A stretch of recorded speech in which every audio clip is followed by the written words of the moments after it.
going to call Dr. Carney as we broke yesterday. That was the assertion. We'd like to address the vial of blood that Dr. Carney relied on in coming to her findings as a result for the cause of death for Ms. Benning.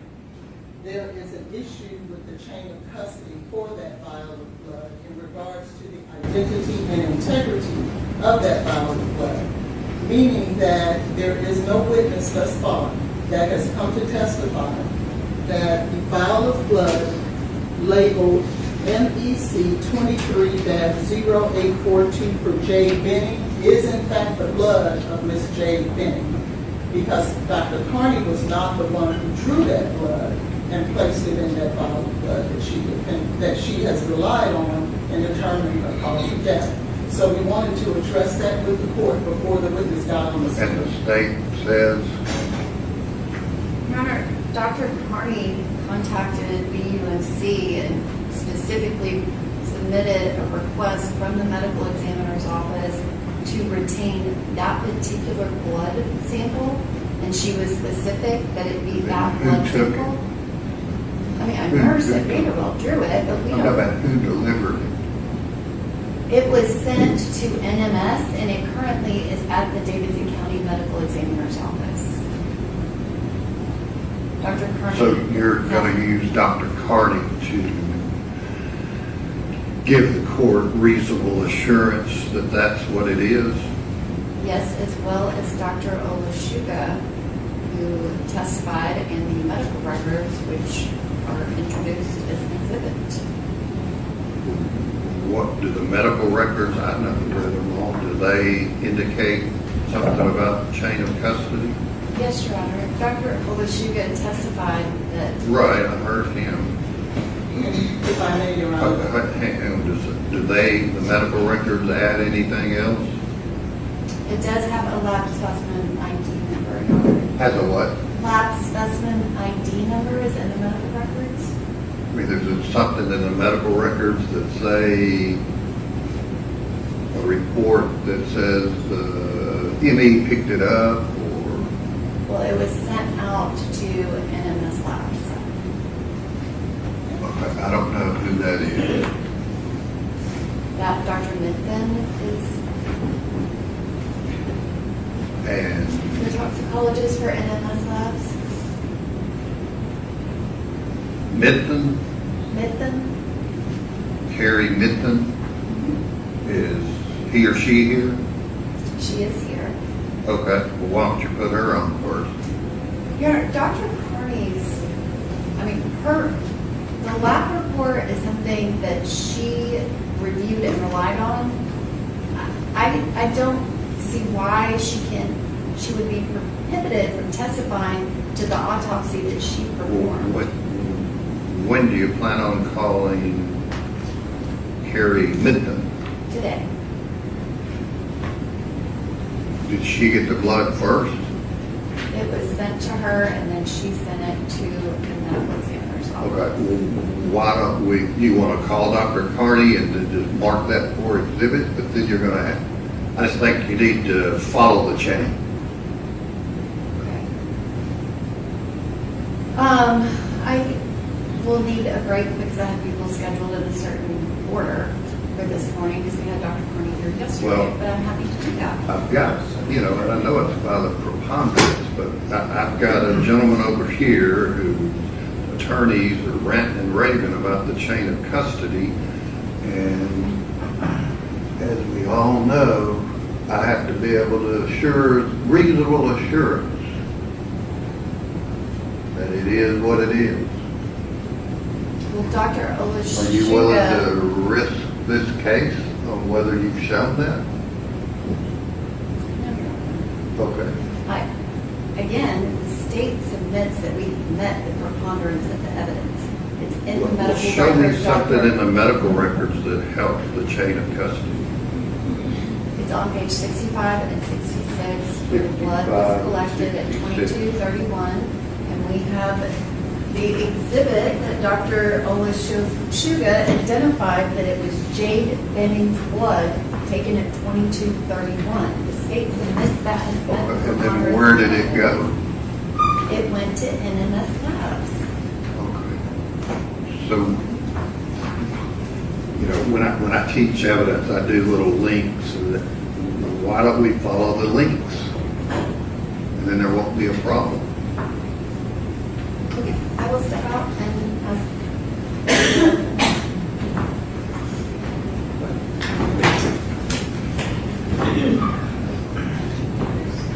Yeah.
Is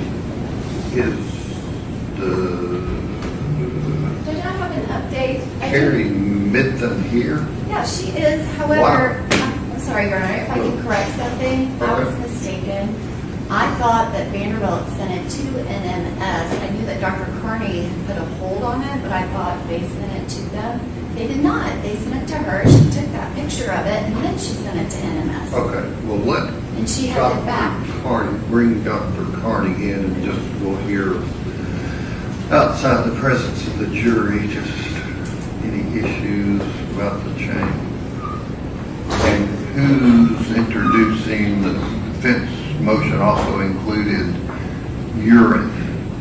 Oh, she just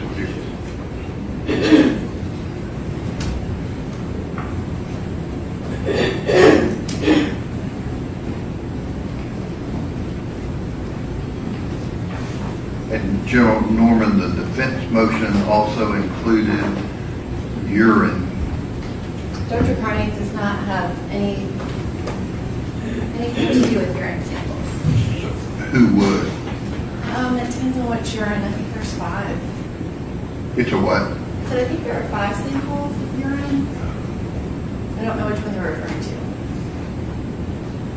Since the urine collected on 225 and 2259, and then they footnote that there was a corrected lab report changing the date.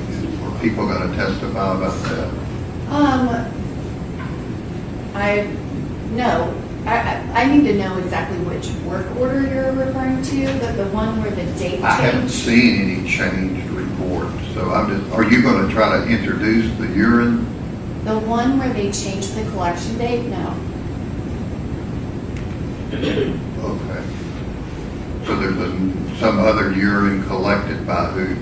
Yes, Detective Reese collected a urine sample from Vanderbilt Okay. Hospital. So the number 1 on their motion about change is not going to be an issue, right? Correct. Okay. doctor, if you'll step up just a moment about this issue about the blood. Do you swear to tell the truth, so help you God? I do. We have that.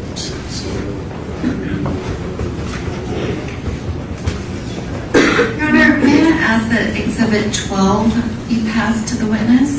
Okay.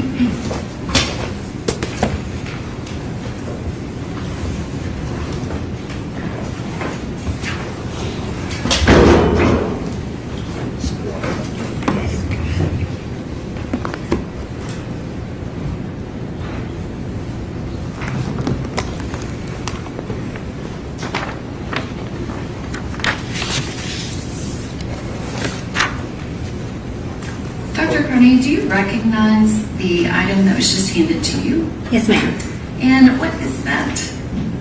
This is the admission blood sample for Miss Jade Benning that was sent to my office. And did you make a specific request for the first hospital blood sample? Yes, ma'am.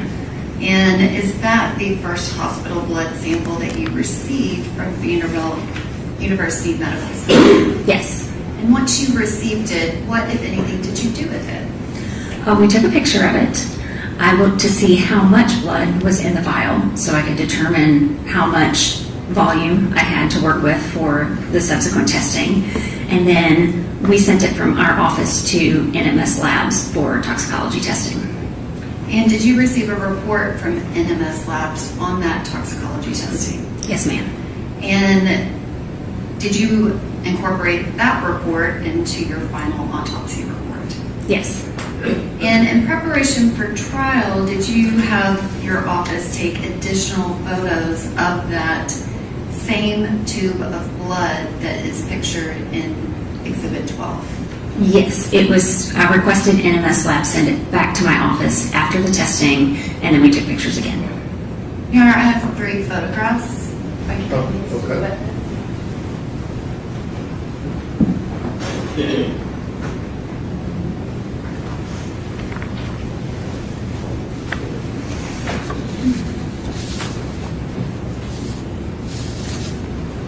And Dr. Carney, once you receive the blood vial back from NMS Labs, is it typical that they would have their own labeling on the blood vial at that point? Yes. And do those photographs accurately depict the blood vial as it appears now? Yes. And where is that blood vial? It is actually in the cooler at my office. And our biological samples, they are stored in a cooler, correct? Yes. This is not an item that we could come and put into evidence as an exhibit. Correct. And the NMS laboratory stickers, does it reference a specific work order of 23126-889? Yes, ma'am. And does that match the lab report that you received back from NMS Labs? Yes, it does. And Dr. Carney, you have testified as an expert witness in forensic pathology many times. Have you ever had the occasion when a medical examiner was not available to testify in court? Have you ever reviewed a prior autopsy, created your own expert opinion, and then gone and testified even though you didn't do the initial autopsy yourself?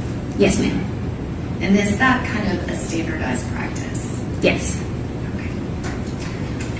Your Honor, I'm going to wait until we have a jury to admit those photographs, but that is the state's presentation of evidence as it relates to the chain of custody of the blood sample of Jade Benning that was collected at 2231 at Vanderbilt University Medical Center.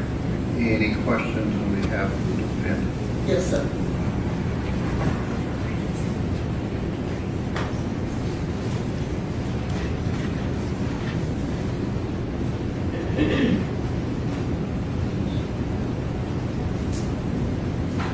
Good morning, Dr. Carney. Good morning. It is good to see you again.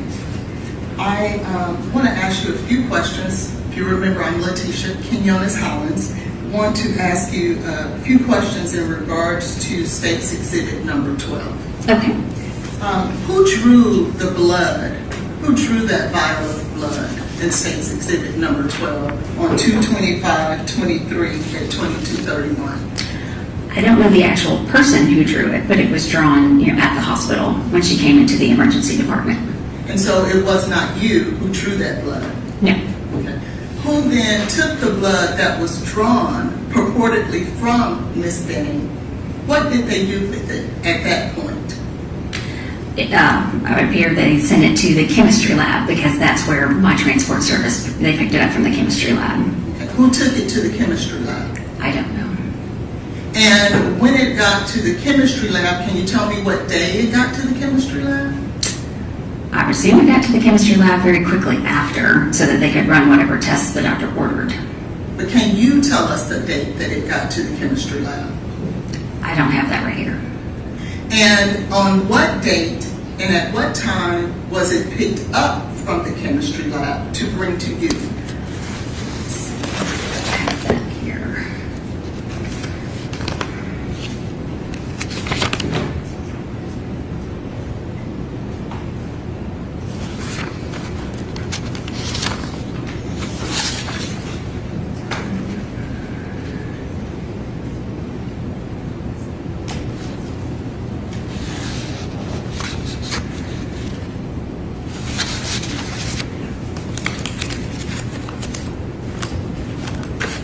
Not sure if I have that documentation, exactly what date and time it arrived at my office.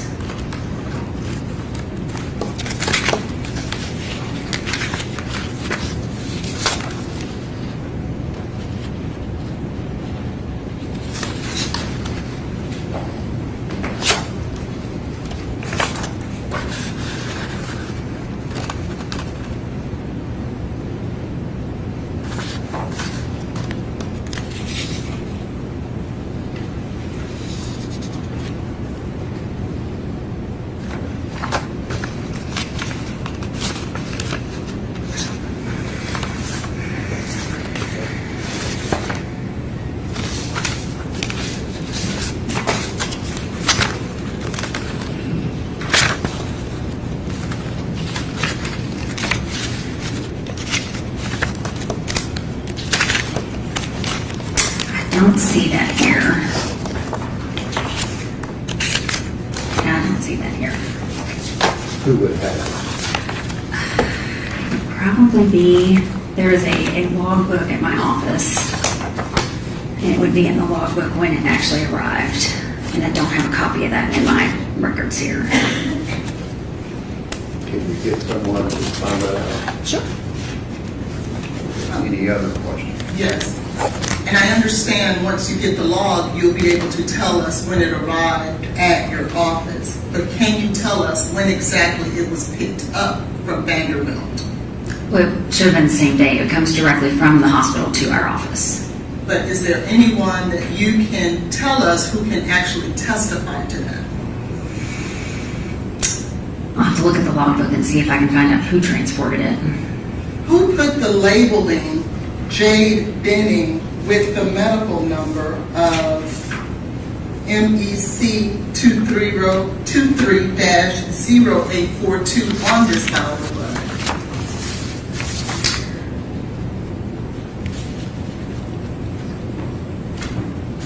In other words, who affixed the labeling of this vial of blood?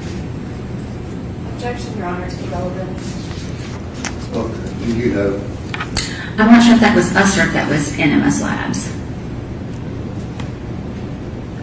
You're talking about the photo when you got it back? Right, so this label that's separate from the tube, that's my office label. The tube, the label that's, Well, she's referencing. yeah, this one, this is just the hospital label that's on the tube. And then this is my label at the office. And then when you got it back, So when we got it back, this is, the paper label is from my office. And then this label, I'm not sure if this is all one sticker, and if it is, then that might be the NMS Labs label. And I guess my question is, when this vial of blood was labeled to belong to Miss Benning, who did that? We identified it as Miss Benning's blood at our office and would have sent it as such. And it gets packaged in a way that it's usually enclosed so that it can't be broken open and Yes, ma'am, I understand. altered. But before it got to you, someone had to label that it was in fact Miss Benning's blood. Right. There's a stat name that belongs to her. Right. Who did that? So she got her stat name at the hospital. No, ma'am. Who identified it? Who put the labeling on this vial of blood so that we would know it is in fact Miss Benning's blood? I would assume whoever drew it from her, that's their responsibility to identify her and label Oh, it. that Vander. Right. Okay. And do you know who that person is? No. What method did they use to obtain the blood? I wasn't there. I don't know.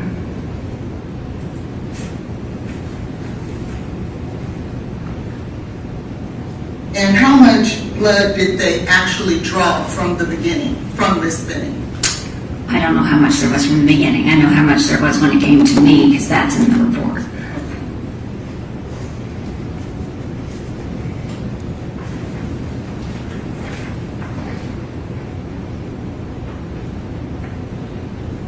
And so, just so that we're clear, you don't know who drew the blood, No.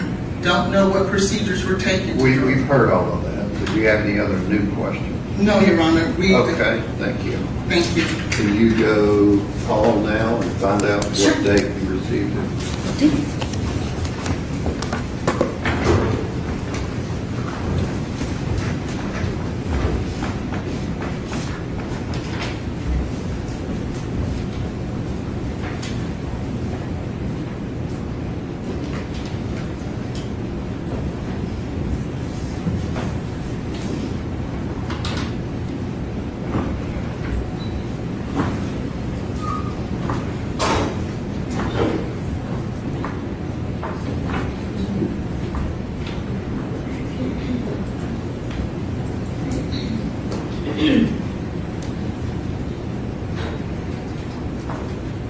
And, yes.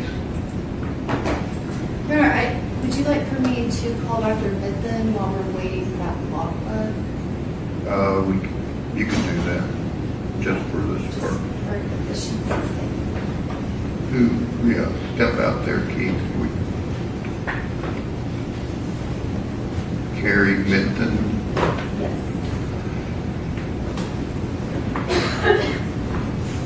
Is it okay if I tell her what's going on and why I'm calling her? Okay.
Your Honor, if I may, just for the efficiency and to let the court know while we're dealing with these issues, we also have a Smith v. Arizona issue with the same vial of blood.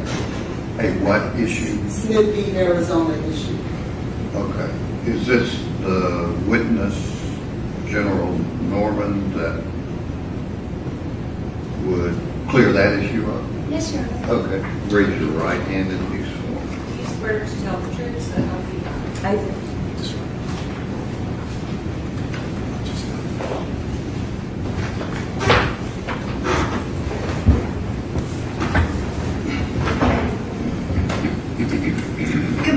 Dr. Midthen, could you please state your full name for the record? Carrie Midthun. And could you spell your first and last name for the court reporter? Sure. First name is Kari. Last name Midthun. And Dr. Midthen, where are you employed? NMS Labs. And what is your position at NMS Labs? I'm a forensic toxicologist. And specifically, did you analyze a blood sample of Ms. Jade Benning that was sent to you by Forensic Medical Management Services out of Nashville, Tennessee, with a date of 2/25/23 at 22:31? Yes, the laboratory received a blood vial. And Your Honor, is Exhibit 12 still on the witness stand? Yes, And I believe that there are 3 other photographs yes. that don't have numbers quite yet. Dr. Midthen, could you look at all 4 of those photographs and indicate whether or not you recognize them?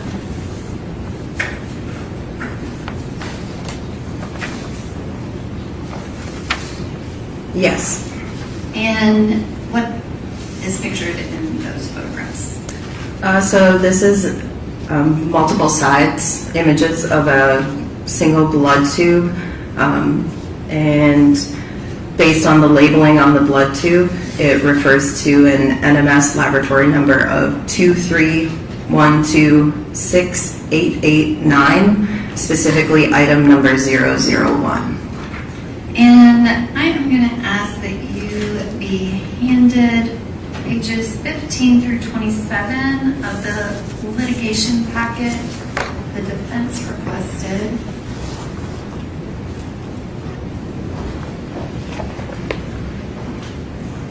Thank you. Dr. Midthen, do you recognize the documents that have just been handed to you?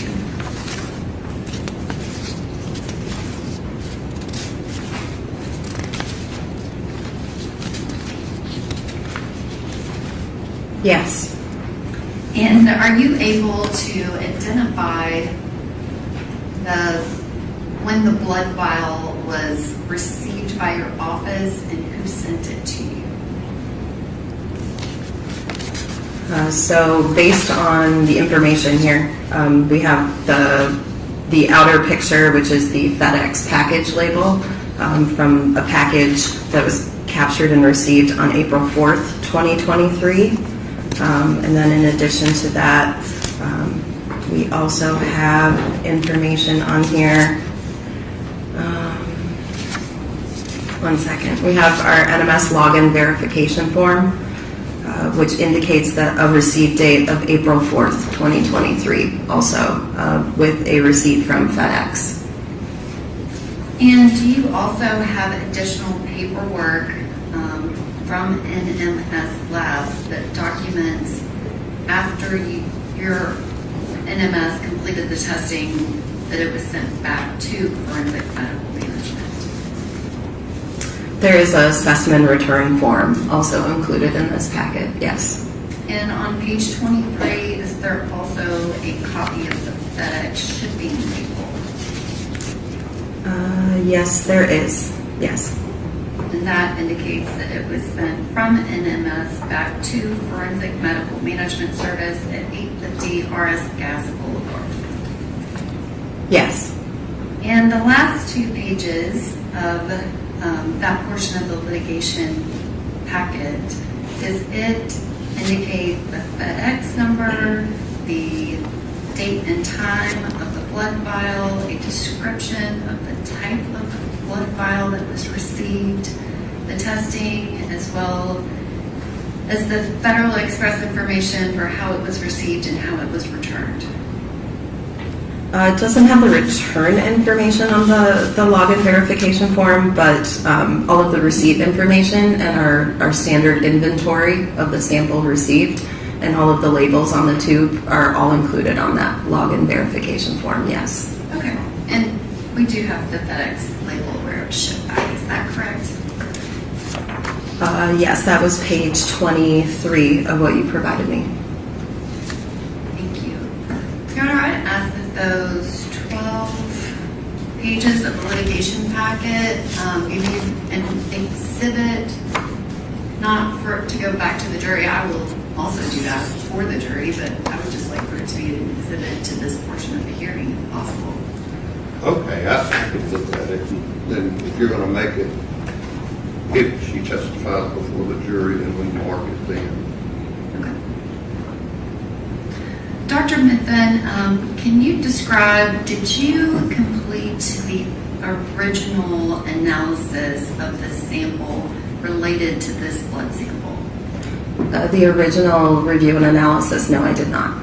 Did you subsequently complete your own review and analysis of the samples related to this blood sample? Yes, I did a complete and full independent analysis and review. And did you form your own expert opinion? Yes. And can you describe what was your expert opinion? So in reviewing all of the data, all of the information provided for that case, the sample confirmed positive for the presence of cocaine and metabolite. And then there was a separate sample also submitted, which also had some findings. And did you create a report that documented your expert opinion based on your analysis? I did, yes. And can you describe at NMS, how is that done when you do a re-review on a separate review of a sample analysis and have your own expert opinion? What's the process of reporting that? So a request is made to have the report re-reviewed, oftentimes just because the original analyst isn't available or due to timing. And so the request was made that I personally and independently review the report. I look at all of the data fresh, treat the case as if I have never looked at any part of it before. It's brand new to me. I review all of the paperwork generated for that case from scratch, and then generate the independent report based on my own review of the data and report the findings. In doing so, because it is the second report issued for that case, it is labeled as a corrected report. That is only due to accreditation standards. We need to highlight that this is a different report from the original. And so that is the reasoning behind that corrected label at the top. And I'm going to ask that this witness be handed a copy of Dr. Carney's autopsy report as well as a copy of her 3/19/26 corrected report.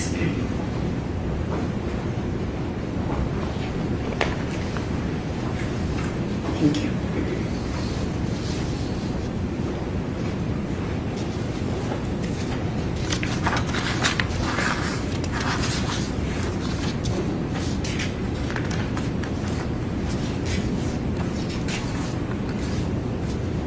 And Dr. Benton, are you able to say that you reviewed the exact same sample that was originally the sample that was analyzed by Megan Hessler with NMS and the original report sent to Dr. Carney's office?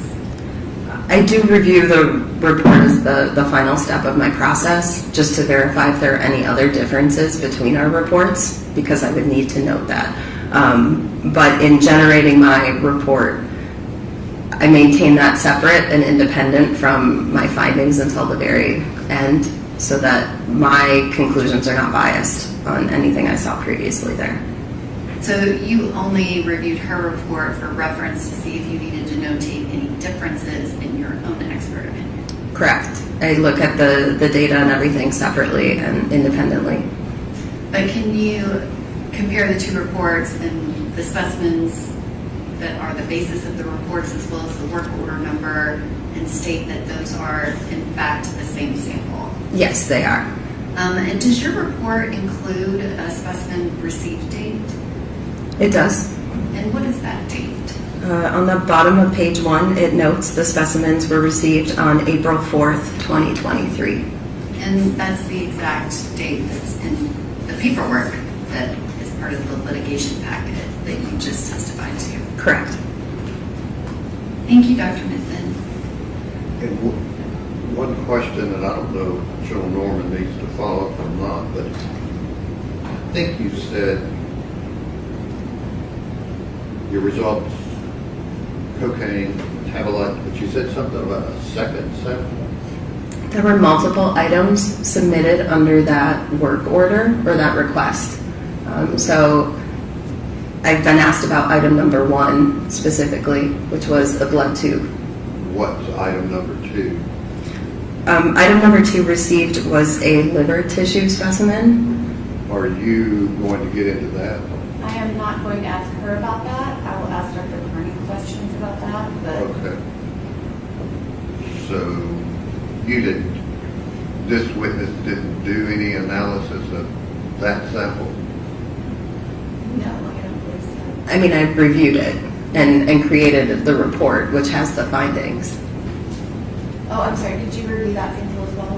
Yes. Okay, I'm sorry. It's all part of the same I thought you report and said work that you order. only did the blood, which if you only did the blood, that's fine. The request was to re-review The whole the case. entirety, so she did do that. Are you going to ask this doctor about the liver sample?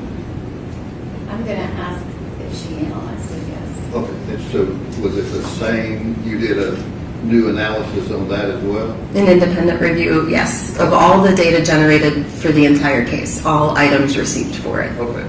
And what was the individual's name, Megan, that did the initial? Megan Hessler, How do you spell that? first name or last name? Last. Hessler. Hessler. Okay. Any questions on behalf of Mr. Jade? Yes, Your Honor.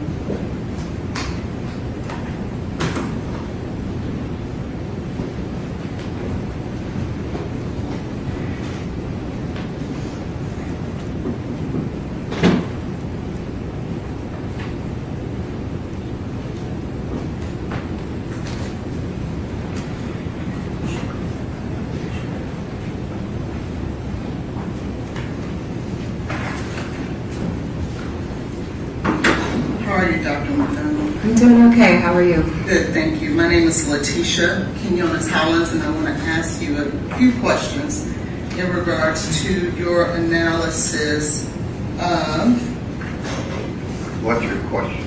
I want to just identify the litigation packet. We're Okay. we're specifically speaking on 231-26889, is that correct? Correct. And that is NMS's identification of this particular sample that was analyzed. Correct. Now, to be clear, how it was obtained from Ms. Benning at Vanderbilt Hospital, you have no knowledge of, is that correct? Correct. How it arrived at the medical examiner's office, you have no knowledge of. Correct.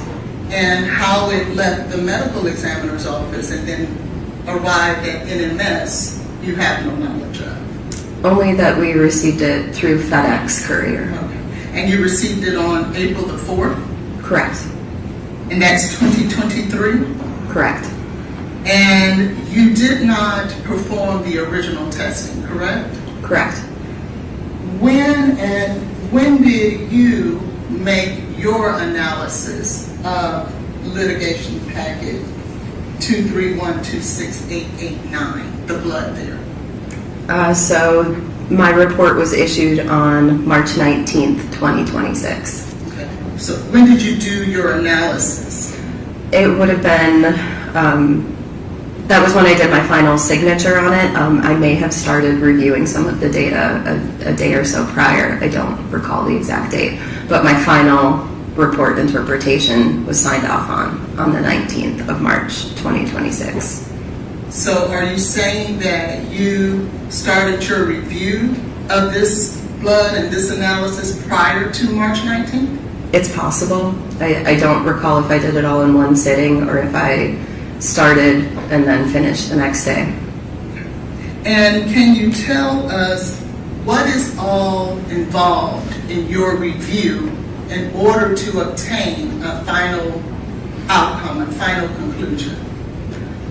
So as part of case review, it's reviewing the specific data generated for the case, reviewing anything that was performed for screen testing, any confirmation testing or more definitive testing that's performed after the fact, reviewing any paperwork received in terms of requisition forms, submission forms, reviewing chain of custody, reviewing that login information form, reviewing phone log communications to ensure that we've performed the testing that was requested, ensuring that the testing was completed in full, that a test wasn't missed, and then ensuring the accuracy of the data. So if during my review I identify an area of concern, I can ask that a test be repeated.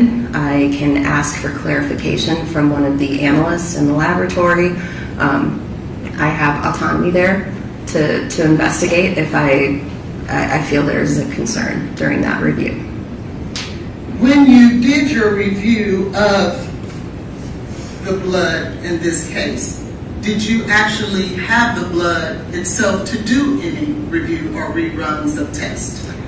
In this individual case, no, the blood had been sent back to FMMS at that time because of the distance in time from when the original sample came in and was tested.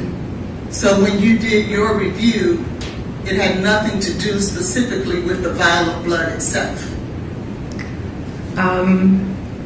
I would say that's not true. I'm looking at the data that was generated from that specific blood vial. So it does directly relate to that blood vial. But you yourself didn't run any tests? I did not. And when you reviewed the review, is it Dr. Hessler or? Ms. Hessler. Ms. Hessler. Did you find that there were any failed runs? For that specific case, there were some repeat testing runs that were required just due to concentrations and some of the information that was showing on the initial results. So there were repeat runs required. Did you review an analysis to determine whether or not those issues for those failed runs were in fact, I guess, corrected? Yes, everything was run in terms of standard operating procedures. So if there was a control issue, that issue was evaluated. If the run needed to be repeated for the control issue, it was repeated for the control issue. In at least one instance, it was repeated just due to the quantity involved here. The quantity exceeded our instrument capability for the test at that time, and so it needed to be repeated on a dilution in order to be within our analytical range possible for that test. Did you analyze directly any issues that you may or may not have with carryover? Carryover is checked on every run, yes. Did you review that in this case? I did. And did you review the actual raw data, or did you just review the data that was printed on a screen or a document? So the raw data is automatically uploaded to our secure storage or data storage. So I am reviewing the data that was generated off of the instrument in my review. So you are reviewing the raw data? I'm not at the instrument, which would be the raw data coming straight off of the instrument itself, but that is uploaded to a secure storage, which I have access to. So I'm reviewing the data files that the instrument directly generated. Okay, so you're reviewing then just documents and records? Yes. When were you asked to review this document so that you can adopt it as a corrected test? The request was made in March of 2026. And how many pages of this run, I guess, is that the proper term? Of the litigation packet that detailed all of the data that is encompassed in this? How many pages was that for you to review? I have no idea. It's a lot. So on top of just the case, these runs are performed with quality control samples, with calibration samples to help determine a quantitation. So each run can be hundreds of pages long, and this sample had several runs because of the repeat testing. So I'm not exactly sure how large that file was. It was likely hundreds of pages, if not over 1,000 pages. Would you trust me if I tell you that it was 1,912 pages? That would not surprise me. And how long does it take to review all of this data? Which part of the process?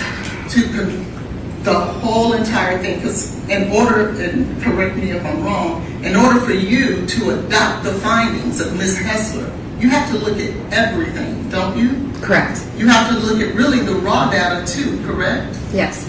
And you have to look at all the pipettes and all the different things that is utilized in order to assure that the information and the conclusions that you are coming to are in fact true. That information is documented on the paperwork that I am reviewing. I may not necessarily look at every single pipette unless I see an issue or a discrepancy and go back and start digging in to determine where that issue occurred. By the time I, as a case reviewer, see each individual piece of data, it has gone through multiple levels of review in the laboratory as well. So there's the analyst who's performing the run. There's an analyst who determines that the run finished and was acceptable, that the quality control samples look correct, they are acceptable. There is an independent technical review of that run after that original analyst signs off. All of that is performed for every single run at minimum. So you have at least 2 or 3 people looking at it at the individual batch level. And then once all testing is complete, then it hits my side or my part and my responsibility. So I'm not only looking at their data generated and looking that they've reviewed independently the results, I'm looking at the full picture and piecing the data from multiple runs across multiple parts of the laboratory to ensure that the results are consistent and that they're fitting together, putting the pieces of that puzzle together, that things are consistent. We're seeing consistent responses between a screen run and a more definitive confirmation run. So I'm doing a higher level overview review after multiple levels of review have already been performed before me. Okay. And so then you did not participate at all in any of those runs that you just described? Correct. I'm not directly involved in the handling of the sample or the chain of custody. And so you then would have to trust that whoever did those runs, whoever completed those testings, whoever performed the quality control, whoever actually performed the pipetting of everything to check the carryover, you have to trust that what those individuals said is in fact true. I mean, it said and also shown through the data. There are a number of checks and balances that we do throughout all of our testing. There are individual control samples run. They ensure that the instruments are running properly, that the extraction and the test technique is being performed correctly. I am seeing a result that is expected because that's a control result. I know what the result should be, and it did perform that way, and it came off the instrument that way. And then we have the calibrators, which are known quantities of the drug, so that we have a very accurate quantitation and numeric value for those samples. There's something called an internal standard added to every sample. That also ensures that the extraction is performed correctly. So there are multiple levels of checks and balances throughout this entire system. It's part of our accreditation requirements that we are performing this per our standard operating procedures. So if I see that something has gone awry, if I see that there's a concern, I will call it out. But if standard operating procedures are being performed, then all of those steps are being completed accurately. And I do trust what the analysts are doing because my data is showing me that things are operating correctly. And who puts that data and those types of things that you just listed, who puts that into the system? When you say system, do you mean the computer generated system, or? You have to, I guess, quantify things or qualify things. There's someone who's actually doing that, right? I mean, so it's part of validating those test methods and ensuring that those test methods are accurate. So there is a very long process to really test and prove that the test you're creating is an accurate and reliable test. Once it's validated, then there are analysts who are authorized and trained to perform that specific test. And they are trained by task in the laboratory. So an analyst who performs a screen test may not be the same analyst who's authorized and able to perform a different definitive test. They're very uniquely trained to each of their tests and their capabilities there. They have to be competency tested.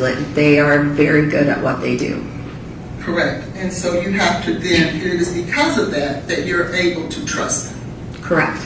Okay. But you do have to trust them, don't you? I do, but I have a way of checking too through the data that things are working properly. And who were those individuals who actually performed the actual testing that you just described? It would be on the chain of custody document. I don't memorize that because it's many individuals. When did the request for you to take over this case come in? It was March of 2026. I don't recall the exact date. May I approach? If I had the document and information here that came from your office, would that help refresh your memory and aid you in your testimony? It's probably documented, yes, in the communication log. May I provide this to Okay. the witness, and I'll Get have that. it for the state as well.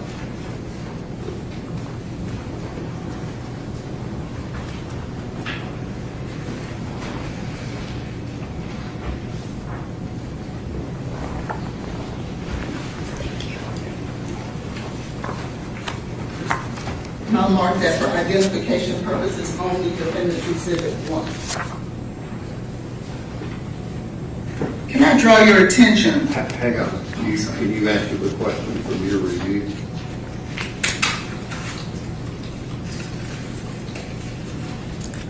It states it was on March 19th. Can I draw your attention to page 41?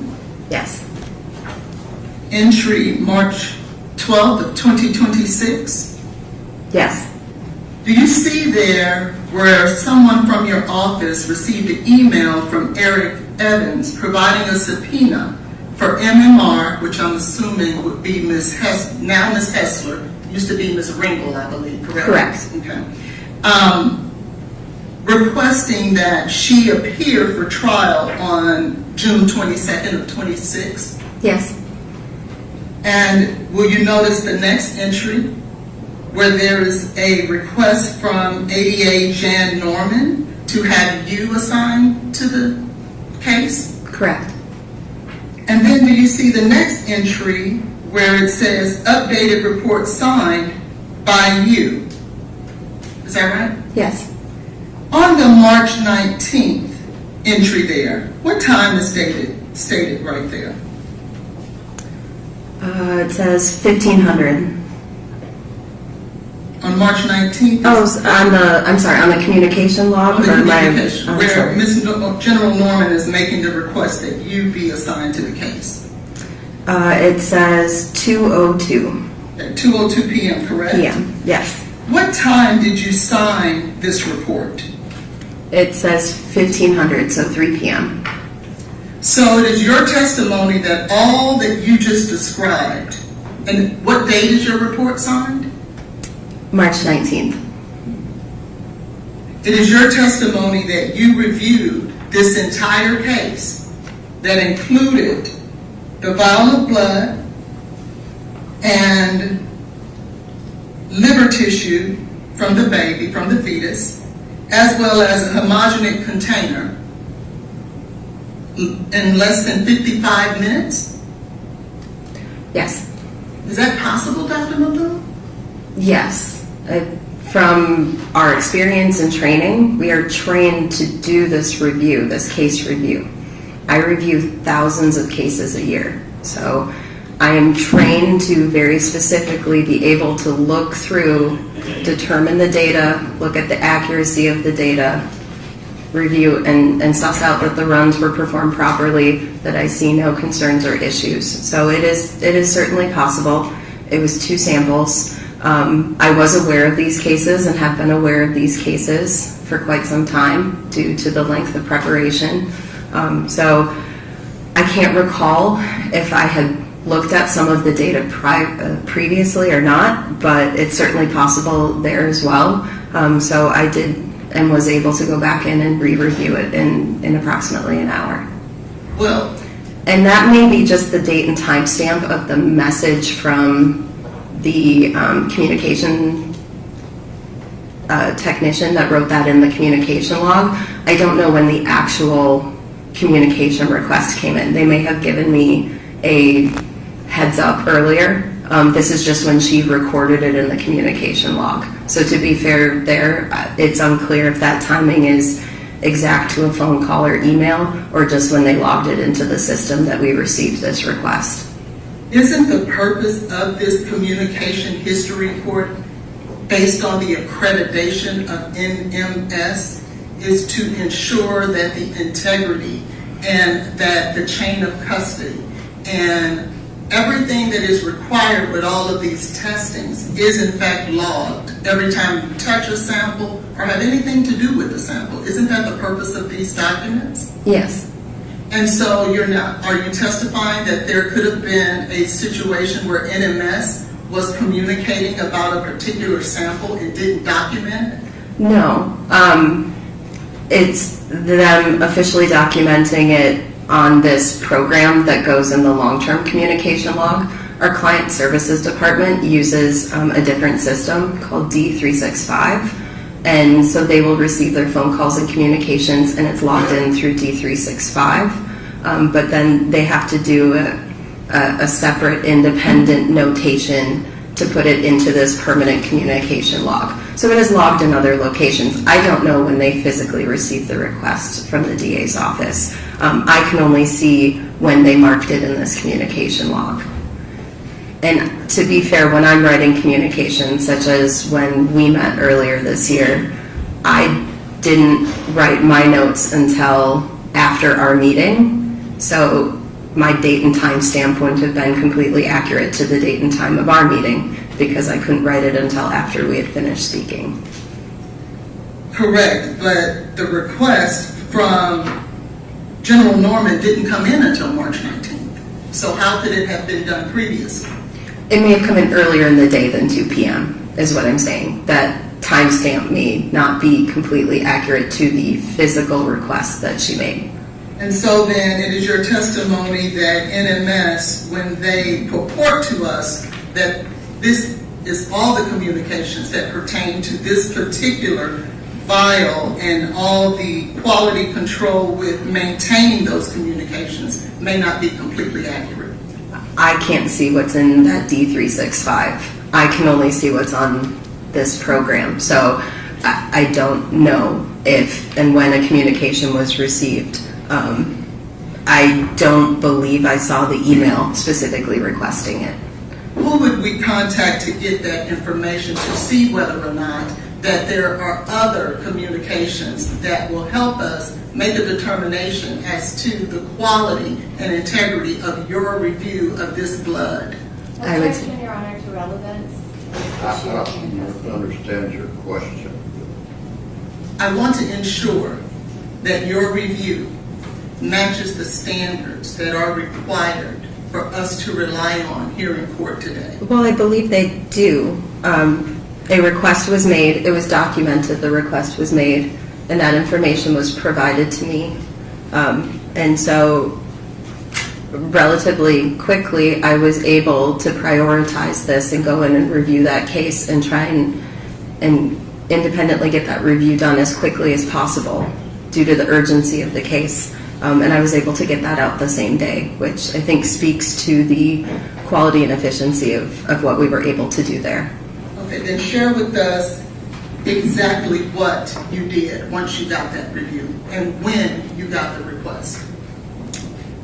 The request came in at some point on March 19th, 2026. I do not know the exact time. I do not recall. But as part of my review, I then went back through the data. I pulled up that work order in our data storage information system, and I was able. I apologize. What is the name of that system? OnBase. And so there should be documentation of you signing on to do the quality control on base for that day. Signing in and opening up the case, yes, there would be record of me going in and looking at the case. I have reviewed it many times since then as well. And what did you do next? I performed a case level review. So I looked at the independent case data generated, looked at requisition forms, the submission form, looked at the batch review sheets for that run to make sure that the runs were run appropriately. There were no issues noted. As part of accreditation, the analyst would have to note when those issues occur. And I don't recall having any concerns or issues with what I was seeing. I ensured that the draft report that I generate, everything was showing up and looking proper. The results were correct, the numbers were correct. And when I was finished, I move over to our laboratory information system and I say that I have reviewed and okayed the release of this report. How many samples were in this particular batch? I don't recall off the top of my head. And in order for us to trust your ultimate findings, you would have to have to approve each sample that was ran for this particular batch. So I'm doing a case level review, not a batch level review. What's the difference? So a batch level would be looking at all of the cases on that batch or run and looking at the quality controls that were run, the calibration samples that were run, looking at the internal standard in each sample and ensuring that that ran appropriately, or if it didn't run appropriately, what would be the correct action for that sample or QC sample. It may be to re-inject it, it may be to repeat the run, depending on what an issue is. On a case level review, I am looking at the individual case data. And so you're saying you did not then do the internal standard, the re-injections, the quality control for each sample, you did a case data review. For this specific sample, not every sample in the batch, just this specific sample, and then I will go back and look at the information important for that batch. So there are summary sheets that are created for the batch, which will summarize an internal standard. It will summarize how the calibrators and QCs performed. I can look at all of that information in one quick spot. I can also see any notes that the analyst who was at the bench made that day. If they noted that there was an issue, that would all be noted. If a supervisor looked at that run and saw an issue or had to approve something, that would be noted on that summary sheet as well. So I'm looking at the independent case data, and then I can look at the full picture of the run from the summaries and the snapshots provided. If something concerns me on that summary page, I can go in and look at the individual QC data pages and all of that. But I don't have to if everything's being run appropriately and I don't see a cause for concern, because I know it's already gone through so many levels of review before it reached me. But before you can actually rely on the findings of this test, the person who is analyzing this must do exactly what you just detailed, right? They must look at every sample in order to determine that the batch is good, correct? Yes. And you looked at the summary, not each individual one. I can say I did not physically look at every single QC for these samples. And in order to come to a reliable decision, you do have to make sure that each individual QC is done correctly, correct? In order to accept the batch, yes, they do look for the acceptability of the quality control samples. Depending on what the issue is, they will note it and perform the proper standard operating procedure response for it. And you did not do that? I'm not authorized to be performing that at the bench, and that would have been done at the time of analysis. So no, I did not do that. And that is necessary in order for us to rely on the findings.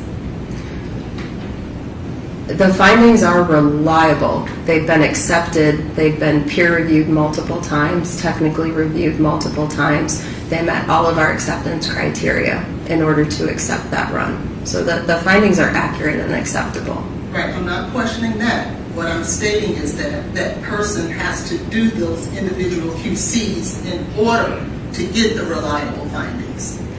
To review them. Yes. Yes. And that's what you yourself did not do. Every single QC for every single run, no, I did not do every single one. I may have looked at some of them. I don't recall. I have prepped for a number of reports for today, so I do not recall exactly which QCs I looked at for exactly which samples. And there are other things in regard to this testing that you yourself could not look at and or do because it just wouldn't have been enough time. Would you agree?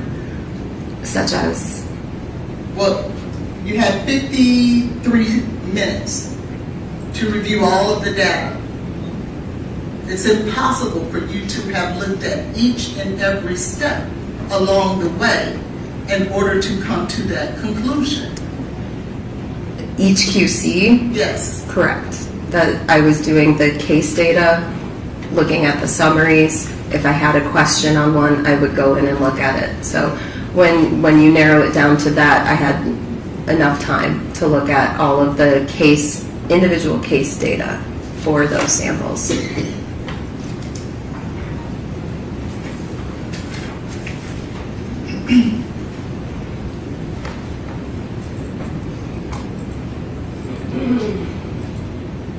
Now that was in regard to the blood, correct?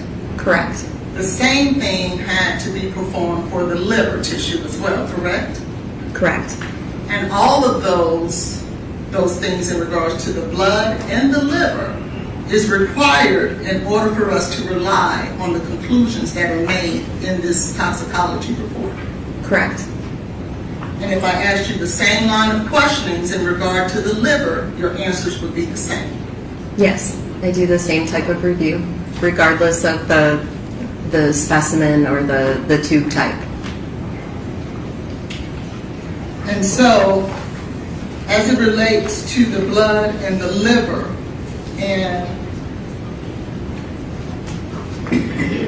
NMS Work Order 231268889, you relied on the summaries for the individuals who performed this testing as opposed to each individual QC for the blood and each individual QC for the liver.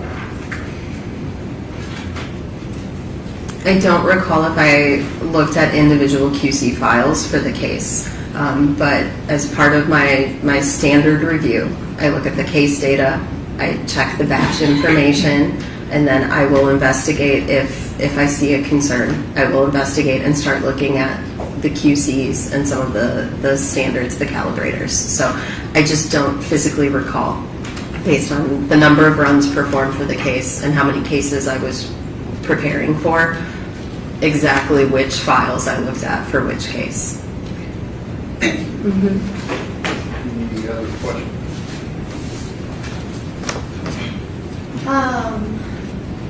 Not for this witness, Your Honor. Actually, Dr. Mitten, did you also re-review and reanalyze another report related to a blood sample and a urine sample collected by Metro Nashville Police Department? Yes, I did.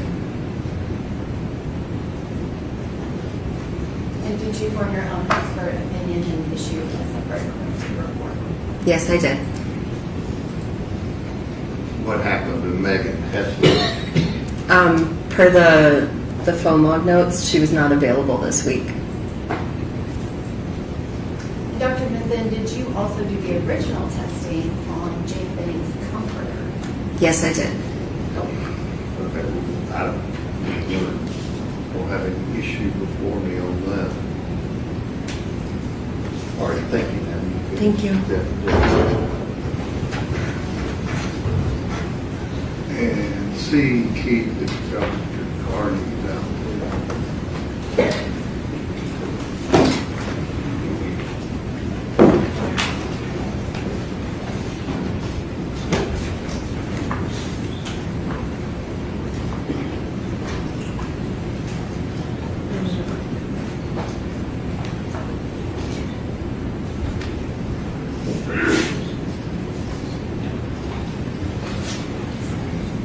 Your Honor, may I hand your court officer the exhibit sticker to label that exhibit? I also need what I'm going to bring back. Need what back? I handed her litigation. Or, did Your Honor, I think you said that I could put it in through her versus Okay, her. give that back to General Norm.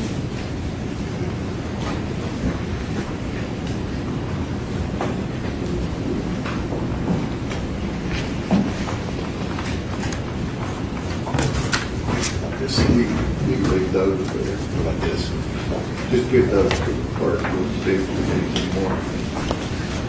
What did you find out? So I found out that the log book that we keep for all specimens that come in is only kept for about a year or two, so it's not there.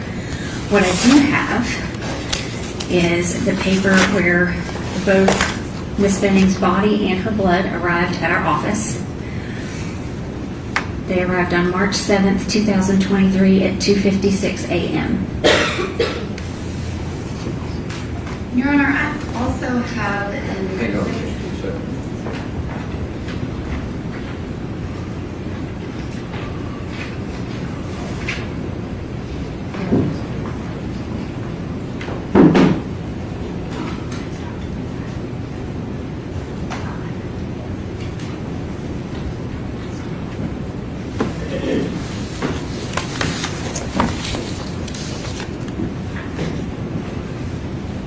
And you wanting to ask other questions? I actually just wanted to, on the record, I didn't know if Your Honor wanted to review it. As part of Exhibit 11, page 1326, there is a death tracking form that's part of the medical record, and it documents that she was transported to the medical examiner's office. Okay. And you're saying, doctor, the blood came with the body? Yes. Okay. Any other questions of Dr. Carney? I have a few. Pete, all right. Dr. Carney, how many times was that blood vial taken out of the storage at Vanderbilt? Do you know the answer to that question? No, ma'am. Do you know whether or not that vial was ever removed for any reason? No. Do you know all the testing that was performed on that vial of blood at Vanderbilt? No. Do you know whether or not that vial of blood was stored in a particular refrigerator at Vanderbilt? I don't know which one. And do you know if it was stored in a refrigerator at all at Vanderbilt? I do not.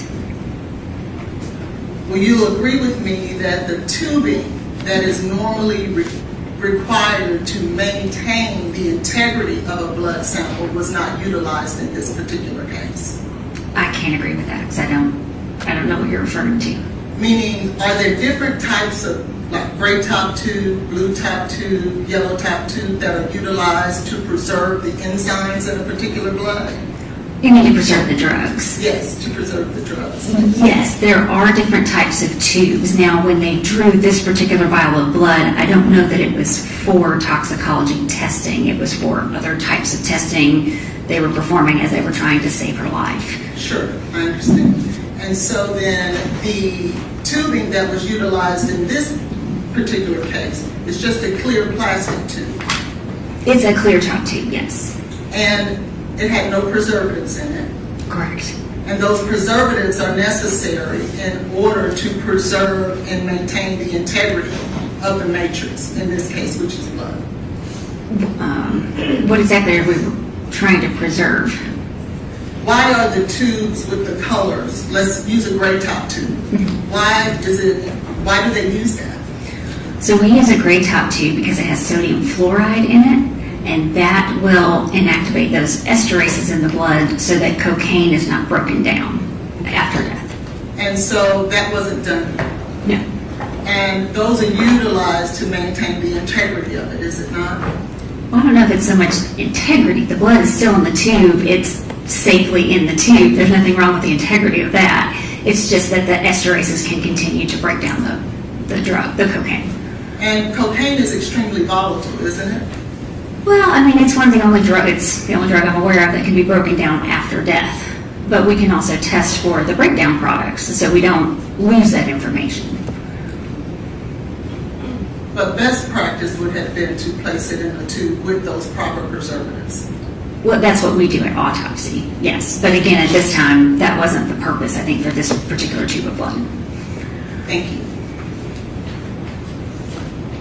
Any other questions? All right, thank you, ma'am. You'll wait right there.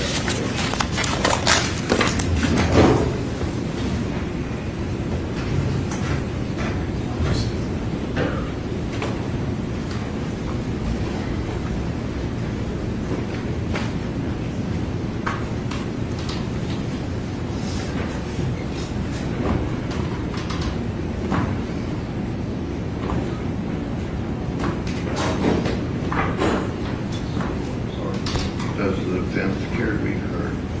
Yes, Your Honor, we would re-raise our objections in regards to the chain of custody in this case. This blood is purported to have been drawn from Ms. Benning on 2/25/23 at 10:31 p.m. However, there has been no witness to attest that that is in fact accurate. In addition to that, there has been no witness to establish what was done with that vial of blood from 2/25/23 at 10:31 p.m.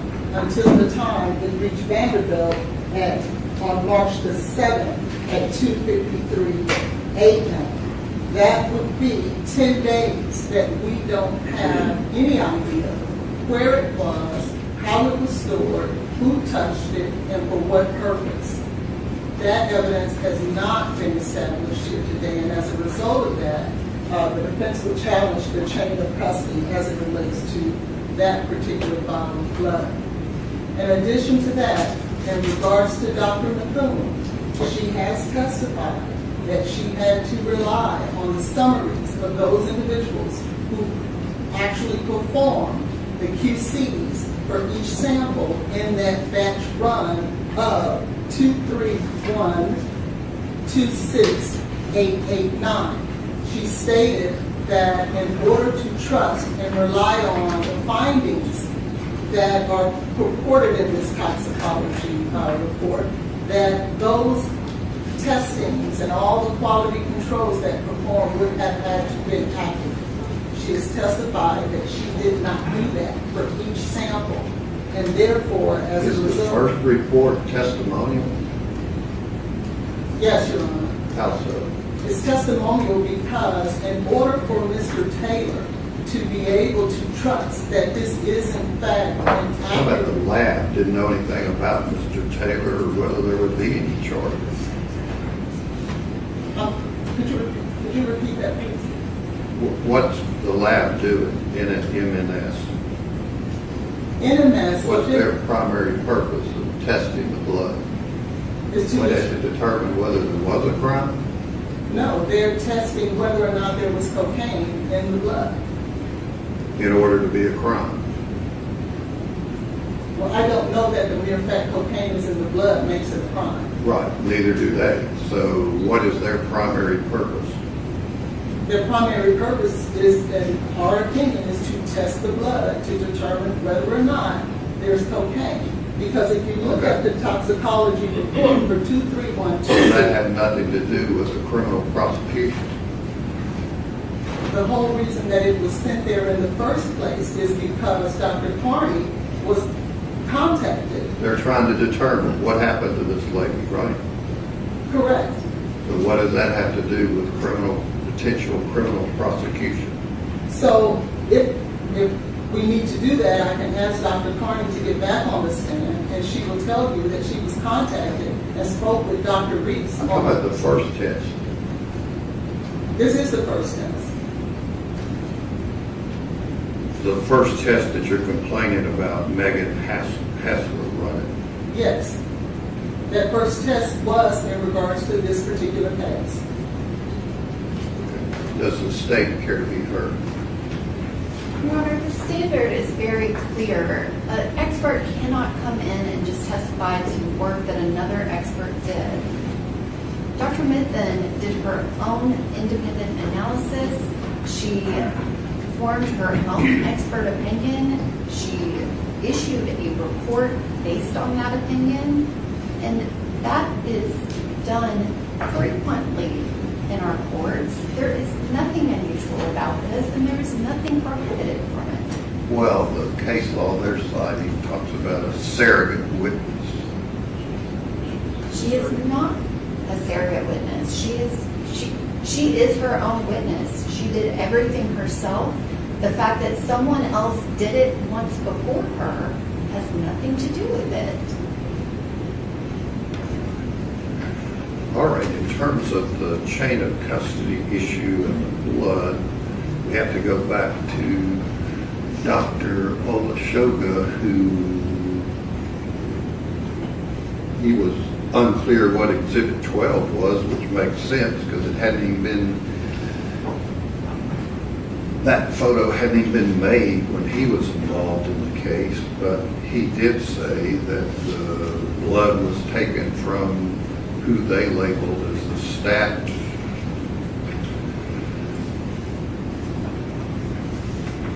patient.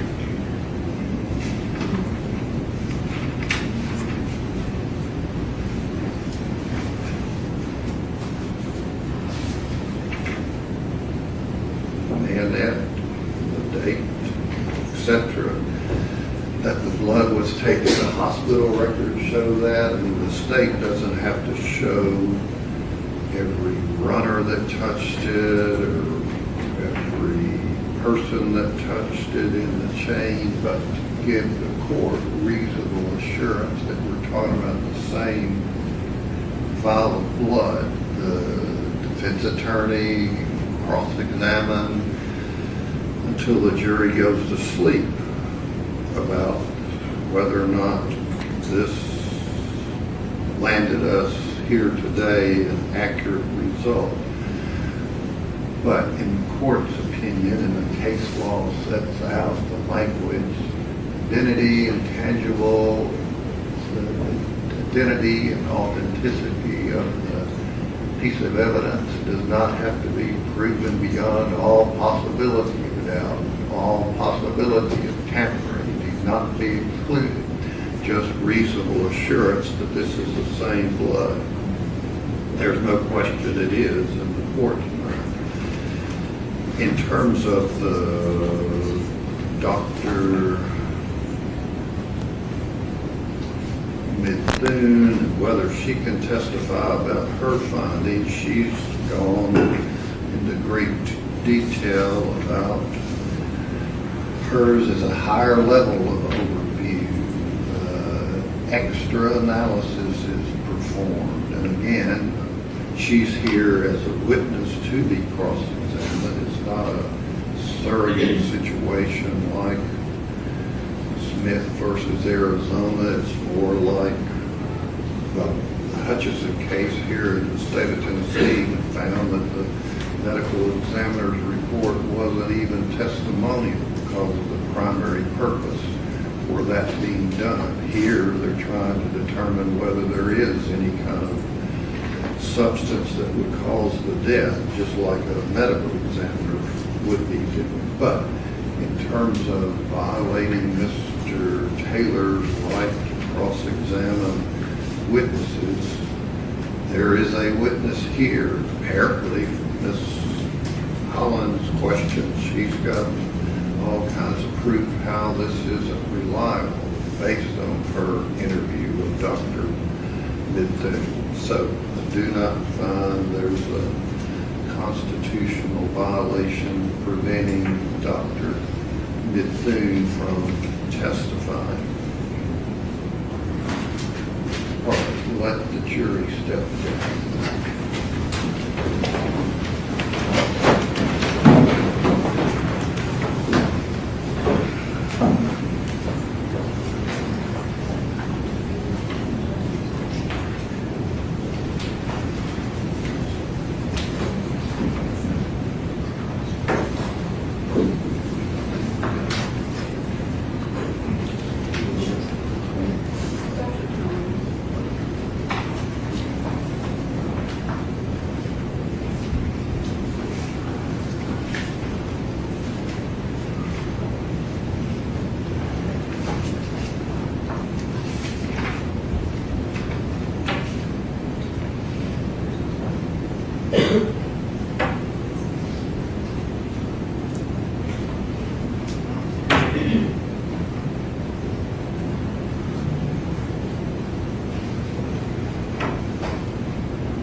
Good morning to you, ladies and the jury. Let the record reflect all of the jurors are here and present. I apologize for the delay. I know you were all here an hour plus ago, but just blame me for any kind of delay. We've dealt with a legal issue that I should have dealt with late last night after y'all left, but I didn't. So just blame me for any issues you have with the delay. All right, Doctor, if you'll step up.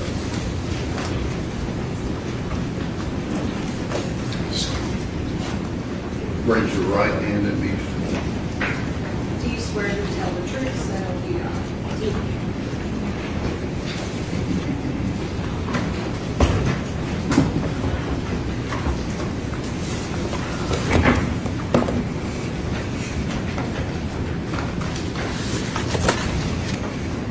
Judge, at some point I had 3 photographs that were sent out. I don't think what is these. They're right there.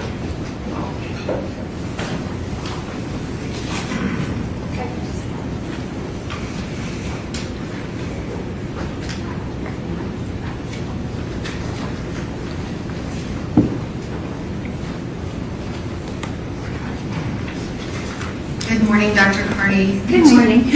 Could you please state your full name for the record? Yes, it's Erin, P-R-I-N, last name Carney, C-A-R-N-E-Y. And Dr. Carney, where are you employed and what is your position?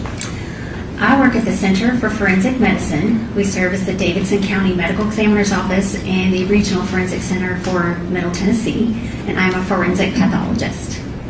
And what is your current position? I am the Interim Chief Medical Examiner for Davidson County. And how long have you worked at the Medical Examiner's Office? Been there, it'll be 13 years next week.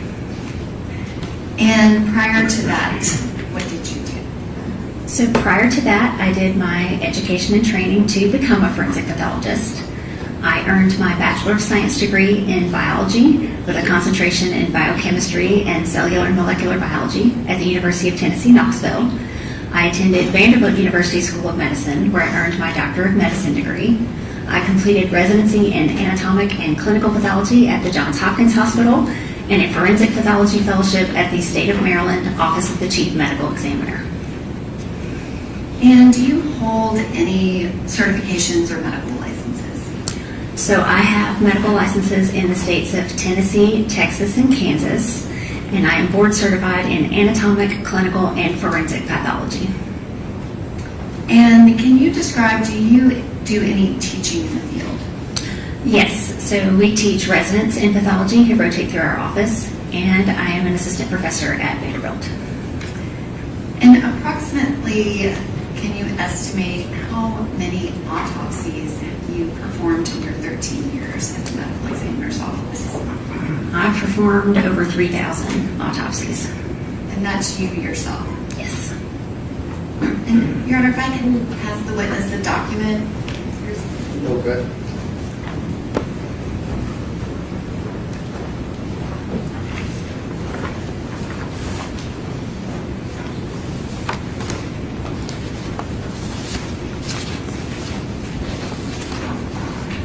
Dr. Carney, do you recognize that document? Yes, ma'am. And is that a copy of your CV? Yes, ma'am. Your Honor, at this time, I'm going to ask that that be made the next numbered exhibit, which I believe is number 30. Okay. Dr. Carney, can you describe what is an autopsy? What is that process? So an autopsy is an examination of the body that consists of two parts. There's an external examination and an internal examination. For the external examination, I'm looking at the outside of the body. We will record the length of the body on the table to estimate their height in life, look at the hair color, the eye color, and I'll look for evidence of disease or injury that would help me understand why this person died. Then we'll do an internal examination that starts with a Y incision on the chest and abdomen, where we reflect the skin and soft tissue so I can see the ribs, look for any rib fractures. We'll cut through those ribs and take off that sternum and ribs, the chest plate, if you will, so I can see the internal organs and look for any bleeding or fluids around those organs maybe that shouldn't be there. And then I'll look carefully at each of the organs for evidence of disease or injury. And then finally, we do an incision behind the ears across the top of the head and reflect the scalp forward, and that way I can look for any bruising that might be hard to see if we have a lot of hair. And then we'll actually cut through the skull, and that way I can look at the brain and look for any evidence of stroke or bleeding in the brain. And when you're completing an autopsy, what is kind of the ultimate determination that you are making as a medical examiner? So the goal of the autopsy is to determine the cause of death.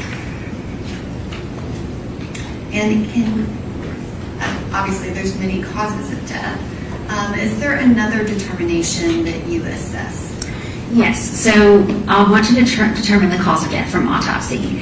And then from the autopsy findings, in combination with the investigation into the circumstances surrounding the death, I will come to a conclusion for the manner of death.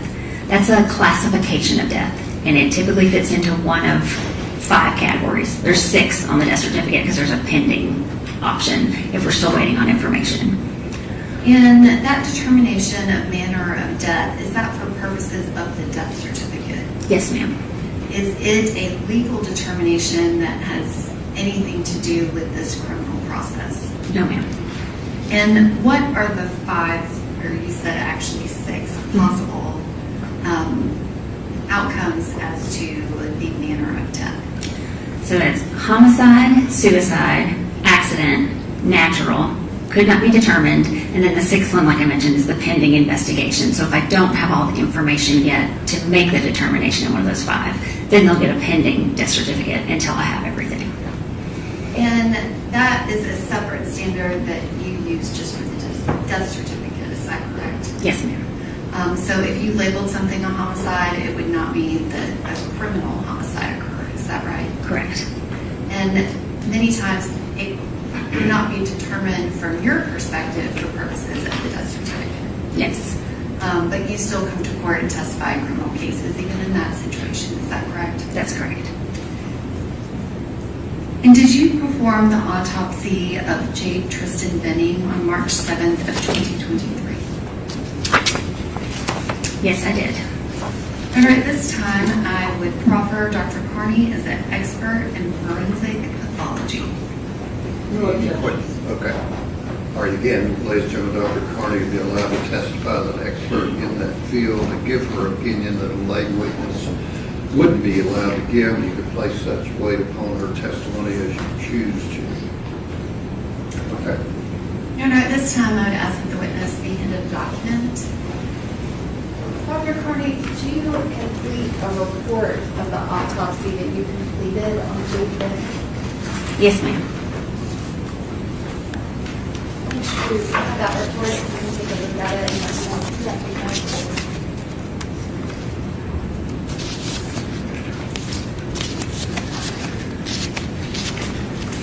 Yes, this is my autopsy report with the attached toxicology report.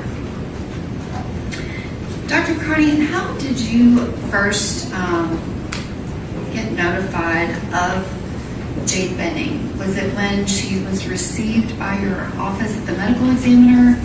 Objection, Your Honor, leaving. Okay. The question was, when did you get notified about the death of Jade Benning? Well, my office was called actually a few days after she went into the hospital because she had experienced this anoxic brain injury and it was believed that her death was imminent. Is that a typical thing that happens? Yes. And once you were contacted, did you engage in discussions with people at Vanderbilt? Yes. And specifically, who were you speaking to at Vanderbilt? I had a lot of dialogue with the toxicologist at Vanderbilt because initially Miss Benning's reason for her brain to be deprived of oxygen, the reason that her heart stopped, was unknown. And so there was a lot of testing and trying to determine why this happened. And so we were in discussion trying to determine what might be her cause of death and what I might need to test for or look for when she came to my office. And did you actually make requests related to Jade Benning before her body ever arrived at your office? Yes. So when we are notified that a death is imminent and they're in the hospital for an extended period, and I think the toxicology could be very important in the case, then we want to make sure that that initial blood sample that was taken when they first came to the hospital is saved and not discarded. So we contacted the laboratory at Vanderbilt Hospital to make sure that they saved that blood for me to be able to test after her death was pronounced.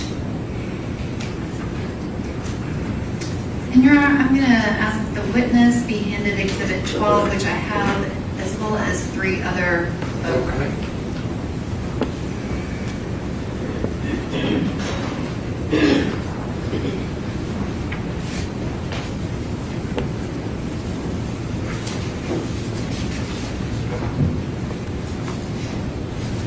Dr. Carney, do you recognize the image in Exhibit 12? Yes, ma'am.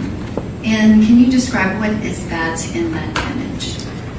So this is the hospital blood, the sample that I mentioned that was taken when she first arrived at the hospital that we asked them to save in the laboratory for us to pick up after she passed away.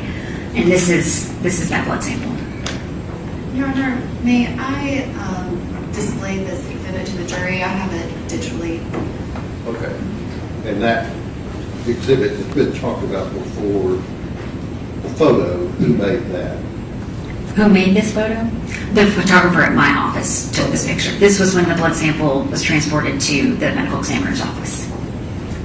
And Dr. Carney, does this have the specific date and time the blood sample was collected from Ms. Jade Benning? Yes, ma'am. So you can see on the label it says 2/25/23 at 22:31, so 10:31 that evening. And is there a Vanderbilt University medical record number also on that same label? Yes.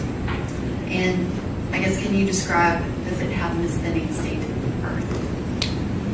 Yes. So her date of birth is listed there at the top of the sample. It's upside down in this picture, but yes.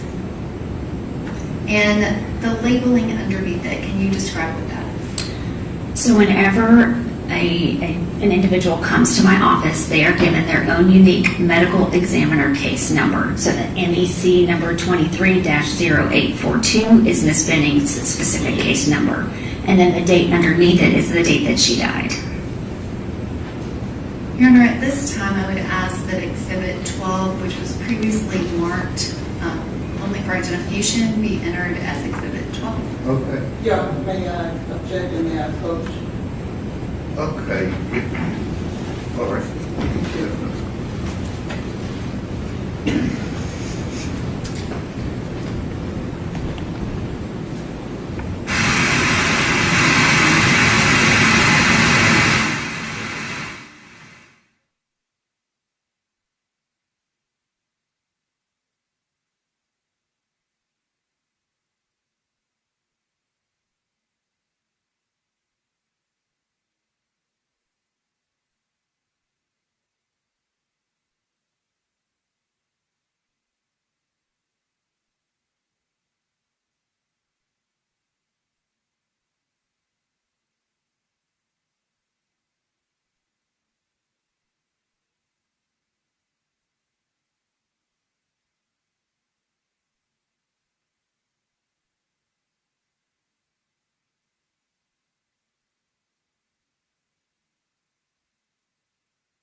Dr. Carney, did you also have 3 additional photos? Do you recognize those? Yes, ma'am.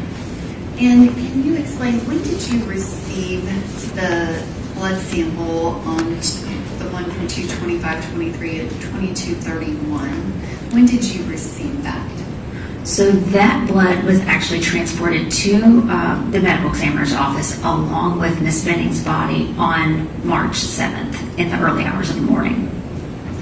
And you said that it was photographed at your office, is that correct? That's correct. And then what, if anything, did you do with that vial of blood? So I wanted to see what kind of tube it was in and how much blood was there so that I could determine what kind of testing I could order on it. And then I sent it to NMS Labs for the needed toxicology testing. And can you explain what you mean by you wanted to see what type of tube it was in? Well, typically when we draw blood at the time of autopsy, we put blood into a tube that has a gray top. It contains sodium fluoride, which is important to inactivate those esterases in the blood. It's these enzymes that can break down cocaine. And so they continue working even after death.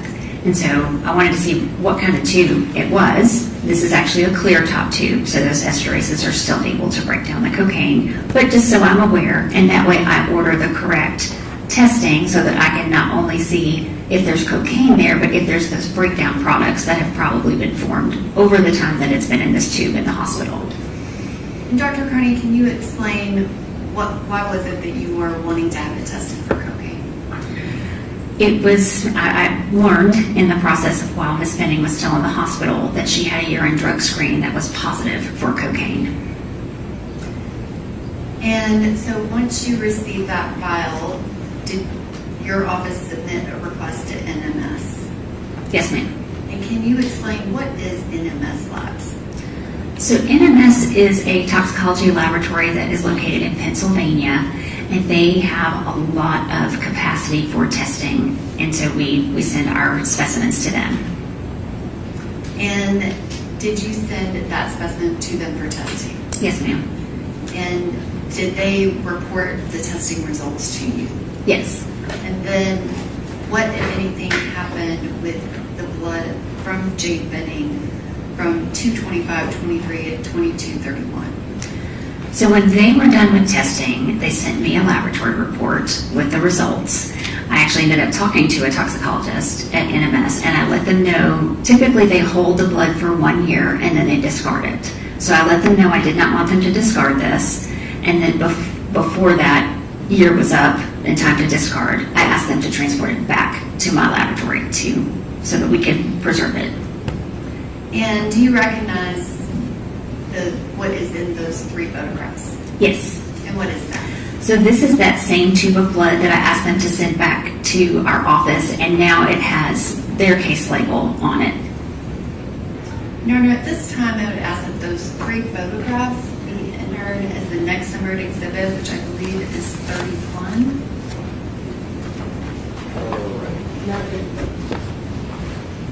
Yes, Sure.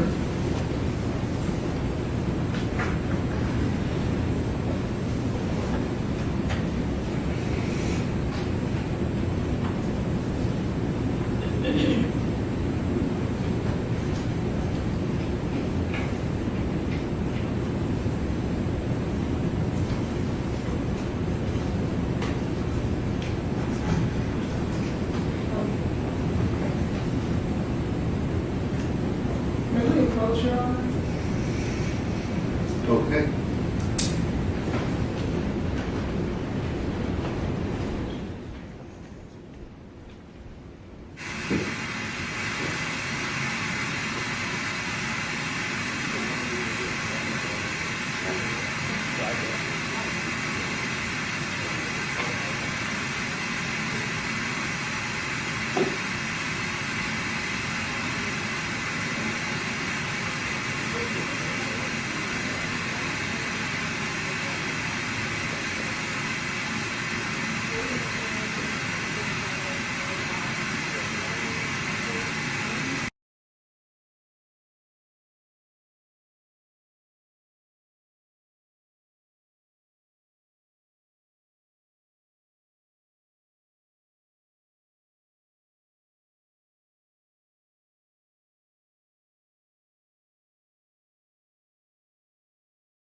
What do you want? Okay. All right, show those 31. And Your Honor, may I have permission to publish the photographs for exhibit 31 to the jury? Okay, you need these? Nope. Okay. Dr. Carney, can you see the image that is on the screen? Yes, ma'am. And can you describe what's in the image and how you were able to identify it? So if you see on the tube, it has the case ID, which is her unique medical examiner case number and her name. And then the label at the bottom is one that we printed at my office to take the picture. And the next image, which is 31B, can you describe what is shown here? So here we have a barcode and we have a series of numbers. That 231-26889 number, that is the unique work order number that is attached to her laboratory report, her results. And if you need to reference your autopsy report, do you recognize that work order number from NMS? Yes, and even the 001 identifies it as the hospital blood for this particular case. And can you, just for the record, read out what the work order number is and verify that it's the same in your autopsy report? Yes, ma'am. 231-26889, which is the work order on the report as well. And the next image, which is Exhibit 31C, can you describe what's shown here? So this again confirms this is her hospital blood. It shows the date that we entered the order into the computer. And then the date, it looks like the date they received it. So we didn't ship it out the day that we ordered it. We usually send it out twice a week. So it got sent out likely on the 3rd for overnight shipping for them to have it first thing in the morning. And it's sent with cold packs to keep it in the best quality. And where is that tube of blood now? It is at my office. And it is still at your office, is that correct? That's correct.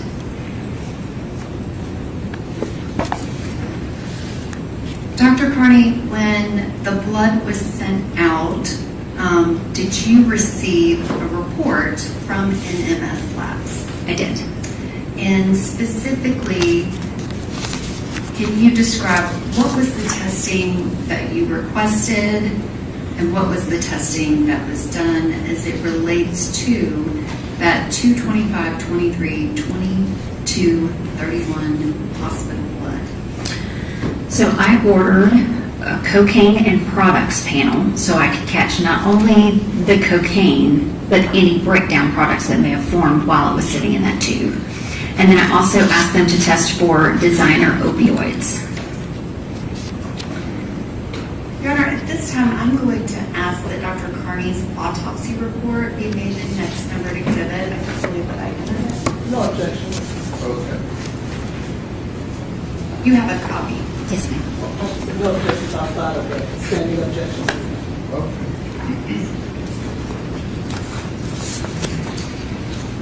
Dr. Carney, your autopsy report, which is now Exhibit 32, did you incorporate the NMS lab work order number 231268889 as part of your report? Yes, I did. And did you rely on these findings in making your determination as to the cause of death? Yes, ma'am. Your Honor, may I publish a page from Dr. Carney's autopsy report to the jury that is part of Exhibit 32? Okay. Dr. Carney, can you describe what is shown here on the screen? This is the front page of the toxicology report, and this shows the positive findings, the testing that I requested, and the specimens that they received. And it also has her identifying information up in the right-hand corner. And this next image is kind of a zoomed-in image. Can you describe what was the testing that you requested as it related to just the item 001 hospital blood? So if you see under testing requested, I asked for the 1303B test, which is cocaine and products panel on the blood, and then the 1480B designer opioids on the blood.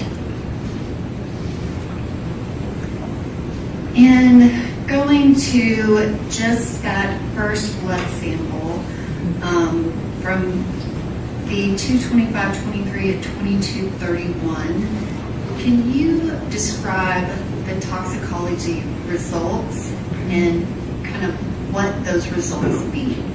What is the result related to cocaine with the result of 78? So this is the actual parent drug, cocaine, that was present at 78 nanograms per milliliter in the blood. And can you describe what that means of parent cocaine? When someone ingests cocaine, are there things that happen within your body, and are there other substances that are created?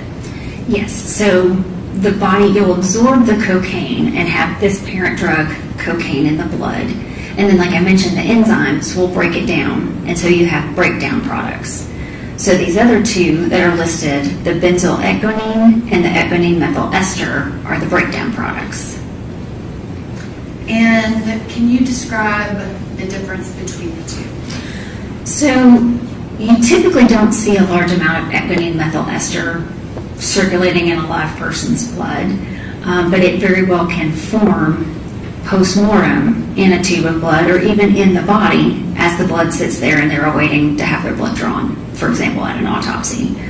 So when we look at these breakdown products in the autopsy setting, this ethgonine methyl ester was likely parent cocaine at the time of the person's blood draw. Your Honor, But it's I would object to this witness testifying to things that relate to toxicology as opposed to a pathologist, as she has not been qualified as an expert on toxicology. Okay, do you want to ask whether she can, from her experience, make that connection? Yes, Your Honor, I'm happy to.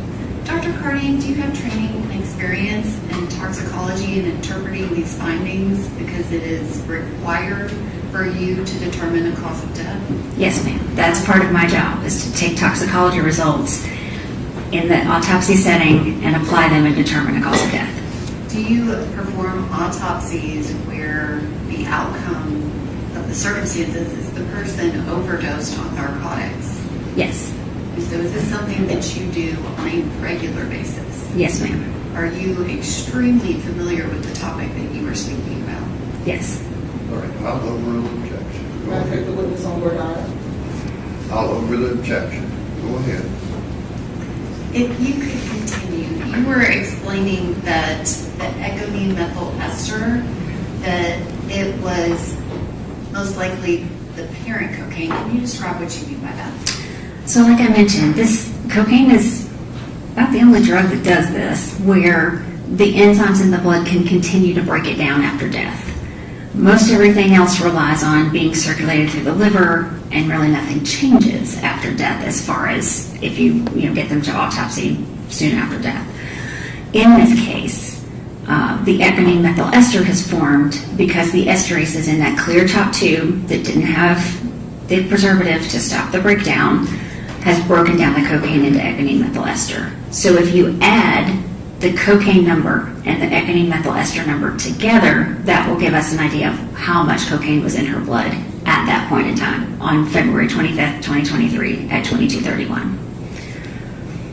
And so is it your testimony that that amount would be 7,878 nanograms per milliliter? Yes, ma'am.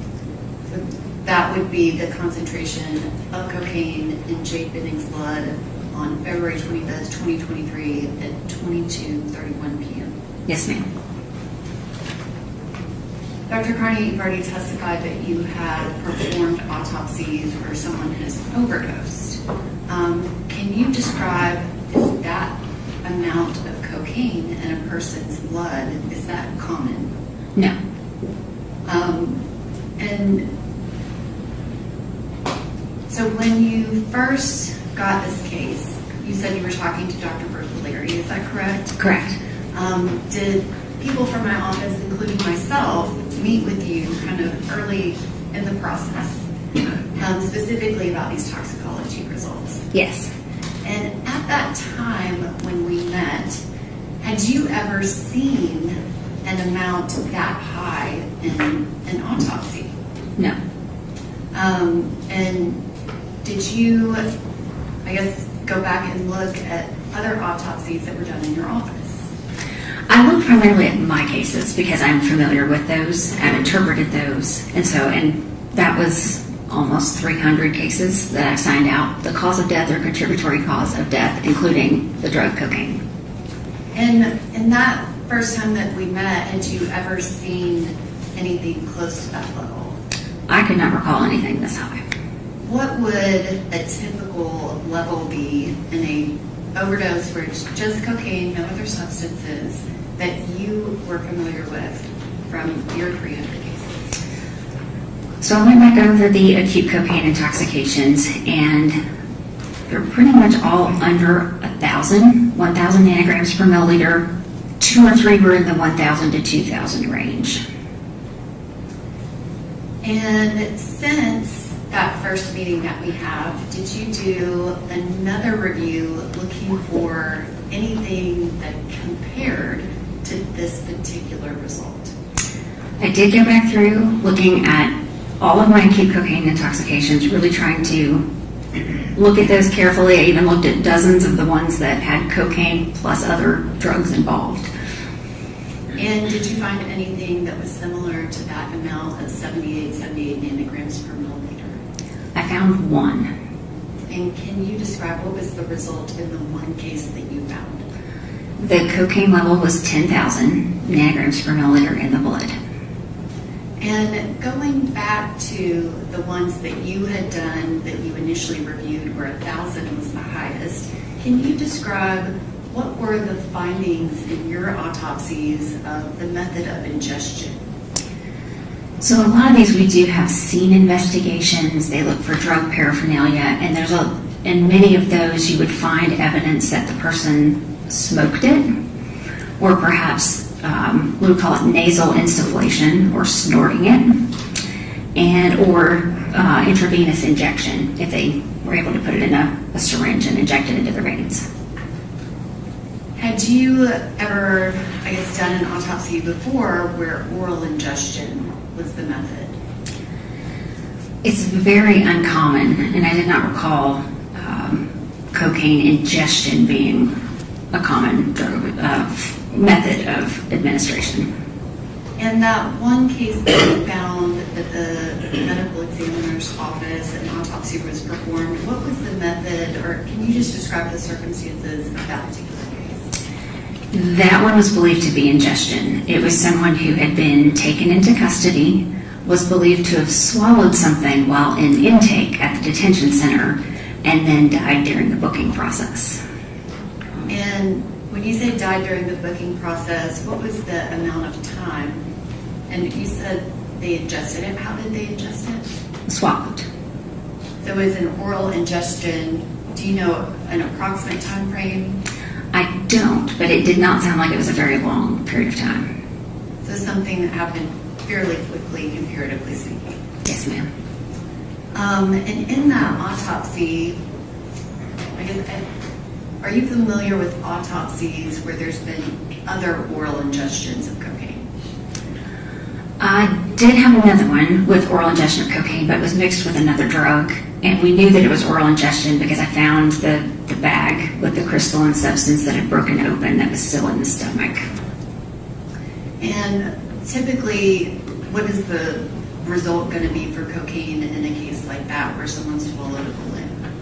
Have you looked at any data related to that? Yes. So in the literature, it shows that those are the cases where they swallow cocaine in an attempt to transport it somewhere internally, not to use it for its effects, or they swallow it to avoid perhaps being caught with it. In those cases, the cocaine level is high. Is it as high as the 7878 or the 10,000 in the other case? Yes. And specifically that case with the 10,000, in that autopsy, was there a bag found? No. And can you describe what would the bag potentially have to do with what the cocaine level would ultimately be? Well, if you have a bag or some sort of protective covering, then that's going to delay the time because then the acid in your stomach has to kind of break through that bag in order to get to the drug. So it should delay it. And can you describe what information did you have about the method of ingestion related to Jade Benning and the subsequent cocaine testing? I found from the police investigation there was concern that she may have ingested it by drinking it. And are you familiar with the additional testing from NMS Labs, specifically of the substance on the comforter? Yes. Objection, Your Honor. What's your objection? The line of questioning that she's going into in regards to any findings on that comforter at this stage. Okay, do you care to be heard? Yes, Your Honor. I'm asking her for... She factored in something from further test of the comforter. Correct, Your Honor. Okay. All right, let the lawyer look at it.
substance on the comforter. Can you describe when you're making your determination for cause of death, are you considering other testing that's done, things from the scene? What do you consider? So forensic pathologists don't work in a vacuum. We do need that information from the scene, from the police investigation, so that way we can appropriately direct our testing, especially in a case like this when I don't have a lot of admission blood to work with. So we do look at that in totality. And can you describe what information did you have? Did you make a determination as to how Ms. Benning ingested the cocaine that resulted in that toxicology report? Well, yes. So based on the high level of cocaine and knowing even from the literature, from the toxicology textbook, that you really see this in an oral ingestion, which is consistent with the investigation, I actually signed her death certificate to say ingested cocaine. And going back to kind of the toxicology, when you're looking at,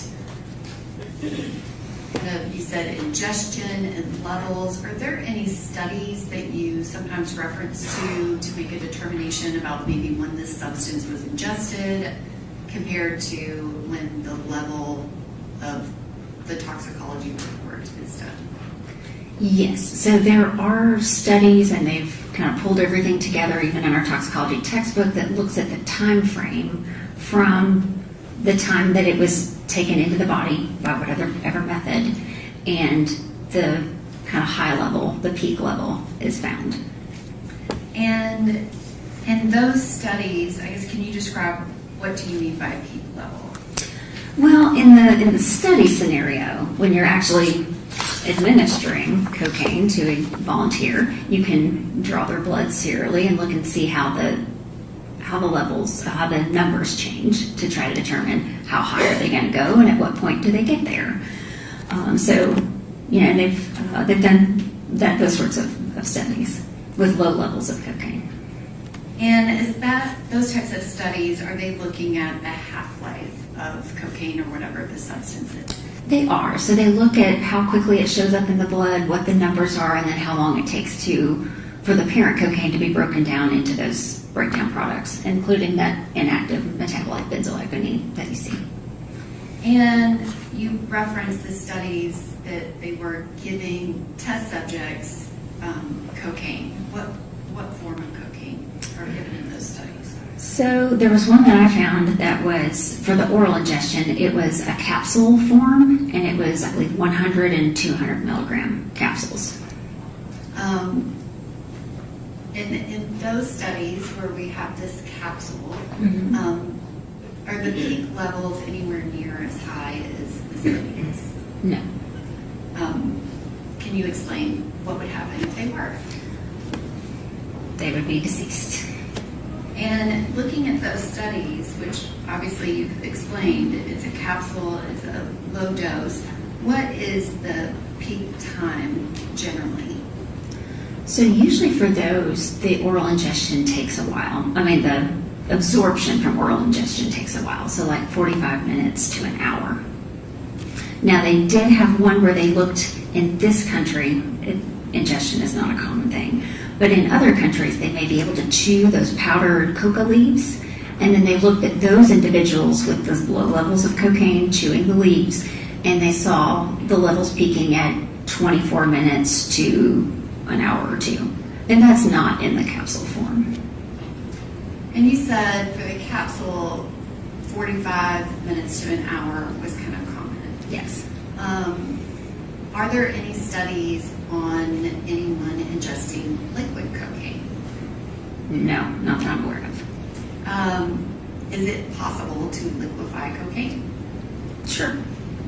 And kind of comparatively speaking, those studies with the capsules, you can't really relate it to a liquid cocaine. It's different. Is that correct? That's correct, because liquid medications are absorbed more quickly than a capsule or a hard, like, tablet form.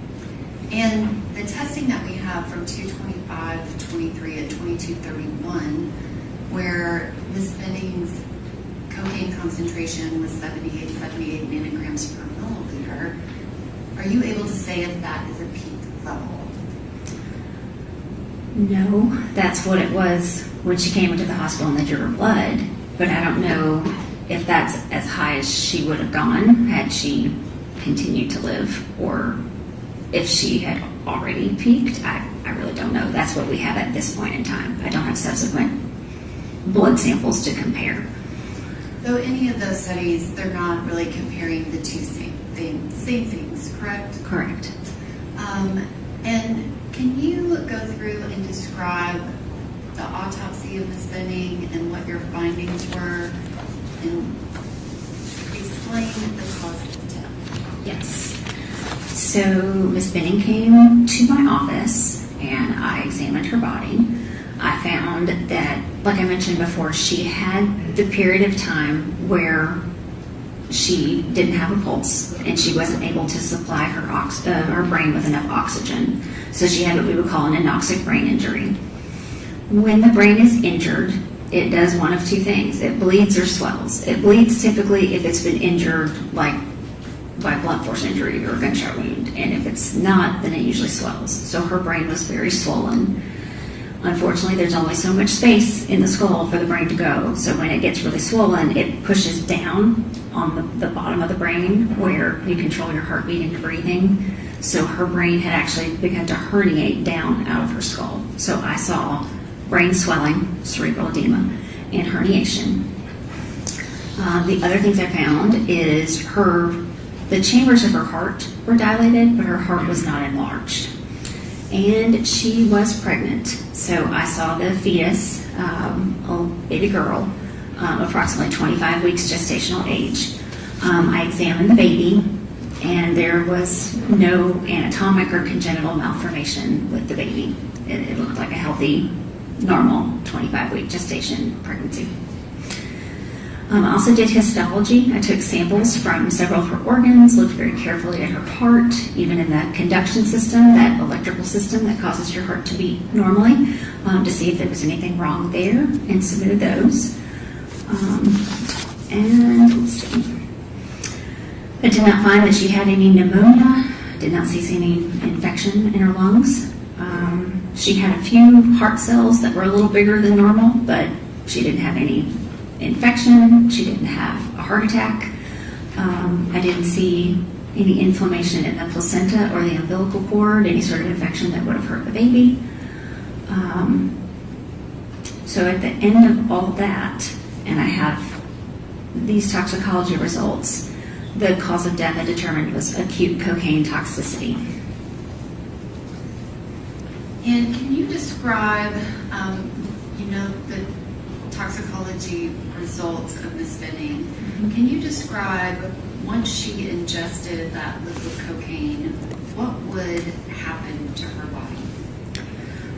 So cocaine causes your heart rate to go up, and your heart has to work harder. It actually causes the force of the contractions of the heart to be stronger. It also, unfortunately, clamps down on the blood vessels. It causes them to spasm or constrict. So your heart's working harder, but you're not able to supply it with oxygen as well. And really, it's affecting all of your blood vessels. So it's going to make it harder for you to supply all of your organs and tissues with the oxygen that you need. In some cases where people have used cocaine, they may actually have a heart attack. It can also cause an abnormal rhythm of the heart, particularly if it's high. And that abnormal rhythm, if it can't sustain life, then the person will become unconscious and lose their pulse. You said that it can cause a heart attack. Did Ms. Benning suffer a heart attack? No. And you said that there was no problem with her heart. She had a healthy heart. Is that right? Right. Well, the chambers were dilated, but the heart itself was not enlarged, and she has no history of any sort of heart problems, congestive heart failure, anything to make me think that that was an issue for her. Is that something that is common in pregnant women? It can happen, especially postpartum. They can have issues like that. The blood volume, increases in pregnancy. But there was nothing unusual about that at all. It was nothing concerning for a cause of death. And can you describe if someone ingests liquid cocaine, would they immediately go into cardiac arrest? I mean, not seconds later. It would take a little bit of time for them to absorb it through the stomach wall, intestinal wall. And kind of those first minutes, and I'm talking like maybe 2 to 3 minutes, what would the effects do to the body? Would it make it perfect? Objection, Right. The question before you kept going was, what would it do to your body? So, like I mentioned, what cocaine's going to do to the body? It's going to cause the heart rate to go up. It's going to cause the arteries to kind of constrict or be small, or kind of clamp down, tighten up to where it's harder for the blood to flow through them. But you're going to have to absorb it into your bloodstream in order for it to affect you. So you've got to have time for that absorption. Not long if it's going to be liquid form, or unencapsulated form. And would you expect someone to be dizzy? They can be, yes. Would you expect them to continue to be able to walk? You could walk initially, but as the level rises, it's going to affect you more. And then what about any type of, aspirating or vomiting? Would that be something that you would expect to occur? That is a common thing to happen in a lot of deaths. And if someone describes someone as snoring, does that have anything to do with these symptoms? Snoring often, especially when it's around the time of death, often refers to agonal breathing. So it's kind of that gasping breaths that can sound like snoring. And agonal breathing, you said it's close to death. Like, is there any type of time frame that you can give to that? I'm not sure, but we do hear it very frequently where they'll say someone's snoring and then they stop breathing completely. And it's probably because they were gasping for some period of time and then they stop breathing. Would the person be able to vomit after that? Yes. I mean, people vomit pretty routinely close to the time of death when they're unconscious, and then that's where we run in with some aspiration issues for people who make it to the hospital and survive for a period of time. You said the person would be unconscious. Yes. And I guess, what happens to the body when you have that lack of oxygen to your brain? That's why her brain is swelling. So once you deprive the brain of oxygen for too long and it can't recover, it will swell. And it'll swell to the point where we have, like in her case, the herniation out of the skull, and it causes their death because it presses on that center that controls your heartbeat and your breathing.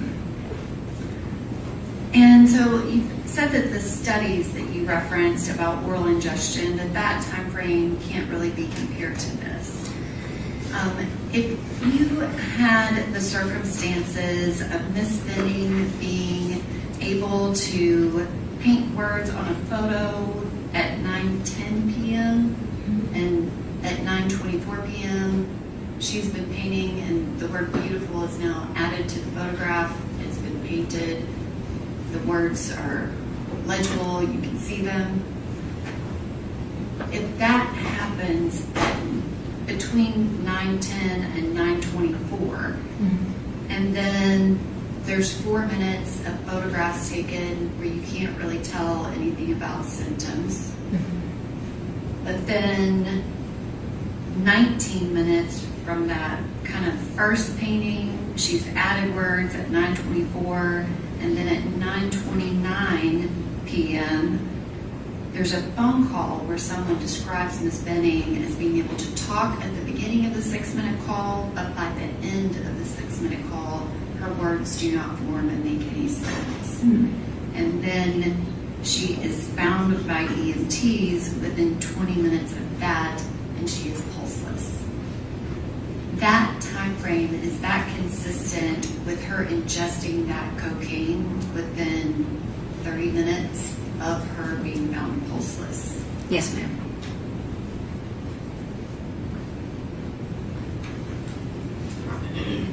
I want to talk about Miss Benning's unborn baby girl. You did an autopsy on the fetus as well, is that correct? Yes, ma'am. And can you describe what actually caused Jade Benning death? So acute cocaine toxicity caused Miss Benning to die.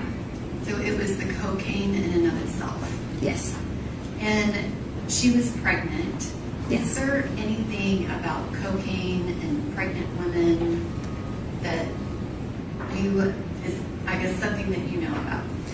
Yes. So cocaine is one of the only drugs that we know can cause pregnancy loss because it can cause placental abruption, where the placenta pulls away from the uterine wall. That disrupts the blood flow from mom to baby, so now baby's not getting the oxygen that it needs through the blood, and then baby dies. And did Miss Benning suffer placental abruption? No. And I guess why is that? Well, she died of the cocaine toxicity, and so the abruption maybe didn't have time to occur, or just didn't occur in this case. And I guess if she maybe had been given less cocaine, is it possible that it could have caused a placental abruption? It could have. And this information about cocaine and pregnant women and the cause that it causes placental abruption, are there studies on that? Oh, yes. And you said, oh yes. Can you describe how many studies are there on that? I don't know how many studies, but they're out there. Because that's something that I searched early in my career to learn the connection between drugs and pregnancy loss, and that was one of the clear connections was cocaine and placental abruption and pregnancy loss. And are those studies available on the internet? Yes. Can you describe, you said that there was no placental abruption to Jade Benning's unborn baby girl. Can you describe the autopsy of her unborn baby? Yes.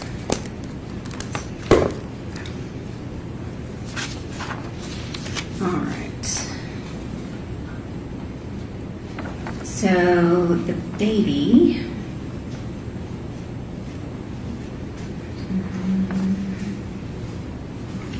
Sorry, I was looking for the weight here. We have an 830-gram female fetus, and then I have all the measurements listed. We take the weight and the measurements to compare it to a chart to see how far along the pregnancy was, and it fit with a 25-week gestation pregnancy. She was in the uterus, the baby surrounded by amniotic fluid. The amniotic fluid was yellow, but there were green particles in it concerning for meconium, which you typically see when the child is distressed. So the child was under some sort of stress, which means they basically had their first bowel movement in utero into that amniotic fluid. Then I measured the placenta. I saw a 3-vessel umbilical cord, which is normal. I did not see any adherent coagulated blood on the placenta that you might see with abruption. And I didn't see any evidence of infection, nor did I see any under the microscope. And then I looked at the organs. All the organs were in the right place. The weights were accurate and as expected. No other abnormalities with the child. If Jade Benning had not ingested the liquid cocaine that she did, Objection, Your Honor. Okay, you want to rephrase your question? I hadn't finished my question, Your Honor. She's objecting to Me asking the way you phrased it. Dr. Carney, if Jade Benning had lived, would you have expected her to have a healthy pregnancy based on your autopsy of her unborn baby? Yes, ma'am. Was there anything wrong with her baby? No. Would her baby be able to live after ingesting that level of cocaine? Would the baby be able to live after mother ingested that level of cocaine? Mother ingested that cocaine, and could her baby have lived without her? Okay, so I understand the question. So the baby died because mother died. And did you do further testing of anything related to the baby's organs? Yes, I sent the liver tissue from the fetus for testing. And can you describe why did you do that? I was looking for the presence of any sort of drugs that might have circulated through the baby's liver while mom was under the influence of this drug. And you said that you submitted that liver tissue specifically for testing. Yes, And is that result also incorporated in your autopsy report? yes. And can you describe what was that result? So the liver tissue was presumptively positive for fluconazole. That's an antifungal commonly given to women for yeast infections. And did you have any other information related to the testing of that liver tissue? There were no other positive findings reported. Based on further investigation, I called and discussed the toxicology findings in this case with a toxicologist at NMS Labs. They said that cocaine was found, it was triggered in the liver tissue, but it was very close to the cutoff limit. So they said if we sent it for confirmation, it might not show as positive because it was so close to the reporting limit, but it was there. And in forensic pathology, we're often interested if a drug is even present. So that's why I asked. And that liver sample was taken on March 7th, is that correct? The liver tissue? Yes, ma'am. And so that would have been 10 days after ingestion. Yes. And can you describe what would happen to, I guess you were talking about the ingestion of cocaine, that it clamps down on the blood vessels. Yes. That ingestion of cocaine by Jade Benning, what would have been happening to the baby in that moment?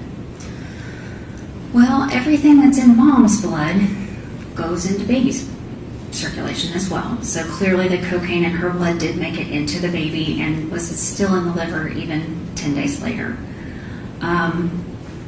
Unfortunately, because the cocaine causes that difficulty for the blood to flow to all the organs and tissues, including the uterus and the baby is likely deprived of oxygen during this time. So by the time EMS makes it to Miss Benning, she doesn't have a pulse, so she doesn't have enough of a blood pressure to supply her own brain with oxygen.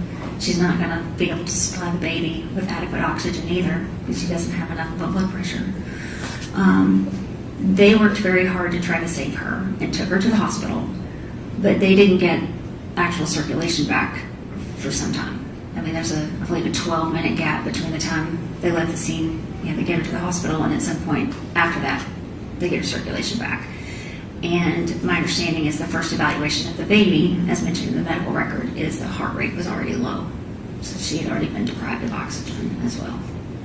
And Dr. Carney, you referenced the medical record. Did you review other, records related to the medical health of Miss Benning as well as her unborn baby? I did try to obtain as many of the OB records as I could find. So you had her records from Dr. Mullally and the UMC? I believe that's where it was, yes. As well as her Jade Benning's medical records from being in Vanderbilt University Medical Center, is that correct? Yes, ma'am. And you were mentioning the baby's heart rate. Mm-hmm. Can you describe what happens, medically, what does that mean when a baby has a heart rate as low as Miss Benning's unborn baby that I believe went down to 30 beats per minute? It's very concerning because, again, she doesn't have, her heart is responding to not getting enough oxygen. It's not beating normally because normally the heart rate is much higher. So I know there was a lot of concern that, the baby wasn't getting enough oxygen and was already in the same kind of scenario as mother with that anoxic brain injury. Is it possible if anyone made a decision to do a cesarean section and take the baby, is it possible the baby would be in the exact same condition as Miss Benning? Yes, and then you have also the added challenge of, at that point when she first went into the hospital, the baby was only about 24 weeks, even 25 at autopsy. So at that point, the lungs aren't very well developed, and it's really difficult to oxygenate those little ones and for them to survive. Thank you, Dr. Kearney. I don't have any other questions.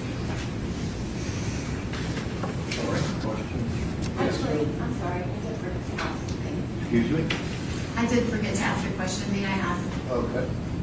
Dr. Carney, did you determine a manner of death? Yes, And what was the manner of death? could not be determined. And you did not make a determination on that, correct? Correct. The circumstances surrounding her ingestion of cocaine were very concerning, that she ingested this unknowingly. Most cocaine intoxication, someone is taking the drug for wanting to get the effects, and so we would call it an accident because they didn't take it to try to kill themselves. In this case, police investigation did not show any history of illicit drug use. Everything that they found that as soon as she found out she was pregnant, she wanted to do everything she could to take care of herself and take care of that baby. And it didn't really fit with your classic using drugs for the euphoric effects and accidental death. It was much more suspicious that someone gave it to her without her knowledge, but it didn't have enough to get to that, homicide determination. And your autopsy report, that was completed, I believe, August 11th of 2023, is that correct? That is correct. Thank you, Dr. Carney. Okay.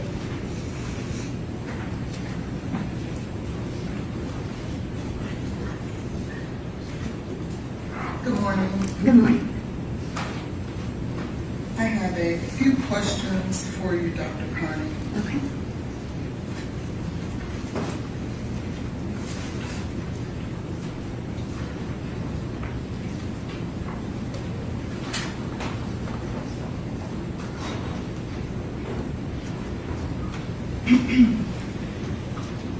Just so the jury knows, we've met before, correct? That's correct. Okay, thank you. Let's talk a little bit first about your qualifications. Okay. You are, in fact, a pathologist medical examiner. Correct. And that's what you went to school to learn to do, correct? Yeah, for my training, yes. You are not a toxicologist That's correct. and have not been to school to become a toxicologist. That's correct. You'll agree with me that is a totally different area of expertise.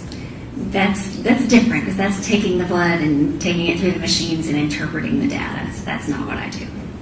And it takes a whole nother specialized training to understand the toxicology, let's say, for example, cocaine and the metabolites like the BCE and the MEE, which are the metabolites of cocaine, correct? It takes training to be able to test for those, interpret them in the data, yes. My training is in taking those toxicology results in the setting of that autopsy. I did actually spend a whole month in the toxicology lab as a resident, and then I rotated again as a forensic pathology fellow so that I could learn how this is done, what's important in the autopsies, and how to interpret them to determine cause of death. But just so that the jury is clear, that doesn't make you a toxicologist, correct? That's correct. And it takes, if we were to ask a toxicologist, if 1 month in a lab is all it takes to be able to become an expert, would they agree or disagree? Well, I'm not an expert in performing the toxicology. My expertise is in taking those toxicology results in the setting of the autopsy to determine cause of death. A toxicologist will not determine a cause of death. No, of course not. Tell me exactly then, outside of that month, what other trainings have you had in regards to toxicology? So in my fellowship and in the 13 years that I've practiced since, it's been my job to take these toxicology results in almost every autopsy I perform and apply those to that case to determine if it is a toxicologic cause of death or not. But my question was the training. What training, and not on-the-job training in terms of I have a body in front of me that has toxicology results. Mm-hmm. What specific schooling and training do you have outside of that month for toxicology? like I said, in your fellowship, you learn how to apply results. You have attending pathologists that you can ask questions of. There's toxicologists to ask questions of, and then you continue to do that in your practice. So no schooling? There's no specific schooling for that, no. You don't go to a special set of training in order to learn how to do this as part of forensic pathology. It's part of your forensic pathology training. I'm speaking about toxicology. That's the question before the jury. Toxicology schooling and training. But I don't perform the toxicology testing. I take the results and apply them. That's part of forensic pathology training and practice. And that's a different area of training and schooling as well, to interpret toxicology results, is it not? And that's what I do. That's what I was trained to do in my forensic pathology fellowship and what I've been doing for years. Okay. And what school did you go to for that toxicology training? I went to the State of Maryland Office of the Chief Medical Examiner for my forensic pathology fellowship in which I was trained. Okay. And you were there though for forensic pathology, not toxicology. Let's go now She's to. gotten training in interpreting toxicology. Very good.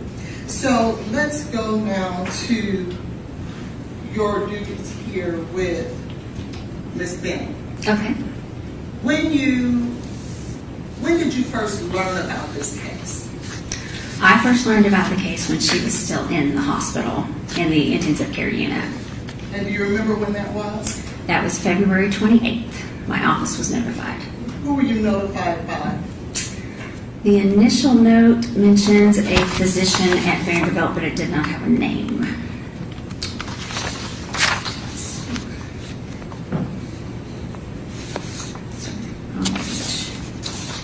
Here we go. A physician from Vanderbilt contacted the office, and then we were also called by the toxicologist at Vanderbilt. Oh, there was a toxicologist that was involved? Yes, What was that toxicologist's name? Dr. Rebecca Brucolari.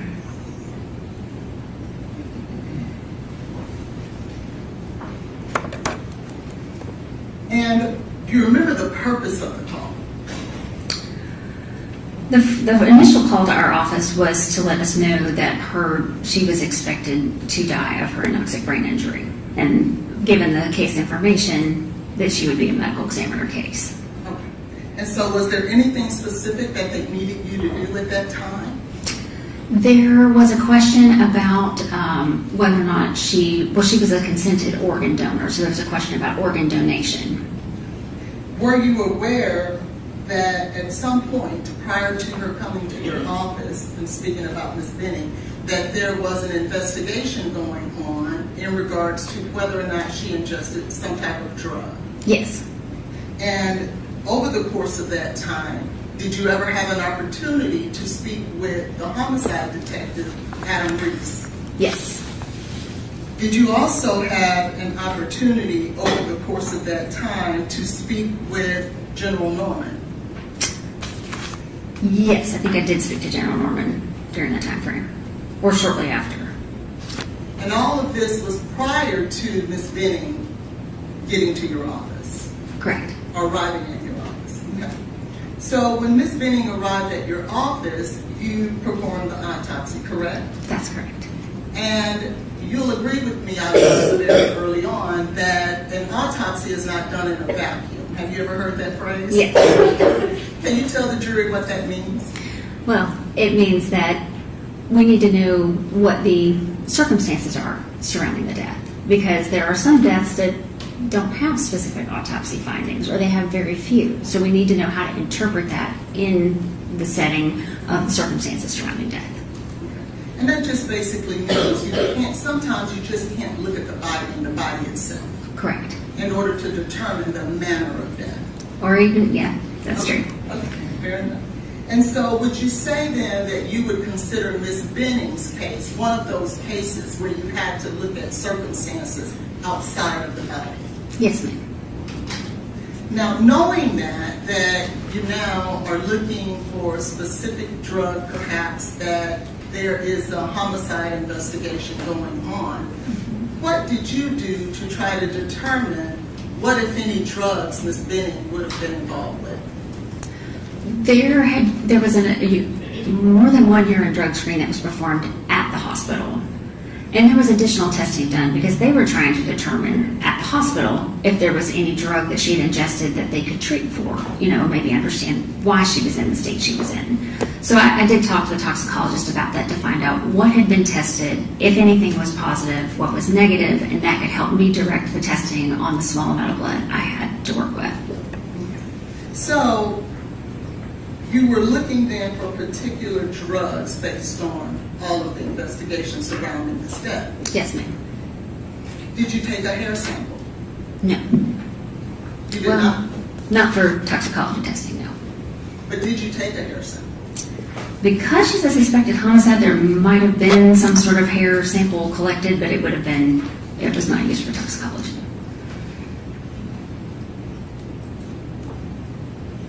May I ask that I pass an exhibit for identification purposes? Would it help you if I showed you a couple of pictures that were a result of your testing and or collection to refresh your memory? Okay.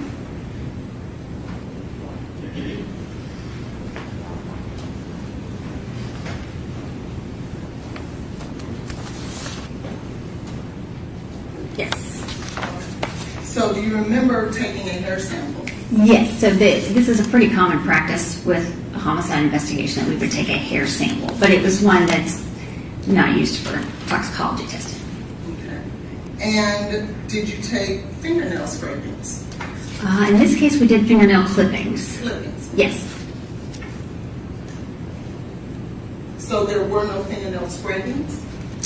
I don't usually do scrapings. I'll actually clip the whole nail itself, or the end of the nail where you would have the scrapings, and just take the whole thing and put it in the envelope for them to test.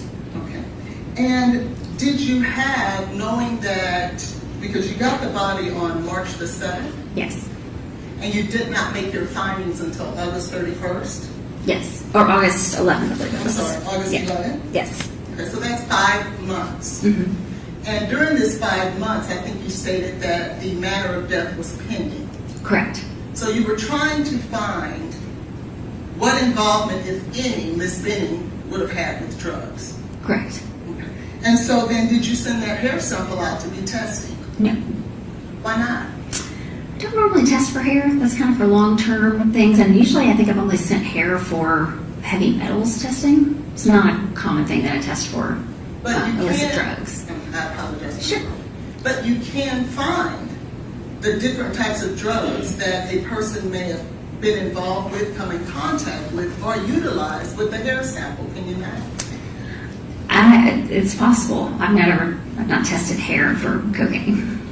But you can do that, can't you? I think you can. You don't. I'm not sure. I've never done it, so I haven't checked into that.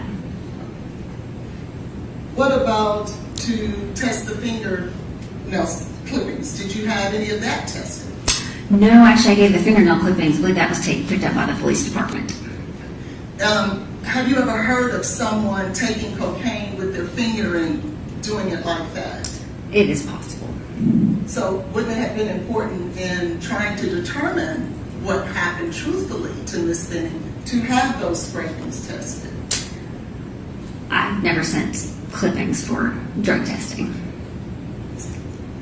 And so you did not do that either? No. So you landed on the testing for the blood. Yes. And did you try any other means or methods to determine what types of drugs she would have been involved with? Any other means other Are than there testing? any other means that you as a pathologist can engage in to determine what type of drugs that Ms. Benning could have been involved with? Well, blood is really what we want to know, if there's any drugs there, because that's what's going to be circulating through her system. And we have a peripheral blood sample, which is ideal. So from that, we know what drugs are circulating in her system at the time that she goes into the hospital. There was other testing done, and I did try to gather all of that in order to direct my testing. What about the vitreous fluid? Did you do that? Or can you educate the jury what the vitreous fluid is? Vitreous fluid is the fluid of the eyeball. And we do collect that on every autopsy. You can test that for, occasionally I will test it for drugs. Usually I want to use that to look at their electrolytes to see if they were dehydrated, if there's any chance they might have had high blood sugar, died of, a diabetic crisis. But yes, so we do have vitreous fluid that we draw in each case. Did you draw that from Ms. Benning in your search for what type of drug she was using? I believe we did. Verify that.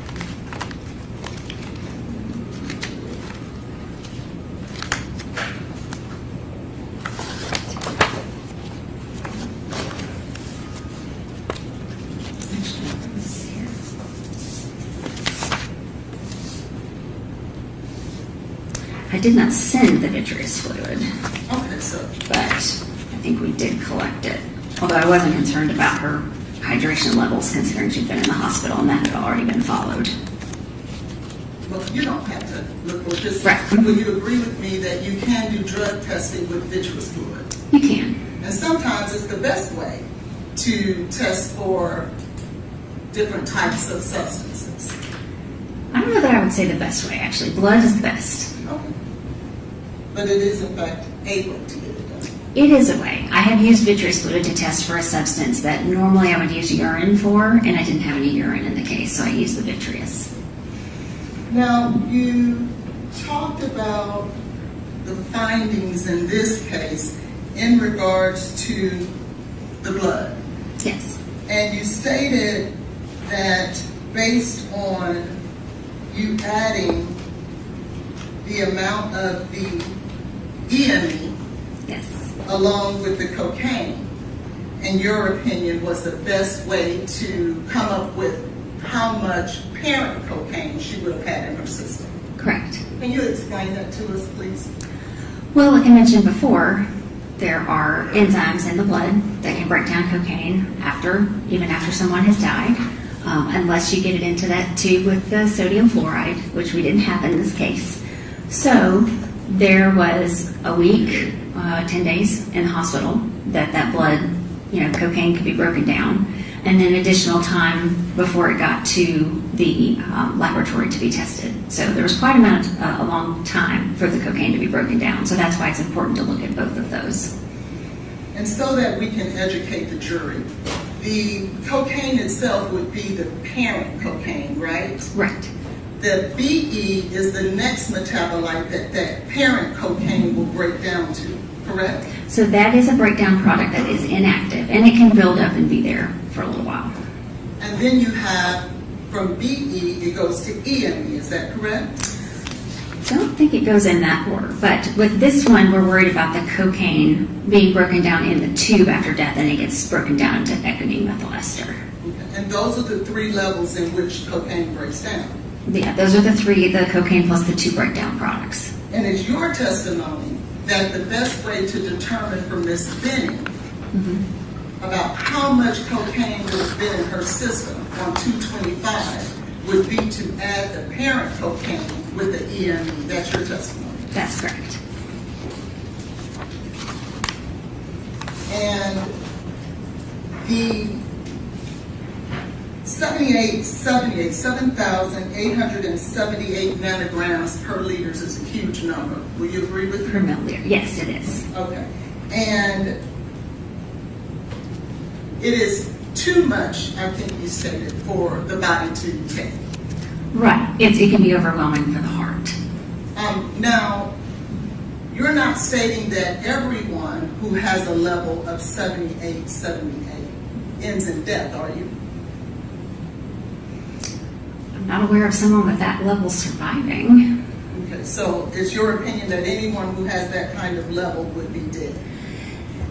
It's hard sometimes to interpret in some of these illicit drug levels what's a lethal dose, because you have to find out, have they been using cocaine over time? Have they developed tolerance? Maybe they can handle higher levels.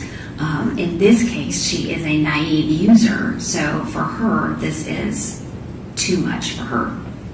Now, how did you come to the conclusion she was a naive user? The investigation did not reveal any history of cocaine use. And who relayed that information to you? you? How did you come to that determination? That was talking to the police because they did the investigation into, anything about her. And who specifically did you speak with in regards to that conclusion? I believe I talked to Detective Reese because I specifically asked him about a history of drug use. And what did he tell you? That she was not known to partake of cocaine.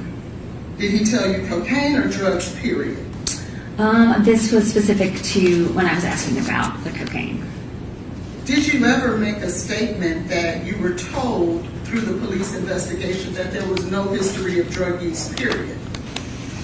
No, I don't think I said that. Because I think in the past, there might have been some marijuana edibles.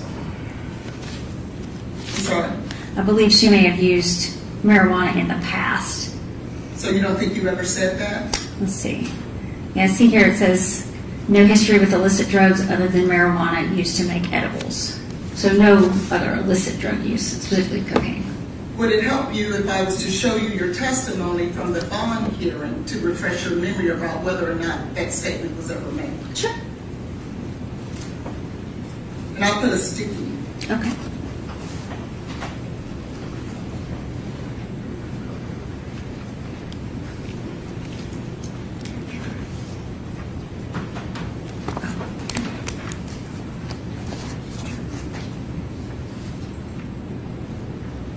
So if you're referring to this, I stated, the investigation does not show Ms. Benning as someone who used drugs historically or even recently close to her time of death. It doesn't appear that she used this sort of illicit drug in the past. So referring to the cocaine. And so when you stated that it doesn't appear that she had the history of using any drugs, you're saying that you were speaking about cocaine? Yes, because I specifically say this sort of illicit drug. Now, can you tell me when you talked about things that you look for, when you talked about cocaine, seeing it in the past, things that were in the system? You remember talking about that? Yes. And did you see other things in her system that that at least would have caused you some concern or to consider? In my testing, no. No, and Ms. Benning's history in any of the testing? There were several other rounds of testing that were done, but most of those, well, actually all of those were after this initial sample. So she was at the hospital and was given various medications to treat her at the hospital. So those medications showed up in that testing. Well, specifically, you stated on direct with the marijuana, you were Right. looking at different things that were in there, correct? In her system. Right. Did you notice that cocaethylene was present in her system? No. There's no cocaethylene in her blood. Do you remember where there was a confirmation testing that was done on cocaethylene? No. And the cocaethylene testing was done on the hospital blood. The reporting limit is quite low, and there was none there. Quite low, like you talked about with the cocaine in the baby's liver? Right. So it's, And you testified that you noticed in the baby's liver there was cocaine, but it wasn't on the reporting level, right? no, I asked the toxicologist if there was a presence of any. I think I asked about cocaine and I asked about marijuana. Right. And they said they did see some cocaine, but it was near the reporting limit. Right, but you testified earlier that even though it wasn't in the reporting limit, it was there, it was present, and so you like to look at that in order to make a determination. Yeah, I was interested in learning that information, yes. That would be the same thing for cocaethylene, would it not? Right, but I wasn't aware there was any cocaethylene there. And the reporting limit it's very low, at 10 nanograms per milliliter. But in the same manner that cocaine was there in the liver, the cocaethylene is present too. It's just not in the reporting, above the reporting limit. I'm not aware that there's any cocaethylene in this blood. I was not told that at all. Well, why would a lab do confirmation testing if cocaethylene did not show up at all? They did confirmation tests. Well, they did testing for benzoylecgonine, cocaethylene, cocaine, and ethylene methyl ester. That's what the cocaine and products panel includes. So they tested for all of that as part of that panel. But why would a lab do confirmation testing? Because let's talk about that. The confirmation testing that's listed here is on the liver tissue. That's her baby, is it not? Right. And you just testified that what's in mama is in the baby as well, correct? I said that the cocaine was in her Any at a very substance, low level. But I wasn't told that there was any VE or cocaethylene. We just talked about cocaine. any substance that is in the baby can only get there if it comes through mom, is that correct? Right. And I wasn't told that there was any cocaethylene in the baby. Did you look at the results to see whether or not there was cocaethylene in the baby? There's no cocaine, cocaethylene, or benzoylecgonine reported on this for the baby. I specifically called and asked the toxicologist about the presence of cocaine and was told yes. That's not my question. I understand what was reported here. I'm asking whether or not the presence of cocaethylene was present in the baby liver at all. I was not told there was any cocaethylene in mom or baby. If the baby did have the presence of cocaethylene, but just not above the reportable limit, what does that mean? I don't know what you're getting at. I asked about cocaine and I was not told there was any cocaethylene. Right, but I'm asking a different question. So we're getting into hypotheticals now. If there was cocaine and ethylene, because there's not any. So is your if it was there, So is your testimony today, there was no cocaethylene in I'm- Ms. Benning, if I could finish? Sure. And Ms. Benning and or the fetus? It's a simple question. Is I'm- that your testimony? it is correct. I'm not aware of any cocaethylene in mom or baby, If you, either on the report or in my discussions with the toxicologist. if you were to learn later that there was in fact cocaethylene in the baby or in mom, how would that change your evaluation? It wouldn't. What is cocaethylene? Cocaethylene is formed when cocaine and ethanol or alcohol is in the blood at the same time. And that would mean whoever has cocaethylene in their system was drinking alcohol and taking cocaine at the same time. You want to correct? show her something that shows that? And She says she is not aware. well, I can show her the lab she's looking at, where it specifically states that there was a confirmation test for cocaethylene. Okay, she's got that. Do you see? Yes, the confirmation test was for benzoylecgonine, cocaethylene, and cocaine, and none of them came up as positives on this page. There's a screening test that's done before a confirmation test, is it not? Correct. And if something doesn't show up on the screen test, then it doesn't pass on to the confirmation test. Would you agree? Correct. Because you could have a false positive. You want to confirm it. Right. I'm not talking about false positives. And a lab will not move from screening to confirmation unless something shows up positive, correct? Correct. And in this case, there was a confirmation test for cocaethylene. Sure. That means that during the screening process, there was a presence of cocaethylene, not what the ending results end up, but there was a presence that made them move from screening to confirmation. There was something of concern that appears for them to further test. Now, let's talk about your conclusion in regards to Ms. Benning and the ingestion of cocaine. Okay. In order to arrive at the number of 7,878 nanograms per liters of cocaine, Milliliter. Yes. milliliters, I'm sorry, of cocaine, can you tell us how you believe that Ms. Benning would have had to ingest that? When you look at the literature, it shows that you do not get these levels with all the other routes of administration. You really only get it with ingestion. And is your testimony that ingestion for Ms. Benning would have been through a liquid cocaine? I don't know how it was ingested. I just know it was ingested. Would you opine that it was one bolus dose or over a period of time? I don't know. I know from obviously the investigation, she doesn't have a prolonged period of symptoms.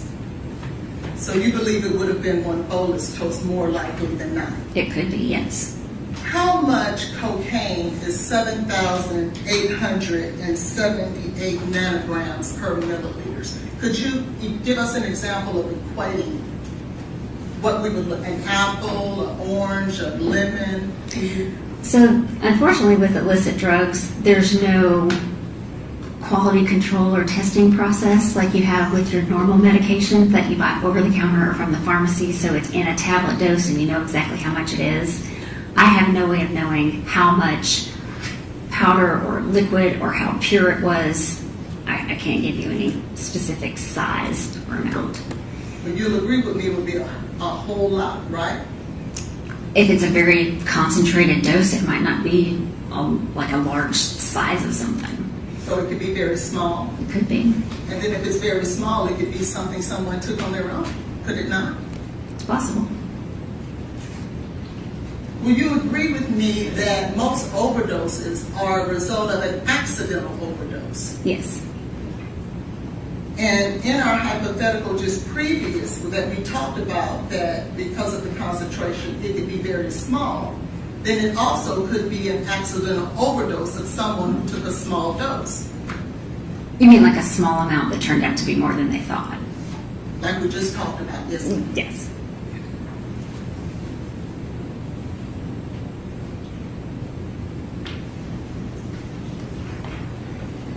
You're stating today that you've never seen prior to this dose or this case doses of that amount of cocaine. Yeah, I only found the one. Okay, so there was one you've seen before. There was one, yes. Okay, just making sure. Let's talk a little bit about the heart cells.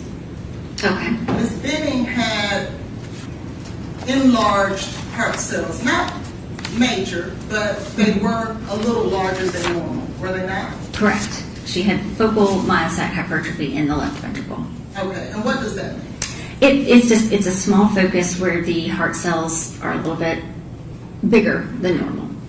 And an occasional, hypothetically, an occasional cocaine user would have enlarged heart cells similar to what you described, would they not? You know, I'm not sure about that. I've seen chronic cocaine users who have developed high blood pressure and thickened left ventricles, but I don't know about the occasional, if it affects the cells on the, it's possible. It is possible. It's possible. Now, did you learn at some point that Ms. Benning tested positive also for fentanyl? Yes. And you familiar with the opioid crisis in our country today? Yes. Objection, Your Honor, to the relevance. What's your next question? And you'll agree with me specifically during this time that Nashville itself had an issue with fentanyl overdosing. Objection, Your Honor, to the relevance. Do you care to be heard? Yes, this goes to our defensive theory, Your Honor. Do you have any studies that show in Nashville how many fentanyl overdoses there were? I don't have them handy, but it's definitely been on the rise over the last several years and has been followed. And there is currently an issue with what they call a fourth wave of the opioid crisis, where there's a mix of fentanyl and a psychostimulant such as cocaine. Would you agree with that? Yes. Fentanyl is often mixed with other drugs. And that would be something similar and analogous to exactly, well, let me back that up. If someone was to overdose on fentanyl and cocaine, that would be consistent with the current rave of the opioid crisis today. Yes. Given that Ms. Benning had fentanyl as well as cocaine in her system, Objection, Your Honor. Counsel is mischaracterizing. Is what? She's mischaracterizing. Okay. Do you want to ask her where that came from her opinion? no, I wanted to ask her whether or not, You can do whatever redirect you want. if What is Ms. your question? if Ms. Benning had fentanyl and cocaine in her system, certainly that fentanyl could have contributed to her death, couldn't it? It could, however, the fentanyl that I've learned about that was found in that testing was after she was given fentanyl at the hospital in course of her treatment. Were you aware that she tested positive for fentanyl prior to being administered fentanyl in the hospital? Objection, Your Honor. Counsel is misstating the evidence. Your Honor, no, I'm not. Do you know, can you help them understand when it was given? And So fentanyl was ordered at the hospital and was given to her. And I believe there's been a lot of work to clarify the blood samples, but the blood sample that is positive for fentanyl is after she was given fentanyl at the hospital. okay. Are you aware that at 22:59, that there was a urine sample that tested positive for fentanyl from Ms. Benning? Are you aware of that? And again, objection, Your Honor. Counsel is misstating the Okay, evidence. Dr. Olashuba testified all negative in urine results from 2259. Your Honor, we have direct evidence, and I'm Okay, asking well, her. we haven't gotten there. I mean, they're objecting to your question is not accurate. So whatever proof you want to put on that it's not, then that's fine. Hypothetically, if Ms. Benning tested positive for fentanyl prior to being administered fentanyl in the hospital, would that affect your decision as to what could have caused her death? I would want to know what the level was, and we can look at, whether or not it's fentanyl and cocaine causing her death. But everything that I've found, that urine drug screen that was positive for fentanyl was also positive for an anti-seizure medication that was given at the hospital. So I believe that fentanyl is administered by the doctors treating her, not illicit drug. I understand that. Are you aware of the metabolite 4-ANPP? Yes. And would you agree with me that that's more in tune with illicit use as opposed to a medical use?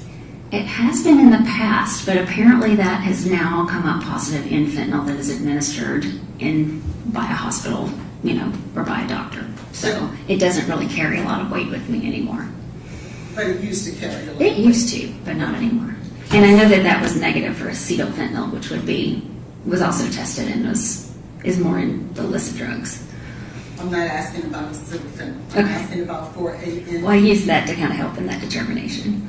I understand. Sure. I'm speaking of 4-ANPP. Mm-hmm.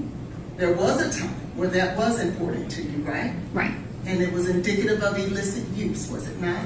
Yes. And so, if Ms. Benning hypothetically tested positive for 4-ANPP prior to you changing your thought process on it, it would make you believe that there was illicit use, correct? Possibly.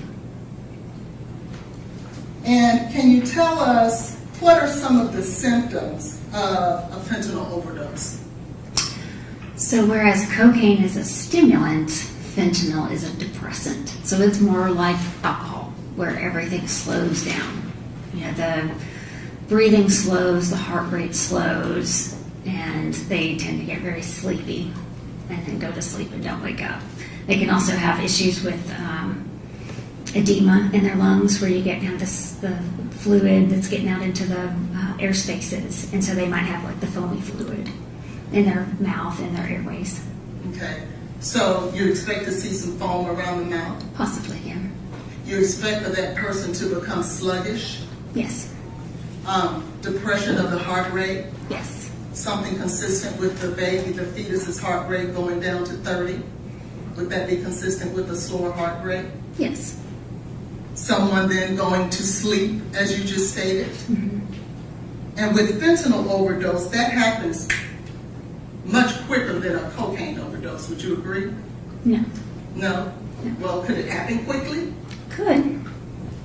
So if someone is snapping pictures and taking selfies, and within a minute they have slipped into a medical episode that is described as becoming sluggish, foaming at the mouth, labored breathing, lower heart rate, would those be things that could possibly be consistent with a fentanyl overdose? It's possible. And to be clear, as it relates to Ms. Benning's OBGYN history, there was no testing done by her OBGYN to determine whether or not she had the presence of drugs in her system, correct? I don't recall seeing that. Yeah. So we don't know. I don't think there was drug testing. If you were to learn that Ms. Benning met with her drug seller or person she received drugs from on that day, February 25th of 23, would that weigh into your consideration? I mean, it's a piece of information that's good to know, but it still doesn't change what's in the blood.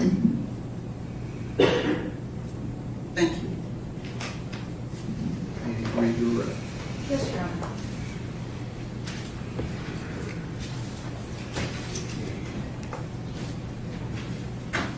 Dr. Carney, Ms. Hollins just asked you a lot of hypothetical questions, beginning with fingernail clippings and whether or not you sent those off for drug testing. Was there any evidence that Ms. Benning ingested cocaine by snorting it? No. Was there evidence to the contrary that she ingested it by swallowing it in liquid form? It's definitely consistent with the ingestion. And she was specifically asking you about other drugs that Ms. Benning might have used. Did any of the testing reveal anything when Ms. Benning first went to the hospital other than cocaine? No. There's no alcohol, there's no marijuana, there's no nothing. Is that correct? That's correct. And she asked you a lot of questions about cocoethylene. Yes. Is there any evidence whatsoever that Ms. Benning was drinking alcohol and snorting cocaine? No. And is there very specific evidence to the contrary? It appears so, yes, from the investigation of the scene. If she had been drinking alcohol, would that have shown up in testing? Yes. And did it? No. And if she had been using any other drugs, would that have shown up in testing? Yes. She asked a lot of questions about fentanyl and a fentanyl crisis and opioid crisis. Dr. Carney, is there any evidence whatsoever that fentanyl was ingested by Ms. Benning when the dose of cocaine was ingested? No. And specifically to that dose of cocaine, can you say exactly how much it was? Like What amount? size-wise? Yes. In the other case where the amount was 10,000 nanograms per milliliter, the circumstances of that person was in police custody. Is that correct? That's correct. Were you provided like the facts of that case as part of the autopsy? Yes. And was it a large amount of cocaine? It would have had to have been something he had with him that he could swallow quickly. And so something that you could have a small rock, pop it in your mouth, swallow it, and that would do it. Yes. Thank you. You have other questions? I do, Okay, just a few. yes. Okay.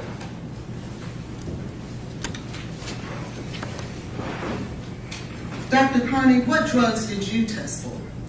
I tested for cocaine and products as well as designer opioids.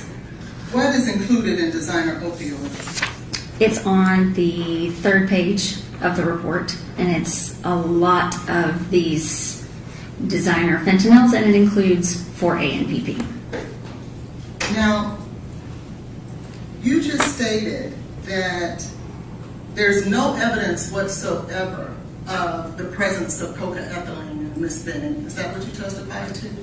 I have no positive findings for cocaethylene and no communication to say otherwise. Are you familiar with the lab of the Center for Forensic Science, Research and Education? Yes, Okay. And that's a lab here in Nashville? Actually, the CSFRE is a branch of NMS labs. Okay. They're associated with NMS. Is it a lab that is utilized by Vanderbilt? If they send their samples to NMS labs, yes. And are you aware that there was a sample of Ms. Benning's blood that was sent to CSFRE? Yes. Did you have a chance to look at the results of those testings? Let's see. I have some testing here. I think it was urine, actually, that I was aware was sorry. sent. Yes, Yeah, the urine. urine was sent to the research lab. Yes. And in fact, isn't it true, Dr. Carney, that her urine tested positive for cocaethylene at the CFSRE? I was not aware of any cocaethylene, no. If I may, Your Honor, if I can show the witness.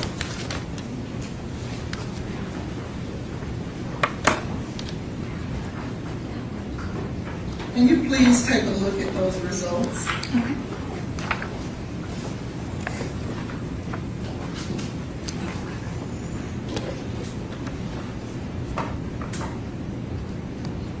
Okay. Do you see there where Ms. Benning tested positive for cocaethylene? I do see a positive for cocaethylene here.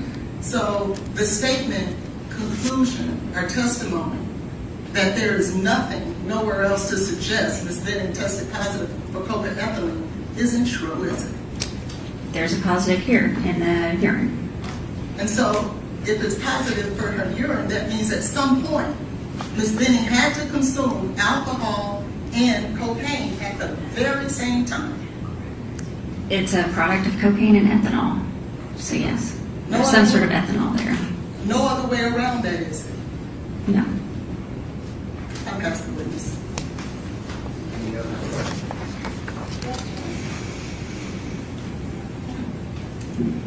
Dr. Carney, there were only 2 samples that were obtained from Ms. Benning, a urine sample and a blood sample, prior to her receiving treatment at the UMC.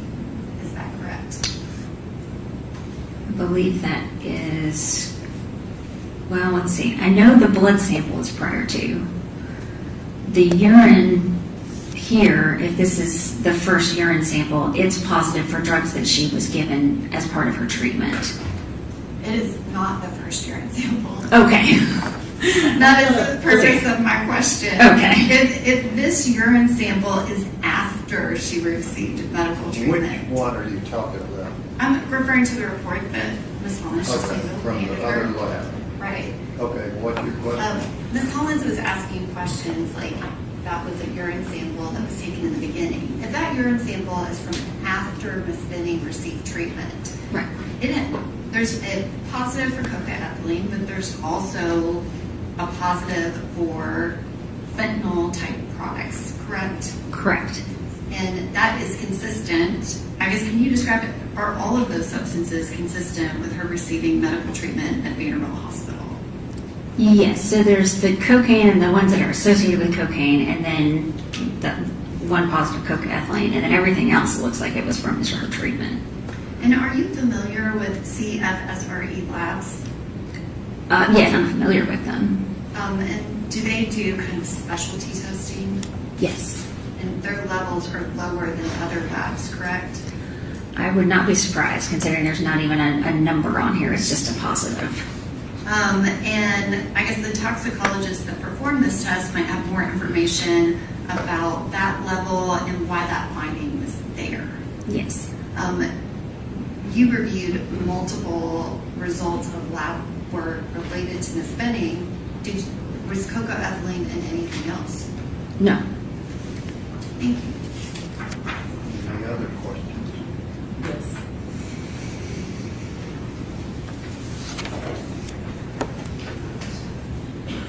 You're not telling this jury that Vanderbilt gave her alcohol and cocaine, are you? No.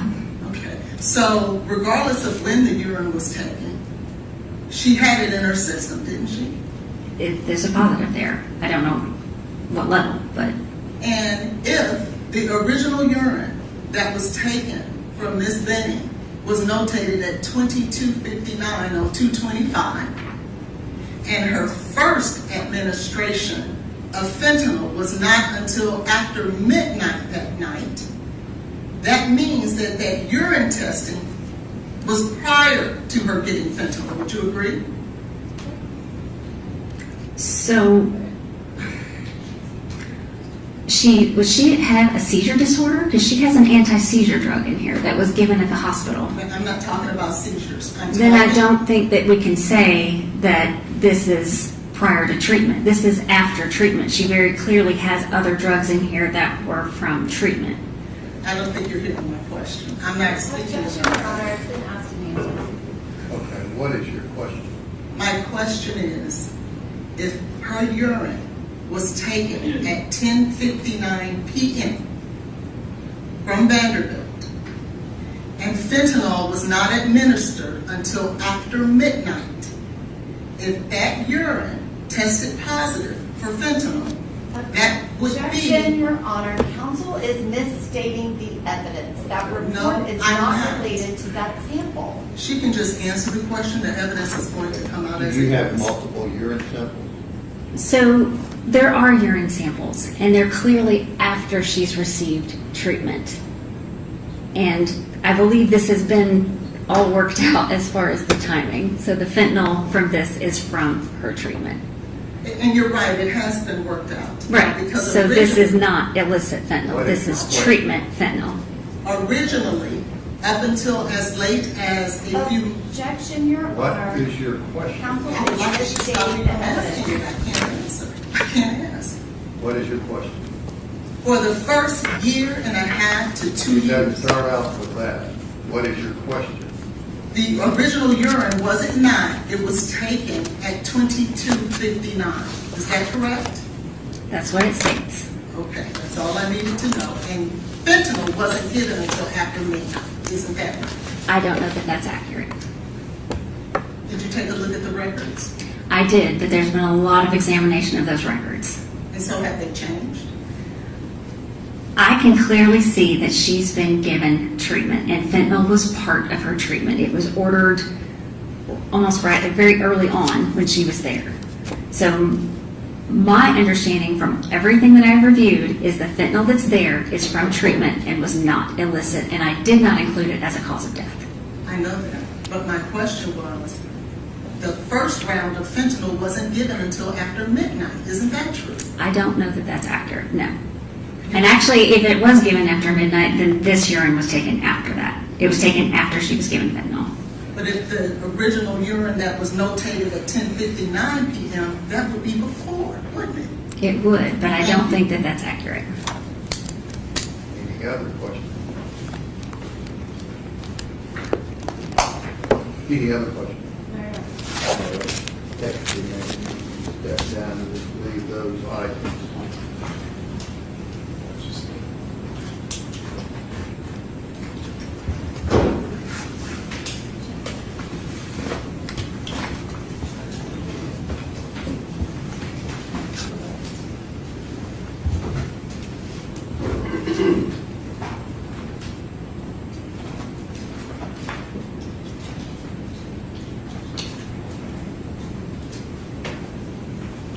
All right, ladies and gentlemen, the jury will break for lunch till 1:40. I would step down the hallway.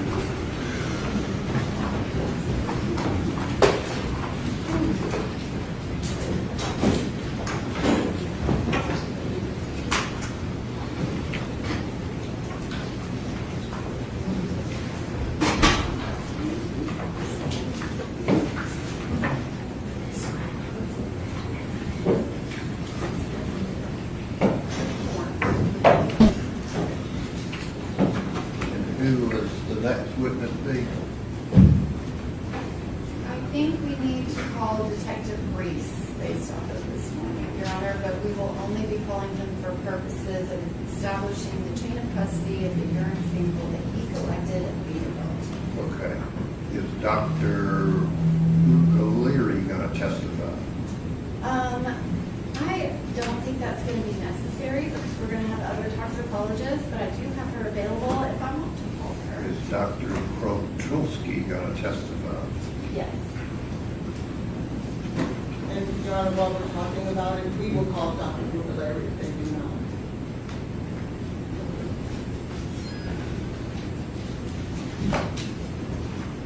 being much Hey, Judge.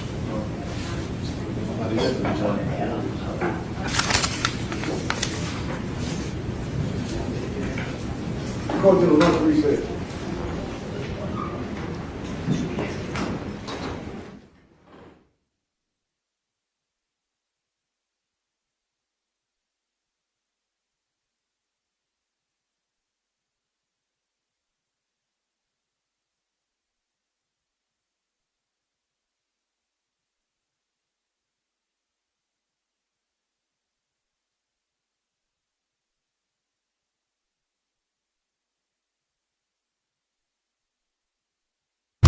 The crime of child abuse requires proof that the defendant, having the care or custody of a child under circumstances other than those likely to produce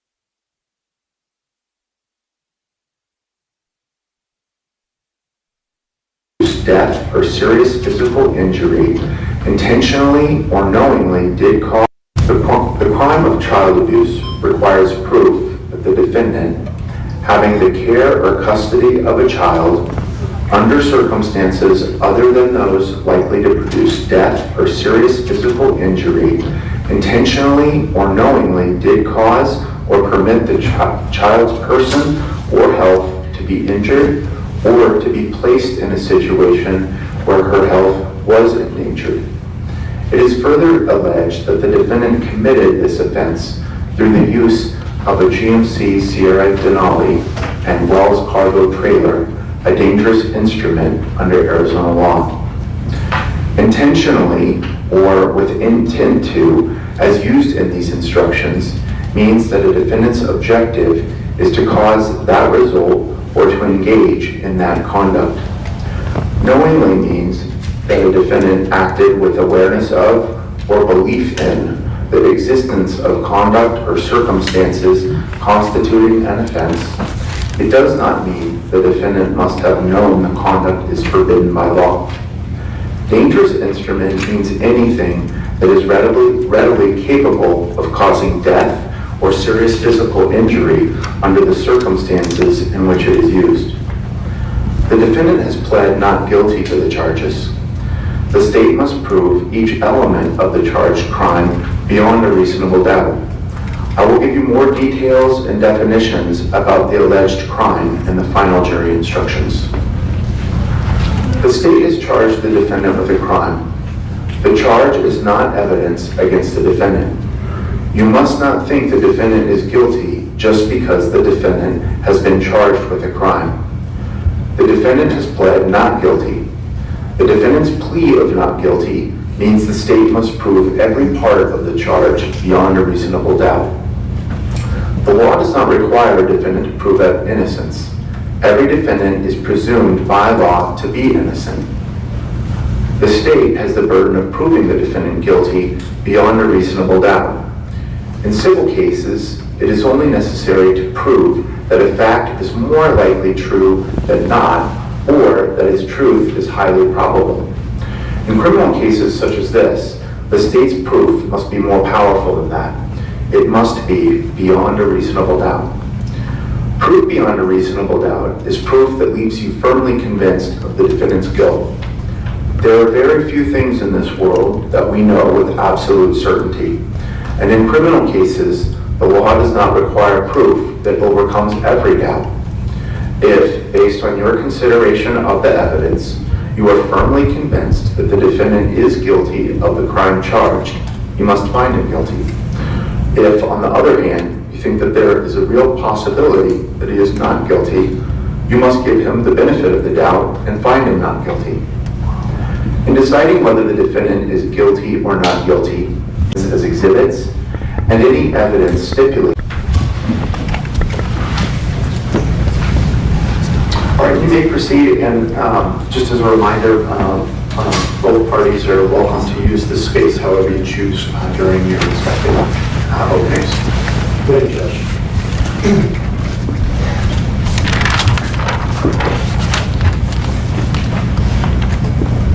A child's fingers cling to these trailer doors, holding them closed. That's what was seen on Flagstaff roadways on a hot August day in 2022. But it wasn't just one child inside. On August 28, 2022, there were 3 young girls in this metal cargo trailer, traveling from Colorado City, Arizona, through Flagstaff, over a 3.5-hour journey.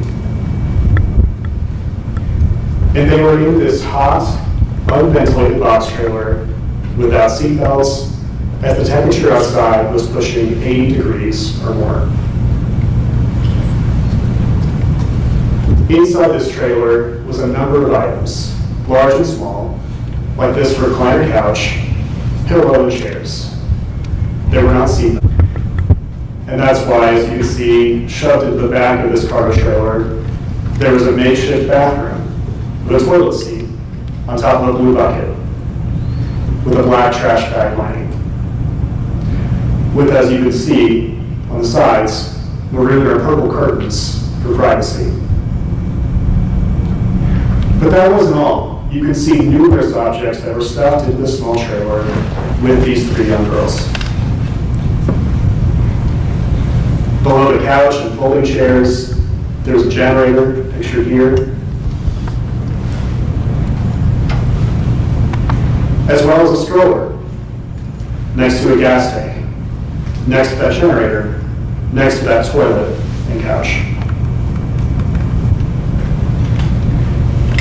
And right next to the fuel tank, 2 filled water jugs with blue spongy cables around them.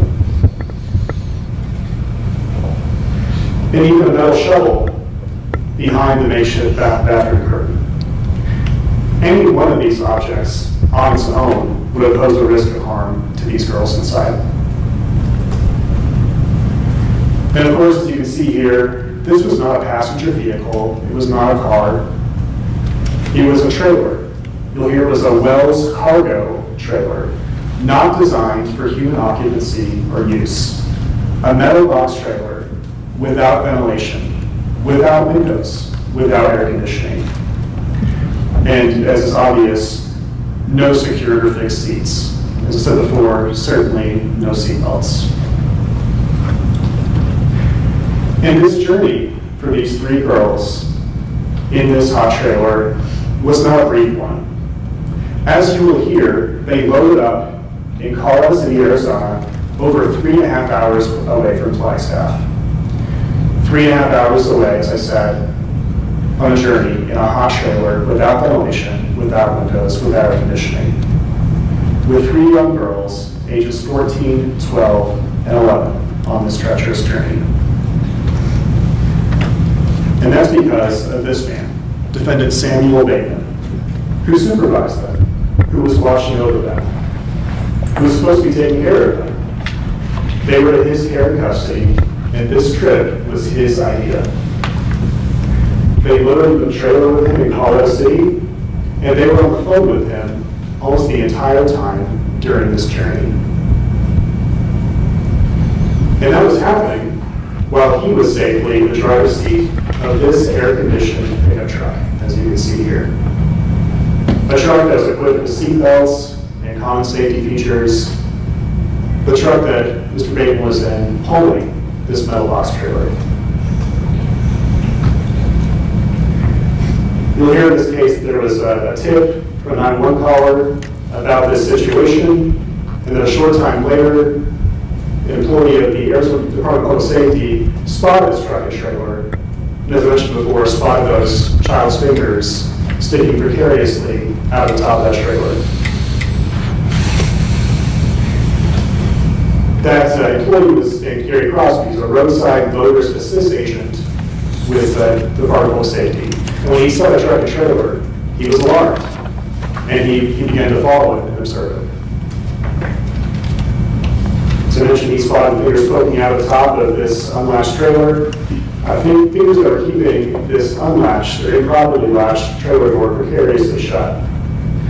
Crosby followed the vehicle, the truck and trailer, until Samuel Bacon, the defendant, suspicious and paranoid about law enforcement, stopped the truck and trailer at 2001 East Hunting Drive here in Flagstaff by the U-Haul store.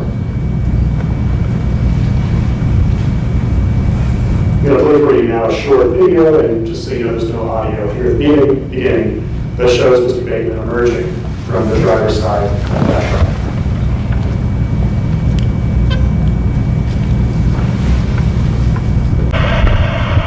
I'm going to get that knife off, sir, okay?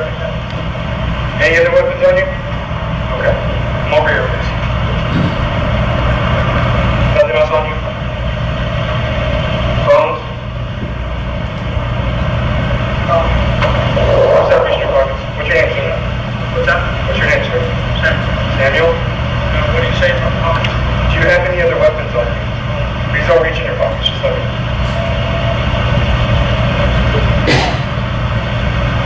We're out here because there is supposed to be people back there. How many other people in the truck?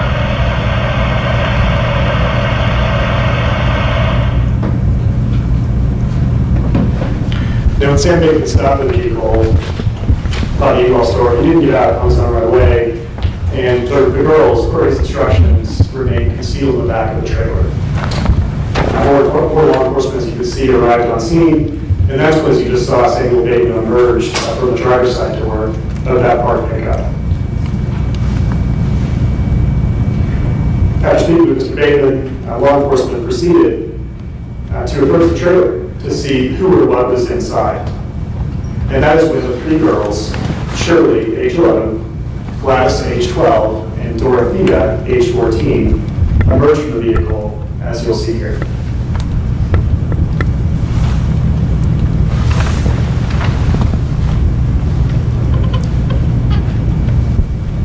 And again, this video is no sound.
Trailer, as well as the women who accompanied Samuel Bacon in the truck.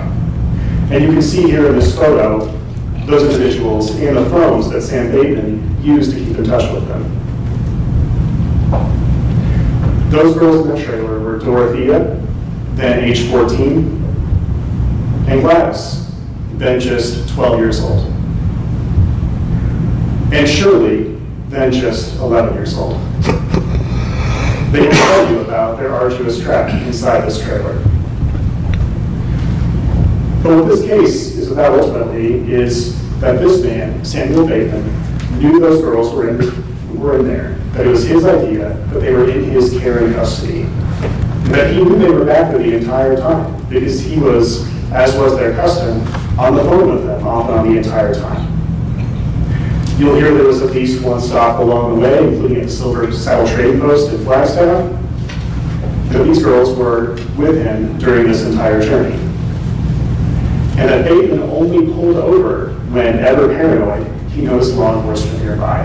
That is, there were plenty of chances to stop and remedy this situation, and Mr. Bateman didn't take advantage of those opportunities. You will hear this was not the first time this occurred, that Bateman had been warned about this kind of thing before, when just 2 weeks earlier, on August 14th of 2022, he was stopped for transporting those same 3 young girls, Jolee, 11, Gladys, 12, Dorothea, age 14, all under 18 to be clear, in a similarly unsafe fashion. And you'll see them at that Colorado State traffic stop getting out in this video.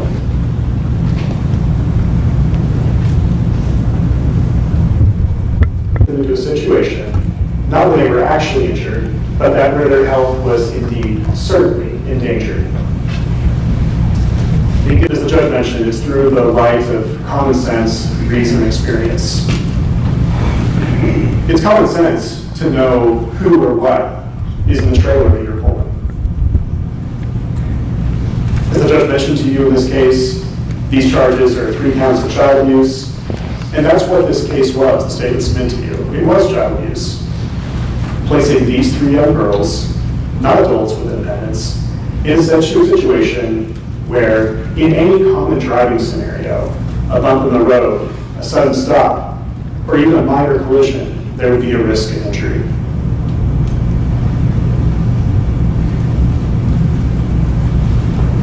I would note as well, the judge told you that lawyers' comments are not evidence, and so the state's going to ask you to listen carefully to the evidence and watch and hear the evidence.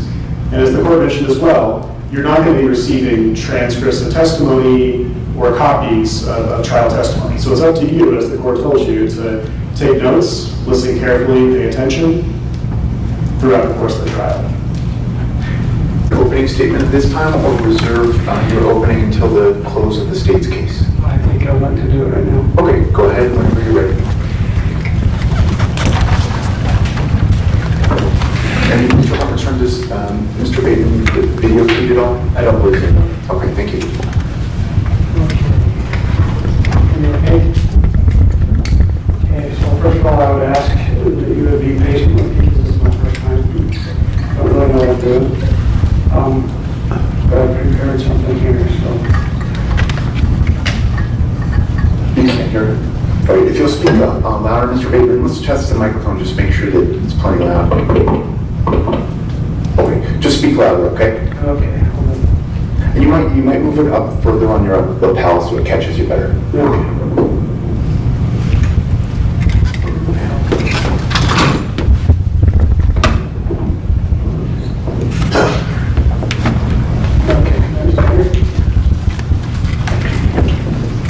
Anyway, I was just asking if you'd be patient with me, because I've never done this before. So, I've prepared some opening statements here.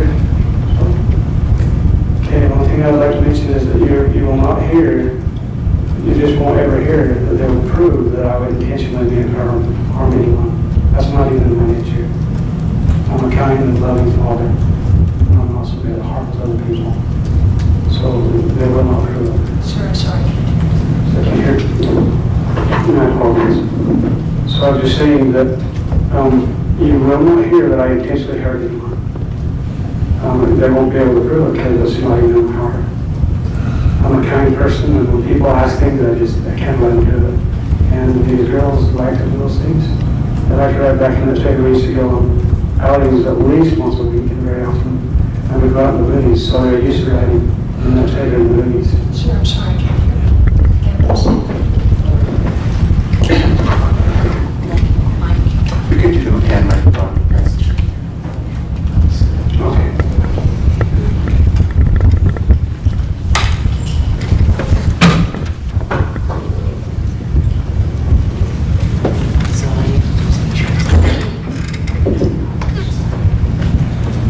And since you have the hand microphone, Mr. Bateman, I'll just remind you that if you want to use the podium, which has a stand for a microphone, you're welcome to do that.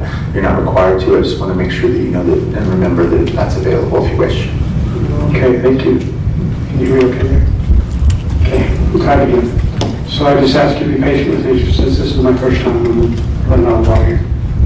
But I'm just saying that I'm a kind and loving father. That's just what I am. I'm very kind and gentle. And I don't ever willingly harm anybody. I don't even spank my children or anything like that. So,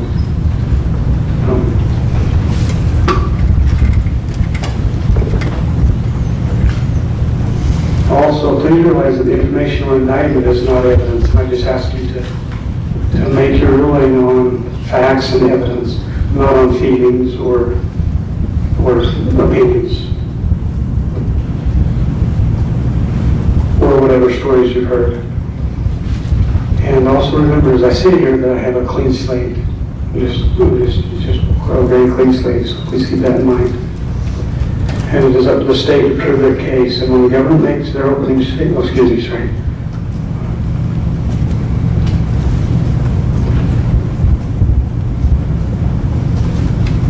Yeah, I apologize for my notes here. But again, I'll just mention that the government will never prove that my intent was to harm them, because it's not my nature. And I'd also like to mention that I was already parked. And it was, the government said that I apparently pulled over because Gary Crosby, I think his name, pulled up beside me. But what actually happened is the girls in the trailer called me and said, "Hey, we're back here." And I was so shocked. I was like, "Oh my goodness." They said their hands were sticking out of the trailer, the back door. And so I pulled over immediately, and it just so happened to be that's right at the exact time that Gary Crosby pulled up behind me. And he pulled up real fast and just right behind my trailer. And so I kind of got paranoid. I was like, "Oh boy, what should I do?" So I mean, it was like literally I was on the phone with those girls right when he pulled up beside me. So yeah, apparently it looked like I was really paranoid, which I kind of was anyway. But I will say that those girls asked me quite a few times if I could get back there. And I told them no at first, but then I just finally gave in. And it was dumb, I promise. I acknowledge that it was dumb. Shouldn't have done it.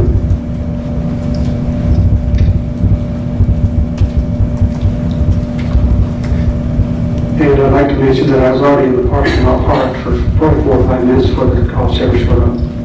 So they didn't have their lights on. And I've had several attorneys, and they told me that is all important, is you have to be pulled over. And I wasn't, I was already parked in the parking lot.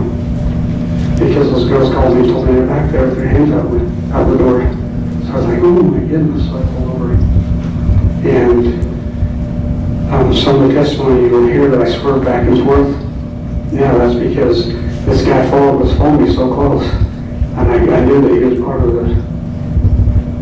a city worker. So yeah, I was very paranoid.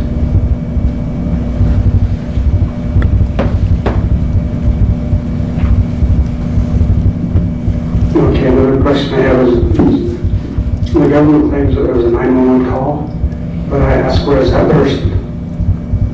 There was nowhere to be found. And I just remind you that there were three cell phones back there. I think one of them actually didn't work, it was just used as an iPod.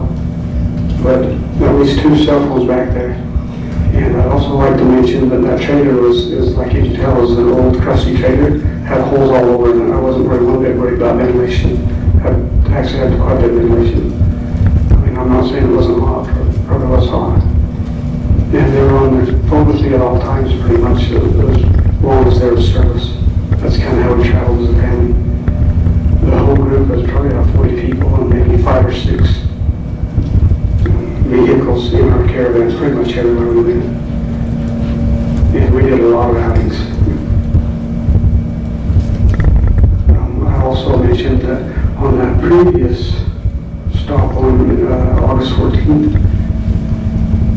actually on both these stops, I was shocked to know that they were back there. Why would any intelligent person head out when they knew somebody back there with the door open? That's extremely dangerous. And also when they're in the side by side, like I said, the same 3 girls, they're very busy, courageous girls, and so they're the same ones that like to do that kind of stuff. So they asked me if they could get back there. In the side-by-side, I didn't know they were back there. Somebody told me they'd asked me, but I don't know if you've ever scheduled a trip or anything with a lot of many people. You're busy, you don't know what's going on with 40 people. And somebody said that they'd asked me, but I didn't remember. So I headed out, and when the officer pulled me over, he said, don't you have room in the front for him? I was just like, what are you talking about? Because I thought he was talking about little motorbikes or something. Those two little motorbikes. Why he'd asked me to put those two little motorbikes up front. And then one of the girls in the passenger seat said, it's those three girls. I was like, oh my goodness, they're back there. So I guess what I'm trying to prove to you is that I don't love people. I'm kind of gentle. It's just my very nature. I'm sympathetic and empathetic. I'm not a child either.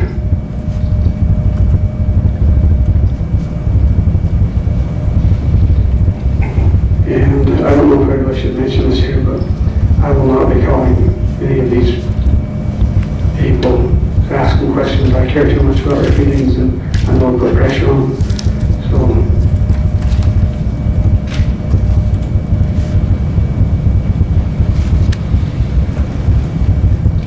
So I have a deep concern about being profiled. Like there was a pretextual stop. There's just so many different aspects to this thing that it looked like it was pretextual. One of them was Officer C. Green. I saw the video cam later, and I don't know, they cut some of the stuff out, by the way. It's interesting that they cut a lot of video stuff out, because I went looking for it to find it, so somebody edited it. I'm not sure who it was, but I don't want to accuse, but it just wasn't matching the experience when I looked at it right first. But this is what he said, something similar. Objection, hearsay, move strike. Sustained. So this is what he said on that phone call. Judge, we ask the court to order the individual not to say the statements. Thank you. If the objection is sustained, I'll have the parties vote.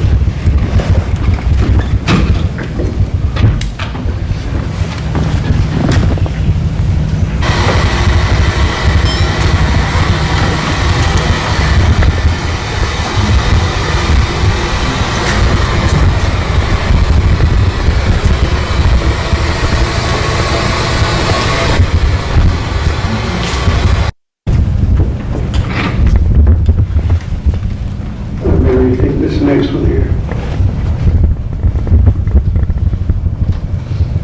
I will mention that this was a trip that was planned for like several weeks before. We were going to Scottsdale to a Grant Cardone conference, a real estate man, and I'd already paid for the Airbnb. I had a pool, and all the family was going to be there having a really enjoyable time while I went to this conference. I had received, it was like several $1,000s for the house for 2 or 3 days. And so it was already all planned. It was just a trip. And one thing I can say is, imagine my surprise when I was doing it. It was just a beautiful family trip that love each other. We kind of love one another. And I go to the federal court, and the judge says, you were looking at life. Judge, Sidney Roach. You may.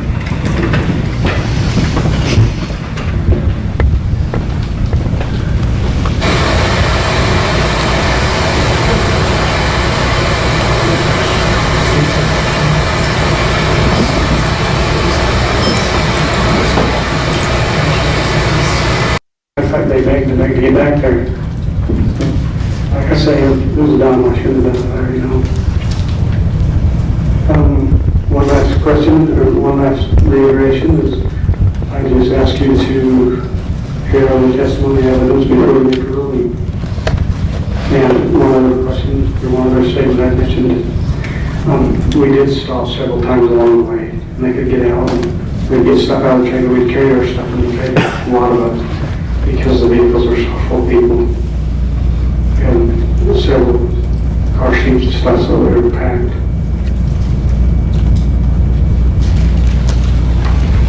Okay, thank you for bearing with me.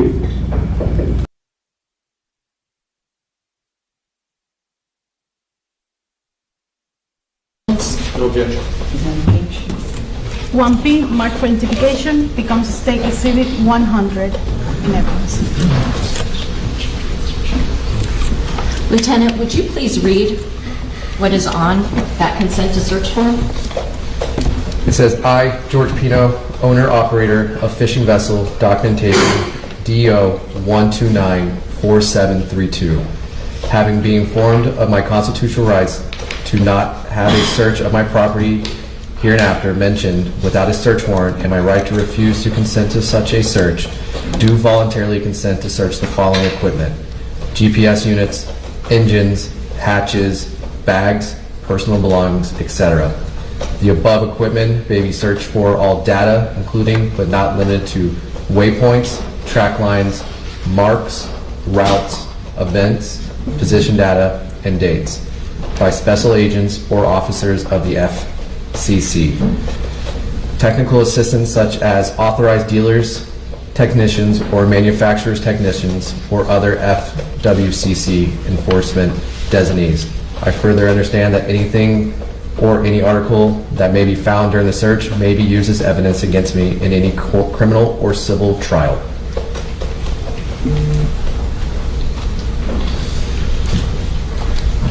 Your Honor, may the witness step down again, please? Yes, ma'am.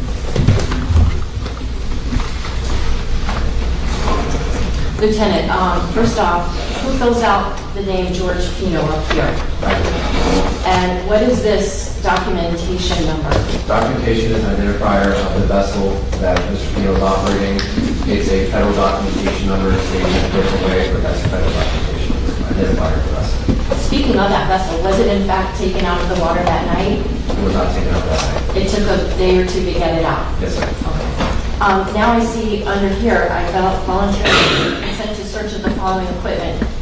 We see GPS units, engines, hatches, bags, personal belongings, etc. Who wrote that in? I did. At the bottom, I see a signature. Who wrote that signature? The defendant. Okay. And what was the date and the time that this was signed? 9/4/2022 at 21:31 hours, which is 9:31 p.m. Okay, and then down here, the name of the person giving permission. Who wrote that? I did. And I see name of person with missing signature. Who's that? That would be me. And did you fill out your name? I did. Below that, it asks address and telephone number of person giving permission. Who wrote that information? I did. And at the bottom, again, there's another signature of person giving permission. Who wrote that signature? The defendant. And then the signature of the person witnessing permission? That would be my signature. Okay, thank you.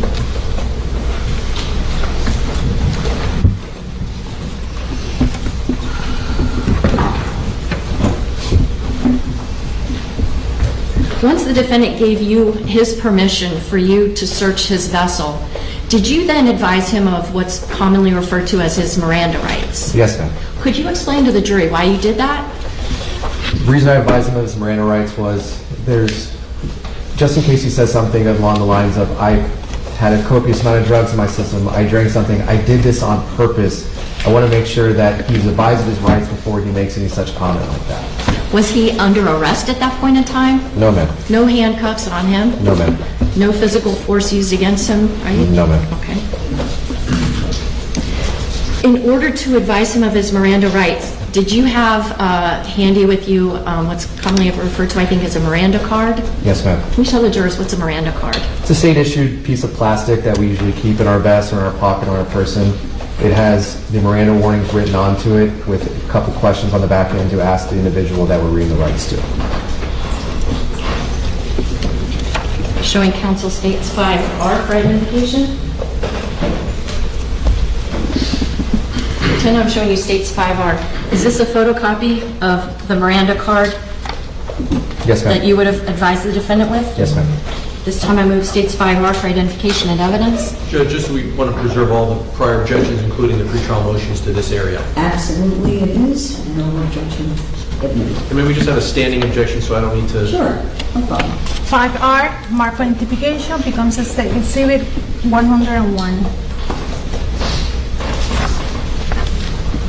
Lieutenant, would you read from this document what you read to the defendant in the same type of tone that you read it to him? Yes, ma'am. Go ahead. You have the right to remain silent. Anything you say cannot be used against you in a court of law. You have the right to talk to a lawyer and have him or her present with you while you're being questioned. If you cannot afford to hire a lawyer, one will be appointed to represent you before any questioning if you wish.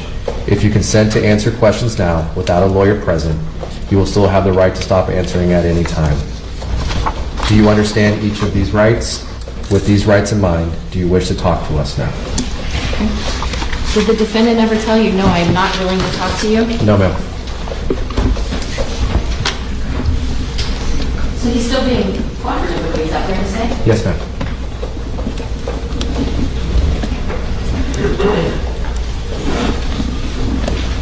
Lieutenant, I have 2 pages here. Is the actual card, like, there's printing on the front and the back? Yes, ma'am.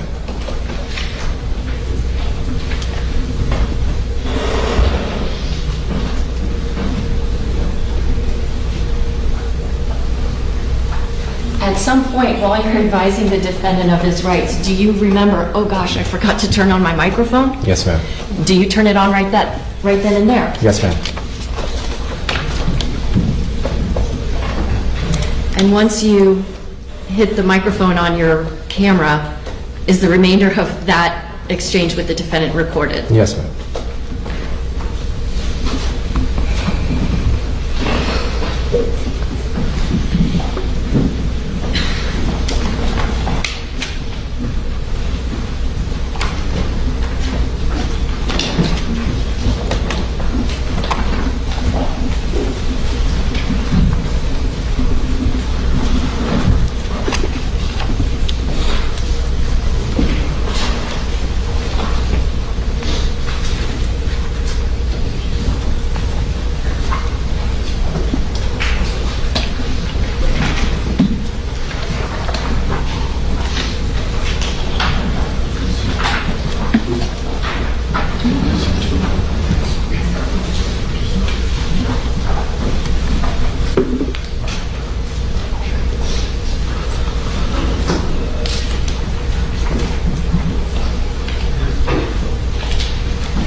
For the record, I am now publishing the clip that is titled 4, Statement 3.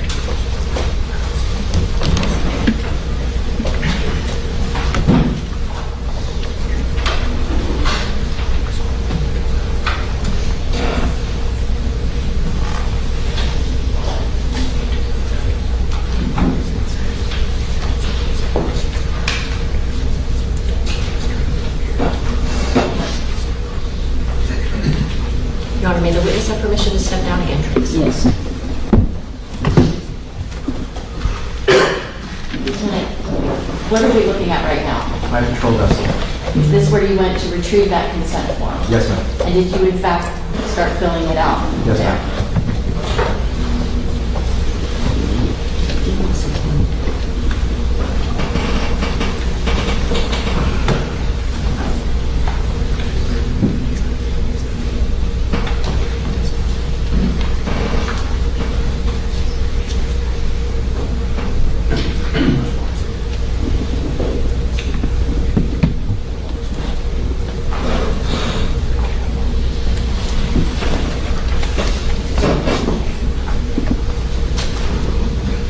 And that's the clipboard you described for us? Yes, ma'am.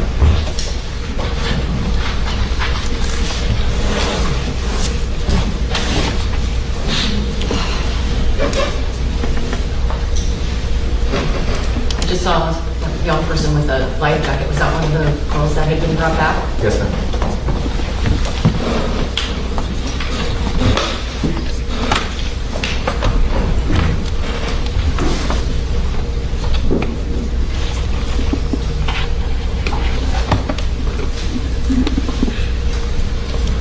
Is the defendant in this group here? Yes, ma'am.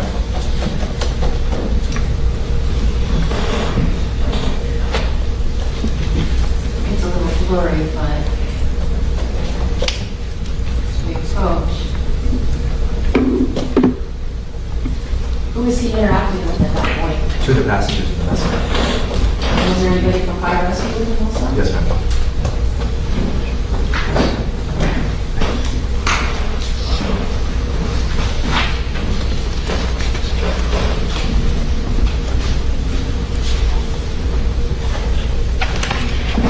Who's this?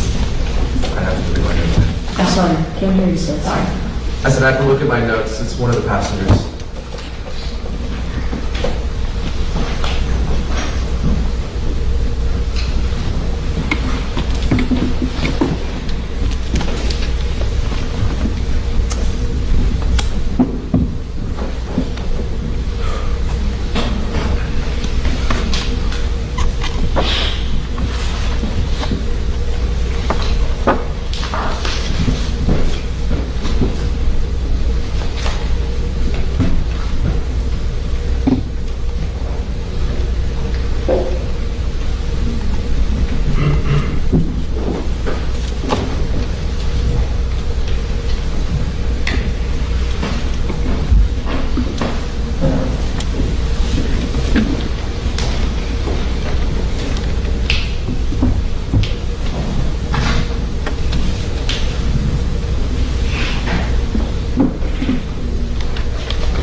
On this officer here, we see a green light on his light on camera. What does that tell you about covert on or covert off? I think covert's off.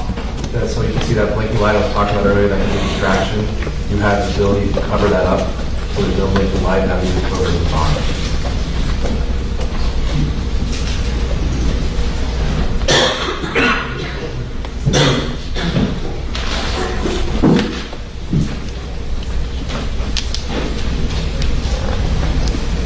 Is that the form that we see in the bottom of the screen? Yes, ma'am, that's the consent search warrant.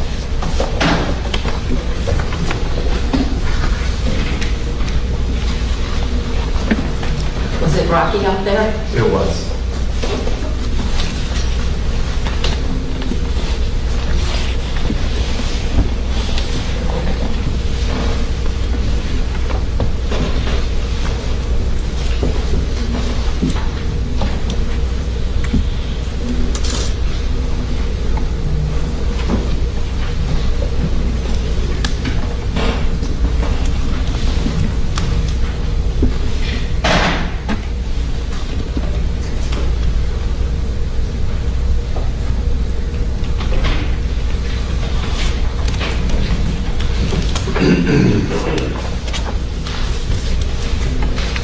Is this the picnic table at which you speaking to the defendant? Yes, ma'am. And at this point, is he actually walking with you? Yes, ma'am. Are you guys side by side? Not directly side by side. But we can't see him because he's not in the field of view. Correct.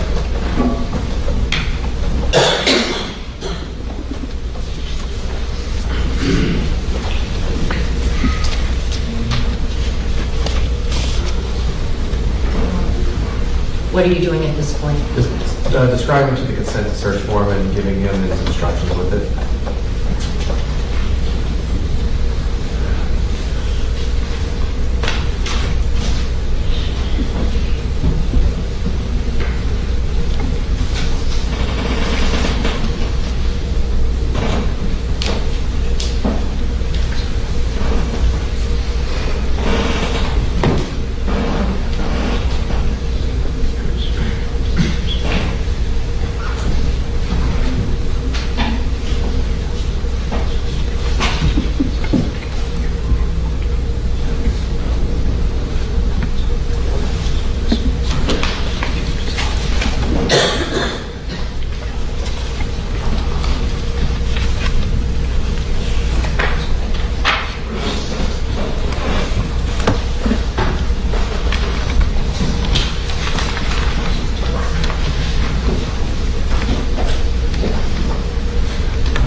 going over this form, the consent to search form, is he giving you any impression that he's impaired by alcohol? No, ma'am.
defendant signed that consent form. Yes. And do you now start to transition into beginning to get ready to read him his rights? Yes, ma'am. And at the bottom part of the screen, are we going to see a little bit of that card that you were using? Yes, ma'am.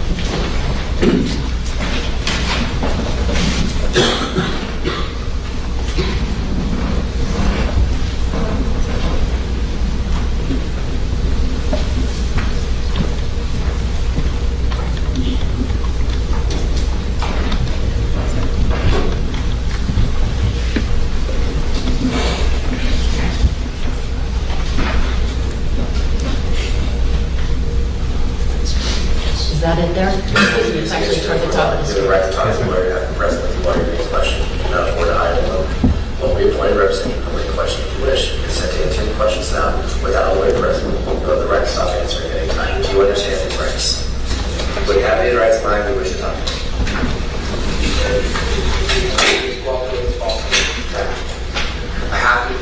I have to do different things. I have to go to the exit report, and I have to do our interviews. So just in case you say something along the line of like you're about to drive or something like that, it's bad to drive. I have to read your rights. It's your right as a being a U.S. citizen. I have to read you. Which answers my question. I know. There's something. No. I have done anything. I am not. We can talk at any time. But I mean, I just have to do everything I can do. I have to do my steps. But I do need for the statement here is pretty much what you told me would happen on a statement. And on the back, you get a picture of the seating arrangement. I know the seating arrangement. Perfect. I don't know exactly which thing they can next to me and we'll in the back. But that's the last person I want to leave that before I left.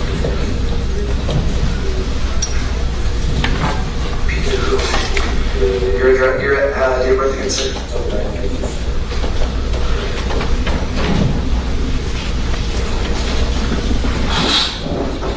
Your address one more time?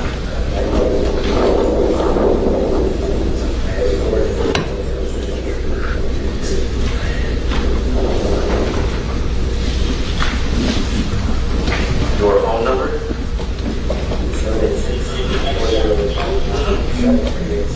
7387. Is it different than yourself?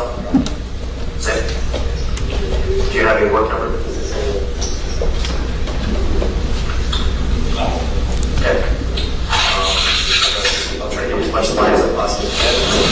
Here. But pretty much where you were, like what you told me, where you were going, how fast you were going, what happened at the wake to the college, and write as best you can. I know you're not going to give me a well-written book, just the best of your knowledge. And then how long have you been driving that boat? How long have you been driving boats? That you check your safety. Everything is local. Check your safety. Every single thing. You want to write all that, please. This is the last thing. No, that's fine. That's fine. All right.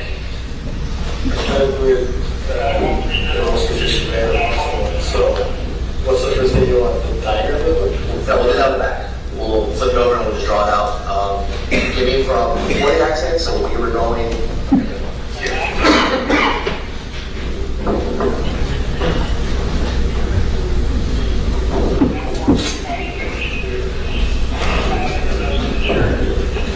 Your best is not true, correct? It is true? You know the policy number right there? I didn't want to. It is insured. You are the policy number. I'll check that. It's the policy Lieutenant, you hear somebody say 9112? Correct. What's 9112? That's my call sign. Okay, can you explain to the jurors real quick, like, how it is when you're communicating on police radio? So we communicate via call sign, so every unit, every supervisor has a different number, so what you're hearing. Stand towards you. So what you're hearing there is, that was a supervisor that was on land asking about the insurance company for the vessel that was in the accident. The reason for that is, we're trying to get that boat floated and get it to land, and it costs a lot of money to get that done. So what he's working on, while I'm speaking to the defendant, is getting the towboat or seaboat that we usually use to get out there and go through their insurance so it doesn't cost their agency the money to get that floated.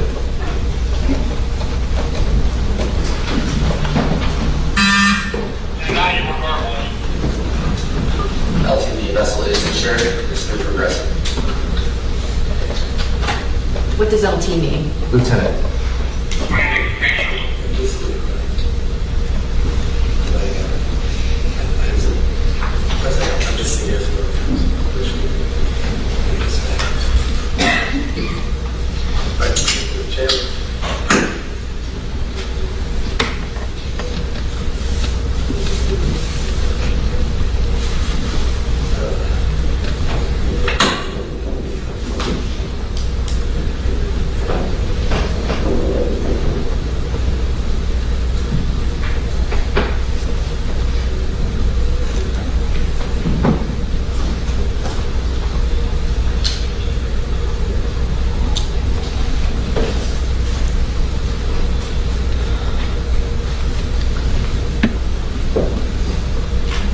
What is it that the defendant is doing right now? He's filling out a sworn written statement.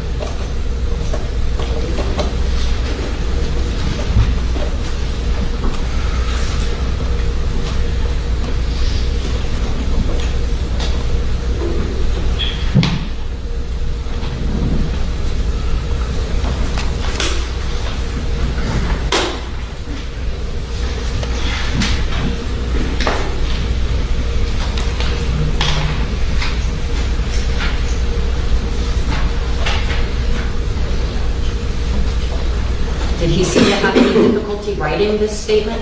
No, ma'am. Are you wearing a kill switch? I'm just trying to see if the engine is, because I don't know what the turn off is going to be. Yeah, so it's like it's much better.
And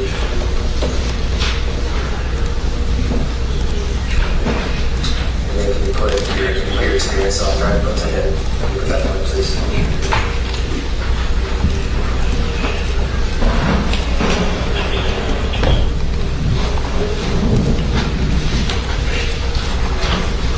Okay, and then how much experience do you have driving that exact boat?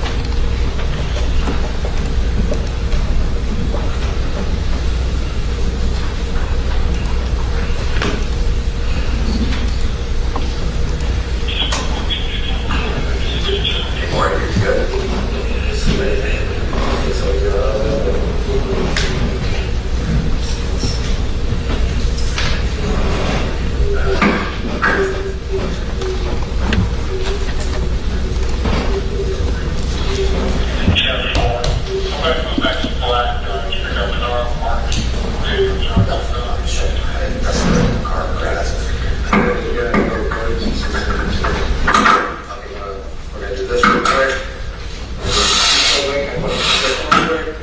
I'm not an artist, so bear with me.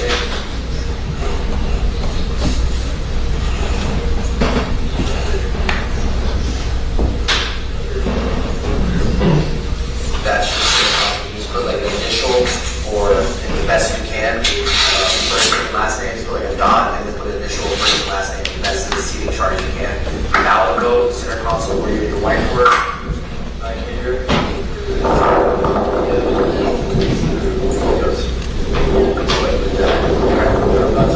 Ways, put your wife and your name here. Hang on.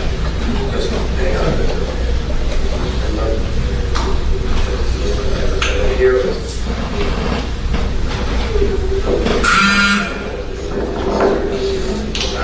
No, that's not. And then everybody else. Put up here. Stand here. Put all the rights all here. All over that. Here. And then. Oh, and then you know, was there any girl sitting on that seat? Do you remember which girl was sitting on that seat?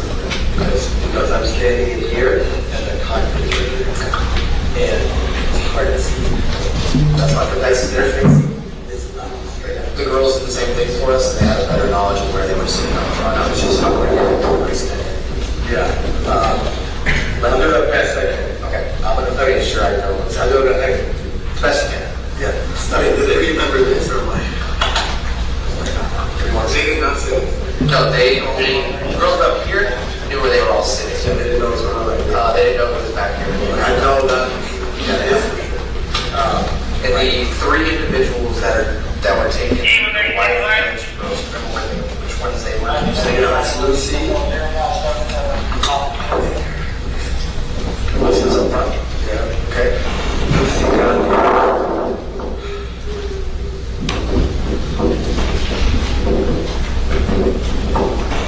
so me, so Lucy got the other two girls right here. Okay. And she got taken. So it's, if you really got where it got me.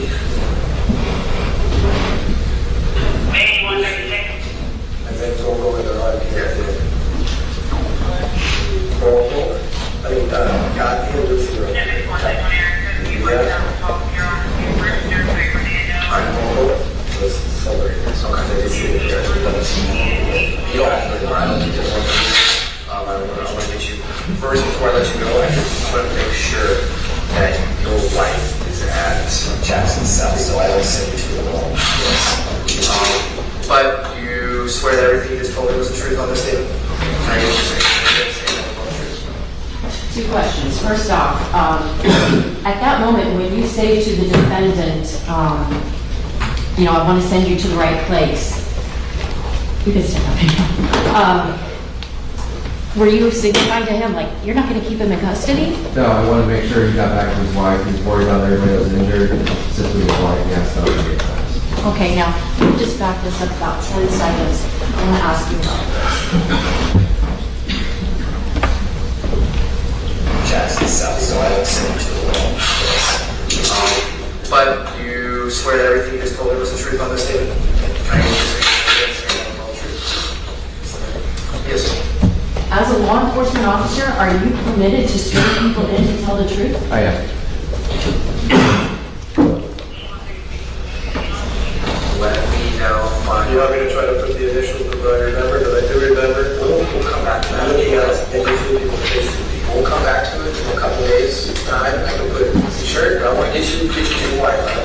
So, what I remember about the letter, because they were telling me that every time so my daughter is here at CP, is here, and then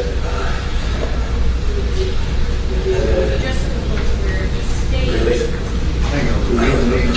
I know that. I'd ask your wife one more thing for me, so.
Okay, very briefly, what?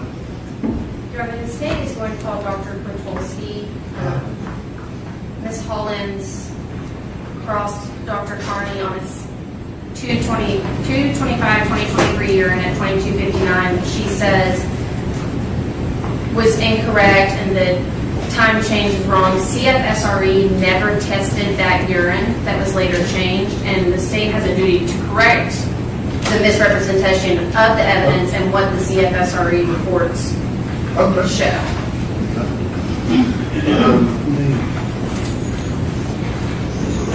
Sorry, let Dr. Kwiatkowski.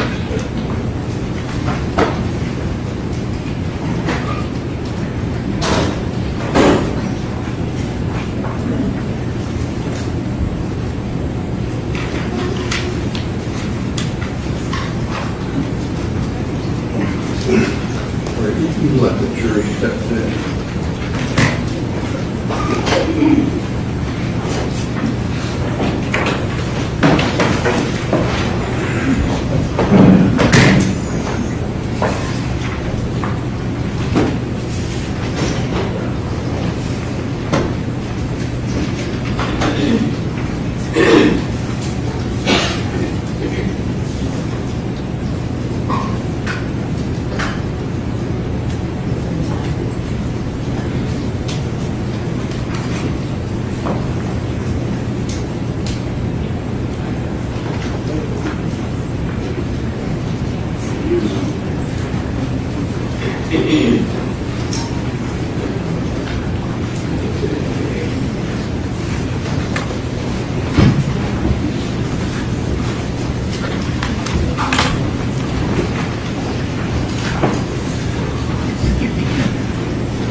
Oh, you'll step up.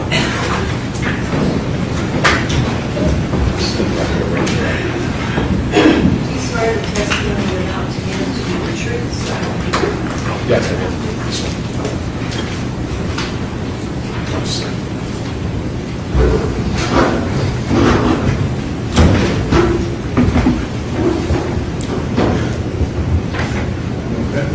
Dr. Kwiatkowski, could you please state and spell your name for the record, please? Yes, my name is Alex, A-L-E-X, Kwiatkowski, K-R-O-T-U-L-S-K-I.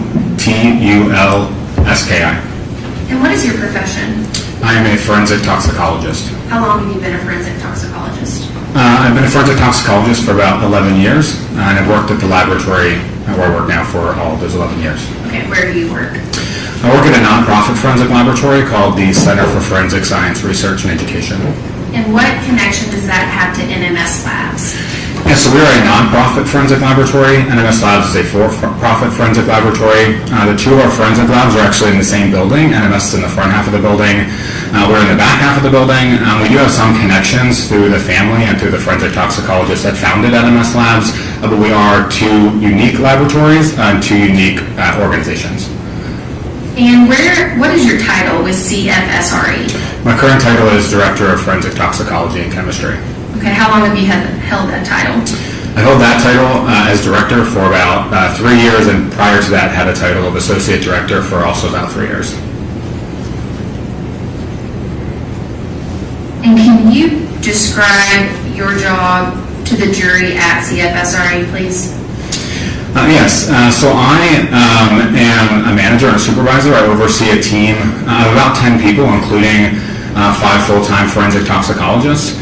So as a research and educational facility, I do perform research in forensic toxicology and forensic science.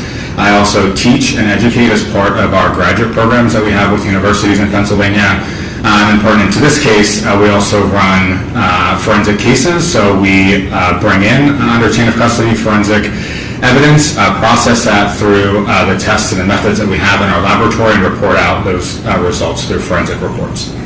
And what type of education do you have? Can you tell us a little bit about your background? Yes.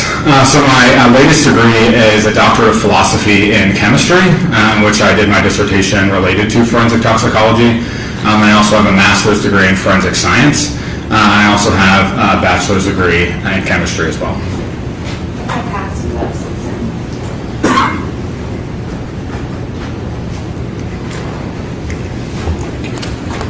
Dr. Bertolsky, what is that? So the document you just passed me is my CV, or my curriculum vitae. Okay. Are you required to have ongoing training?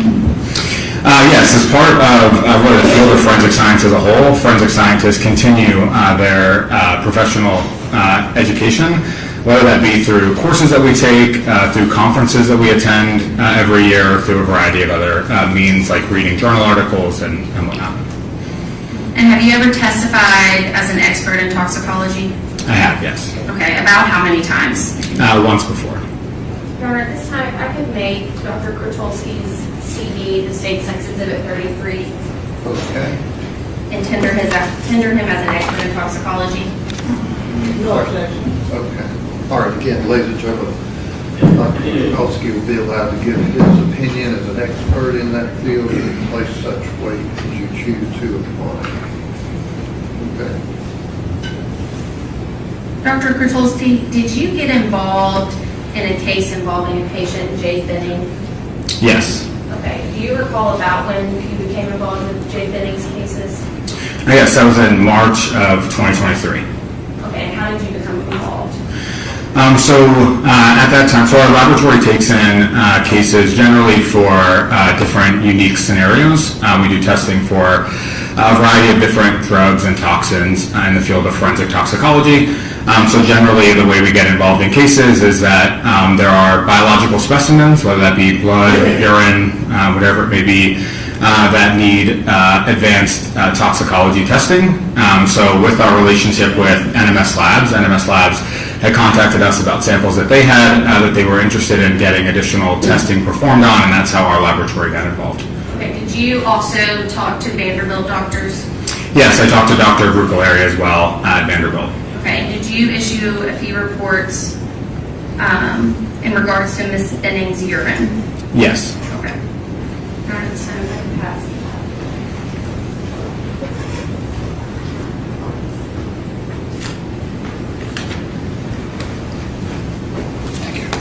Dr. Bertolsky, what did I just hand you? You handed me two different reports. One report for a urine sample that we tested and one report for a blood sample that we tested. Oh, I'm sorry.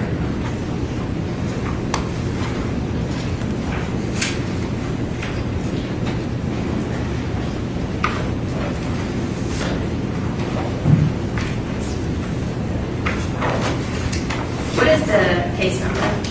The case number for the urine is 2023-0092. The case for the blood is 2023-00989, sorry. And these are pretty thick. Can you explain to the jury what is with the report? Yes. So this second report that I was handed is for a second urine specimen that we tested, 2023-0090. These are the reports. The first 2 pages, or 1 page, is the report that we issue after our testing. That report consolidates all the information about who submitted the sample to us, what samples we received, what our results were, what testing we performed, as well as some reference comments as to the substances we identified. And then the rest of the page is the rest of the packet for the case. There are a few pages that include the chain of custody, as well as the sample preparation documents that we use to prepare the samples in the laboratory for analysis. And then the bulk rest of the pages are the data associated with the identifications for the drugs that we made. And are both those samples involving Ms. Jade Benning, or both those reports? Yes. Okay. And do you commonly refer to them as litigation packets? Yes, yes. Okay. Your Honor, at this time, I would like to mark those 2 reports as the State's Next Exhibit 34 and 35, please. No objection. Okay. Which you want to delineate? 34, Your Honor, that could be 0092, and 35 be 0090. They're Different the data. report numbers. No, sir. Okay. Your Honor, if I could publish it for the witness, we have it on a PowerPoint. Okay. Dr. Pertulski, can you walk the jury through this first page and what we're looking at and what kind of identifying information is on this page?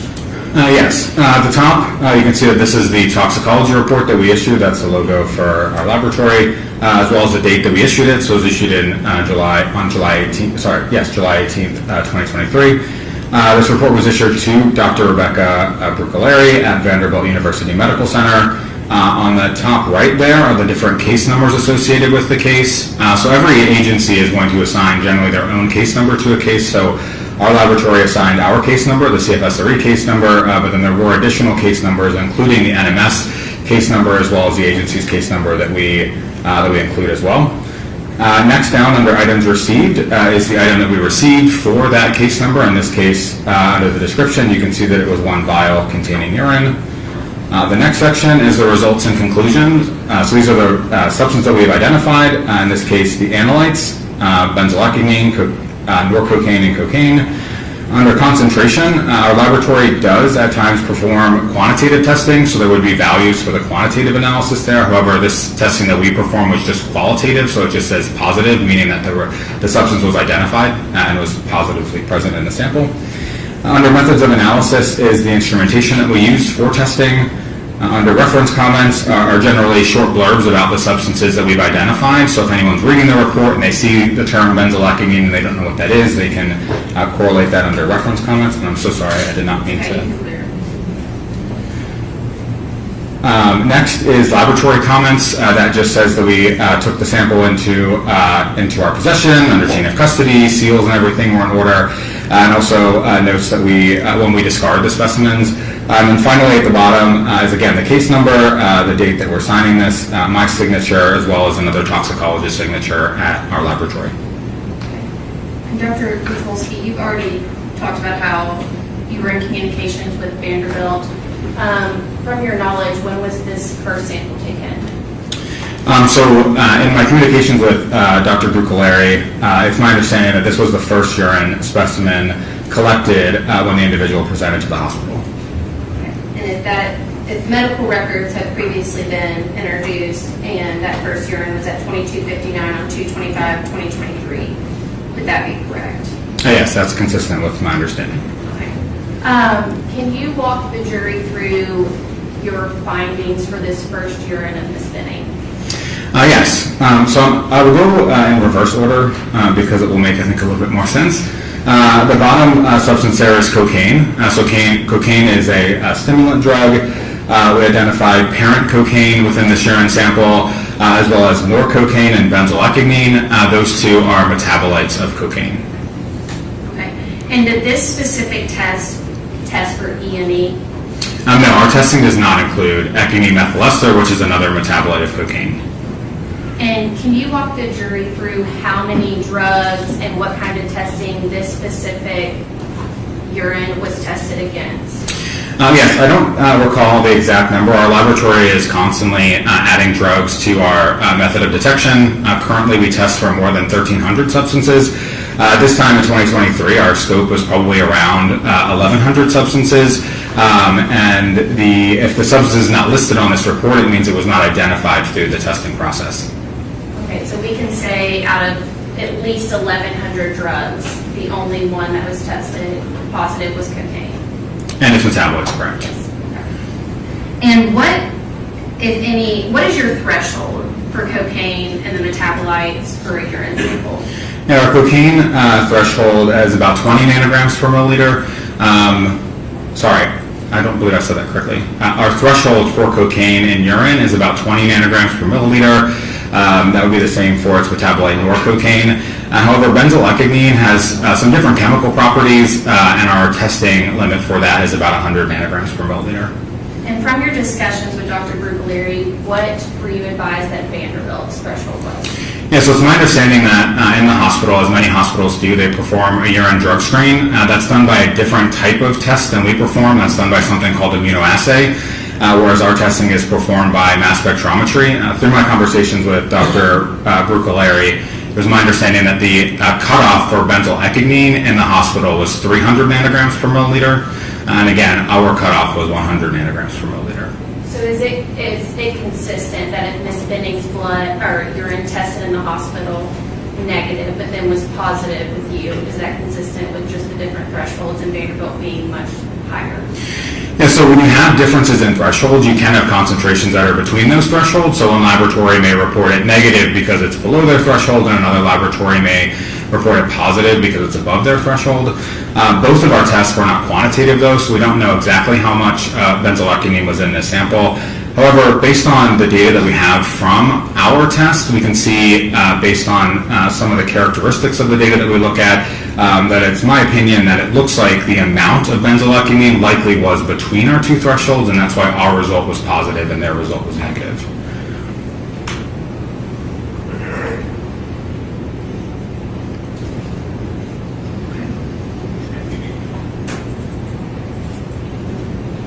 And before I move on, can you walk the jury through what typical effects of cocaine are and then what the severe effects of cocaine are? Sure. So cocaine is a stimulant drug, so there's a lot of things to stimulate your body.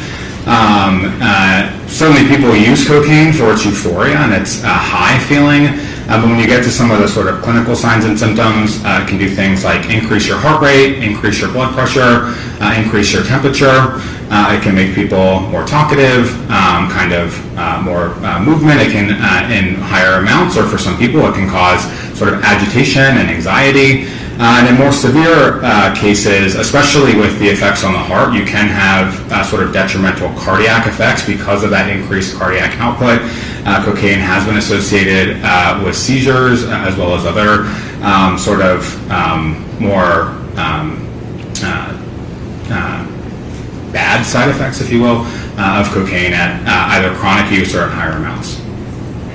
And can you tell the jury what the common forms of someone taking cocaine would be? Yeah, so in the United States, cocaine is primarily found in two forms, cocaine salt and cocaine base. So the basic form of cocaine is known as crack or crack rocks. Crack rocks are generally smoked. The salt form of cocaine, or known as coke, is a powdered form that people typically snort. Okay. Is oral ingestion of cocaine common? No, from my experience, oral ingestion of cocaine is not common. And for symptoms and side effects, how would oral ingestion of cocaine differ from IV, snorting, something like that?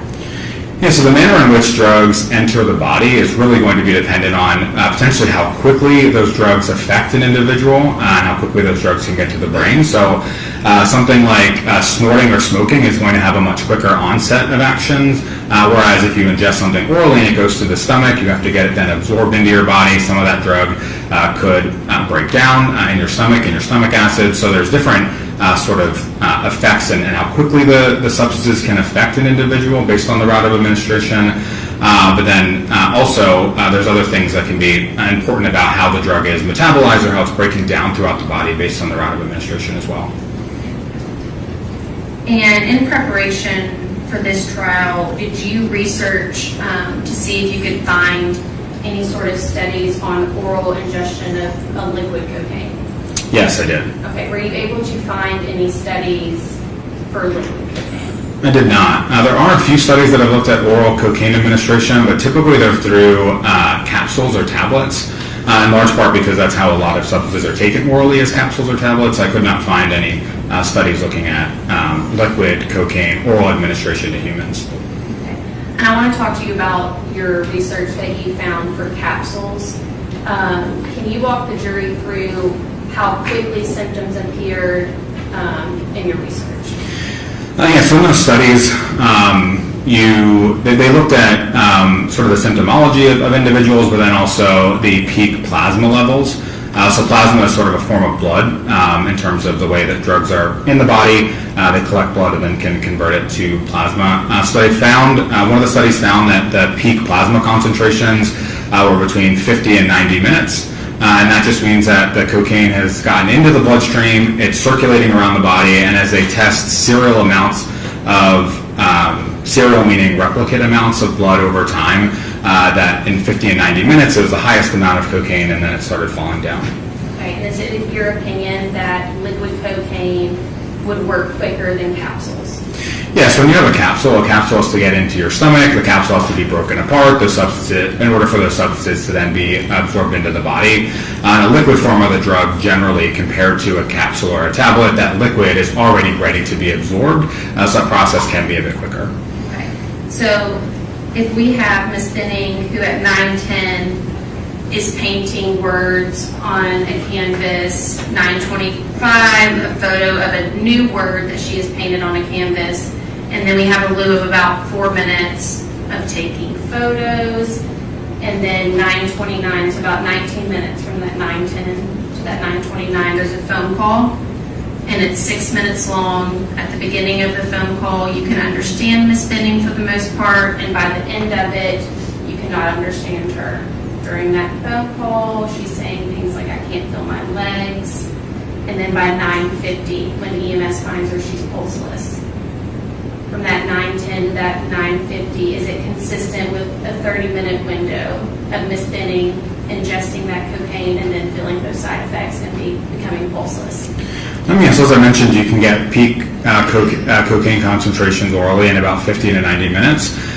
So the effects certainly are presenting sooner than that. So that is consistent with that time frame and that the results or the data that's in the scientific literature.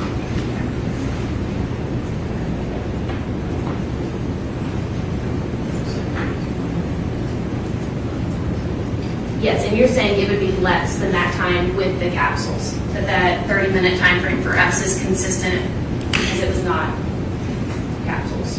Yes, generally, the drug does not have to be absorbed or taken out of a capsule or a tablet. That time frame can be shorter. And going back to the test result, is fentanyl one of the 1,100 drugs at minimum that you tested this urine for? Yes. And was fentanyl present? No, fentanyl was not detected in this urine sample. Okay, what about cocoethylene? Yeah, so cocoethylene was also and is also in the scope of our testing, and it was not detected in this specimen. Okay, and so I just want to be very clear for the jury, cocaine and only cocaine metabolites tested positive for this 2/25/2023 at 22:59 urine. Correct.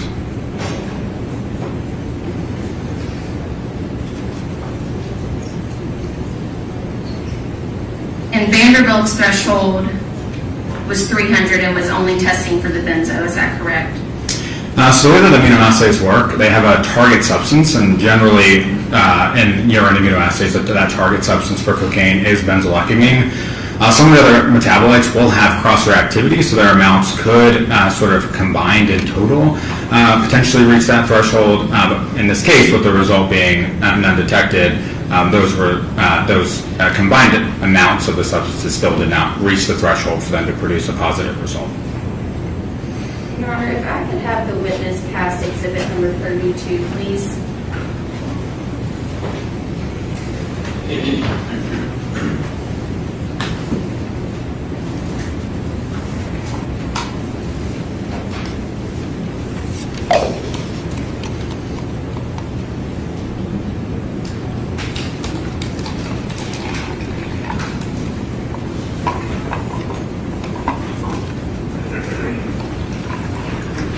Dr. Kwiatkowski, you are being handed State's Exhibit number 32, which is Ms. Benning's autopsy report.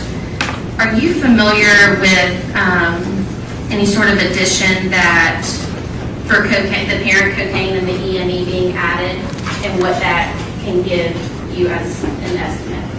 Yes, I am familiar with that practice. Again, methyl ester, or EME, is also a metabolite of cocaine. So there's a practice in which you can, or where folks will add the parent and the metabolite together to get an estimation of potentially how much of the parent drug could have been present if it hadn't broken down to that metabolite in this case. And if you could, Dr. Kwiatkowski, get to that lab result in the autopsy report, please.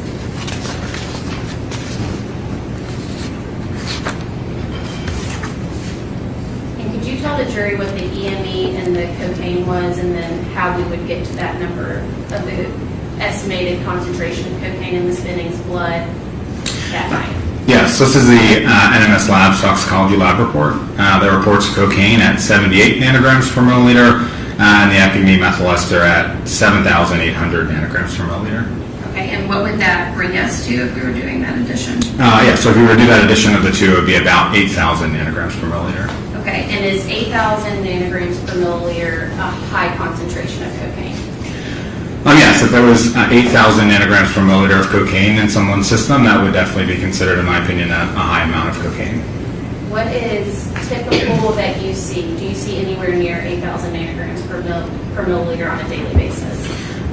So we do quantify cocaine in blood samples, not as routinely as NMS does. I do not recall what the highest amount of cocaine we've seen in a blood sample is, but I would think that we have seen concentrations of cocaine in the thousands. I just don't know exactly what those concentrations are.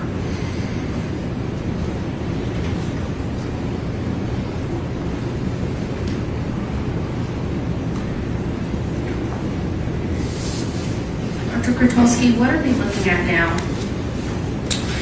On the screen now is the second report. And from your discussions with Vanderbilt, do you know if Ms. Benning, if this report was after Ms. Benning had been treated in Vanderbilt? Yes, it's my understanding, talking with the individuals at Vanderbilt, that the first urine sample was collected prior to the individual being given drugs in the hospital, and the second sample was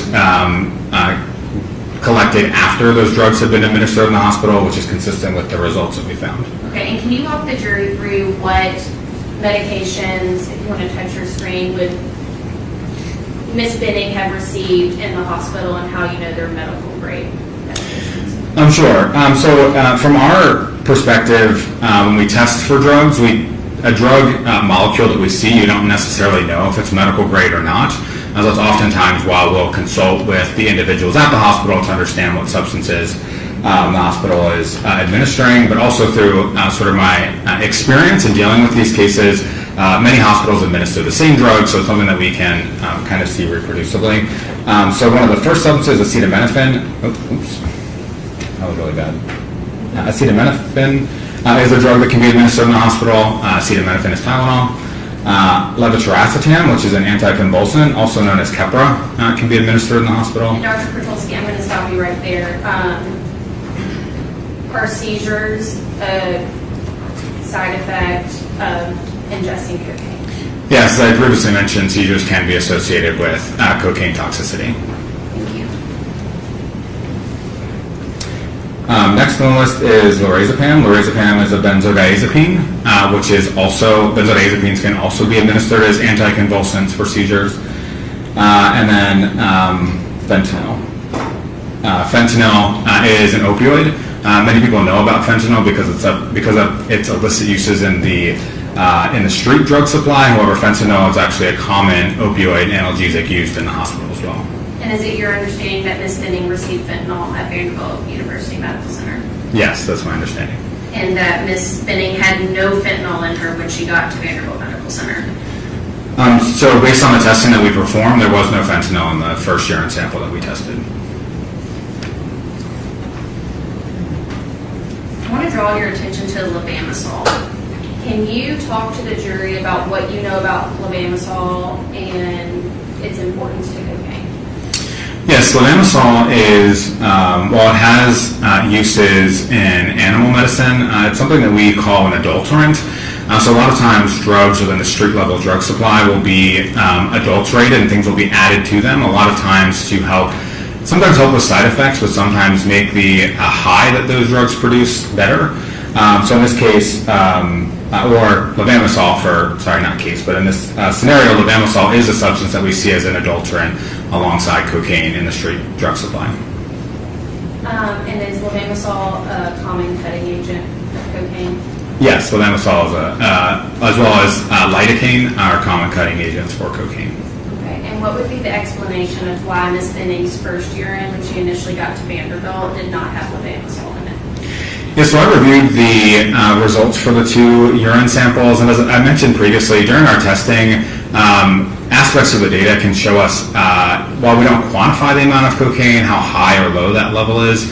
The amount of cocaine that we detected in this second urine sample is much higher, as well as some of the other substances as well. So it is possible that because the amount of cocaine was lower in the first urine sample, the cocaine or the levamisole may not have accumulated or been excreted in the urine sample yet. So levamisole may have been there but below our detection limits. Whereas in this later sample, as more cocaine is being excreted from the body and put into the urine, it's rising above and potentially then is above our threshold, and we're able to detect it in this sample. And is that common to initially get a low threshold cocaine and then later on get a levamisole? Yes, the way that drugs are excreted into the urine, when you first take a drug, there will be no drug in the urine. So you'll start out at zero.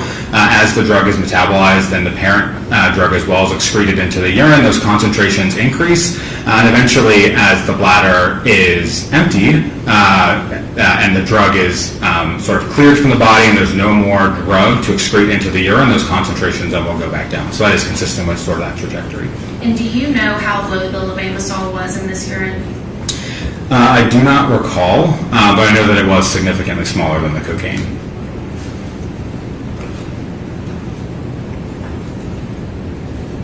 Let's talk about cocoethylene. What can you tell the jury about cocoethylene? So cocoethylene is an interesting substance in that it forms in the co-ingestion of cocaine and ethanol. Okay. Was cocoethylene present in Ms. Benning's first blood or first urine? No, it was not present, but similar to the explanation I gave for levamisole, it could be that it was present but below our detection limits, therefore we weren't able to see it because maybe it hadn't been excreted fully yet. And do you know how low this sample of cocoethylene is in Ms. Benning's urine? Yeah, so I did take a look at that, and again, comparing those responses that we get from the instrument, the amount of cocoethylene that we detected was about 1% of the amount of cocaine. So again, quite a small amount of cocoethylene compared to the amount of cocaine that we saw in this urine sample. And this 1% of cocoethylene, would that be consistent with Ms. Benning drinking alcohol and then taking a bump of cocaine? So from my experience in those scenarios, you wouldn't have that small amount of cocoethylene, although it does depend on sort of the timing of when the urine sample was collected. But generally, when we see cocoethylene with people who are co-using larger amounts of alcohol, we do see it at more appreciable amounts than the small amount that we saw in this sample. Can you dissolve cocaine in alcohol to make it a liquid cocaine? Yes, cocaine, like many drugs, are dissolvable in what we call solvents, and ethanol would be an example of a solvent.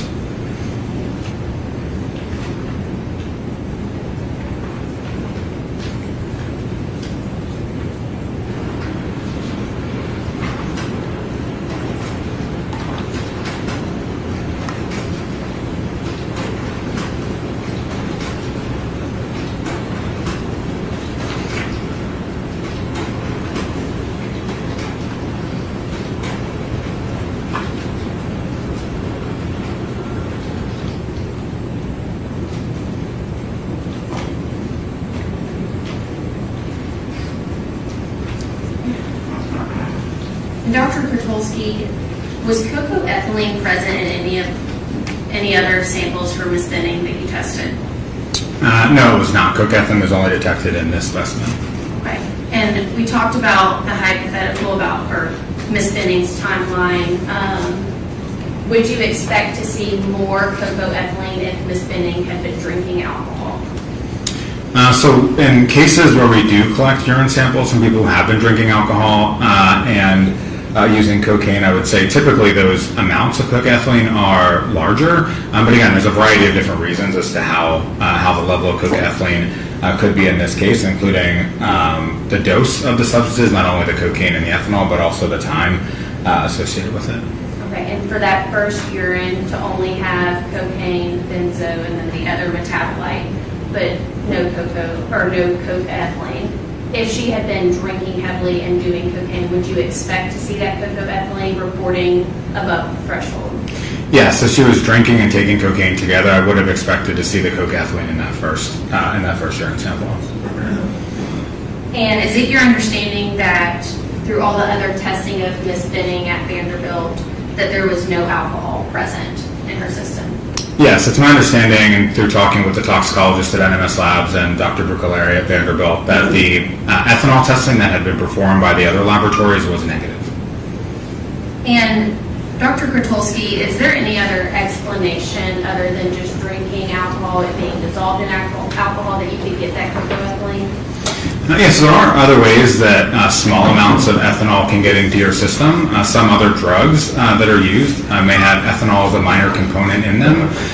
There are some things that may be used in foods that could have small amounts of ethanol in them. So there are other ways that ethanol can get into your system other than drinking beer or other forms of drinking alcohol.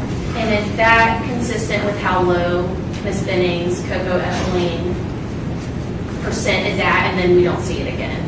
Yes, I would say that would be more consistent. Right, and could it be used in cooking for like homemade cookies with vanilla extract or something like that? Could that low reporting level of cocoethylene be consistent with Ms. Benning have cooked that night? Yes, I'd say that could be consistent.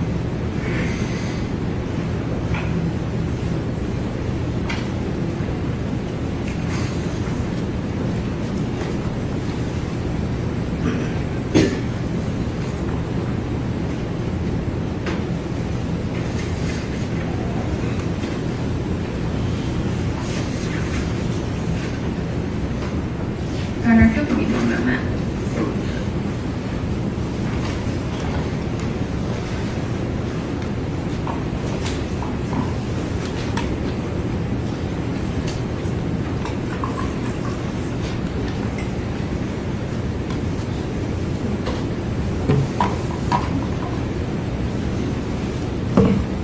Connor, those are all my questions. Questions on behalf of the defense? Yes.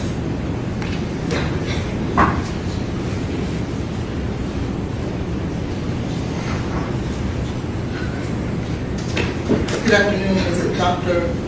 Kotulski? Yes. I'm Letitia Quinones-Hollins, and I just have a few questions for you. I first want to ask you about your forensic toxicology certifications. Did you have to go to school to become a forensic toxicologist? So forensic toxicologist is a job, just like an electrician would be a job, or just like a chemist would be a job. So generally there's a variety of different programs that train individuals to become forensic toxicologists. There's a variety of different ways you can get to being a forensic toxicologist without a degree in forensic toxicology. In the United States, there are no PhD programs in forensic toxicology, so many of us who have our PhDs and work in forensic toxicology get our degrees in areas like chemistry, pharmacology, sort of general toxicology, one of those other fields. So have you had training in toxicology? Yes, I have a master's degree in which I spent 2 years learning about forensic toxicology.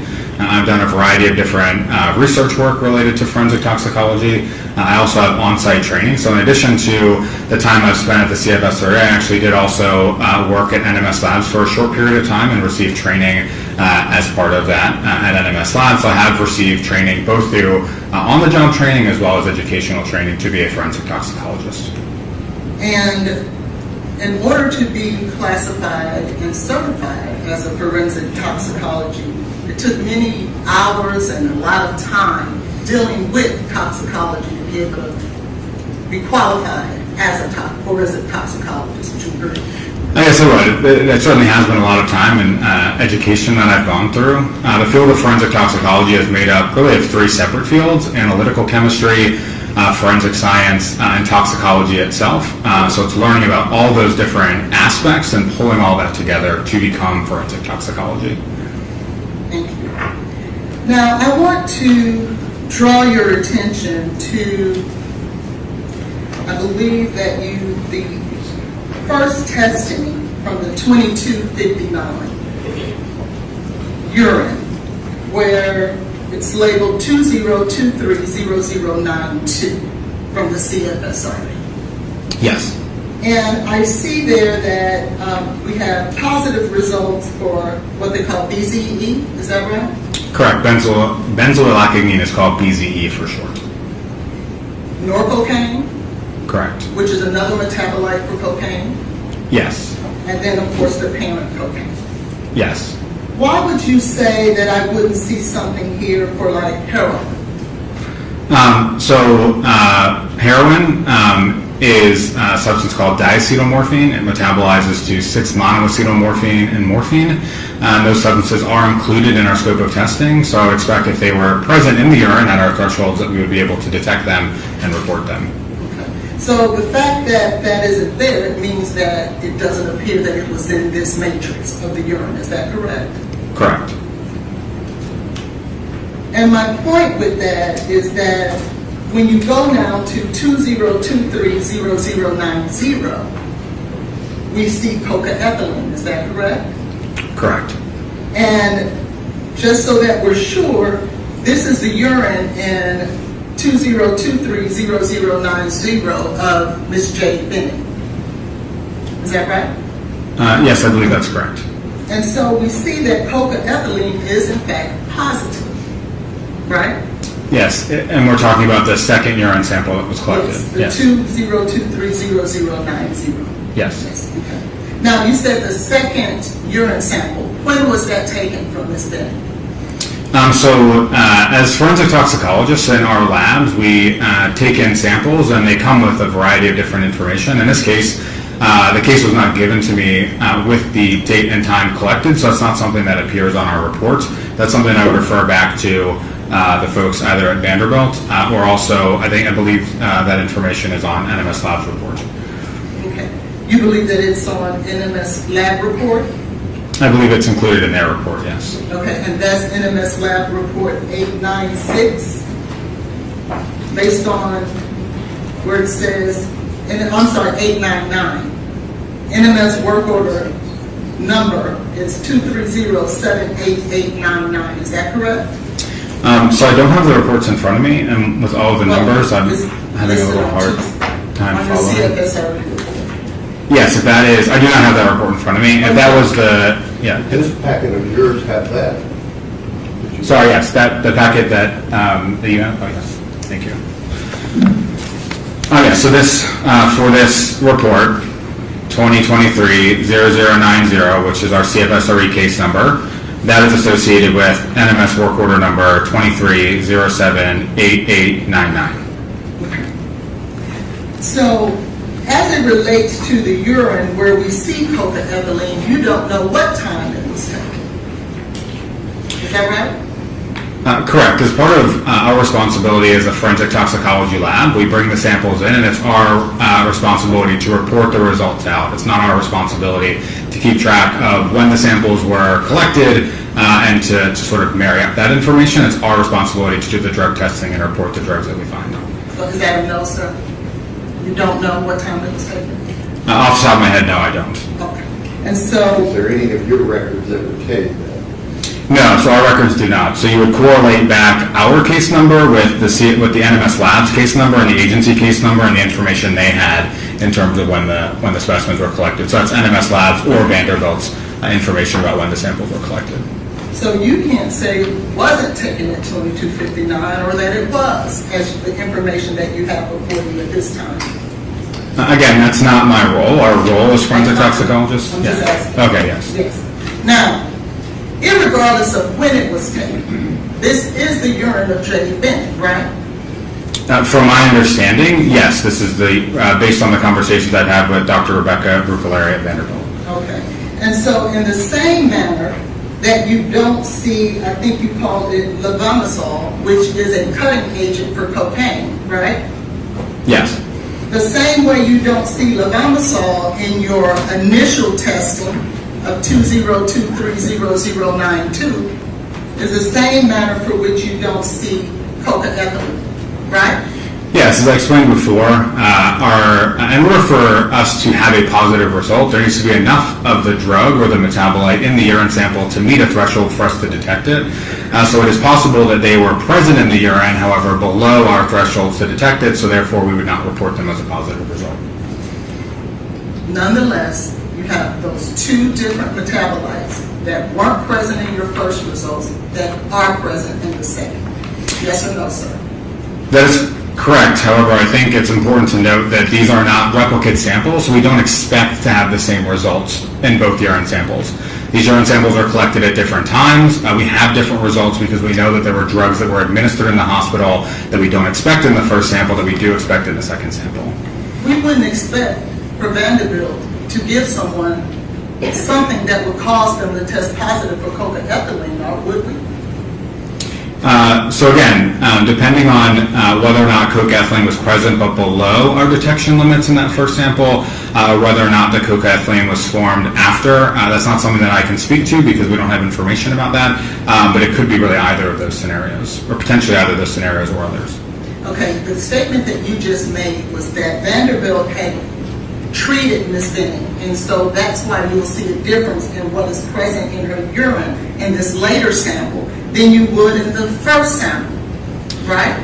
Yes, I said that referring to the drugs that would be administered in the hospital, things like levetiracetam, fentanyl, lorazepam, those substances that are medical grade drugs. Are they administering cocaethylene, do you believe, at Vanderbilt?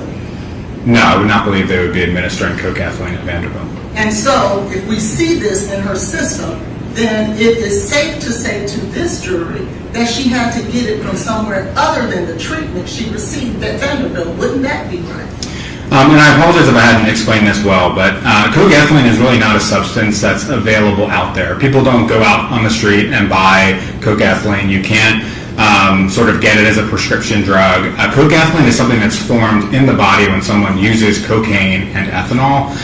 So again, this wouldn't be something that could be administered. This wouldn't be something that is ingested. It's something that's formed through those two substances. Exactly. That person would have had to have ethanol and cocaine in their system at the same time. Yes or no, sir? Correct, yes.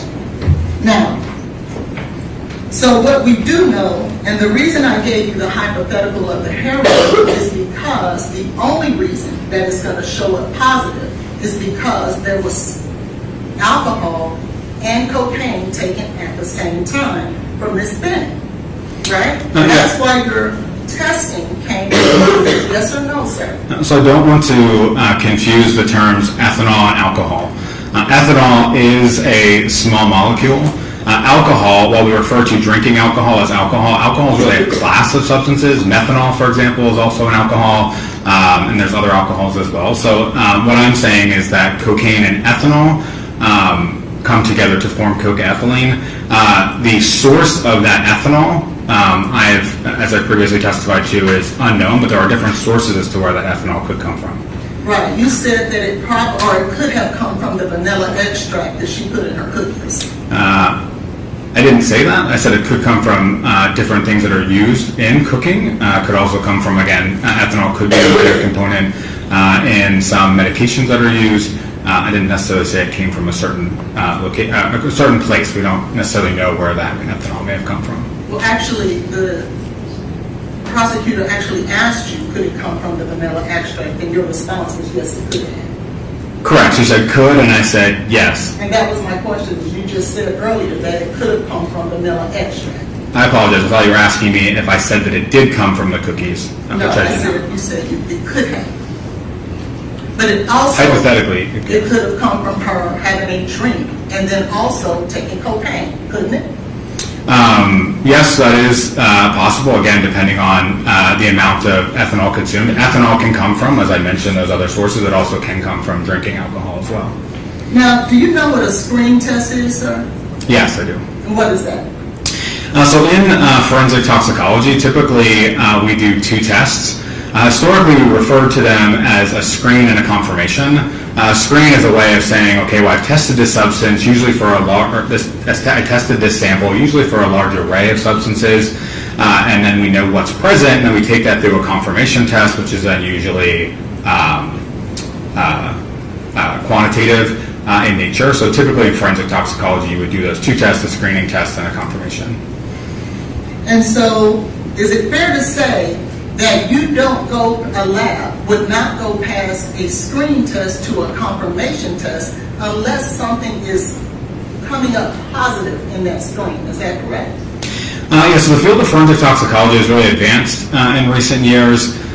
Historically, when we thought about screening tests were usually things that were not very accurate. They may have tested for a class of drugs and you would get a positive result and you have to figure out why you got that positive result. A good example would be if you tested for benzodiazepines and got a positive result for benzodiazepines, you may have to do a confirmation to say, well, what exact benzodiazepine am I looking for? But as forensic toxicology has advanced, some have tried to get away from the term screening confirmation because a lot of the instruments that we use now for screening tests are actually a lot more accurate and sensitive than they've previously been, but also sometimes they're more accurate and sensitive than the instruments that we use for our confirmation tests.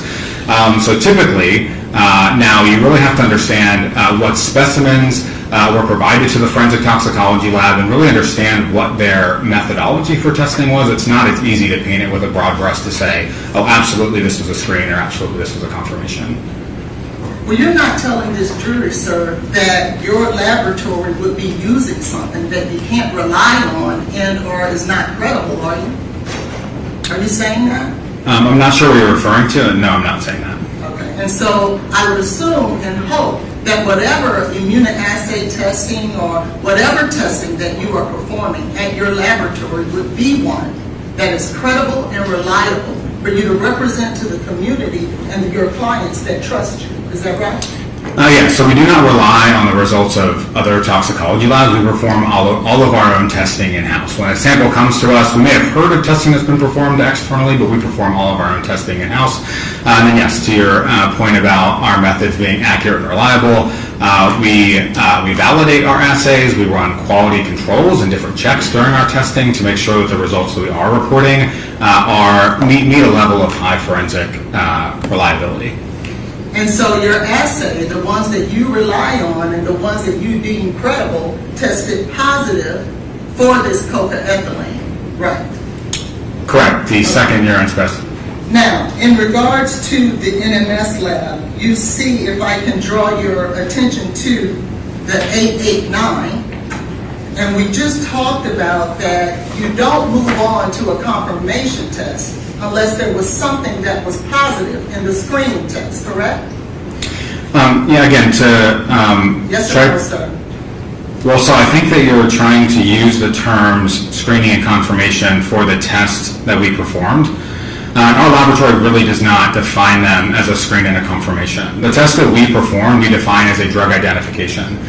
So we did not perform two tests. We performed a single test, a drug identification of these substances. I would not characterize it as a screen or a confirmation. I wasn't speaking about your test. I asked you to look at 889 of NMS. Oh, I'm sorry. I apologize. When you use the floor numbers, I thought you were referring to my report. Yes, and I do not have a copy of NMS Labs report. Okay, can I?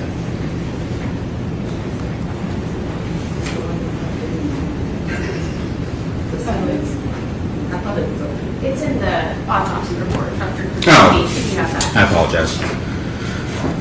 I do have that in front of me. Yes. You see there that NMS moved on to a confirmation test for cocaethylene. Do you see that? Can I just ask a clarifying question? So I'm looking at an NMS Labs toxicology report that has a work order number that ends in 6889. Correct. Is that correct? Okay. Yes, sir. And do you see a confirmation test performed for cocaethylene? So this is really getting slightly outside of the testing that we performed, again, because this is the testing that another laboratory performed. NMS Labs lists the tests that they performed, and they listed they included a cocaine and byproducts panel. So from looking at the report, it does appear that they would have looked for cocaine and those byproducts, but again, I cannot testify today to exactly what NMS Labs did. I don't have their data and their results in front of me. My testimony is really about the testing that occurred at the CFSRE. I'm not asking you about the data that they utilize. I'm asking you, with your expertise, as you being a forensic toxicologist expert, is to only share with me about looking at this toxicology report. And so that I'm clear, you're an expert in the field of Judge, I'm going to toxicology. object to ask an answer. He's already testified that You he's know not. what that lab means by screen test. So again, I mean, I'm happy to sit here and look through the report. Certainly they will lay out what testing that they used and what testing was performed. But again, this was not within the scope of what I prepared for this testimony. I mean, I'm happy to take a look at it. Would you do that for me, please? Just to see whether or not there was a confirmation test performed for cocaethylene. Would you please do that? Again, based on the report says testing was performed for cocaine and byproducts panel. Let me.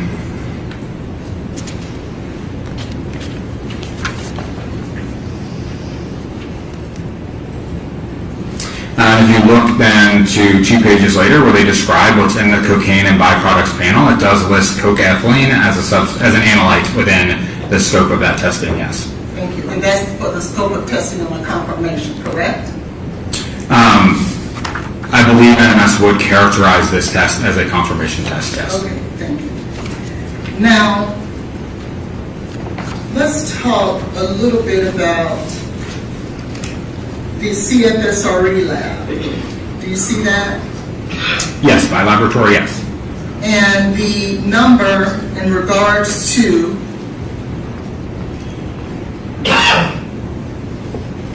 0092 or 0090? 0090 for the cocaethylene that's present there, correct? Yes. Okay. So, when the testing was performed for this particular urine, do you know whether or not the levels for any of those metabolites, do you have those levels? No, so for our testing, our laboratory, while we obviously test for cocaine and these substances, in this case, when we received the specimen, we received our qualitative results and issued those results back. We were not asked to perform a quantitative test. We typically wouldn't just do that on our own. There was no request for us to perform a quantitative test, so in this case, we did just perform a qualitative identification of cocaine and the metabolites. Okay, so you didn't perform a test to give us levels, is that right? That is correct. Okay, so you can't tell us what level that cocaethylene is, can you? So with exact certainty, the exact concentration of that cocaethylene, no, I cannot tell you what the concentration is. However, as I mentioned previously, and is present in our data packet, there are pieces of the data, what we call peak area. So as every analyte is detected by the instrument, it generates a response. and that response is proportional to the amount of drug that is present. So a higher response means more drug, a lower response means less drug. So we can use that response to see whether or not it's a high or low amount of cocaine. So I cannot say that there's exactly, say, 120 nanograms per mil of cocaine. However, I can see what the response looks like based on what comes from our testing. So is that a no? You can't give us a level? I cannot give an exact quantitative level for the cocaine thing. Now, let's talk about what you were speaking with the prosecutor about in regards to, I think you said 8,000 nanograms per milliliters, is that right? Approximately, adding those two numbers together, yes. Okay. Now, is that the way that you would have calculated how much of that metabolite or cocaine, parent cocaine, was in that person's body or in that matrix? Okay, so our laboratory actually does not quantify, does not test for EME, as I mentioned previously. So this is not a practice that I would do on our cases because we don't have that data. I was asked whether I'm familiar with that practice, and I am familiar with that practice, but that's not something that I personally do. That's not what you would do. Is that what you're saying? Well, I was not. So as a forensic toxicologist, in addition to the testing that we do, oftentimes we're asked to render an expert opinion. And as you sit and prepare for that expert opinion, that's something to consider as part of that process. I was not asked to do that as part of this case. So I would have to, and every case is different. You can't say that necessarily you're going to, because the drugs you find in every case are different. You have to take cases and evaluate them on a case-by-case basis. So it's really hard for me to sit here and speculate what I would have done because I wasn't asked to do it. Okay, well, you're a forensic toxicologist, correct? Correct. You are the director of a toxicology lab, are you not? Yes. You've had significant training in forensic toxicology. Yes. So I'm asking you, as an expert, if you were trying, giving you a hypothetical, you're given a case, and you're trying to determine how much parent cocaine is in a matrix, in this instance, someone's blood, would you utilize the method of combining the parent cocaine and EME? So I think I would consider that, again, because that is a process that's out there. I certainly would not use that definitively. I would understand that that's a way of looking at kind of a generality, but definitely not anything definitive. Exactly, because with all of your expertise and training, that is not a method you would use. Yes, as I've stated. Now let's hypothetically utilize that method and come up with a number of 8,000 as apparent cocaine in someone's blood, okay? The pharmacokinetics that you would utilize to try to determine how much cocaine that person took at a certain time, how much cocaine would that equate to, sir, if we were to go back 24 hours? Yeah, there's not really a way to correlate the amount of drug in this case to the amount that an individual would take. It's not, you can't say just because there's 8,000 nanograms per mil of cocaine there's not, or there was X amount of dose that the person ingested originally. That's not something that we would do in forensic toxicology to try to back calculate a dose. So then are you telling this jury that you cannot so first you said that's not a method you would use, and so you're now saying that there would be no way to try to ascertain how much cocaine that person originally took. Is that what you're saying? Yeah, through the training that we have as forensic toxicologists, we generally do not train individuals on how you would calculate a dose of a drug that someone used. Certainly through someone's expert opinion and training, they may try to do that, but that's not something that we typically do in forensic toxicology, to try to calculate a dose. So what is pharmacokinetics? So pharmacokinetics is the way that your body processes a drug. So it's broken down into three different areas: absorption, which is how the drug is absorbed into your body; distribution, which is how it's distributed throughout your body; metabolism, so breaking down cocaine to its metabolites; and then excretion through the kidneys into the urine. So pharmacokinetics is that process of what's happening in the body to a drug, and it's a very vast field. There's a lot of other parts of pharmacokinetics as well. What is it used for?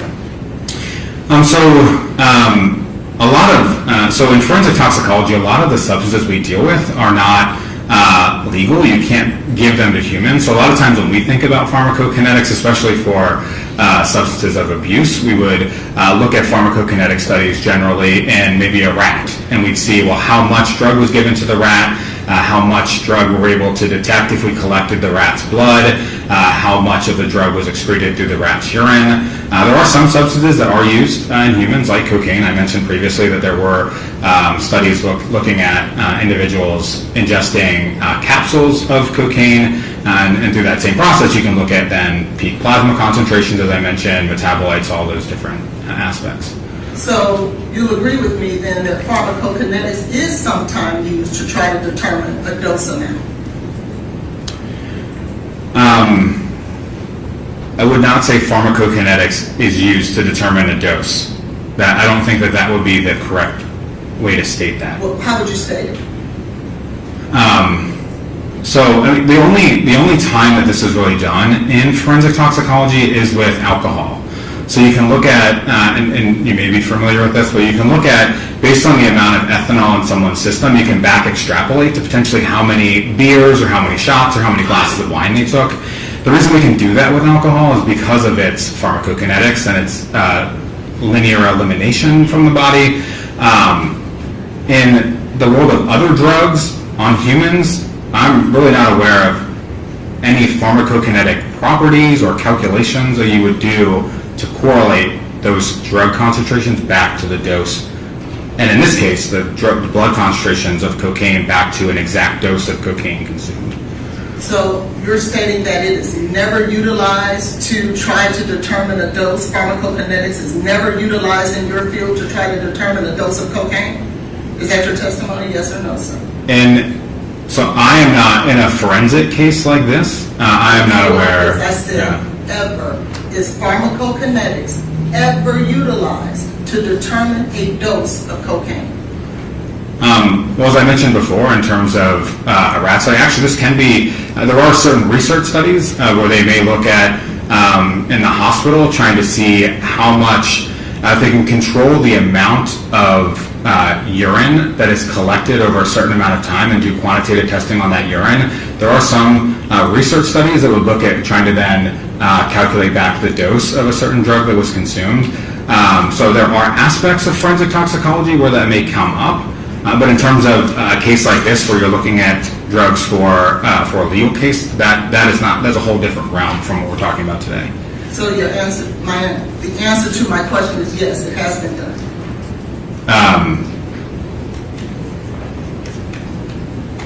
Yes, it has been done, but again, under the different premises that I mentioned. But is your testimony in a case like this, you should not do that? Is that right? It is my opinion that if I was asked to calculate the dose of cocaine consumed, that is not something that I would do. And so then, based on your testimony, there is nothing we can do to try to determine the parent amount of cocaine that was in her system at the time of ingestion. Well, now you're asking two different things. The dose of cocaine would be the amount of cocaine outside the body that is then ingested in whatever form you want to ingest it. The amount of cocaine circulating in blood is a whole different thing from the dose. That's not the dose. That would be the circulating concentration of the cocaine. I wasn't speaking about this, sir. I was speaking about trying to determine the amount of cocaine that Ms. Benning would have had to take in order to have the numbers that we see in her blood. I'm asking you a simple yes or no for this jury. Is there a way to try to make that determination, sir? Yes or no? Yeah. So I think I'm getting confused because you're talking about the 8,000 nanogram amount, and these are really two separate things. Yes. I asked you. Don't worry about the 8,000. Simply listen to my question. Let me ask it maybe in a more quicker way. Can you tell us whether she took an ounce, 2 ounces, or a kilo? There would be calculations to potentially rule out really large amounts or really small amounts. I don't think that there's not a calculation to get an exact amount in the middle. To answer the question. And so there are calculations to make an assumption. Yes, and in a hypothetical world, to make an assumption, yes, I believe someone could do that. And what would they use to do that? Yeah, I mean, there's a lot of factors. I mean, there's factors in terms of, right, you'd have to look at you'd probably take some sort of concentration that you're starting with from what we would detect. There'd be different parameters within the body, understanding, was this a larger or a smaller individual? Did they have potentially a lot of blood, a little bit of blood? What is their different physiological parameters of them? Time is a really important thing. I'm not asking about the factors. I'm asking about what would you call it? If it's not pharmacokinetics, in order to get to that answer, what would you call it? Yeah, okay, so I would call it that it would be some sort of pharmacokinetic calculation, but it is not the entire field of pharmacokinetics. Well, so then you can use pharmacokinetics to try to get to an assumption as to what amount of cocaine she took, correct? Sure, yeah, somebody could, in theory, do that. Thank you. So, in regards to that, have you done that calculation for this case? No, as I previously stated, that would not be something that I would consider doing. Now, and a number of, well, let me ask you this. What is a half-life of cocaine? So the half-life is defined as the amount of time it takes for a concentration to half. So say, for example, at 1 hour it's 800, and at 2 hours it's 400. The number is halved over 1 hour. The half-life would be 1 hour. And you'd expect then the half-life to continue 400 down to 200 down to 100. Okay, so what is the half-life for cocaine? I do not have that number off the top of my head. That's not something we typically would memorize. Okay, but you will agree with me there is a half. Correct. There is a half-life of cocaine. I just don't have it off the top of my head. And would you utilize that half-life if you were to employ the methods of pharmacokinetics to try to get to a number? I know it may not be accurate, but would you utilize that half-life? Yes. If you were going to do this back calculation, one of the things in that equation that you would use, I would imagine, would be half-life. Yes. Okay. Very good. Thank you. As you sit here today, the number that you see on that NMS lab that's with the CFSRE lab ending in 889, you'll agree with me that I believe it's, 78? Is that right? Yes, so the econyl methyl ester concentration is 7,800. No, the parent cocaine, is it 78? Oh, I apologize. Yes, the parent cocaine concentration is 78, yes. And that number in and of itself is not just an abnormal high number, is it? No, but again, this was not something All I'm asking is about the parent cocaine and that number 78. That's not an abnormally high number, is it? Yes or no, sir? No, it's not that 78 alone is not a large amount, but again, there's a lot of factors that will go into it, and I've not reviewed this, so I'm not exactly sure sort of the time course of this. I wasn't asking about the time, I was just asking about that number. Yeah. Okay. And so you'll agree with me also that that number 78 is in fact a number that someone could take on their own. Yes or no, sir? Well, certainly cocaine can be taken on its own by an individual, yes. Thank you, sir.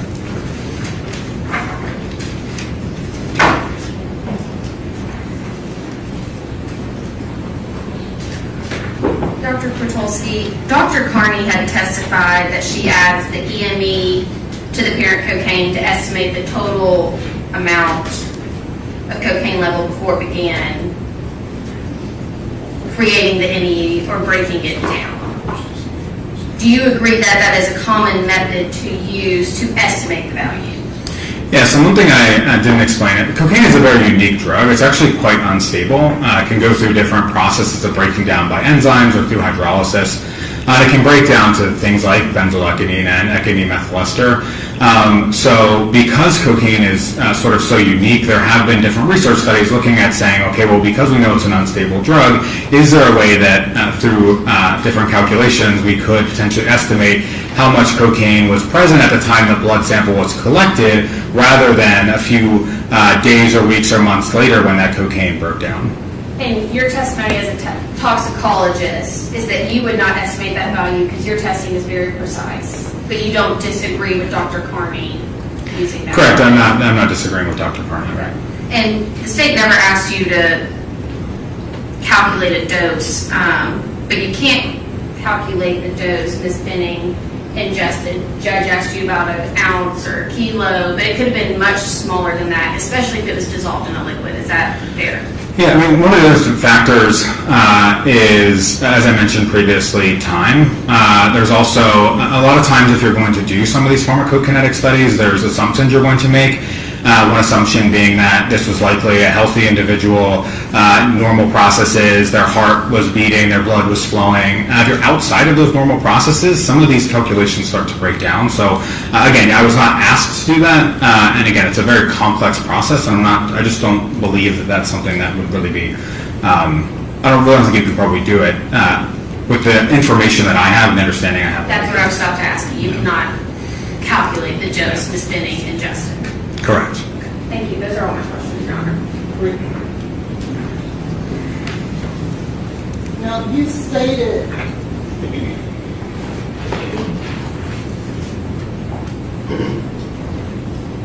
now, when I asked you the question, you told me that that was not a method you would use because it wouldn't be a definitive method. Are you changing your answer now?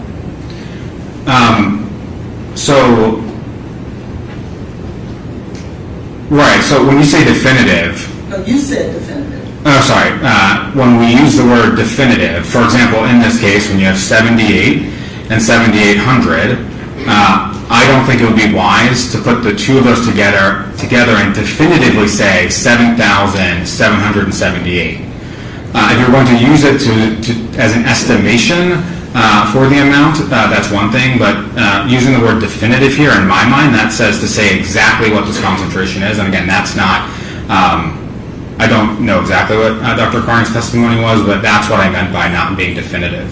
Actually, I think you said in a legal case like this, you would not utilize that type of method to get a definitive answer. I believe I said that based on the calculation of the dose when you asked me. By adding EME and the parent, right? He's talking about your questions when you wanted to see if he could determine a dose. No, my question was to determine the parent What is your amount of cocaine. I want to be clear that you're saying if we were trying to determine the parent amount, we would not take the EME and the parent amount and put them together. So again, I want to just make sure we're taking these two things apart. We're not talking about dose. So now we're talking about circulating amount of drug in the body, and in this case, taking the parent amount of cocaine and then the substance that the cocaine broke down into, understanding that those two substances are related, and doing an estimate based on that is something completely different. And that's what I was just asked by the prosecution. Again, this is completely separate from the question of dose, how much someone ingests.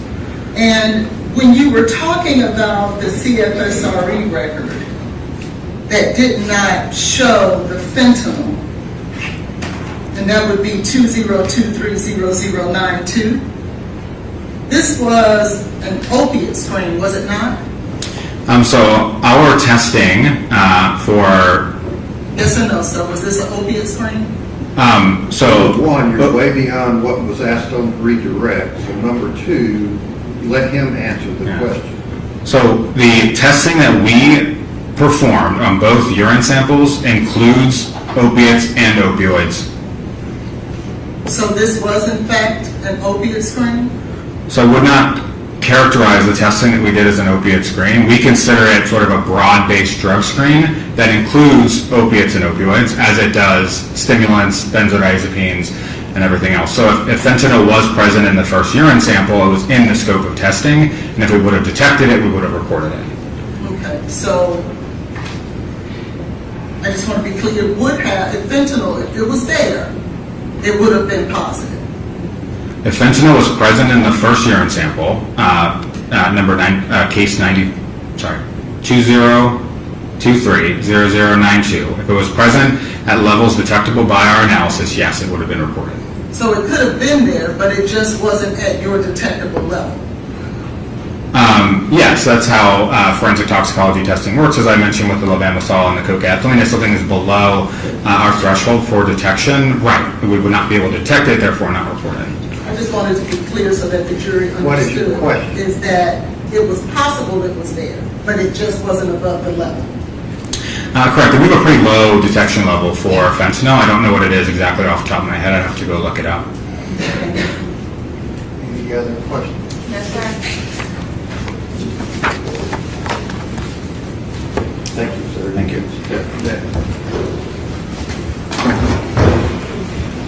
And can Dr. Tukolsky be excused?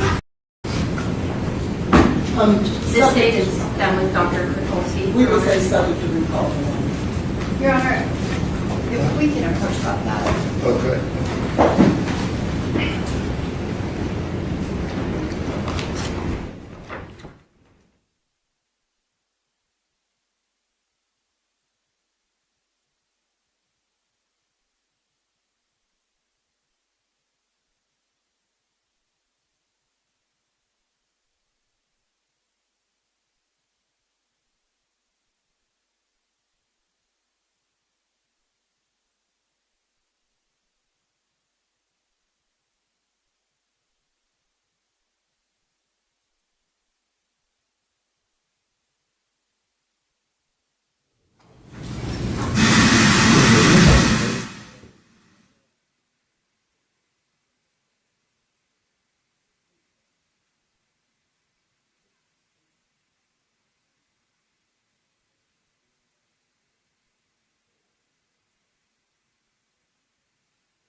How many other exhibits does the defense have some issue about chain of custody, if any?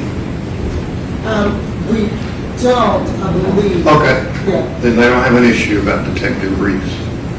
Well, I think she's trying to, he's the one that collected it from the hospital, so I believe she just, are you talking about 227? You just heard what she says up here. They've got a third sample they want to get into. Do you have issues about that? I don't know which sample it is. There are a bunch of tests in this It's case. the one that Detective Reese collected on February 27th, 2023. It's 1600. It's technically 1604. It's the urine sample. It went to the MPD crime lab. They From what time? February 27th, 2023 at 1604.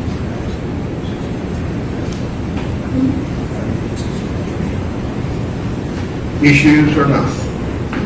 I would like for him to testify to establish it.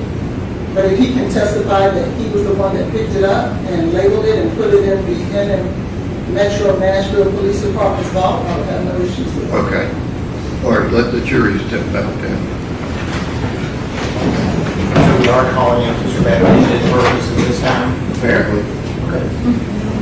I don't know what you're all going to call it.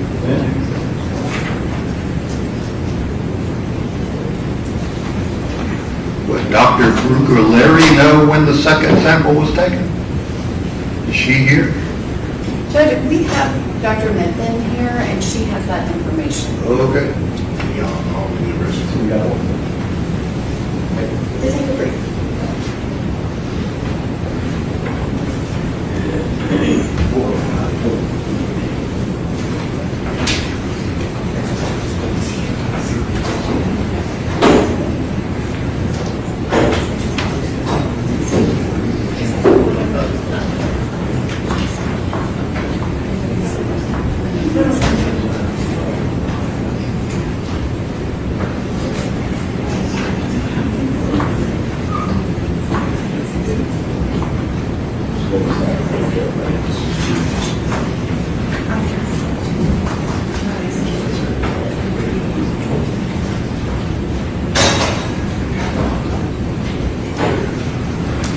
Just have a seat back there. The jury's taking a short break.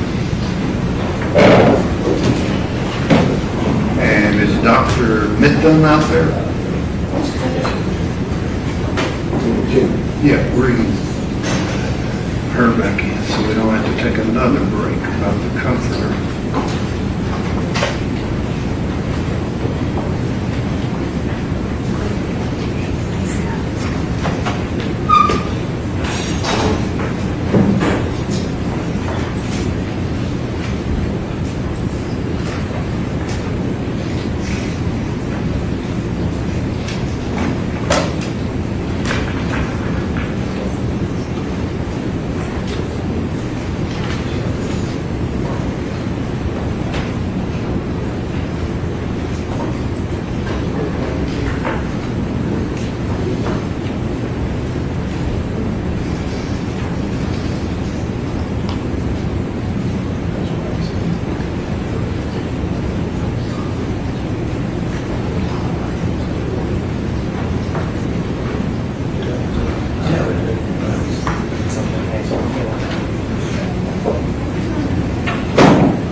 Yes, step up, raise your right hand. You swear to tell the truth, so help you God. I do. Have a seat.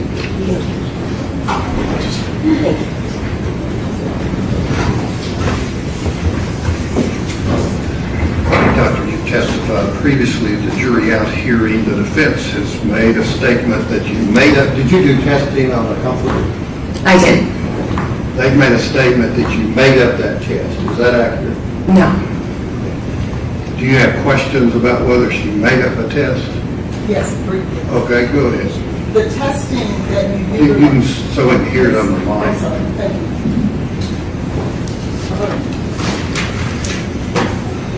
The testing, Dr. Bethune, that you utilized for the comforter, was that a standard test that was previously approved and accredited?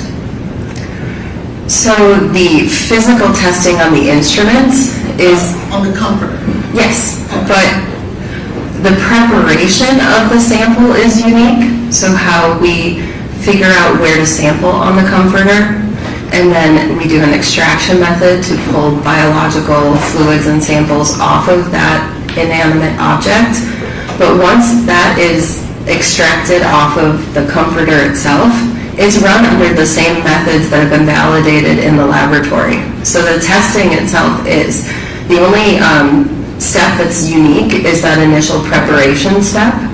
And the preparation would be the gathering of the matrix from the actual comforter. It's selecting the portion of the, in this case a comforter, but selecting where you're going to be pulling samples from and testing. And then we prepare control samples in parallel along with the unknown sample being tested to show that the extraction is working properly, that all the steps in that process are working properly. So it's still following all those same scientific methods. Once you get the actual matrix to test, but in order to remove the actual substance to test, that is something that is unique, correct? It is unique in this case, yes. And that is something that... Why is that? Why is that? Because they're so rare that we get these kinds of cases, and each case is different. It could be a bloodied t-shirt. It could be a bloodied napkin. An undergarment. I mean, we don't do DNA testing, but we only do the drug testing, but it's... So you cut something off of something that was on the comforter? We cut, squares, sample squares out of the comforter where stains were and in other locations where there were no stains. Is there anything in that process that affects your findings? We use the controls to make sure that they're not going to impact our findings. Is there anything in that process that affects your findings? Not that I'm aware of. I mean, we run the same internal standards and the same controls that we do with a normal blood sample. Didn't you have to use another control in order to make the test work that wasn't actually assigned to this particular matrix? We do that as a safety control. Hang on. I don't know what a matrix is. Matrix is just another term for a specimen, whether it's blood, urine, it's just a general term. Now, what is your question? The control that you developed originally didn't work, right? No, that's incorrect. The controls worked. What is it that you had to utilize from something else? Oh, yes. I believe you're asking about the external control. So in addition to, we take control spaces on the garment when possible, places where there are no stains. We also do an external control. It's called a negative external control. That is an additional quality control sample to ensure the accuracy of the test and ensure that contamination isn't occurring in the laboratory, that our processes are working. It's just an extra safety and control measure performed. But when the lab became accredited, they did not approve the method that you utilized to extract the matrix from this comforter, did they? I'm not sure that is under an accreditation. A forensic investigation like that isn't a category of accreditation. Well, has that method ever been tested by your peers in terms of the one that you created, unique for this test? It was peer-reviewed and published. I'm not speaking about for this test. Prior to this particular testing, that unique test that you created, has that, prior to this situation, been peer-reviewed and or tested and or accredited? Forensic investigations aren't under an accreditation category. So, as far as I'm aware. The actual test itself, the test and the analysis, is valid and accredited. The difference is the preparation, but a preparation may vary even on, say, a tissue sample. I may not use the same preparation for this liver tissue sample that I use for that brain tissue sample. So that's where that preparation step can vary a little bit, but it is done to get that biological matrix into a format that can be tested on those validated methods. Because without you doing that, you can't test it. And my point is, there's nowhere in NMS labs, any of their systems, any of their standards of procedures that you can go to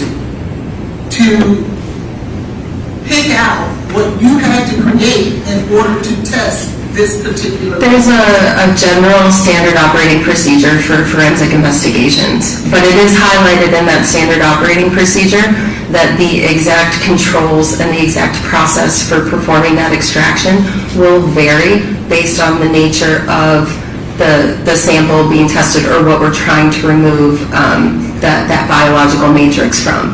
So in the past, we've tested, I shouldn't say we, the laboratory has tested things like tampons, used clothing, bedding, sheets. We've been asked to pull blood off of metal. So each one of those matrices is going to be very different, and the ability of us to pull that fluid or that biological sample off of that object is going to vary. So if you've had it, why did you have to create a whole new one? Why did you have to get one that's only unique to this case? Because each one of these requests is different. Each one of these is unique. The stains aren't going to be the same. They're not going to be the same matrices. It could be blood, it could be urine, it could be vomit, it could be brain matter, stomach contents, and so this is one of those instances where you really have to use an experienced toxicologist or person to go in there and try and determine where that location is for the biological sample and pull out the proper sampling from the article of clothing or metal or wood or whatever it is. So can you explain then why is the standard written as opposed to one that NMS normally utilizes? This is not what you normally do, is it? That's my handwritten notes that I was taking contemporaneously, telling you every step that I did that day. Okay. Isn't this what you had to use in order to extract it? That was me writing down exactly what I did during that extraction process. And that is something that was unique to this case that has not been peer-reviewed and or tested. It was technically reviewed. It was technically reviewed by another scientist at the laboratory. After you created it, I'm talking about prior to. But I was still following my standard operating procedure. I was using a methanol extraction. I was creating all the proper controls that are written in that standard operating procedure. I was following the method, but that method or that procedure gives me some flexibility in how I need to do that. So I was giving you very specific documentation of how I specifically did that. If you could please just answer my question. Outside of the individuals who tested Well, just ask a question instead of adding what you want everybody to hear and what you think is very flashy. Just ask a question. Your Honor, I promise I'm not doing that. I just want her Don't to answer the ad-lib question. everything. Has it, outside of the people in NMS, after you created it, is there anyone else that has peer-reviewed this test so that it is We have to accepted peer-review science? this test under 702. If the court feels that way, I'm fine. I just want to be able to ask the question. How could they peer review it when it just happened? And that is my point as to why we were objecting to the Have validity. you ever had you personally, had any samples taken from a comforter that you found vomit on with some drugs in that you published or had peer reviewed I mean, so this was included in a publication afterwards? after the test was performed, along with other forensic investigations that our laboratory has performed. What you're saying is unique is taking it from a comforter. It's not even that part is unique, it's just the having to do some extra steps to really prepare that sample is unique. I can't treat it just like a blood. So what you did that makes your results unreliable. I don't believe so. Anything else? No, Your Honor, we would object and ask for a ruling from the court as to Object based on what? that it has not been peer-reviewed and What or hasn't tested. been peer reviewed? The methods that she had to create in order to perform this, in order for it to You've move. never done any samplings from any garments or little blankets or blouses or? The laboratory has, that's what I'm trying to say, and we published on it. We share those duties. So I performed this one physically on a comforter. Other toxicologists within the company have performed them on other items of clothing. And so we did write up this unique preparation. It's not, and I wouldn't say it is unique to MMS.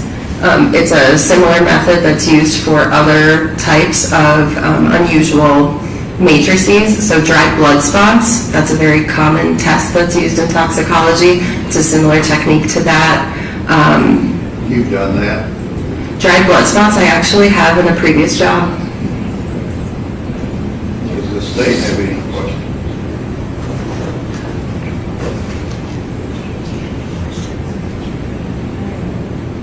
On their objection, do you have any questions on this proffer? No, Judge, I feel like she's fully explained. Okay, you can step down. Thank you. The court is overruling my objection, Your Honor. I've not gotten there yet. Will. 702, Dahlberg, GE versus Joyner, Kumho Tire. That list that's proposed under those cases is not all encompassing. It doesn't apply to every field.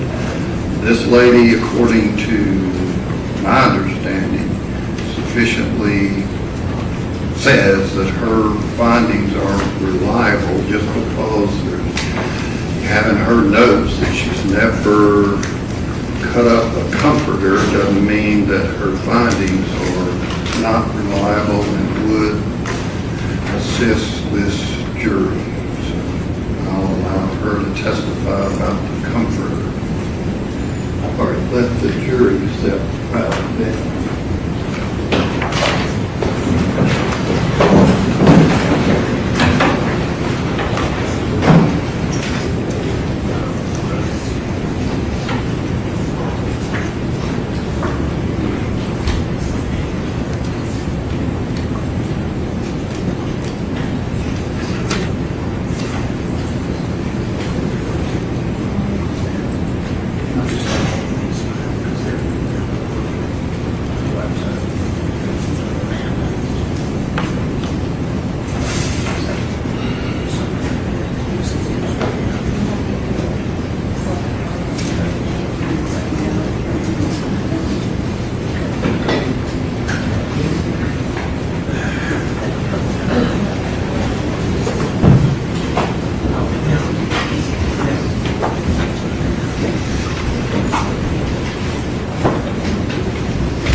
If you'll sit up just a second.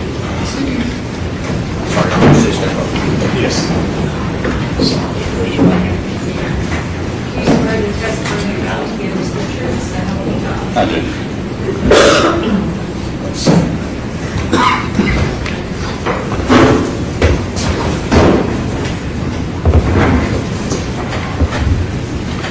Sir, would you please tell us your name and spell your first and last name for us? It's Detective Adam Reese, ADAMREESE.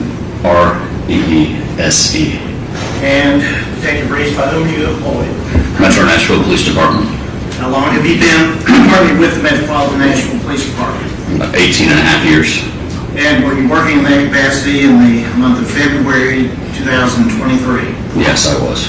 What were your duties or assignments in February of 2023? I'm a detective in the homicide unit, and was at that time.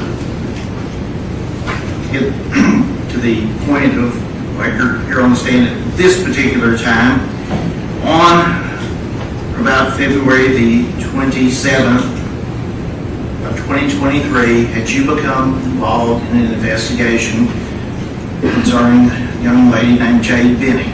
Yes, I had. And pursuant to your duties and responsibilities in respect to that case, did you have an opportunity to go to Vanderbilt University Medical Center to collect an item of evidence? Yes, I did. Okay. And you recall approximately when that was? It was on the 27th at approximately 4 p.m. And where did you go when you arrived at the hospital? I went to the room that Jade Benning was hospitalized in. Okay. What was her condition, at least as far as you physically seeing her? She was unconscious. I don't recall if she was intubated, but she was not in a position where I could talk to her. Okay. Were there medical personnel present? Yes, there were. Okay. Or her family? Or was her mother present? Yes. And who was that? Bridget Burks. Okay. And was there a reason for you being there and collecting evidence? Yes, I was advised to come collect a urine sample directly from Miss Bennett. And did you do that? Yes, well, a nurse I was going to say, collected you collected it in my presence and then handed it to me. And how was that collected in your presence? Just what did the nurse do? She collected it from a catheter bag where Miss Benning's urine was collected.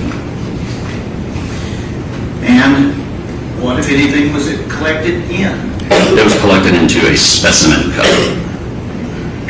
And what did the nurse do with that specimen cup? She put a lid on it and gave it to me. And what did you do with that specimen cup? I placed it in an evidence bag, sealed it with the adhesive, evidence tape label, and initialed it, dated it, and wrote the time down that it was sealed. Okay. And was there documentation of that generated? Yes, I mean, it was yes, there was what we call a Form 110, which is a property and evidence submission form.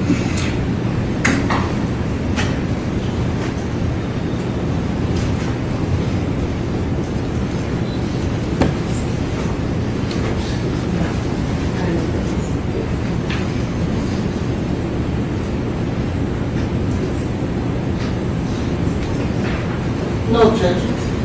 All right, if I could have this group of 5 photographs be passed to you. Detective Reese.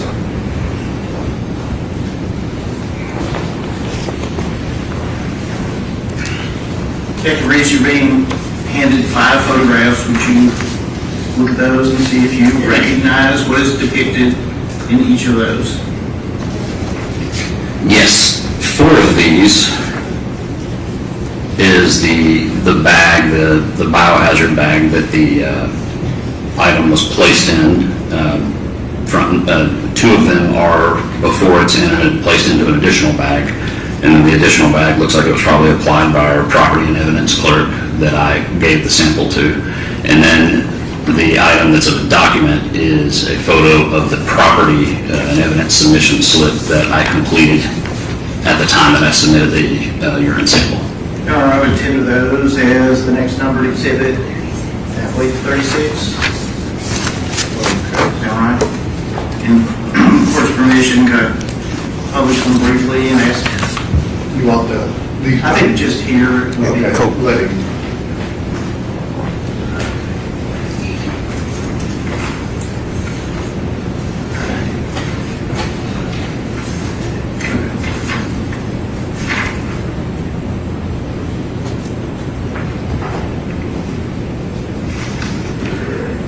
I put up what I believe I just arbitrarily labeled A, which is now 36A, but what are we seeing in this photograph? That is the property and evidence bag with the sample of urine that I just talked about placed inside. Okay. And I believe you referenced there may have been additional labeling because the case went on from the property room. Correct. So I placed it in one bag initially that was labeled for biohazard, and I sealed that with evidence tape. And then when I took it to the property room, they put it in an additional bag, and this barcoded label you see here is applied by them. So is that the same specimen cup of urine that you watched the nurse get out of the catheter bag? Yes. And this is letter B. Thought I might need to zoom in a little bit on that, but can you see anything that you recognize as being your handwriting? Yes, there on that blue evidence tape. It's a little bit washed out by the light, but I can read it. It's a AR, which is my initial, and then a 2/27/23 for the date of February 27th, 2023, followed by 1603 HRS, which is 1603 hours military time, 4:03 p.m.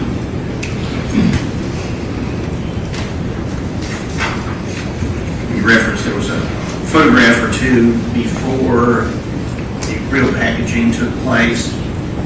Is that one of those of the clear bag? Yes. And then as things went on, biohazard added. Yes, and that's just the other side of the bag. The other side.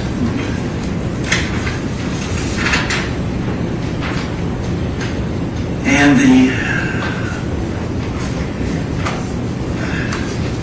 is this the one that indicates collection time, case number,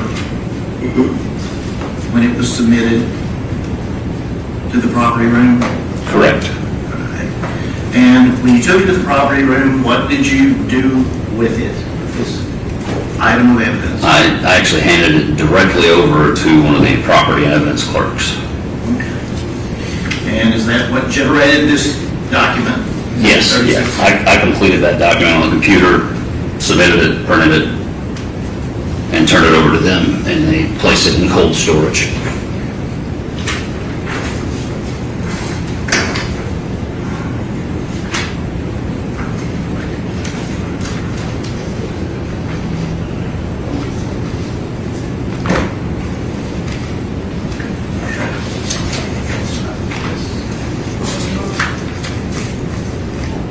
Those are my questions relevant to this issue. Okay.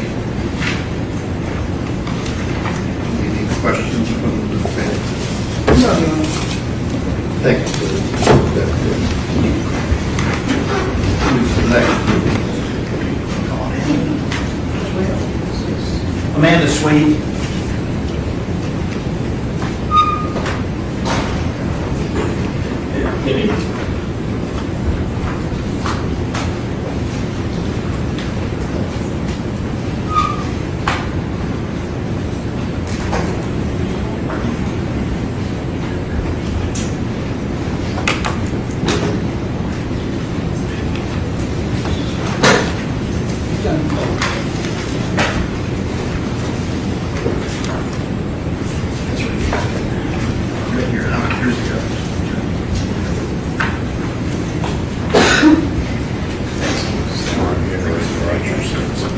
Testimony about to give us the truth, so help you God. I did.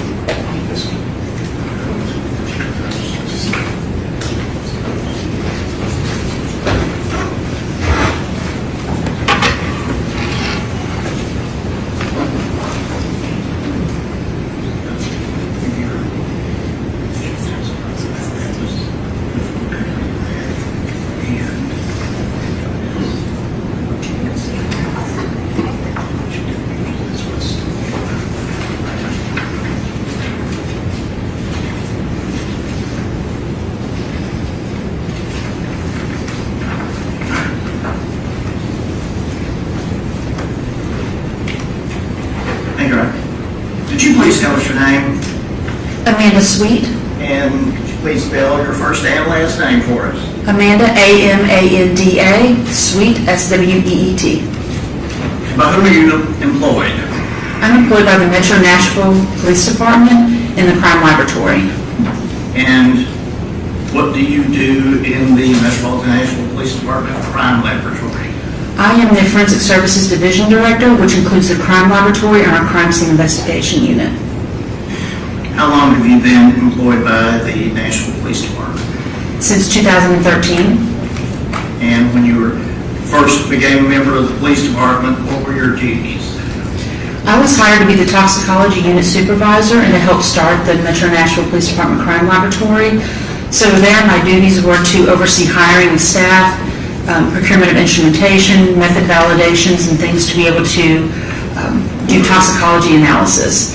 But then in 2019, I moved into a managerial role as an assistant director, and then as the crime lab director, and most recently the Forensic Services Division Director. And where is the crime lab located? It's located above the Madison Police Precinct in Madison, Tennessee, northeast of Nashville. And what types of examinations can be performed by the crime lab? So we are considered a full-service laboratory that consists of several different forensic disciplines. We have latent fingerprints, tin print, firearms identification, drug identification, DNA testing, and toxicology testing. Are there some things, though, that the lab does not do and Yes. are outsourced? Yes, so even though we're a full-service laboratory, for example, our toxicology unit specifically does DUI testing, so driving under the influence analysis. And the best specimen for that type of testing is blood. So our panels for testing are limited to drugs that you would see in impairment cases. So anything outside of the realm of DUI testing, we will sometimes send to a private laboratory like NMS laboratories, because they can do testing on different matrices like urine that we're not capable of doing just because it's outside of our scope of testing. In pursuant to your duties and responsibilities, are you essentially a supervisor over what comes in and what goes out of the crime lab. Yes, so as the division director, the crime lab falls underneath me in all those disciplines. Those supervisors report to a crime lab director who ultimately reports to me. So I oversee the operations and what samples come into the laboratory, what evidence we accept, and make sure that it's within the scope of testing that we can perform. And are there certain protocols as far as accepting evidence into the crime lab?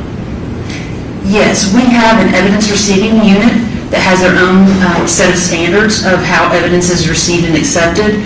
And we also follow accreditation guidelines. Our laboratory is accredited by ANAB, so we follow a set of national guidelines on how we receive evidence, how things are documented, how reports are issued from our laboratory. And is that documentation retained with each specific case? It is. We have a software called Justice Tracks in which we image all evidence that's received. That's where we have all of our notes, all of our analytical testing results, and our reports are issued through that system so that everything is tracked and documented. And specifically, with respect to your laboratory case number 23-001060 involving Ms. Jade Benning, have you reviewed the materials and chain of custody, everything to do with that case as far as the crime lab is concerned?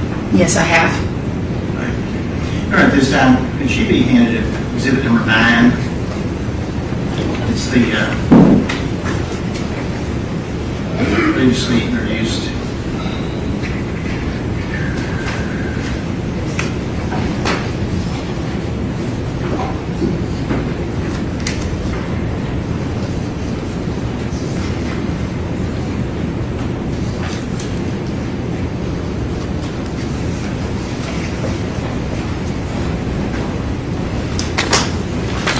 Is it Miss Sweet, Officer Sweet?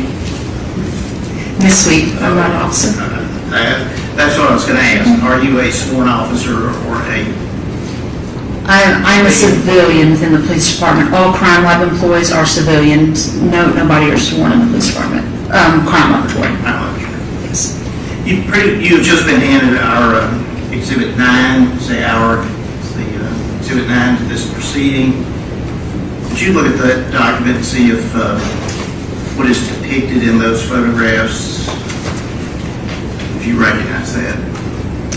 Yes, I recognize this as a blood alcohol kit that we would routinely receive in our laboratory. You can see it has a Metro Nashville Police Department property and evidence label on it, and we routinely receive these for DUI cases. Okay. And jury's previously seen these, so I'm not going to redo that. But if you could turn to I'll put this up, the next to last, well, third from the last page.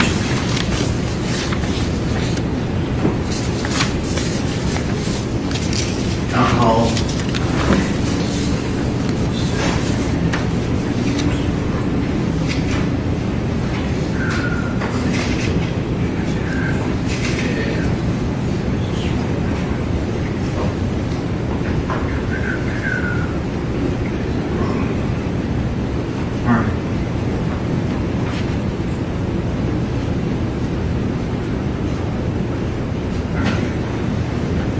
Did something fine. It's coming back up hopefully here now.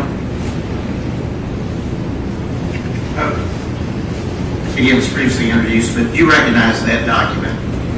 Yes, I do.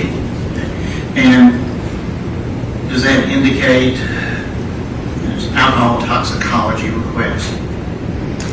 So this is a form that is located in the kit that we request the officer submitting the kit fill out that has some information regarding the case. And in this case, you can see where there are 2 blood tubes that were received with the specimen date collected and time collected. The registered nurse that collected the blood sample, and they are requesting an alcohol and drug screen on this case. Now I'm going to go down to the where it says for laboratory use only.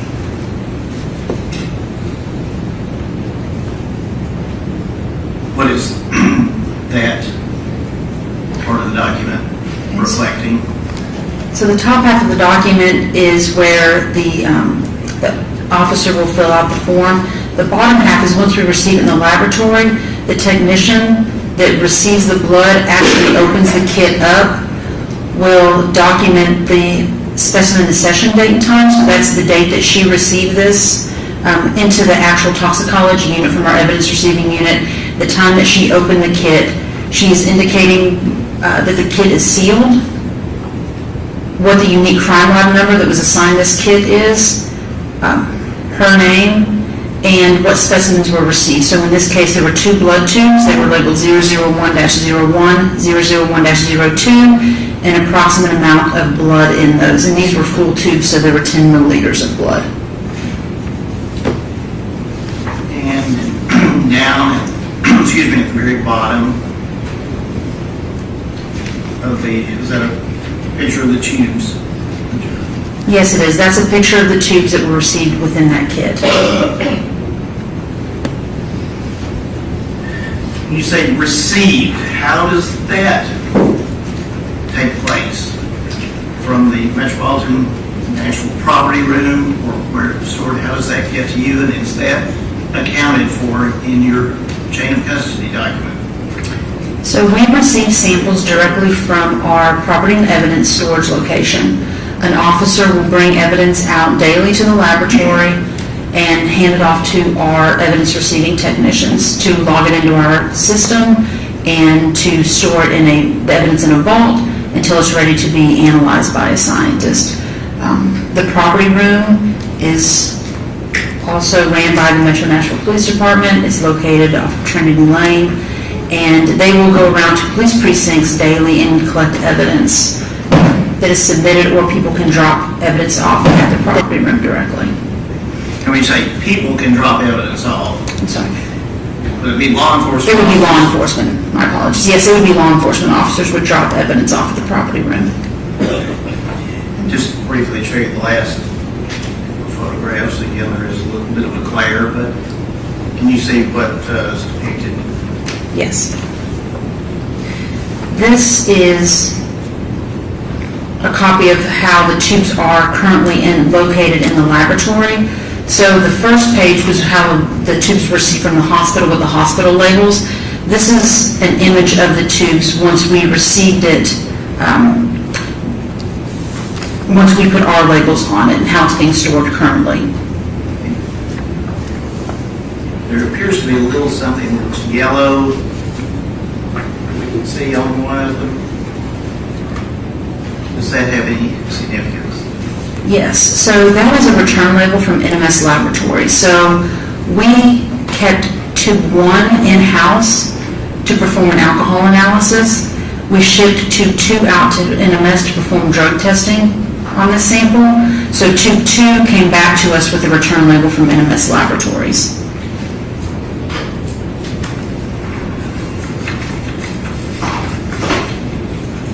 I think that's all I was going to ask you about that, if you want to set it aside. But do you have your chain of custody report, a copy of it with you? I do.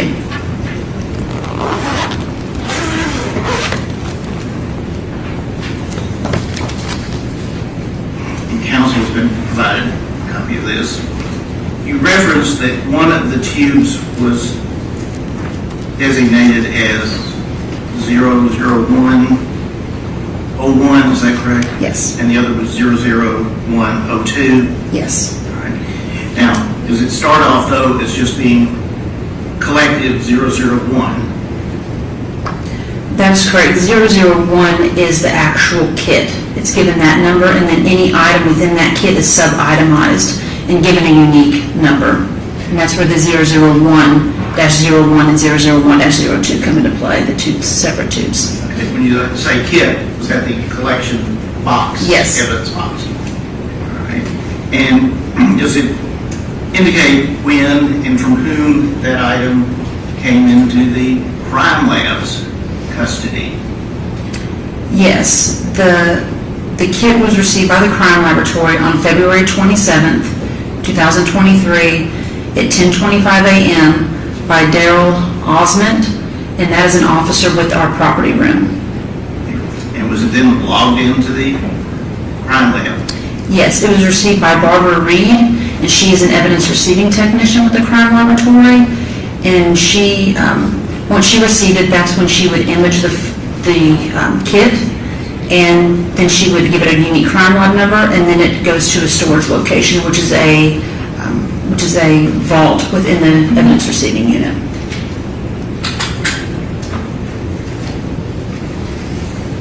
As far as security, what type of security is there on items of evidence that come to you for examination? So our crime lab has essentially 3 levels of security, the vaults being the most secure. There are other people within the police department that have access to the crime laboratory hallways, but the units are locked down specifically to crime lab employees. And the vaults are specifically locked down to people that work within that unit, myself and the crime lab director only. So it is very limited access. Now, does the chain of custody indicate that 001-01, what happened to that tube after it was removed from the box and separated? Yes, so those tubes, once Jessica Brooks, who works in the toxicology unit, she's a senior scientist there, she retrieved the kit from our evidence receiving unit, and that's when she took custody of it to actually open the kit, verify that it was sealed before she opened it, and to take the images that we have already referenced of the blood tubes and the form that was within the kit. And then after that, she puts it into a refrigerator that's located within the toxicology unit, also in a vault location that only is accessible to the people in that unit, myself, and the crime lab director. And what happened to that? Was it relabeled the 001-01 and the 001-02 at that time? Yes, when Jessica took possession of the kit and itemized the blood tubes, at that point they received our unique crime lab label with those, with that description on it. And will it also be with your unique crime lab number? Yes. And what, if anything, occurred with 001-02? It followed the same steps where she took images of the evidence and she put a crime lab label on it with our unique crime lab number and labeled that second tube 001-02. And those are also on the images that we previously referenced, where you can see the unique number on each tube. And what, if anything, happened with that tube, the 02? Was it examined by a tube lab or referred out? 02 was the tube that was sent to NMS laboratories. 01 is the tube that remained in-house for the alcohol analysis that was performed. Are you familiar with NMS labs? I am, yes. And how so? We have worked with NMS labs for approximately 6 years to provide some testing for our toxicology unit. We had to use them for testing, we have to make sure that they follow the same accreditation standards that our lab does as part of our accrediting body requirements. So they are also accredited by ANAB, so we know that they follow the same set of guidelines that we would follow in testing. And we also had to get approval from the police department to send cases to NMS laboratories for testing. And was 02 sent to the NMS labs? Yes, it was. And when was that done? That was sent to NMS laboratories on March 6, 2023 at 10:45 a.m. That's when it was packaged and scanned out to NMS laboratories. And in this process, it's going to be put in a in a sealed kit within a sealed box, and we have a FedEx tracking label so we can see where that is in the process. And with respect to that particular item, after it is FedExed to NMS, did it return to your possession? Yes, it was returned to our laboratory from NMS Labs on March 30th, 2023, and we took possession of it at 3:09 p.m.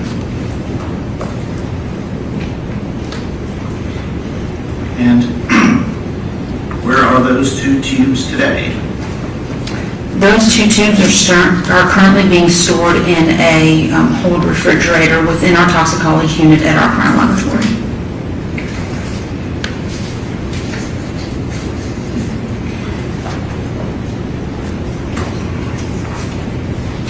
Were there other items submitted to the crime lab with reference to Jade Benning's case?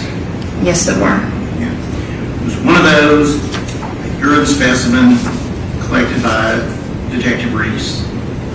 Yes. And did it go through the same protocol as far as being brought to the lab, checked in, and given its own number? It did.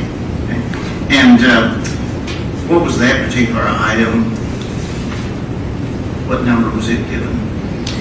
The specimen cup of urine was given item number 002.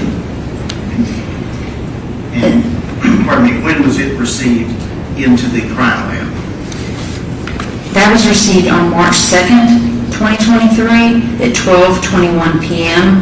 from our property room. The same officer, Daryl Osmond, also brought that sample to us, and it was received by Barbara Reed, our evidence receiving technician, and then placed into an evidence freezer for storage. So by being an evidence freezer, was the urine sample frozen? Yes, it was stored frozen at that time. And is that protocol? Yes. Policy? What was the progression of that item from the freezer? So that item, the original container that the urine came in stayed within our laboratory, but we took an aliquot, a portion of it, to send to NMS Laboratories. We did not want to send the entire specimen. We wanted to preserve some at our laboratory. So it was itemized as the cup of urine was 002-01, and then the aliquot taken to send to NMS Laboratories is 002-01-AA. When you said aliquot, could you spell that and tell us what that is? So that's essentially taking a sample of it. We took a portion of the urine from the original cup so that we didn't send the entire sample out in case we needed to do additional testing in the future. So it's just a portion of it that was put in a separate vial and given a separate label with the 002-01-AA to recognize that it came from 002, but it was a separate portion taken out, and that followed its own chain of custody that was being sent to NMS Laboratories so that we could track the original container as well as that sample that was taken. Did the original container ever leave Metropolitan National Crime Lab? The original container never left our crime laboratory. It just moved from an evidence vault into the toxicology unit for storage in a refrigerator there. And is it still there today? It is. Now, with respect, though, to the sample, what happened to it, the one that was taken from the original container? So that portion of the urine was sent to NMS Laboratories on March 6th, 2023 at 10:45 a.m. That's when it was scanned to be put in the box to be sent via FedEx. Same procedure as they discussed previously, correct? Yes, it is. And, pardon me, was that ultimately received back from NMS, or did they keep it? That was received back from NMS on March 30th, 2023 at 3:09 p.m. And then it has been stored in a vault location within the toxicology unit since it was received back. And are there photographs documenting what you just testified about with respect to the items and their receipt into the crime lab? Yes. Or if I could ask this to be passed to witness and counsel as well.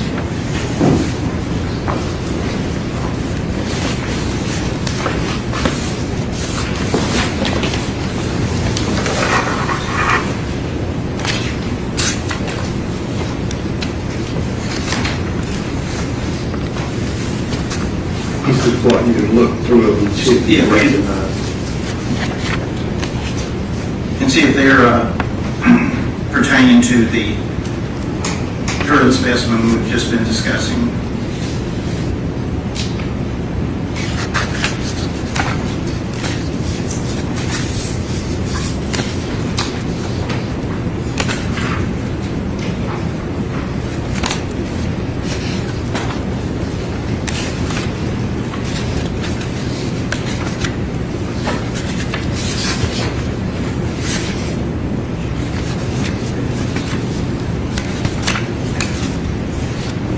Yes, it is.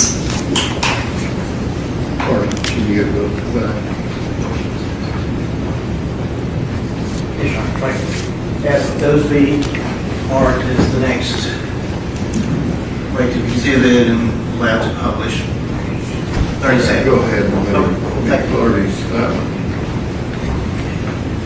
Here's already seen one or two of these, but I'll just.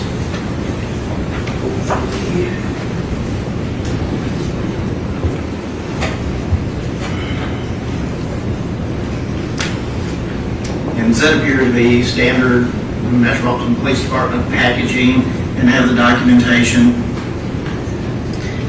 Yes, it does. You can see that the larger label, that is our property room label, where it went there prior to being submitted to the laboratory. And then the label, kind of on the right with the barcode, is the crime laboratory label with the unique crime laboratory number. And it's hard to see here, but it says it's 002 is the number.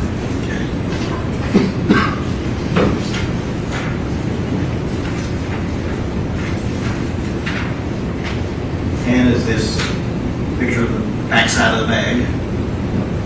Yes, it is.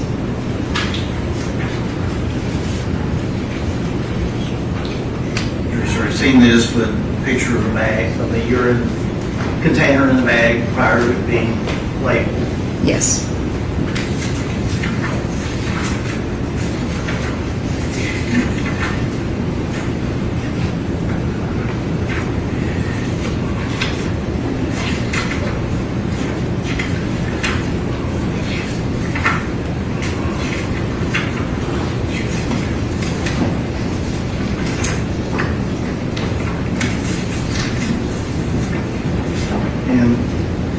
Reference to barcode and the identifying information, does this also contain the crime lab number, case number?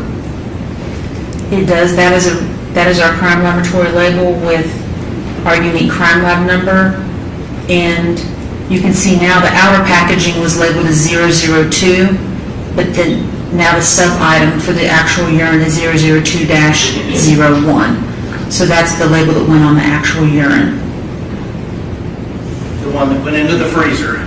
Yes.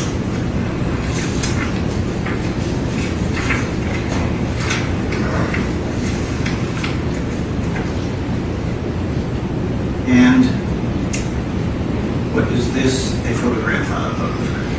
This is a photo of the aliquot or sample of urine that was taken from the original container that was going to be shipped to NMS Laboratories. So you can see it now has a crime lab label that the submission is 002-01-AA to represent that it came out of that original urine container, but that it is a separate sample so that we can track its movement specifically to NMS Laboratories and then back to our laboratory.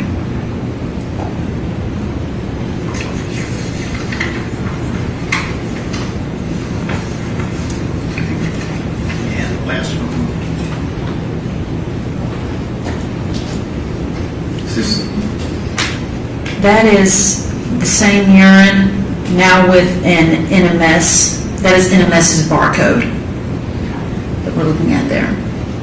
And is that how it would have looked when it came back to you from NMS?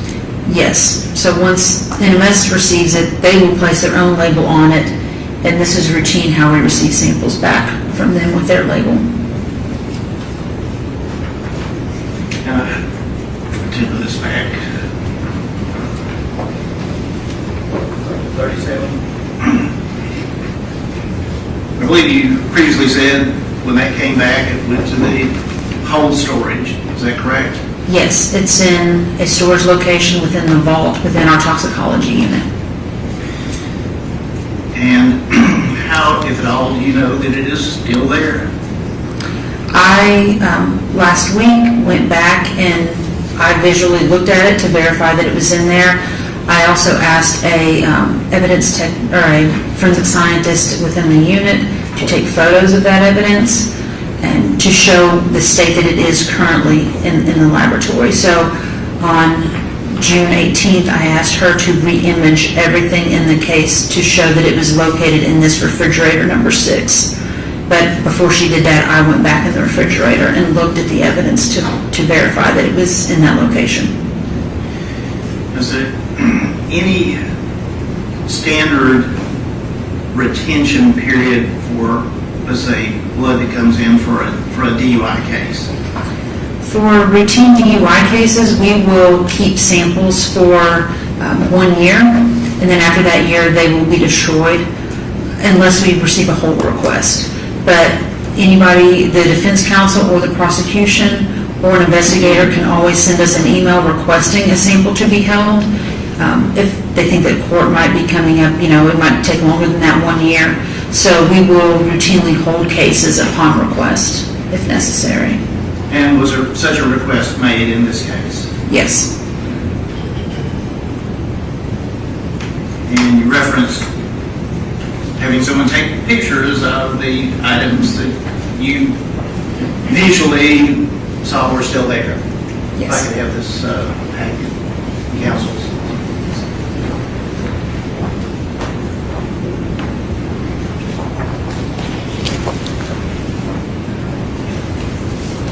If you take a look through those and see if you recognize those photos.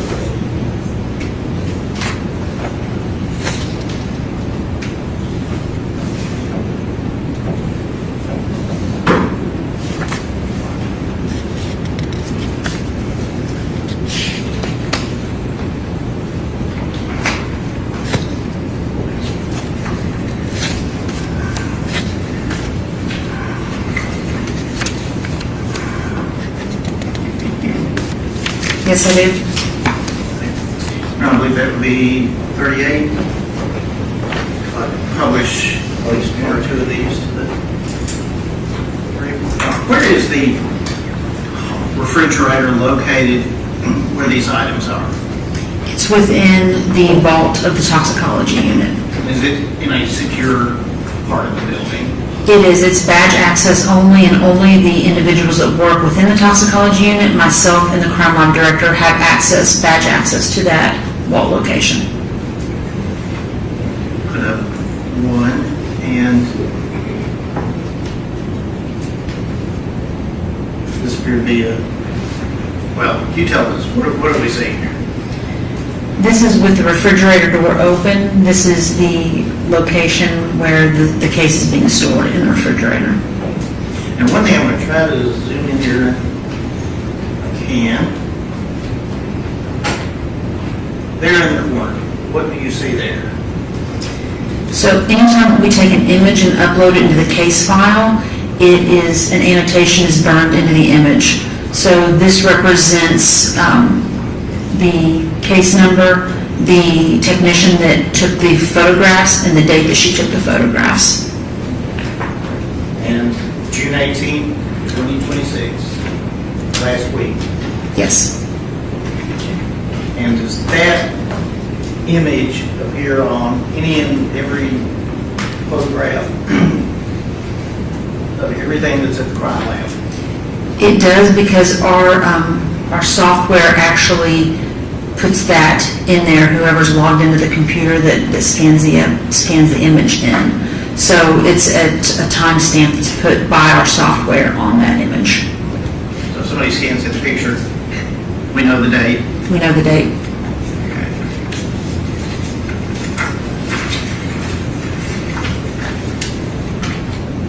So this one just for the sake of...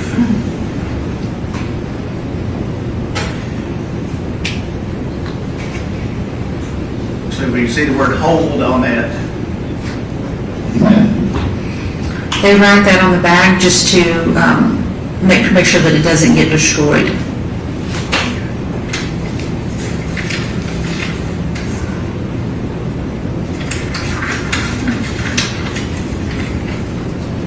this one we can see not only hold. Does this also appear to be what you talked about, the tubes that are still there? Yes, and you can see the actual crime log number, the CL-23-001060. You can see that on the labels within that bag, within the hold bin.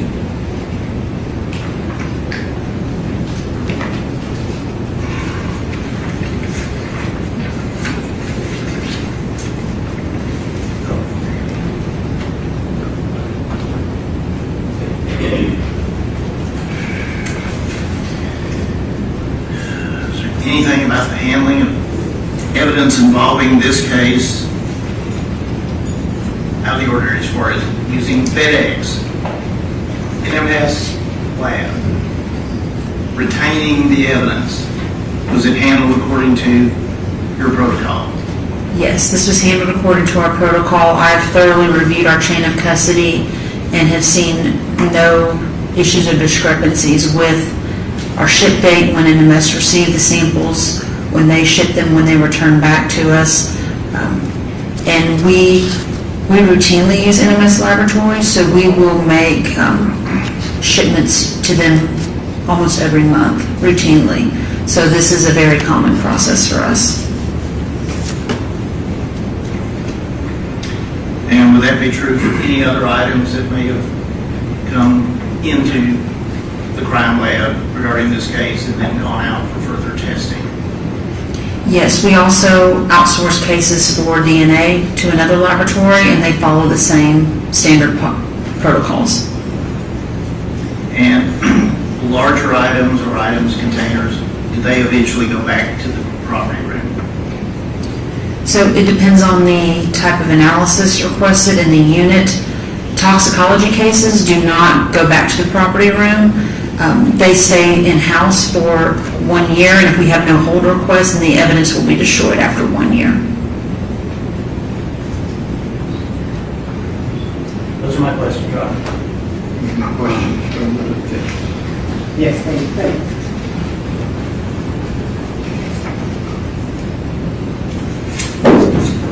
Good afternoon, Ms. Sweet. Good afternoon.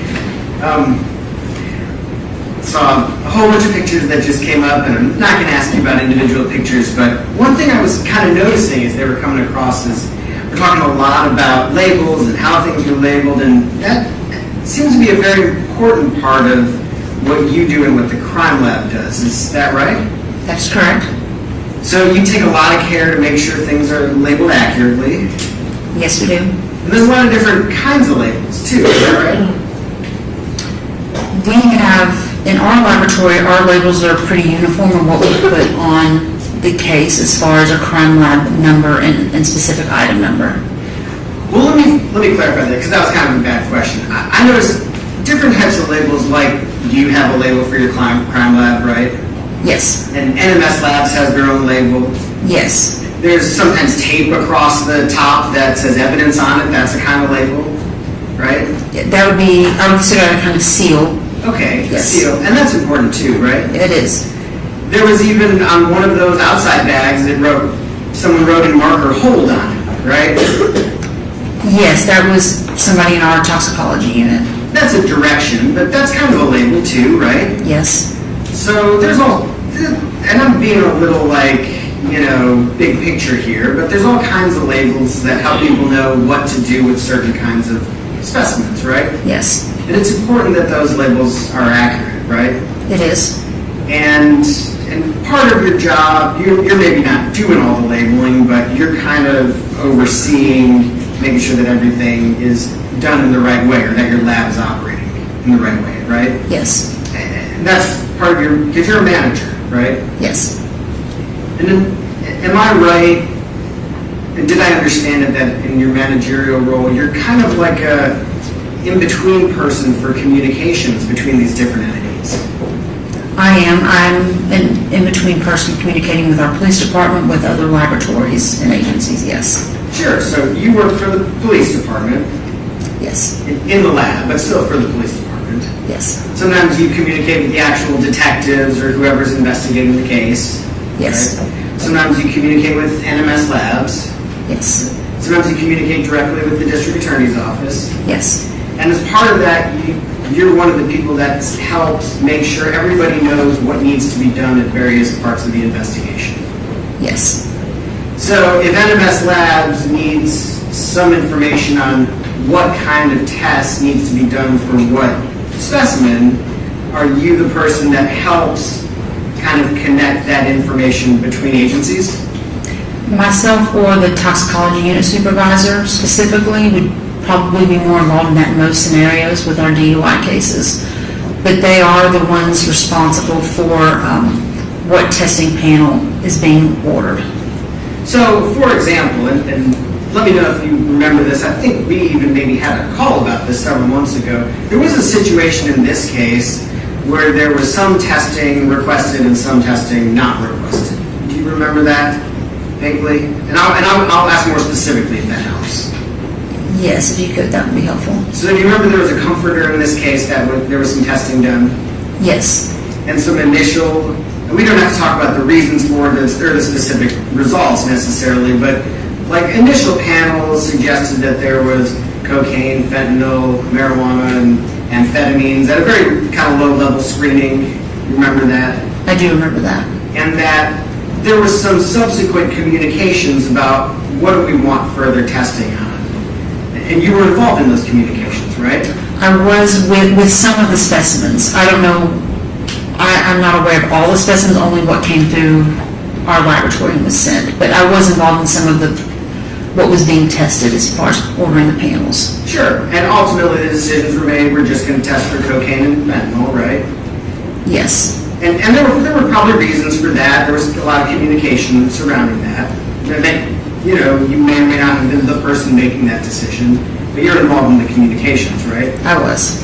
And those communications are really between kind of the toxicologist and maybe the DA's office and law enforcement who are investigating the case, right?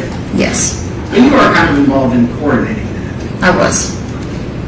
And ultimately, you did end up being kind of present at like this final team meeting before a charging decision was made in this case, weren't you? I was involved in a meeting to discuss some of the samples and what was ordered and things like that, yes. And that was sort of with the detective and the district attorney's office, and you were kind of there to help explain what was done in the toxicology in this case, right? Yes, what samples we had received, what samples had been sent out in regards to what we had in our laboratory.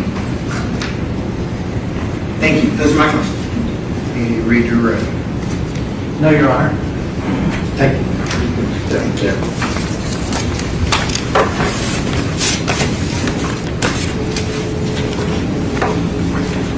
Who would the next witness be? Judge, the next witness would be Dr. Mithen.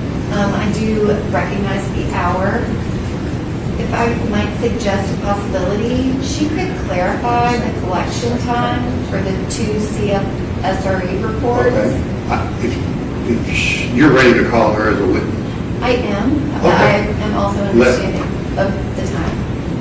Oh, we'll go till we finish. All right, ladies and gentlemen, if you'll step down the hall, we haven't taken the break that you did, so we'll take a short break and then come back with this last witness for the day.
All right, so supposedly there's going to be one more witness. And we had a couple people go on the stand and talk about cocaine and various different forensic analysis about stuff. So that is what we were doing. We were watching. It definitely was sleeping type type trial. The way it's kind of like white noise. That's what this one's. I mean, they're all like that, but this one really I could see going to sleep to, like in the background. But yeah, it was just about the case, and then the lawyer and the judge got into a fight, and it was kind of funny. So yeah, and did he poison her? It seems okay. Did he poison her? The two positions on that is that there is no. It is likely he did. Yes, somebody poisoned her, even if it wasn't him. But yeah, he basically. It seems to be pointing towards. Oh, she says, which lawyer? The female one that no one likes.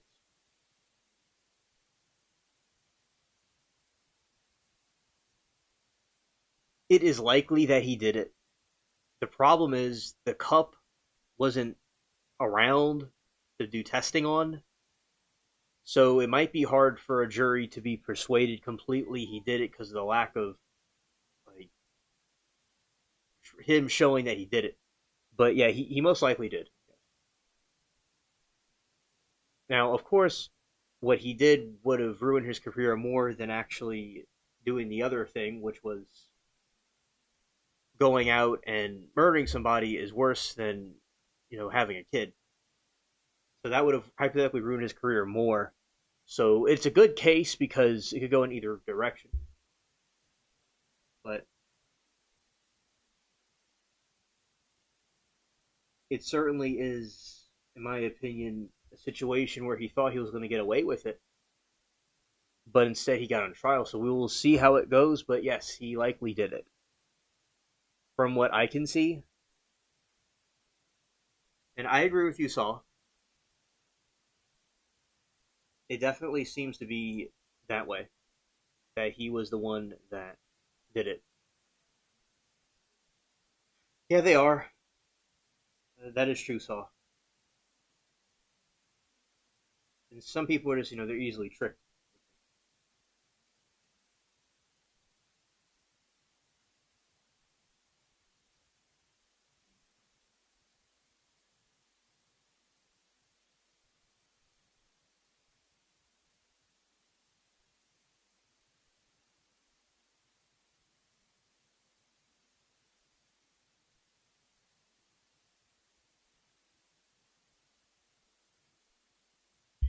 Okay, I guess while we wait, we're going to play some of this other trial, boat trial. They should be back soon, any minute. Yeah, it's easier to accept responsibility. I do agree with that because so many people want to blame someone else or blame a different situation, but they don't want to. They want to do this the hard way, and he panicked and he wanted to get rid of it quickly, and that's what he did.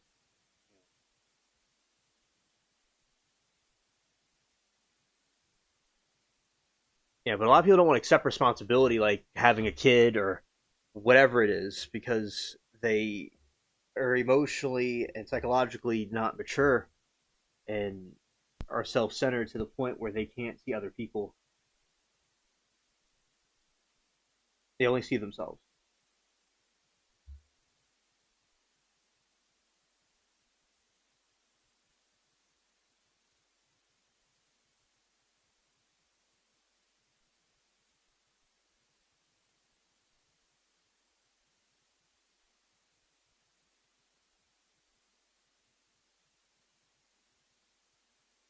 Oh yeah, definitely. His actions are not making any sense. It's very true.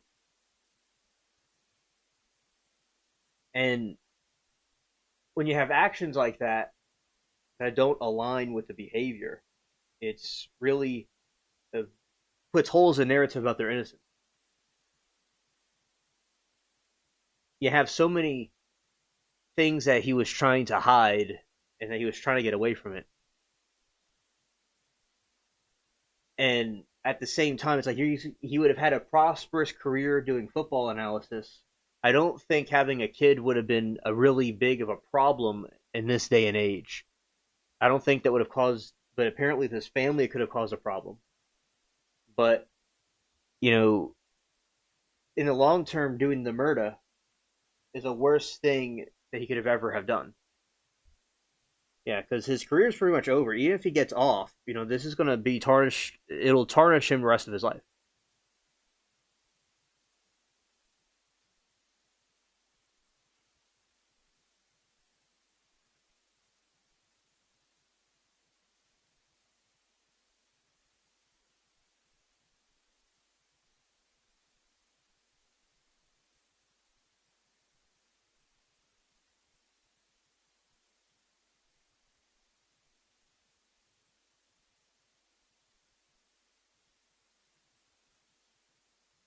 Exactly, I agree.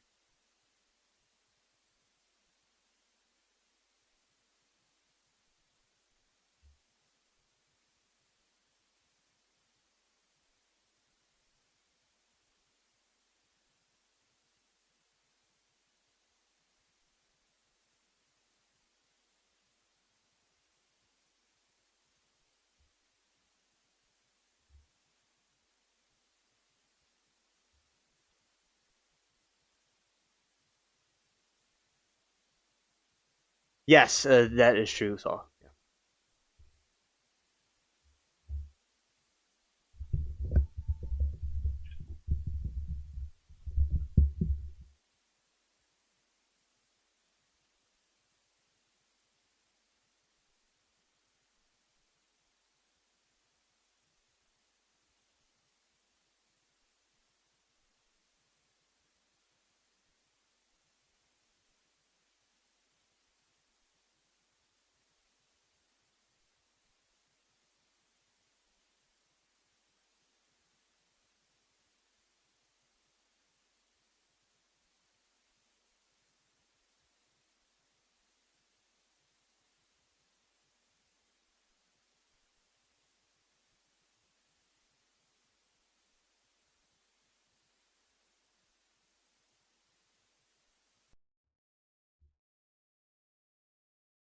Oh, hello.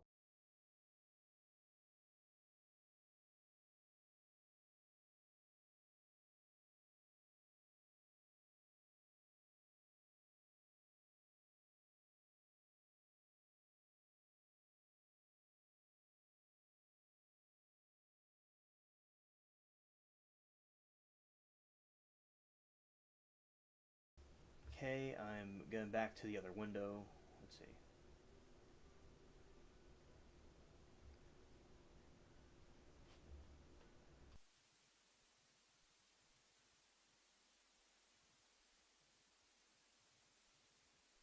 Okay, I am back now.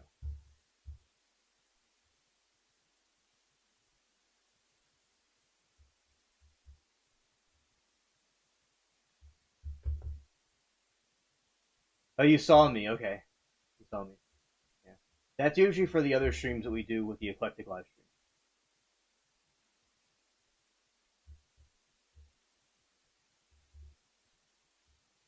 Now, the liquid cocaine.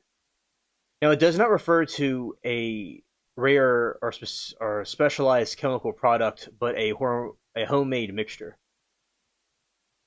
So, in those situations, uh, oh, that's cool, Saw. That's cool.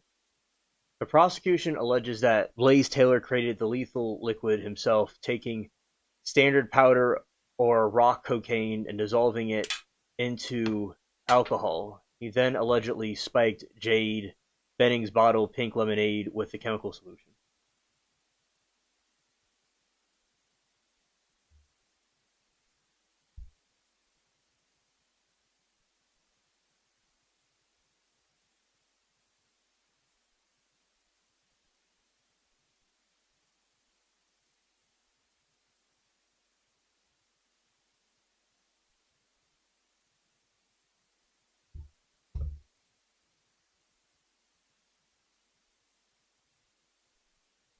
Because the highest suitable is dissolved very early in the liquid, allowing some to create a highly concentrated toxic mixture using basic household items. The prosecution's source is the theory is that the state argues that Taylor acquired illicit cocaine through street-level channels, specifically to execute poisoning. They point to extreme toxicity in Benning's body to argue it was deliberate. Weaponized dose designed to cause fatal overdose and terminate her pregnancy.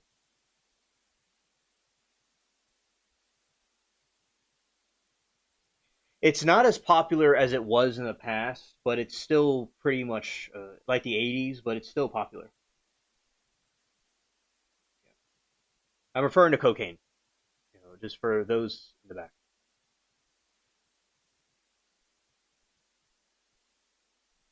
Defense source theory. The defense aggressively counters by arguing that Taylor did not used to buy or have connection to drugs. Instead, they claim Jade Benning had a history of recreational drug usage. They argue that there was cocaine in the apartment belonging to Benning and her immediate social circle, suggesting she may have accidentally ingested it herself.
First name is K-A-R-I. Last name is M-I-D-T-H-U-N. Where are you employed, Dr. Mendon? NMS Labs. And can you describe what is NMS Labs? NMS Labs is a large private toxicology laboratory. They specialize in both forensic toxicology, so driving under the influence of drug investigations, postmortem toxicology testing, specialty testing for things like metals, volatiles, special matrices like hair, neonatal testing, and then they also perform clinical testing. So testing forwarded from hospitals, testing forwarded from reference laboratories, things of that nature. And what is your position at NMS Labs? I'm a forensic toxicologist. How long have you been in that position? I've been at NMS for more than 6 years, but working in forensic toxicology longer. Where were you at before NMS?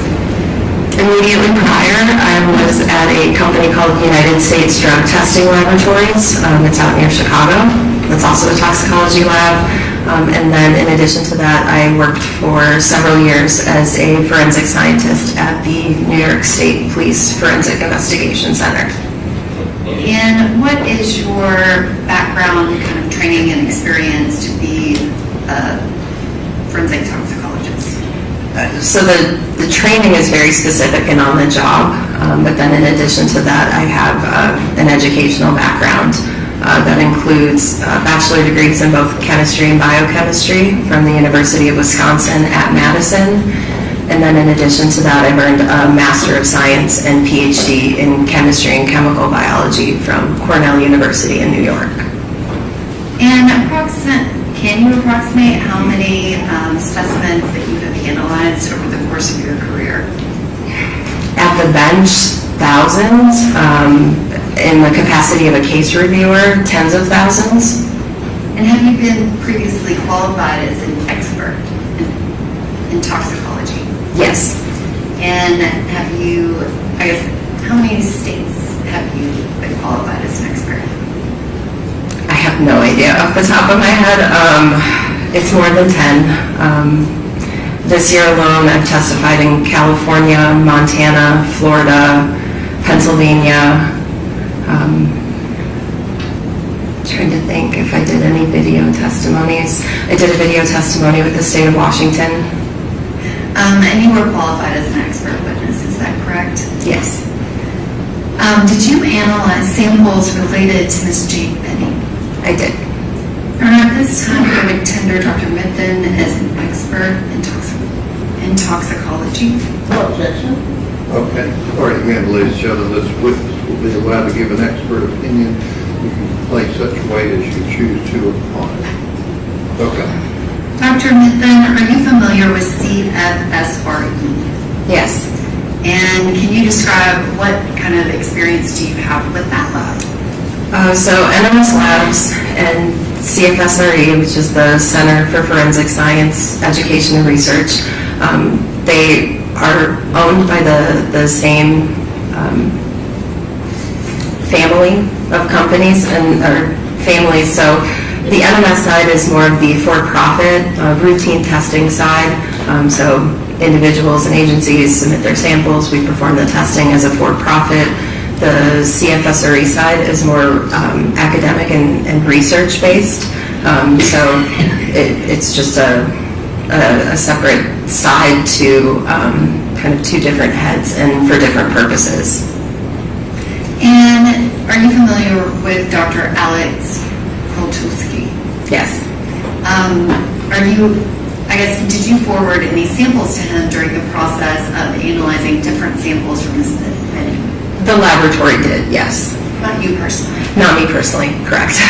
And can you describe, how does that work? If someone wants to have some type of sample tested, do they request a certain person? Like, do they request that it be sent to you? Or how do those assignments get made? It can happen in many different ways. It can happen during the course of testing for an NMS case where we've identified a possibility that there's a drug or something in the background, and we don't have the capabilities to perform the test, but we think CFSRE might have that ability. So then we would ask permission from whoever submitted the sample. If they are willing and okay with it, we can then proceed to assist with transferring the sample or a portion of the sample over for the additional testing. Sometimes the request is made without us having to reach out. They just indicate that they would like that sample sent over. It happens organically, just depends on the nature of the case. And how many scientists from NMS worked on different samples related to Ms. Benning? I have no idea what the total number is. NMS works in a very departmentalized system, so we have different departments performing different functions.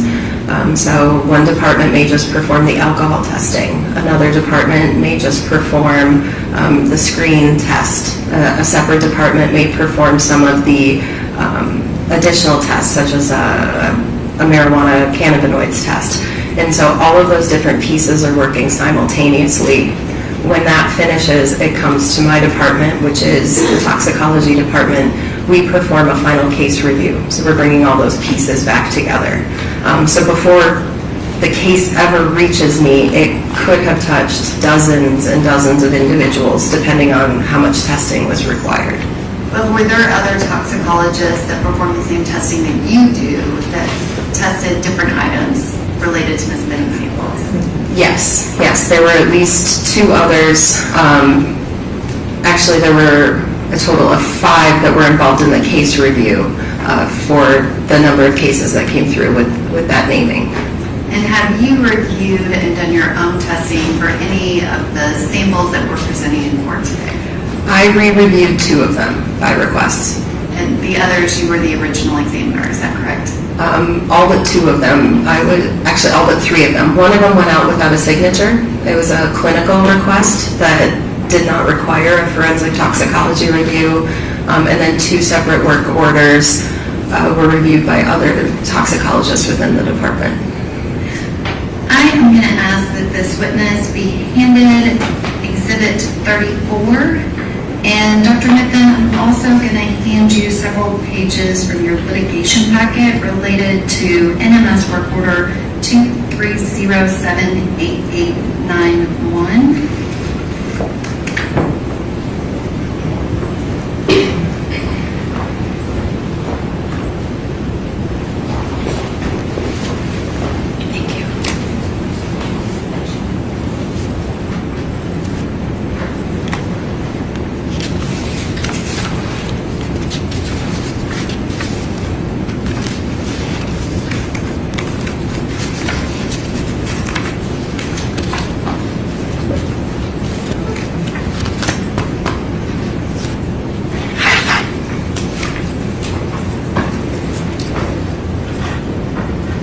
Dr. Mitten, do you recognize those 2 items?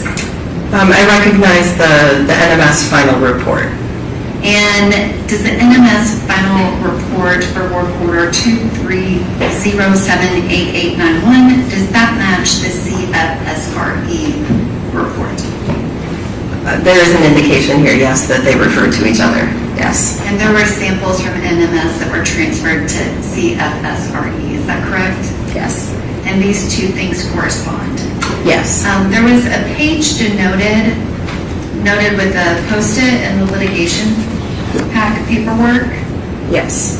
Can you describe that barcode in the middle of the page that is titled Analysis Requisition?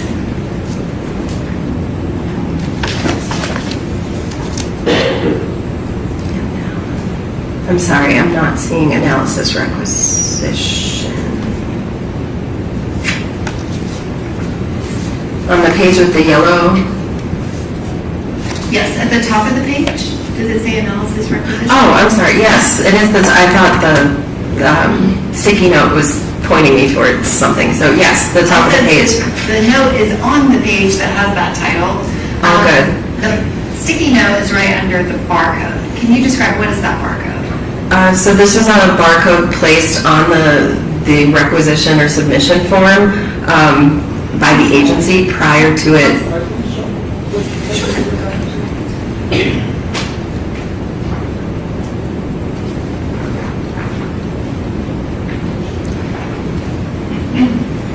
So it's some form of a sticker barcode placed by the agency prior to them sending it to NMS. So it is adhered to the form, and then this is a photocopy of that. And can you read out the barcode specimen ID number that's under the barcode for the record? Yes, there's 23-056-007049A. And can you also read for the record what the patient name as well as the date of birth is on this requisition request? So the sample ID patient name was listed as Mayot, V-U-H, with a first name of Stat Feb. And at this time, I'm going to ask the witness be handed 2 pages from Exhibit 11, it's page 70 and page 279.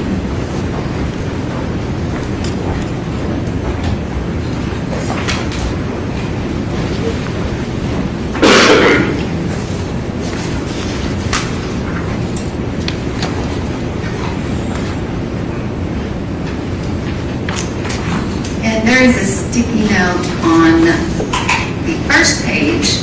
Is there a corresponding specimen ID number on that page 70 of the medical record?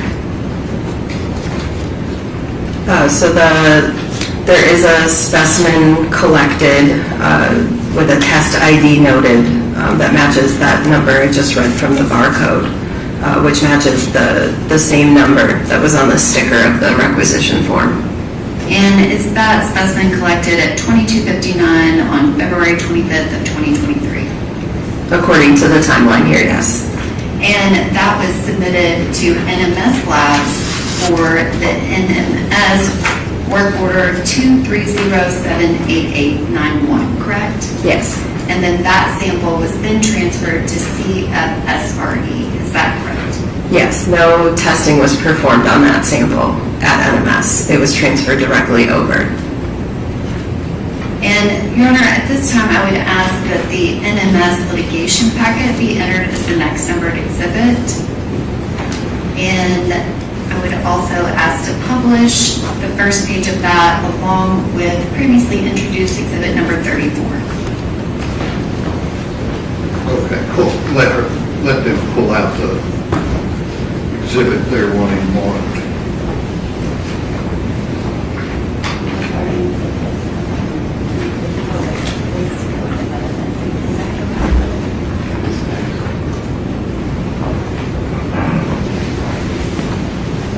Thank you.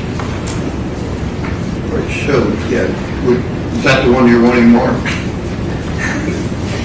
You said you wanted the litigation package more. The one in your Where left is hand that? is the one that I would like introduced as an exhibit. And All right, then I that'll be just 39. wanted her to retain the 2 pages of medical record numbers so we don't have to go to the finder. Okay, go ahead.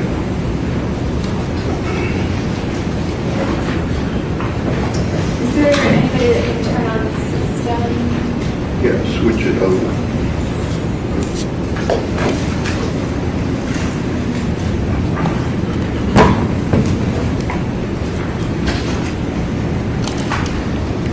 Switch it to, you want it on the card? I want it on the computer.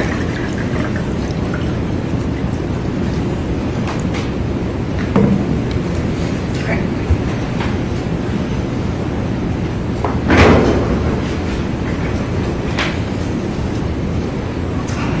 And Dr. Mitten, again, you have your work order on your report, and then that same work order number is on the CFSRE report, correct? Correct. And this is for the urine specimen from Vanderbilt University Medical Center, February 25th, 2023, collected at 22:59, and you have matched up that specimen ID, is that correct? Correct. And this is for patient Jade Benning, date of birth March 6, 1998.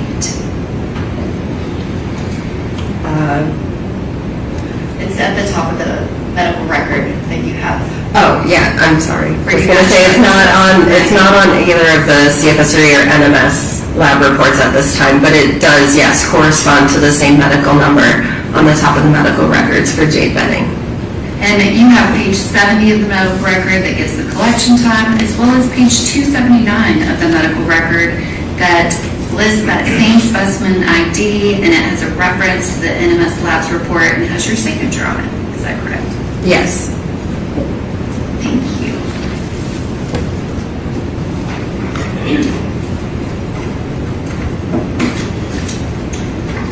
And I can ask that the witness be handed exhibit number 35.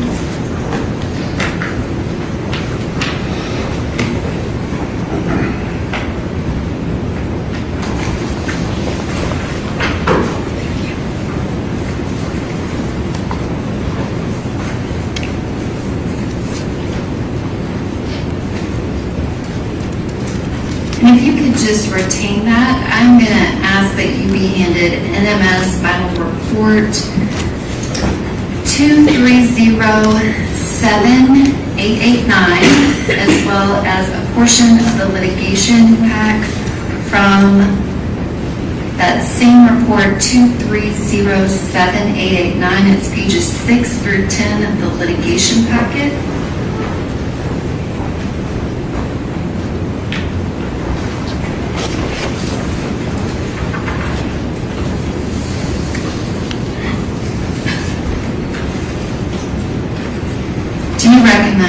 those documents, Dr. Mitten? I recognize the NMS report and then pieces of information from the NMS litigation packet. I had not reviewed the CFSRE report prior. Which that's already an introduced exhibit. Is that the NMS report that corresponds to that work order number? Yes, they both reference the work order 230-78899. And is that work order, it is Dr.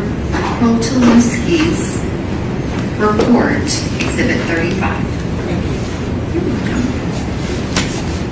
Do you recognize the work order on Dr. Kotelewski's report? Yes.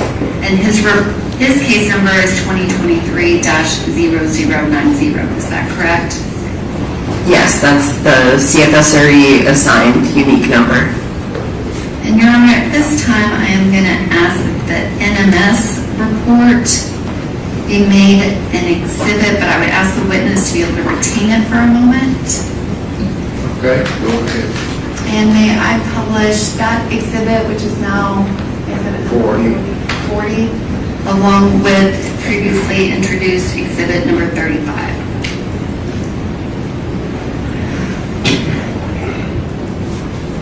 And again, Dr. Benton, do we have the NMS work order number on both of these reports? Yes. And I am going to ask that Dr. Benton be handed pages 320 and 321 from Exhibit 11.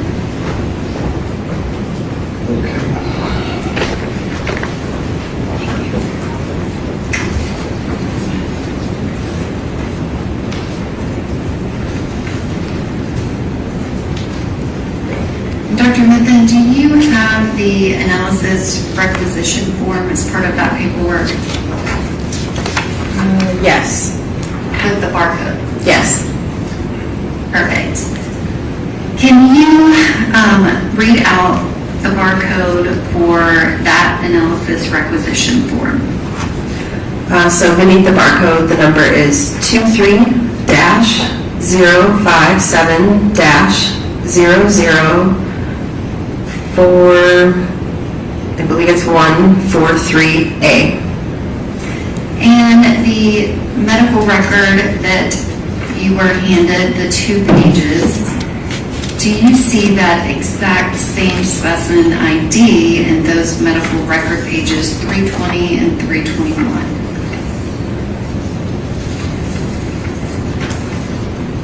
I do see it on the bottom of page 321. I'm looking on page 320.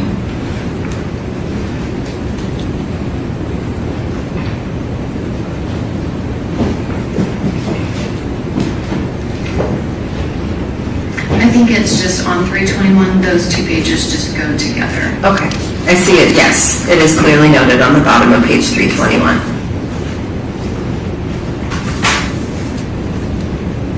And does that have that specific specimen ID? Yes, it does. And do your NMS records reference the date of collection for that specimen? They do not.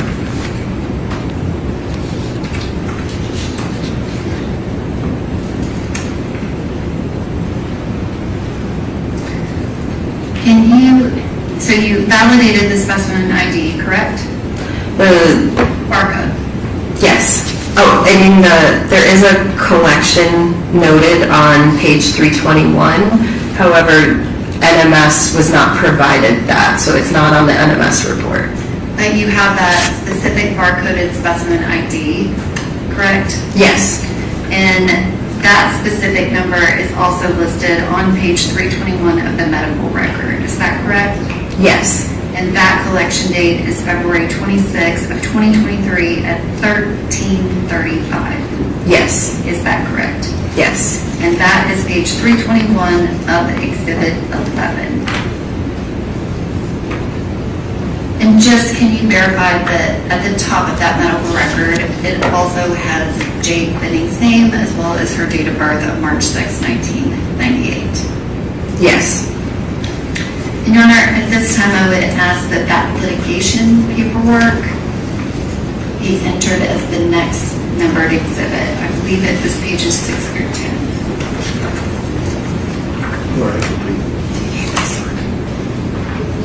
Get her report, she was gonna hold on to it. It was gonna be 40, and yet you want the package? To be 41. Okay. Right, yeah, give those to the clerk.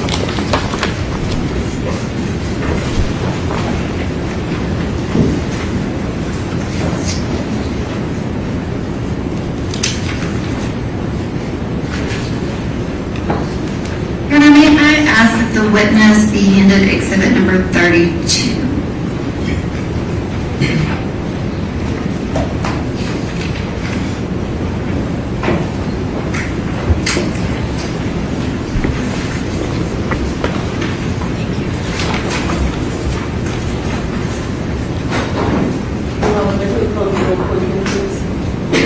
Okay.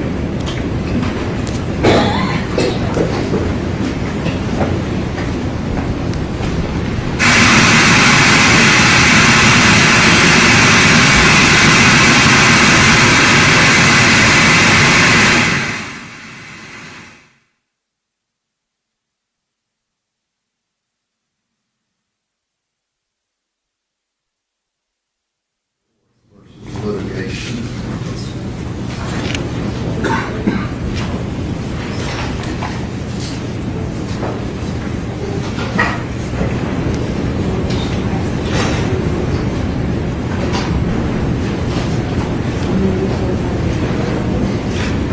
Okay, no, we don't need that.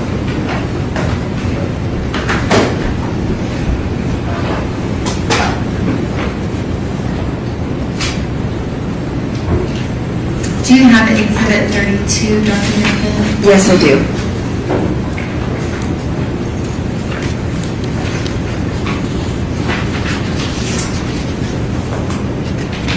And can you turn, I apologize, I don't have the page number with me, but there's an NMS report that is incorporated within Dr. Carney's autopsy. Do you see that? I do. And I have pages 15 through 27 of the litigation packet, as well as a copy of NMS report 23126889, report issued March 19th of 2026. I'm going to ask that the witness be handed these two items.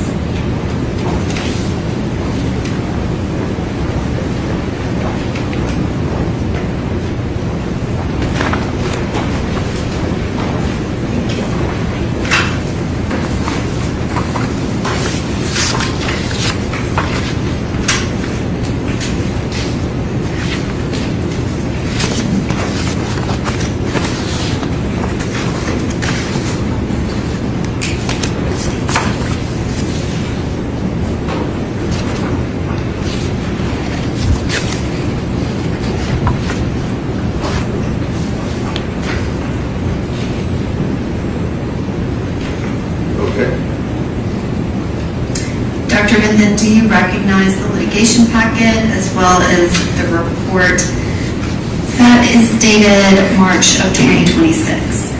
Yes, I do. And did you complete that March of 2026 report? Yes, I did. Are you familiar with the report that is in the autopsy of Dr. Aaron Carney? Yes, the original report from May of 2023, yes. And who did the original report? So the original report was reviewed by, at the time, Megan Pringle, now Hessler. And can you describe what, if anything, did you do regarding the samples that Megan Hessler previously analyzed? So I performed a re-review of the case, but I performed it from fresh. I looked at all of the data on my own fresh, didn't rely on her report to generate my report. And so based on my review of the findings and then all of the data generated, I created the secondary report. It's labeled corrected because it is different and separate from the original that was issued. As part of our process, we have to notate if there's any difference or if there's a second report ever issued. And so the NMS system of doing that is to label this as a corrected report because the signature changed. My signature now replaces hers. And did you do your own independent analysis? Yes. And did you come to your own independent expert opinion? I did, yes. And did you reflect that in that corrected report? Yes. Your Honor, at this time, I would ask that Dr. Mithen's report be entered as the next numbered exhibit. I would ask that she be able to retain it during testimony, but may I publish it to the jury? Okay. We would just raise same objections. Okay. Or to be 42. 42, and then if I can have the litigation packet, be 43 with corresponds. All right, but where's she the can litigation retain it. packet? Or give that to that gentleman right there. You want that marked separately? Yes. 43.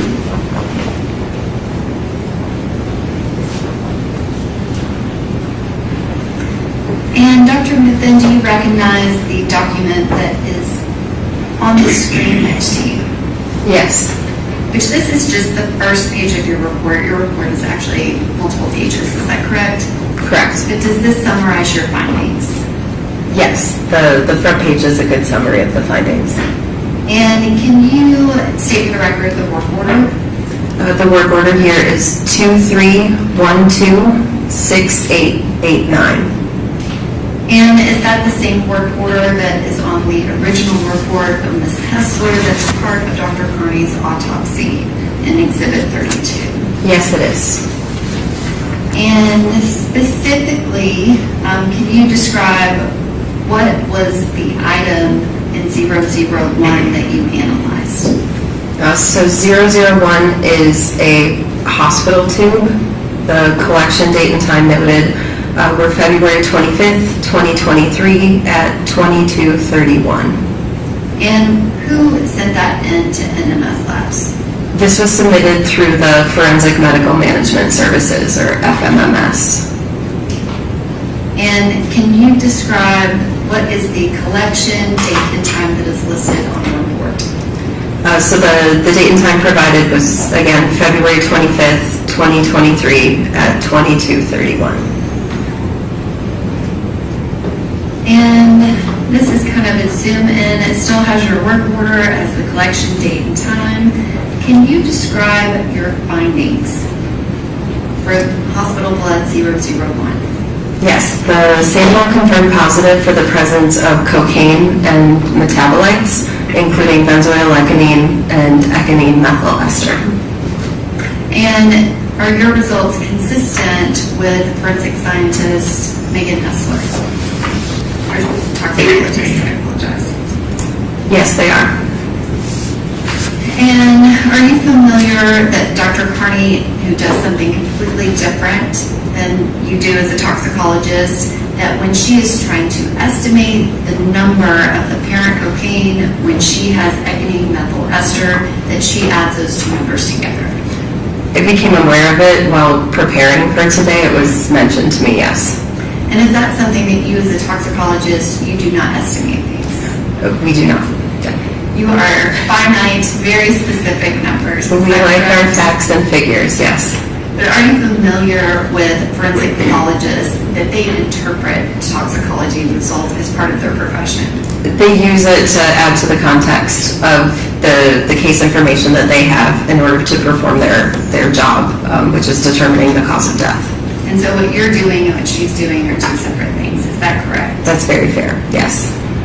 And can you just read into the record what the results were for the 3 substances related to the 001 hospital blood from February 25th, 2023 at 22:31? So the results were benzoyl ecgonine at 1,800 nanograms per milliliter, cocaine at 78 nanograms per milliliter, and ecgonine methyl ester at 7,800 nanograms per milliliter. And the test that you ran, did it also test for cocoethylene? I believe so. One second.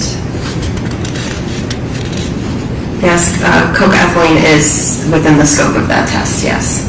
And did it also test for several other narcotic substances? A separate test was asked and requested to be performed for designer opioids. And were any found? No, none above any detection limits or reporting limits. Are these the only substances that were found in the blood that was tested from that first hospital blood?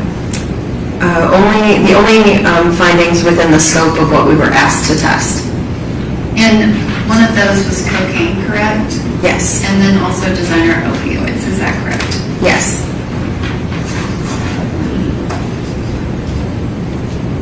And specifically, did you also test the item 003 of the liver tissue? Yes, there was a homogenate liver tissue that was tested. And that was also submitted by Dr. Carney with Forensic Medical Services, is that correct? Correct. And can you describe what was the positive result for that? So this is based on just a screen test. The other results where a numeric value is reported is actually the result of multiple tests, both a screen and a confirmation. So in this case, there's only a presumptive positive finding because only the screen test was performed, that initial test. And it was positive for fluconazole. And are you aware if there were any other substances that were under the level? There were indications of things under the level. There was some additional testing performed on the liver to try and confirm those results, and all findings were below any detection limits. And so if Dr. Carney said she called and spoke with someone and said there was cocaine that was detected, but it was not at the reportable limit, would that be consistent? I saw the same notes and reviewed the same data, yes. So there were additional cocaine tests performed on the liver tissue.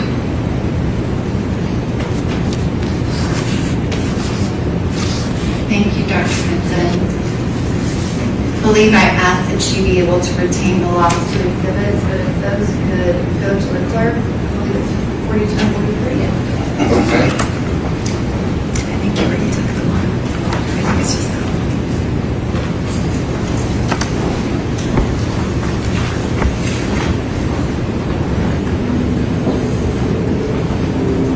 I am going to ask that the witness be handed NMS work order 230-86183.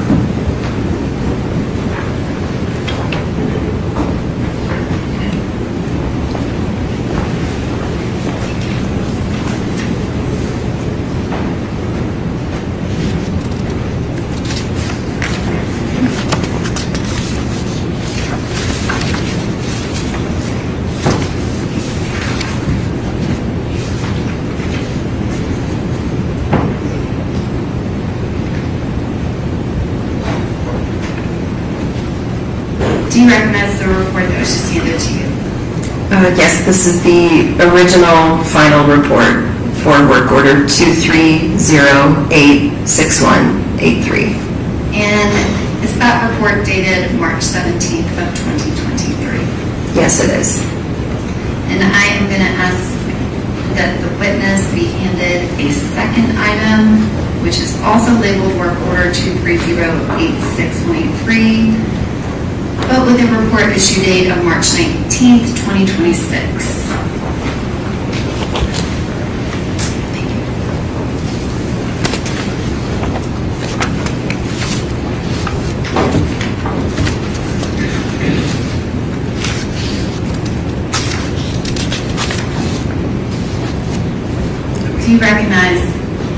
those items? Yes. And can you describe what is the report that has an issue date of March 19th, 2026? So this is the corrected report that I personally issued for the same work order when asked to perform a re-review in preparation for today. And did you analyze the samples independently? Yes. And did you form your own expert opinion about the results? Yes, I did. And did you document those results in the report issued on March 19th, 2026 at 1500? Yes. And if I can ask that the witness be handed another item, it is pages 17 and 18, and then I believe 41 through 43 of the litigation paperwork.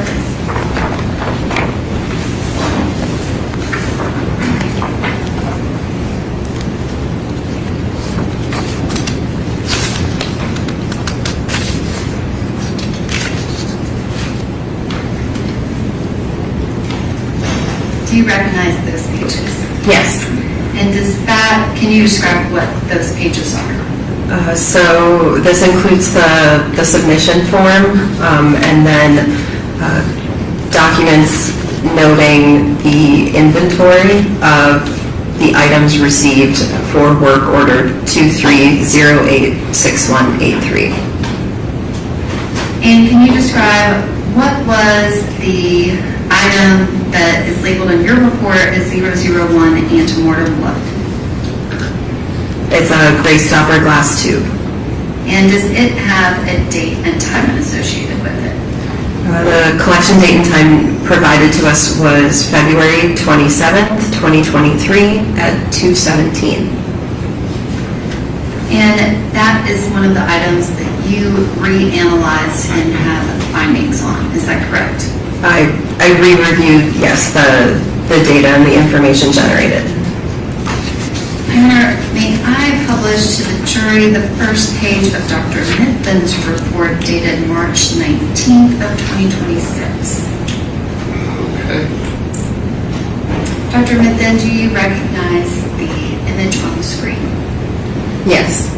And is that the summary of your findings related to the antemortem blood collected by NMPD and submitted to you by NMPD on February 27th, 2023 at 2:17 p.m.? Yes. And I am going to zoom in to just the results related to that antemortem blood. Was there another item that was submitted under the same work order? Yes. So just focusing on the antemortem blood, can you describe what testing you performed and what your results were? So in this instance, the request made by the Metro Nashville Police Department Crime Lab was to perform a more expansive blood test. So this includes looking for common drugs of abuse and misuse. It includes looking for common therapeutic prescription drugs, over-the-counter drugs, things of that nature. And I'm sorry, what was the second part of your question? So could you explain your findings of, I guess, what you were testing for, but then also what you found based on that testing? So this was a more expansive blood test that was performed. It did include looking for things like ethanol and various volatiles. And so the results concluded from the blood sample, they were positive for acetone, positive for lorazepam, which is a benzodiazepine, positive for cocaine and one of its metabolites, positive for a drug called levetiracetam, and then positive for fentanyl and its metabolite norfentanyl. And can you describe the cocaine and the BZE? Are those consistent results with the prior testing that was done on Ms. Benning's blood? From the autopsy report that had an earlier, that had an earlier collection time, is that consistent based off of the collection time of this blood sample? I mean, yes, they're both present So we're still seeing indications of the active cocaine, and then we're also seeing indications of that metabolite, yes. And is it, I guess, can you describe, like, does cocaine, is it going to dissipate over time, not all at once? As the body is metabolizing it, yes, your body metabolizes a portion of it at a time. So we typically indicate that as a half-life, so the amount of time that it takes for approximately half of the drug to leave the body is one half-life. And it can take anywhere from 6 to 8 half-lives for a drug to fully eliminate from the body. But there can be some very big variations there, depending on the drug involved. Some drugs have a longer half-life, some have a shorter half-life. In the case of cocaine, it gets complicated because cocaine itself is a very unstable drug. It can actually break down even when it's in a glass tube. So we have to keep that in mind. That's why it's hard to really compare apples to apples there. The cocaine, it's possible it broke down when it was in the first tube. It's possible that some of it broke down in this tube as well. And have you seen results of cocaine in blood samples of this level before? Because we do a lot of postmortem autopsy testing for all 50 states in the country, yes, I have actually. And this particular result, I guess I'll wait till we get to your final test to kind of connect the two things. Can you describe the acetone that had a positive result? What is that indicative of? The presence of acetone in blood or urine can indicate a couple different factors. The key part being that there's some sort of ketoacidosis going on, and so that is the formation of these ketone bodies like acetone and isopropyl alcohol in the body. But what is indicating, it could be from a variety of different reasons. It could be diabetic or alcoholic ketoacidosis. You can see it happen in trauma. You can see it happen in like a flight or fight response. You can see it happen during times of starvation when the normal way that the body digests food and metabolizes food isn't working, and the body actually starts to work on using its fat reserves as a food source. So it could be in there for a variety of reasons. And is it consistent with Ms. Benning arriving at the hospital dead, having to be intubated and then placed on a respirator to help her breathe? Your Honor, I'm going to object to this witness answering that line of question. She answered when she was being qualified that she is... Okay, do you want to rephrase that to see if she has an opinion about where that may come from? Dr. Mitten, is it major surgery or extreme stress that you would receive in a hospital if you're on a ventilator? Is that something that might cause acetone? It's possible. And if the person had not eaten food because they were on a ventilator, would that be that ketones that you were describing? Objection, Your Honor, same objection. Okay, I will rule objection. Go ahead. It is also possible, yes. And can you describe lorazepam? Is that something that you see when someone is in the hospital undergoing medical treatment? It can be administered. It is a prescription benzodiazepine.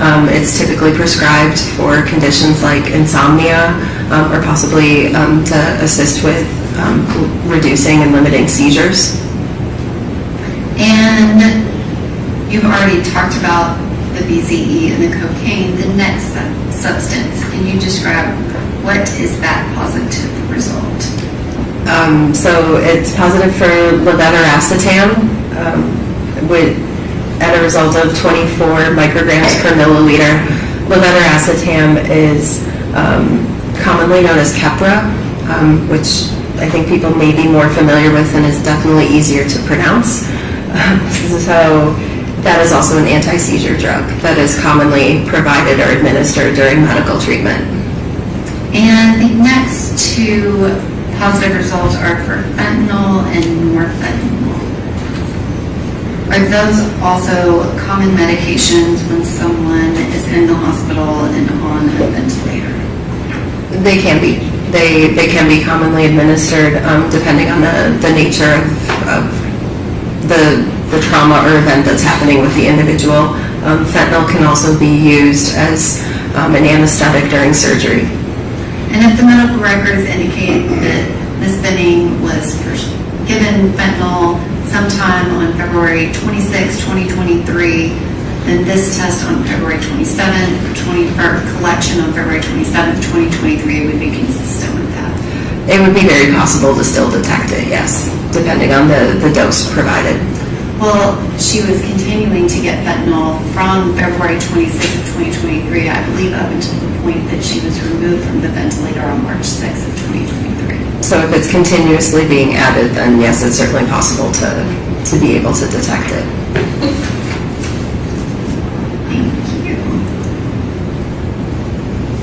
And going back to, this is the exact same report that you have been testifying to. There is a second item, which is the 002 urine. Can you describe what testing did you perform on that? So similar idea. The request made was to do an expansive test on the urine sample as well. The scopes may be slightly different for the drugs that are being tested for between the urine and the blood. That's just due to the nature of those two samples. Urine tends to see more metabolites because the body has processed it. It's on its way out of the body. And so the scopes are slightly different between the two. And can you refer to the analysis requisition that is part of the litigation paperwork as it relates to that item 002 urine? Can you describe the information listed for the collected date, time? We were not provided any specific information for a time, but a date of February 27, 2023 was provided. And can you indicate which officer requested that testing be done? This was requested by Adam Reese with the Metro Nashville Police Department. And can you review the subsequent pages of the litigation paperwork, and can you verify where that sample came from and where it was returned to?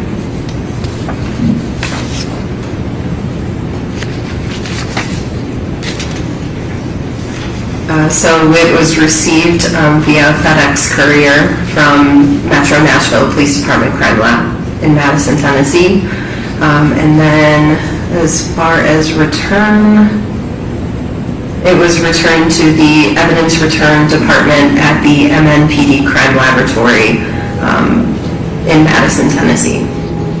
And are you familiar with Amanda Sweet?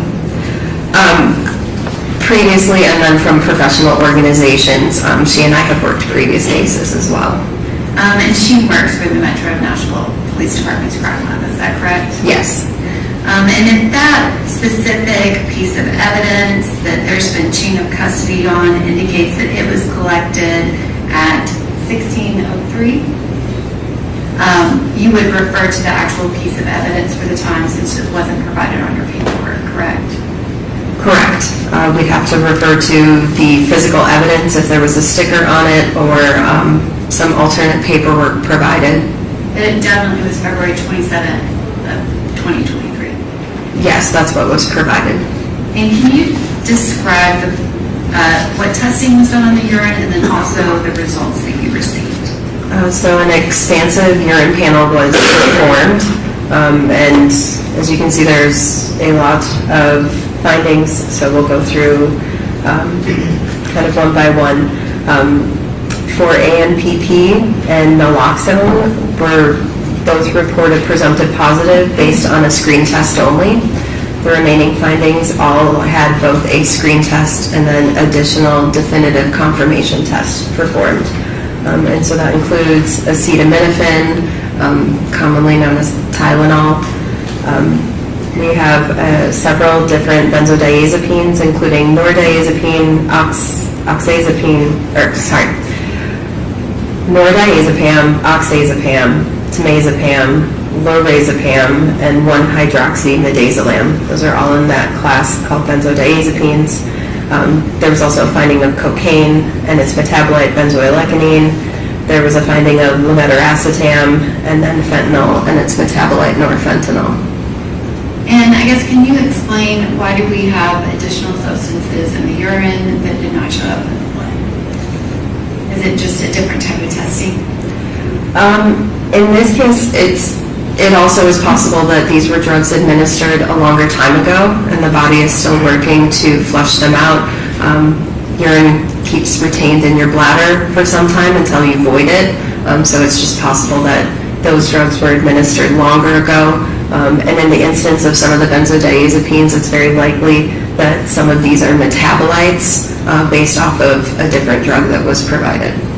And this is during the time that Ms. Benning is admitted to the hospital.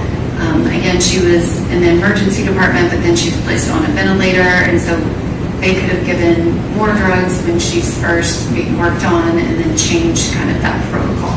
Would that be consistent with these results? It's definitely possible, yes.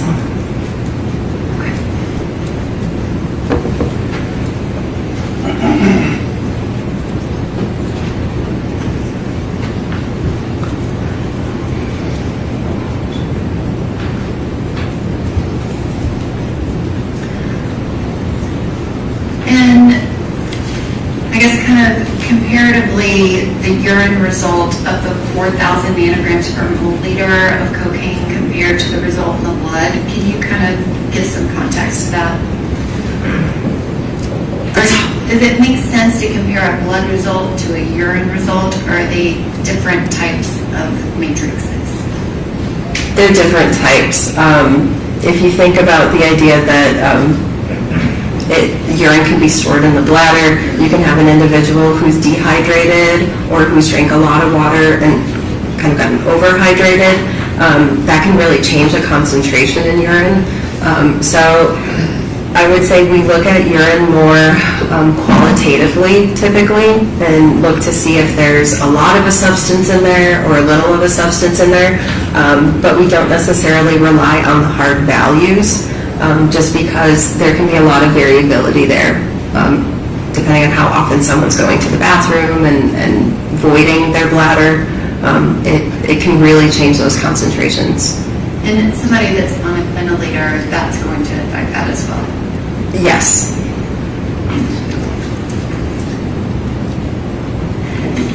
And Your Honor, at this time I would ask that the original report and the litigation packet be made a collective exhibit 44. It's the one that I handed to y'all. 31926.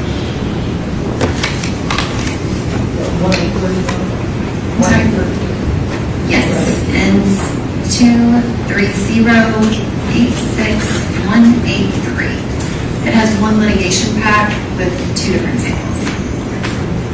Okay.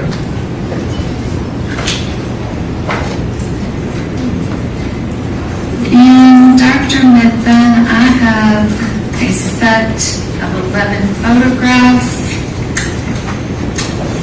as well as an NMS report, work order number 23129-285. I'm going to ask that you be handed both of these items.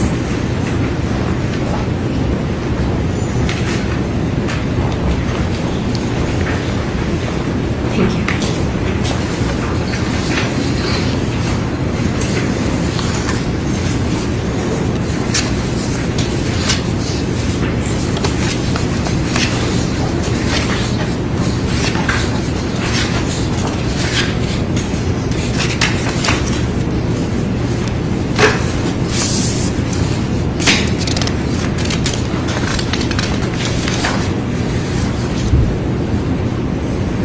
Dr. Mithen, do you recognize that report? Yes, I do. And can you describe what is that a report of?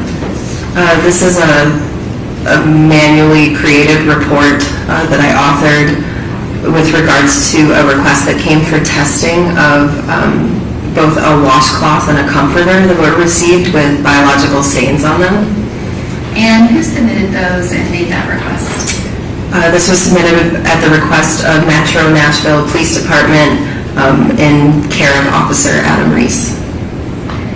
And do you recognize the 2 samples that you received? Are they reflected in those photographs? Yes.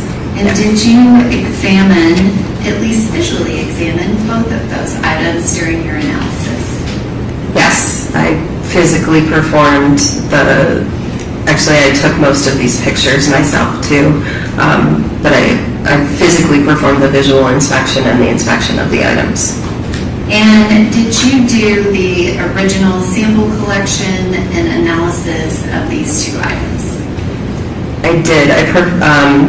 I did the original sample selection, so where we were going to be testing which parts of the fabric we were going to physically cut out and test, because we obviously can't test a full large bedside comforter. And then I prepared the samples and got them to a point where they were then able to be entered into the laboratory in the normal flow of samples. And the first item that you've just been describing, can you just state for the record, what was that item? The item that we physically tested was item number 2, which was a large blue comforter. And I guess I call it the second item, but it's labeled as 00.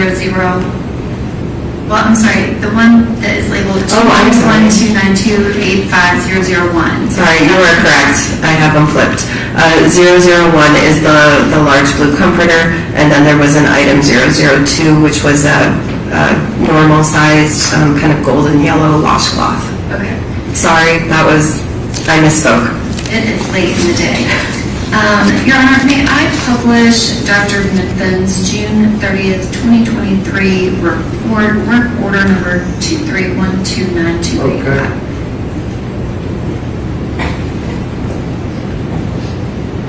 Okay. And Dr. Mithen, this first page of your report, does it reflect those 2 items that you had just testified to? Yes. And are those 2 items located on this portion of your report? Yes. And does it actually have the Metro Nashville Police Department case ID number associated with your work order? Yes, it does. And that is kind of midway through the page. Yes. And you said that you did recognize those 11 photographs, is that correct? Yes. And Your Honor, at this time, I'm going to ask that those 11 photographs be introduced as the next number exhibit, which I believe is 45. And I can't remember the 11th number of the alphabet, but I'm sure Madam Clerk will assist me with that.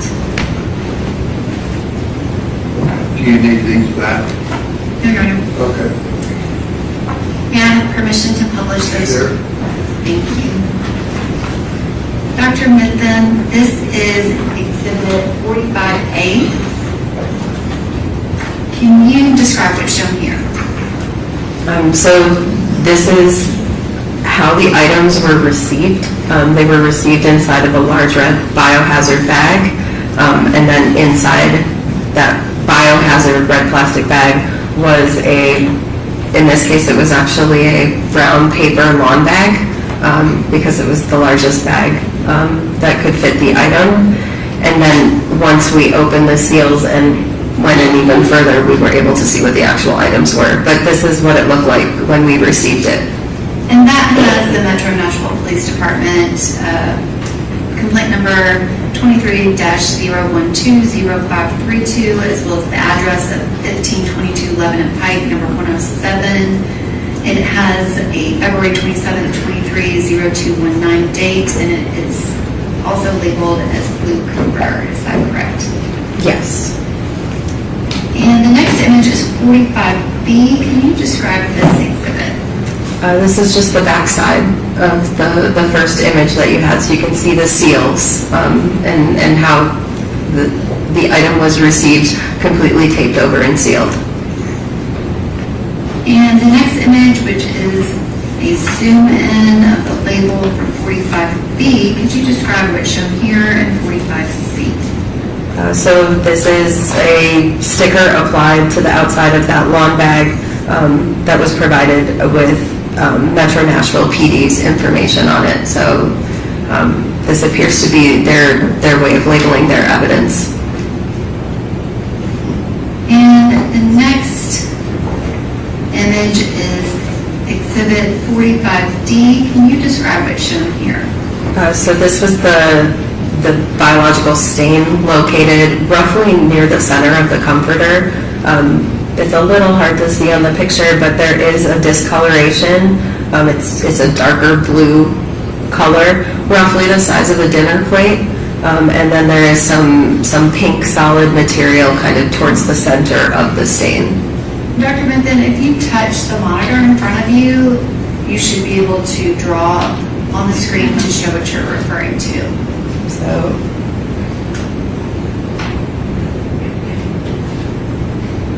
that's approximately, it fits within that. And can you describe, I guess, your visual examination of this blue comforter? What is the substance within that circle that you have circled? It was labeled vomit as we received it. So we believed it to be some sort of gastric contents, vomitus. It's unclear, and we don't necessarily know when we receive items what they are, but it was labeled and told to us that it was some sort of a biologic. And the next image, which is 45E, can you describe what's shown here? Same picture of the stained area, but with a ruler added just to help with sizing reference. And the next image, which is 45F, can you describe what's shown here? So the first image was trying to get kind of the width of the stain. This is trying to provide the rough height of the stain, but same thing, trying to provide a scale for how large the stain size was. And the next image, which is 45G, can you describe what's shown here? So this is if you flip the comforter over. Some of the stain was actually visible all the way through the comforter onto the back side.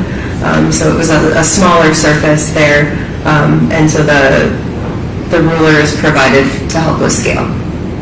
And can you describe the process that you went through to analyze this particular item that was submitted to you? So these are a more unique type of testing that NMS can perform. It's called a forensic investigation.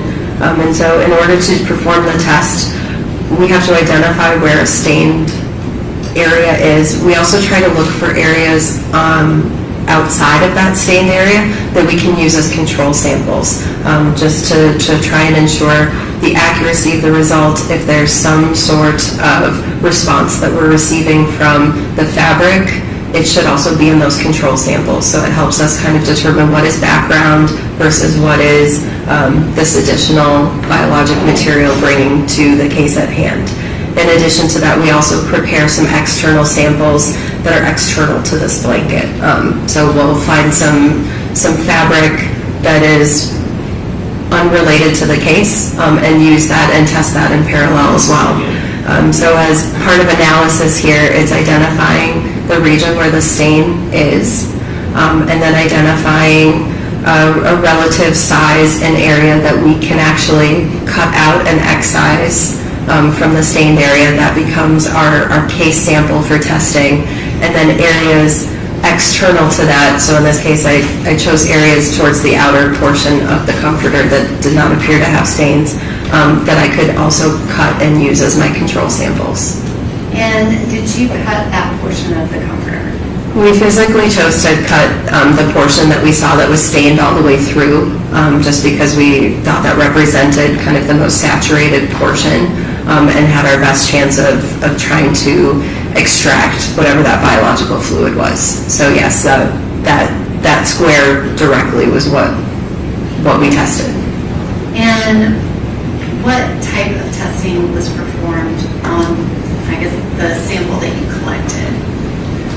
Once prepared and we were able to, using methanol, we were able to extract off what was in the fluids off of the comforter and the fabric and the batting. the test procedure that we used is just a general basic drug test. So it ran under what's called an immunoassay. Immunoassays are looking for general drug classes. So it'll look for things like cocaine. There's a test that can be performed for the drug class of cannabinoids or marijuana. Another test can be performed for opiates. So it's looking for very general common drugs of abuse and misuse. Specifically in this case, Metro Nashville police let us know that they were interested in having us test for fentanyl and cocaine. So in those instances, I only prepared controls and control samples with known quantities of cocaine and fentanyl in those controls. I didn't prepare with any additional drugs that could have been within a scope. And can you describe when you're testing, did you receive any results? Yes. And what were those results? So because we don't know how efficient our ability to extract those biological fluids out of the blanket may be, we don't quantify. It's really a positive or a not present. And so in this case, we were able to detect the presence of cocaine and benzoylecgonine in the stained portion of or from that stained portion. We did not detect fentanyl or norfentanyl. So there was no fentanyl whatsoever, but you did have cocaine and the BZE. Not in that stained portion. And can you describe that testing process when you run kind of a first screen? Is it possible that the concentration of the sample that you're running is too high for the, I guess, testing equipment that you're using? Can you describe that testing equipment a little bit? One issue and limitation of immunoassays, just because they work like a lock and a key with antibodies. So the antibody is your lock. If a drug is present, it's the key, and it goes and binds in. And then it's called a sandwich assay because we have a detection molecule that then comes back on the other side, and so they sandwich the drug in between.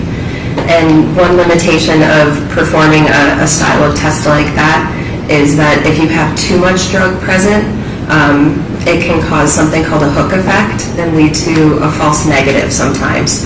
And that means that you have so much drug, it's binding to the antigen on this side and the detection molecule on that side, and they aren't able to fully form that sandwich. And so it can actually interfere with your ability to properly detect.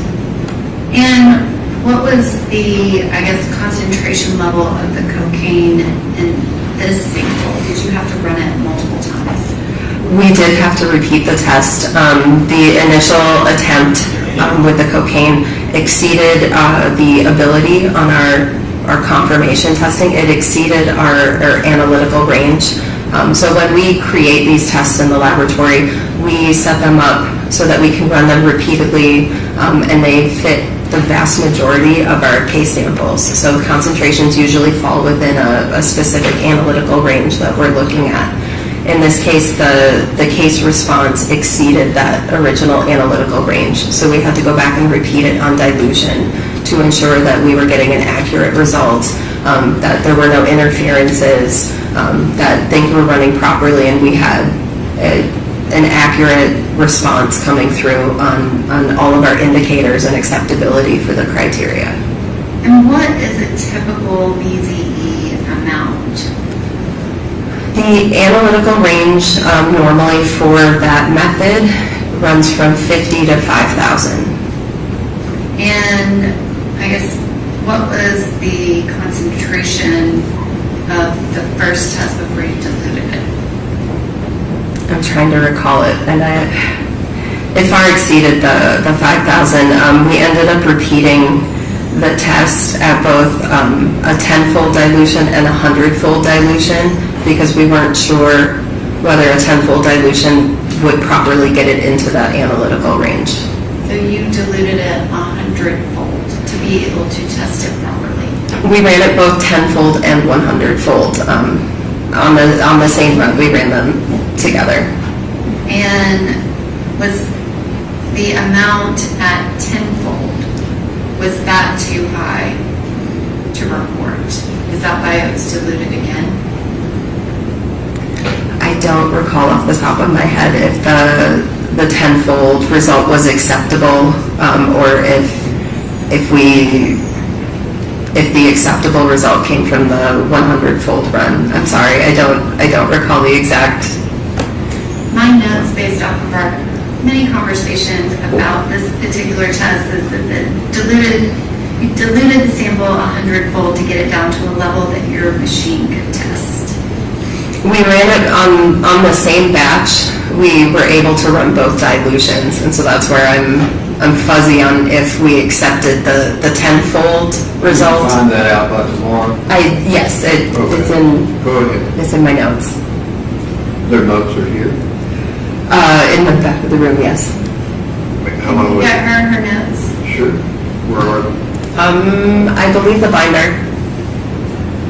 Perfect.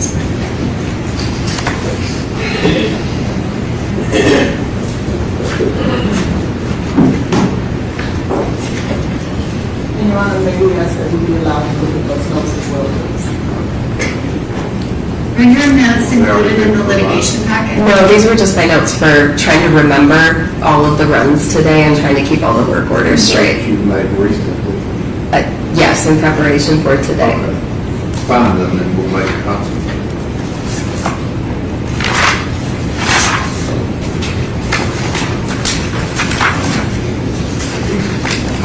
Oh, actually, I think they might actually be in there.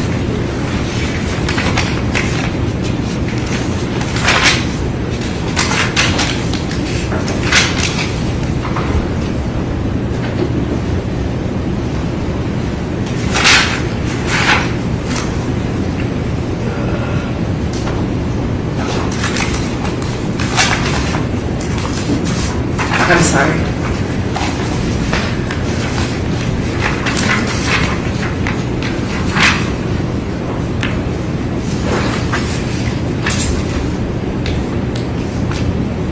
Okay, so in this case, we were able to accept the tenfold dilution. The 100-fold dilution provided a consistent result with the tenfold dilution. So the two results were very consistent with one another. Since they were consistent and the lower dilution was acceptable, we accepted that result. Okay. But you did both of them, correct? Yes. And you said that the results were consistent? Okay. 1 second. I'm gonna misstate that I misstated that. Both results, I was looking at the high control sample. Both results were accepted from the 100-fold dilution. Those were the ones that were reported, both the cocaine and the BZE were accepted from the 100-fold dilution. Not the tenfold. Not the tenfold, I'm sorry, I misstated that. I was looking at one of the control samples. I apologize. The 100-fold dilution, so if the amount that you typically would test would be 50 to 5,000 nanograms, we are now looking at up to 500,000 nanograms per milliliter. Yes, so 5,000 to, yes, 500,000. Yes. And what was the result? So we reported as positive because we don't have a true quantitation running there. We reported as positive. We don't report that quantity. What was the number that you obtained to be able to report it positive? In the data, the reported result or the quantitated result was over 87,000. Yes, over 87,000. And 87,000, that is nanograms per milliliter. Sorry, yes. I'm going to object in her attaching a number, a quantitative number, because she has stated she could not do it. Okay, well, you can cross-examine about that. Do you want to ask any other questions about that? I have other questions for her about this. Yes, Your Honor.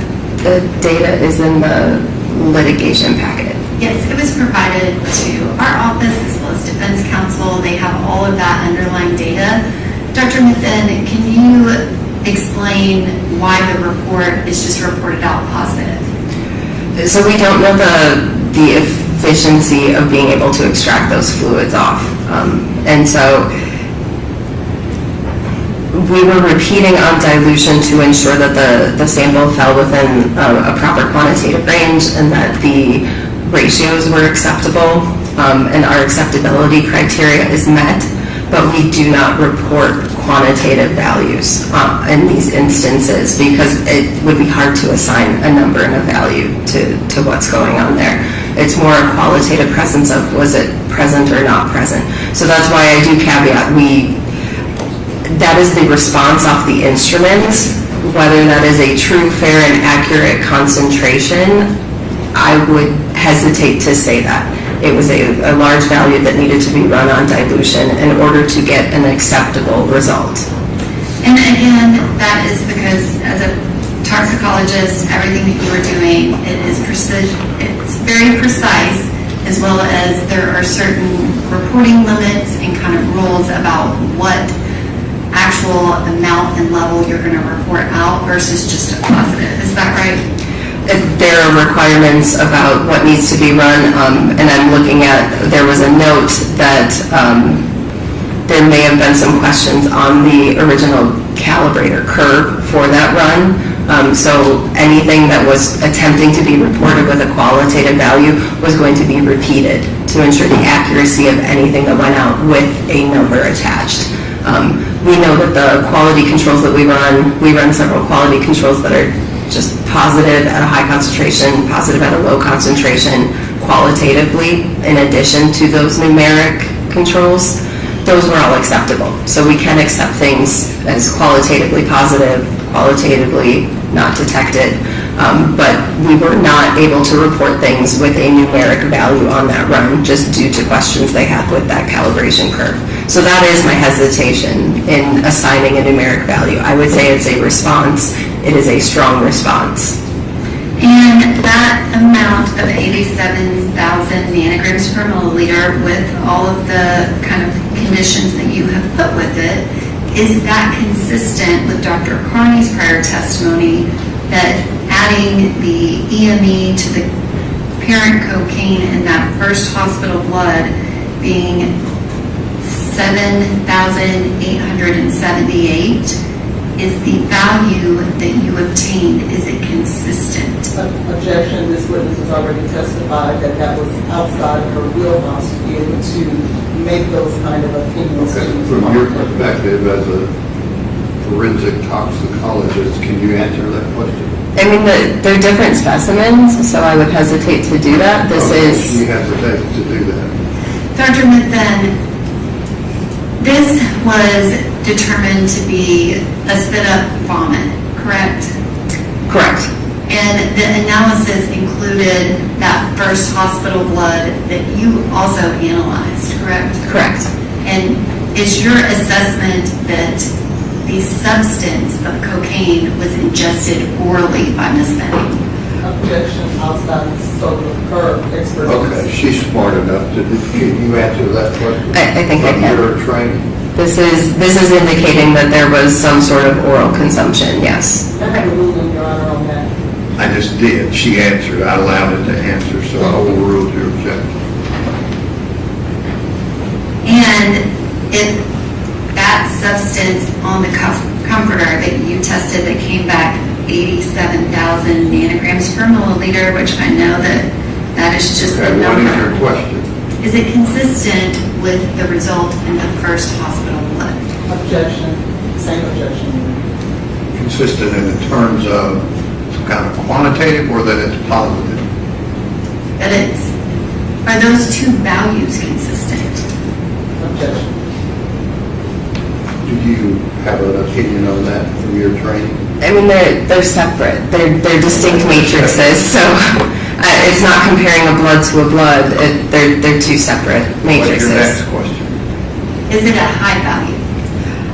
If we're just looking at the numbers, it is higher than the blood number, but again, they're different matrices. They're not the same. And now I have page 2 of your report on the screen. Can you describe the additional testing that you did to kind of verify the validity of this testing? So as I said, we prepared a number of control samples.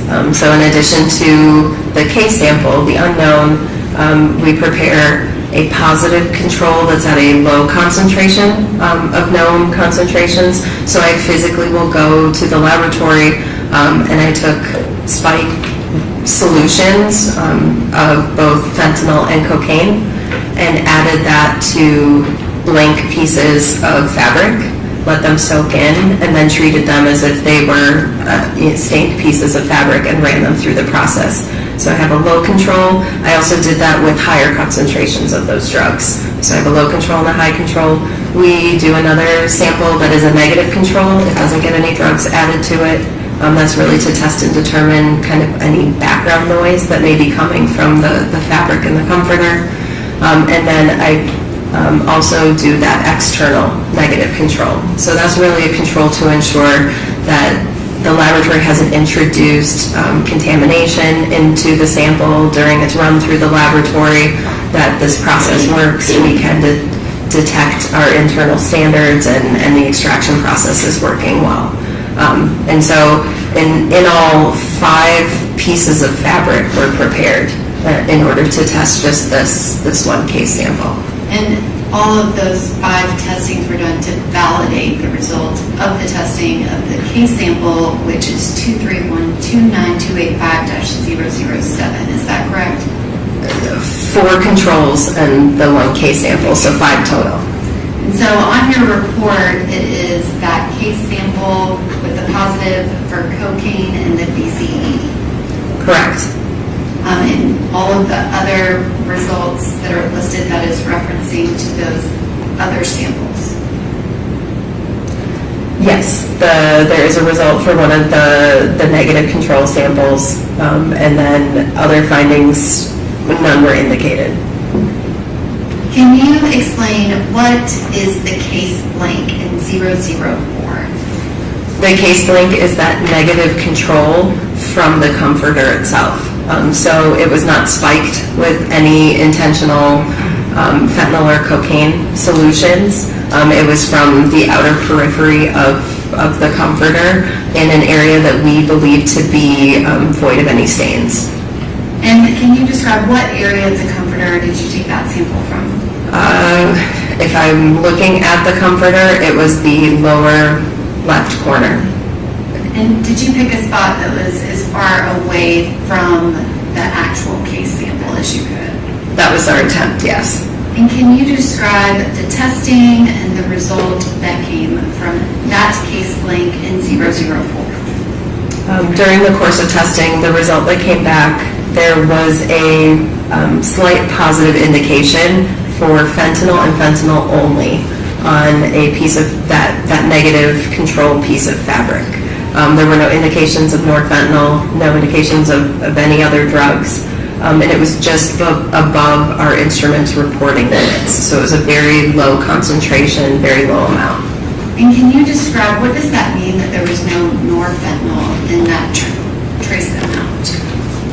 So it can be contamination. It can be contamination from the environment, from someone handling it. It's hard to know how that got there. It did not appear in any of our other control samples. So it does not appear to be something that was caused during the testing in the laboratory, but how that result got there, I can't explain it other than to state it was likely some sort of external contamination from an environment somewhere. But there was nothing about that sample that indicated in any way that it had been consumed and processed by a human body. Is that correct? Nothing visible to our eyes. And it didn't have any of the breakdowns of fentanyl that you would see if it had been ingested. Is that correct?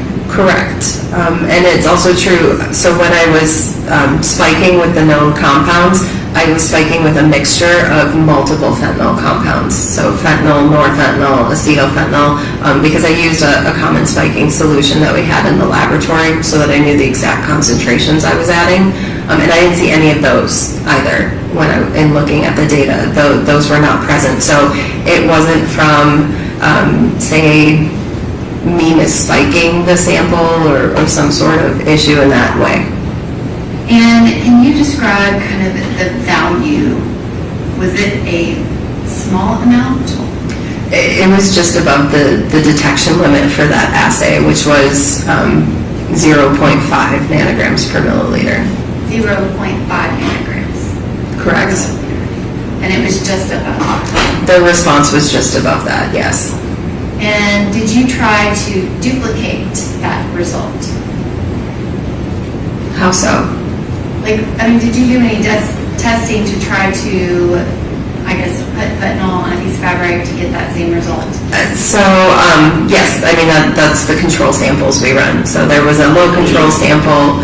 I'm trying to remember. I believe I attempted to spike at 2 or 3 nanograms per milliliter of fentanyl in that low control. It might have been higher, but 2 and 3 nanograms per milliliter, ringing a bell in my head. And then the high control was a significantly higher concentration. It was, I believe, 20 nanograms per milliliter. And so, are you saying that you weren't able to reproduce it? And those controls came back positive for the drugs that they were supposed to come back positive for.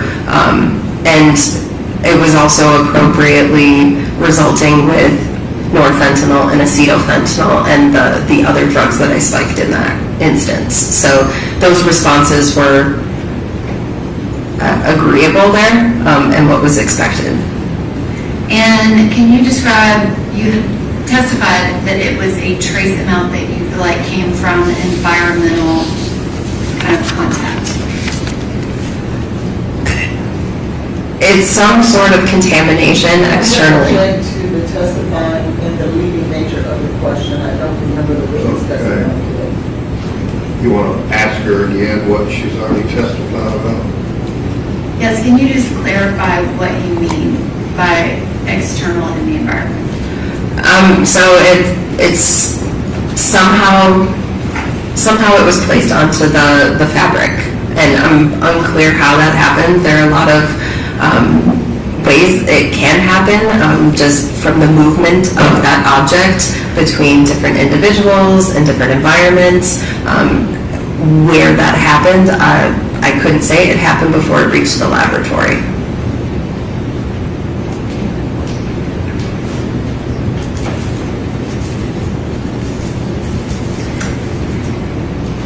Thank you, Dr. Nathan.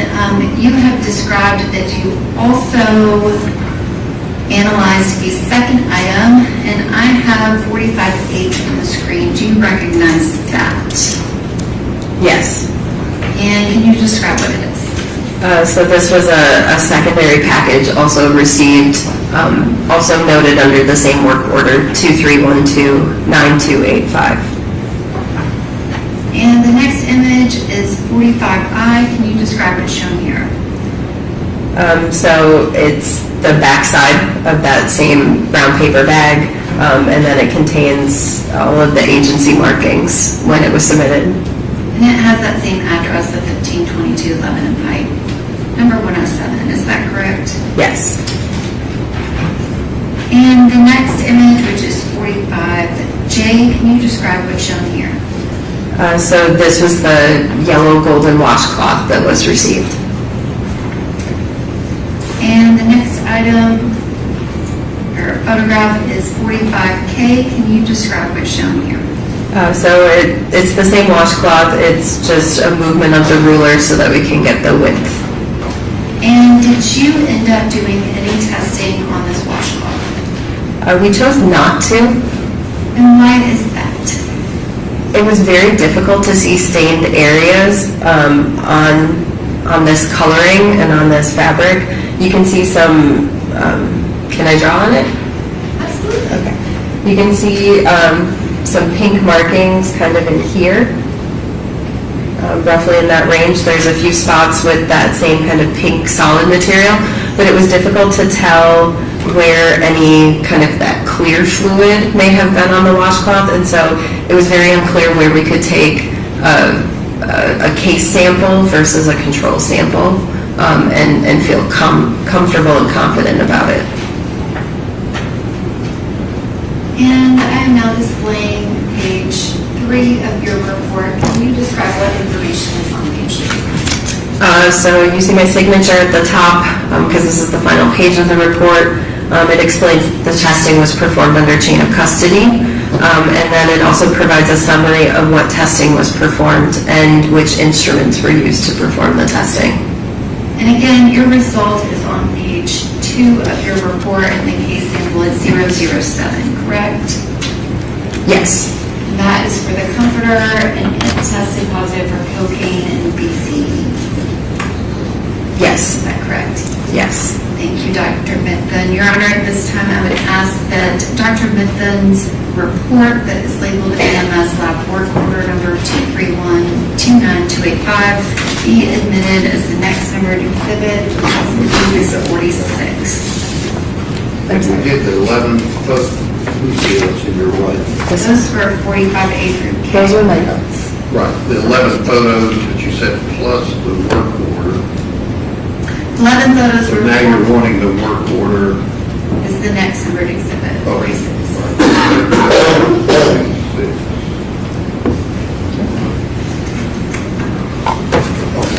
Any other questions?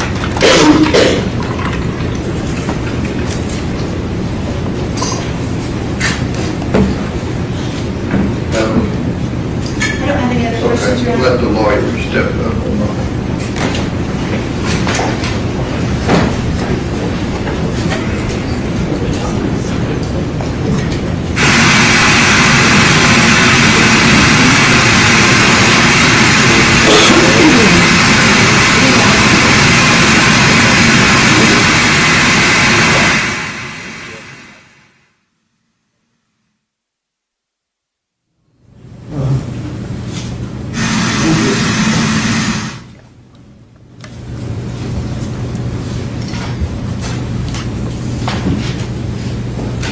All right, ladies and gentlemen of the jury, we're going to recess for the day. Remember what I've said about not discussing the case, forming any opinion about it, looking anything up, watching any reports or anything media-wise.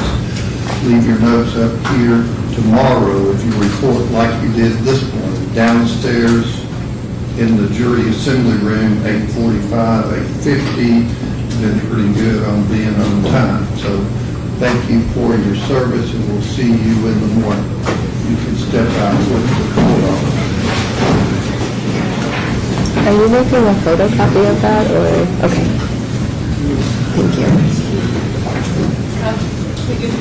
Thank you.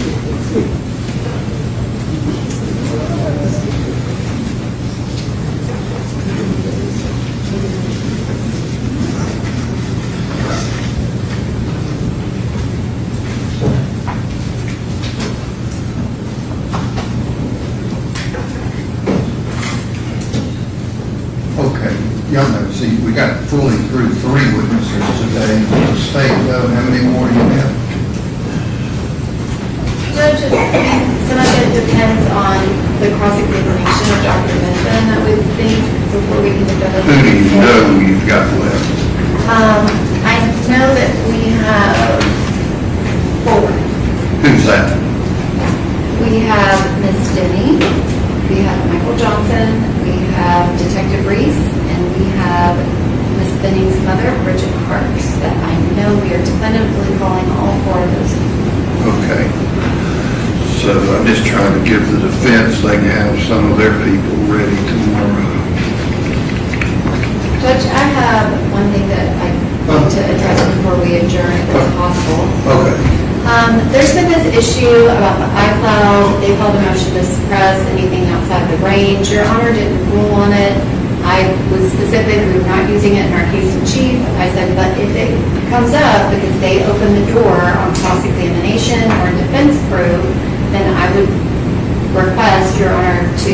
We had a discussion yesterday about the iCloud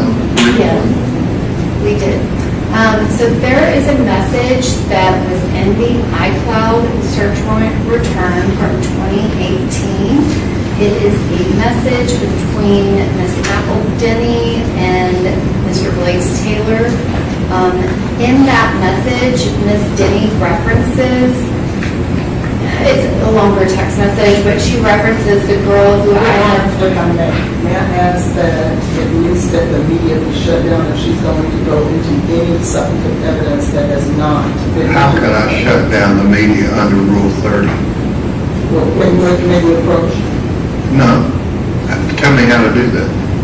Well, you don't have to, may we approach? No. May I ask that she not. The viewers aren't going to hear this. We haven't opened the door to anything, neither do we plan. I don't know. Judge, I'm just making the point. Okay, well, you don't have to read it. You're making them aware that if they mess around too much with Miss Denning, you may try to get into that. Correct. Okay, I mean, like I said Monday, I'm kind of a bottom line kind of person. Yes, I have the same message from Ms. Denny that was in the iCloud search warrant return. She has it on her phone. So I have it separately from the iCloud return. Okay, so is it outside the time frame or inside the time frame? Well, this doesn't have a time frame because I got it from her today. Okay. Well, do they have a copy of the items you're holding in your hand? That's why I was You do? addressing Yeah. the court. Because I You don't have to am give them to them for those copies? Okay, let them look at them and then they can go into their thought process and think tank about how they're going to dwell with Miss Denny. And Your Honor, just for the record, there is a separate iMessage that specifically references another part of Ms. Denny's testimony that I may ask the court to be able to use as well, depending on the cross-examination. Okay, well, let's just deal with what the court's approved Ms. Denny testifying about, and then we'll see what the cross is. Thank you, Your Honor. And I'm trying to, can you... Can I just clarify? This is the message from Ms. Denny's phone. This is the message. They're both, one's in the iCloud and one's on her phone currently. And I had Detective Tom Miller. I sent him the images from her phone, and he validated that it was exactly the same. Can I just inquire why this girl is looking through Mr. Taylor's iCloud outside the scope of the search warrant? I don't know, I thought we weren't going to do that. Your Honor said that we could not use it in our case in chief. The detective already reviewed it. Okay, it was already done when we had our last hearing. He's making his going as fast as he can or to decide. It sounds like they found this message and they asked him to go back in and look through his iCloud. Did she show you this? I've never seen this. Yes. We asked her if she still had her messages from 2018. Miss Denny recently told them about that still in her phone. And when they went into Mr. Taylor's iCloud? They'd already done that. That was already done. Again, the court said. The tip is, Mr. Brand, be careful. You, whoever was cross-examining Miss Denny. I understand. I understood. I do understand. Just a polite tip. Somebody get me those copies. They weren't that lengthy. See where we're trying to get this lady out of here with her copies.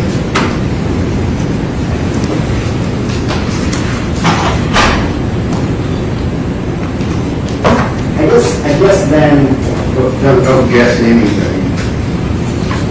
If it comes up, it comes up. We'll deal with it after Ms. Denny testifies.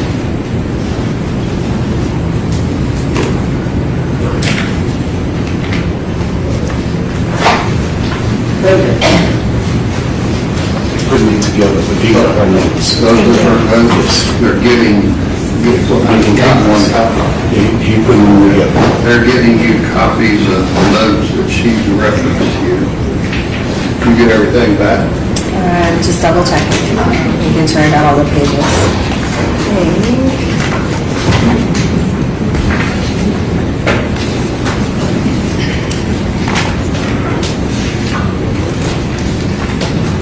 I think so, yeah. Or will be recessed until 9 a.m. tomorrow.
1P, marked for identification, becomes State Exhibit 100.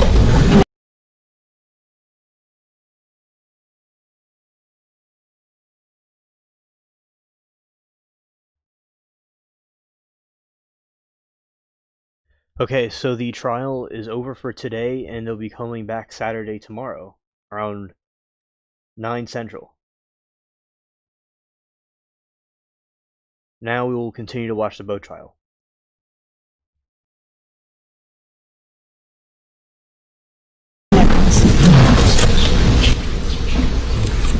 Lieutenant, would you please read what is on that consent to search form? It says, I, George Pino, owner, operator of fishing vessel, documentation, DO 1294732, having been informed of my constitutional rights to not have a search of my property hereinafter mentioned without a search warrant and my right to refuse to consent to such a search, do voluntarily consent to search the following equipment: GPS units. Yeah, I have a corner banner. It's because this segment of the channel, which is also another channel I have, it's the verdict room, and that's what this trial segment of the spaceship is. Yeah, so it's pretty cool, and it's the scales of justice, and good to see you, Passion.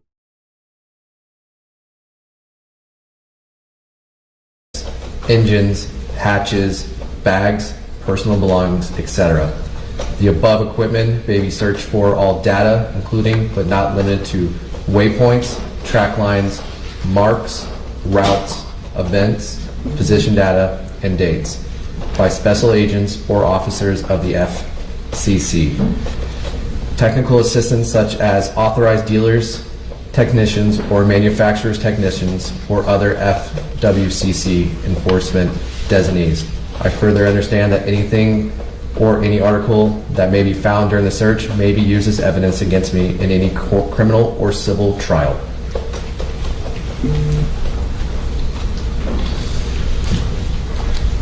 Your Honor, may the witness step down again, please? Yes, ma'am. Lieutenant, first off, who fills out the name George Pino up here? And what is this documentation number?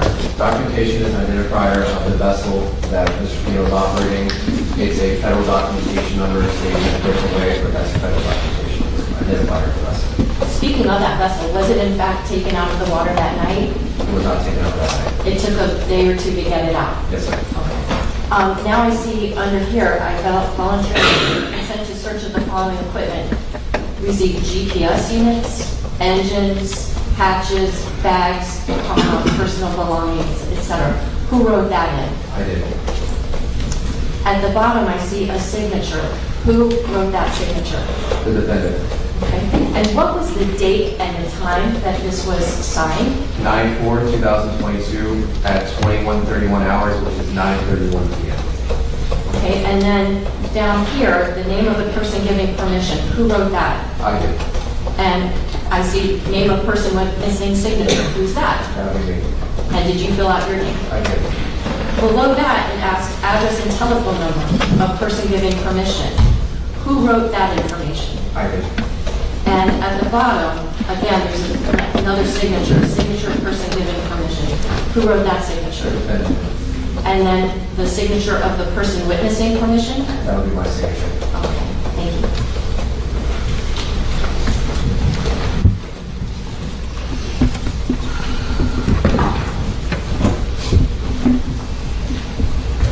Once the defendant gave you his permission for you to search his vessel, did you then advise him of what's commonly referred to as his Miranda rights? Yes, ma'am. Could you explain to the jury why you did that?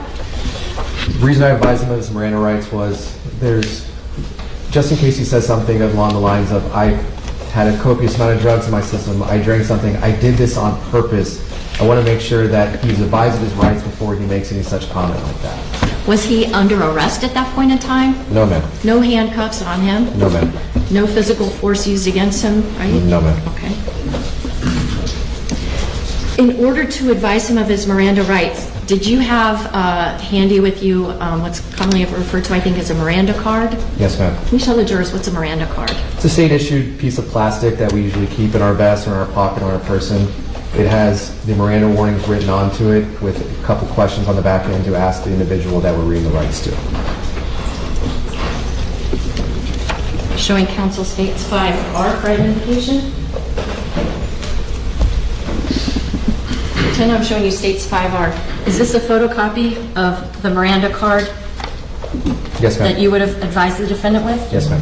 This time I move states 5R for identification and evidence. Judge, just we want to preserve all the prior objections, including the pretrial motions to this area. Absolutely it is. No objection admitted. I mean, we just have a standing objection, so I don't need to... Sure, no problem. 5R, mark for identification, becomes a state exhibit 101.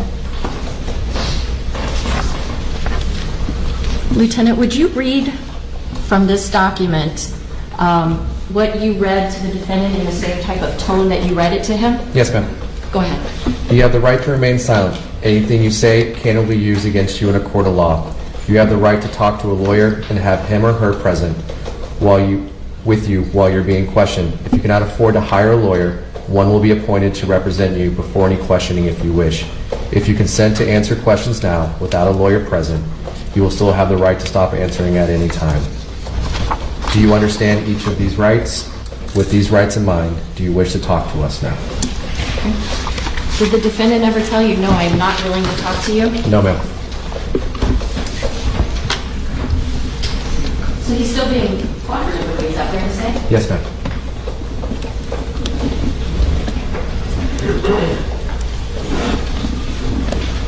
Lieutenant, I have 2 pages here. Is the actual card, like, there's printing on the front and the back? Yes, ma'am.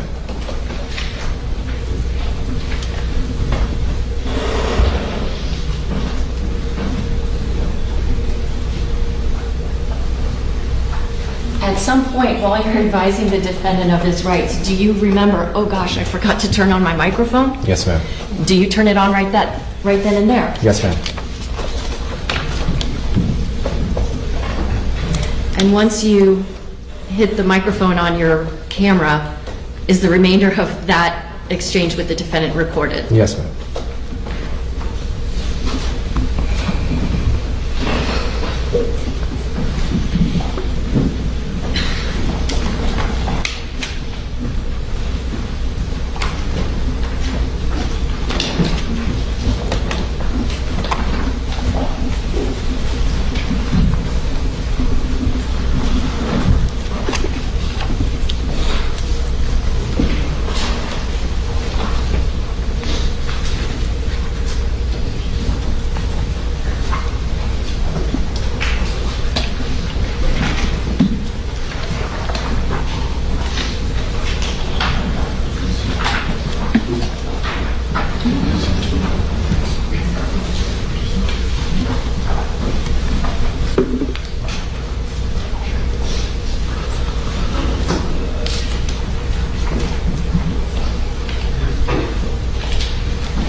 For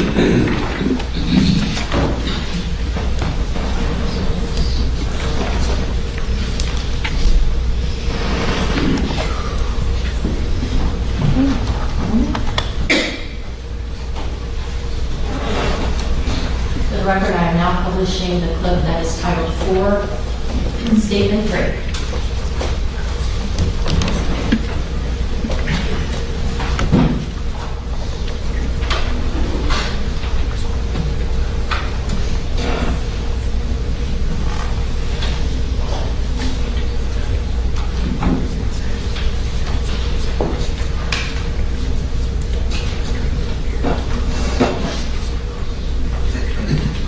Your Honor, may the witness have permission to step down again, please? Yes. Lieutenant, what are we looking at right now? My patrol vessel. Is this where you went to retrieve that consent form? Yes, ma'am. And did you in fact start filling it out? Yes, there? ma'am.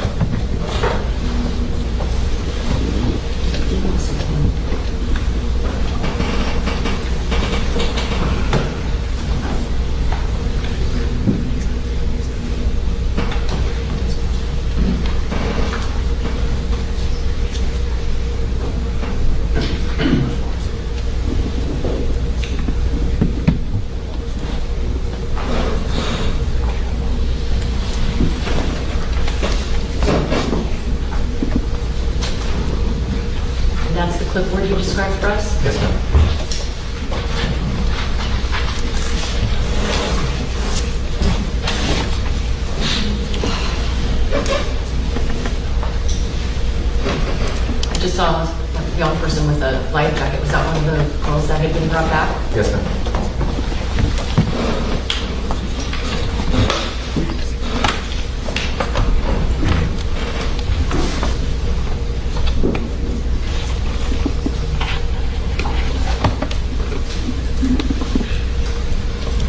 Is the defendant in this group here? Yes, ma'am.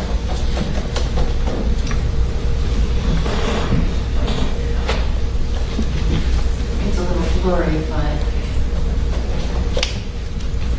Oh. Who was he interacting with at that point? Two of the passengers in the vessel. Was there anybody from fire rescue with him also? Yes, ma'am.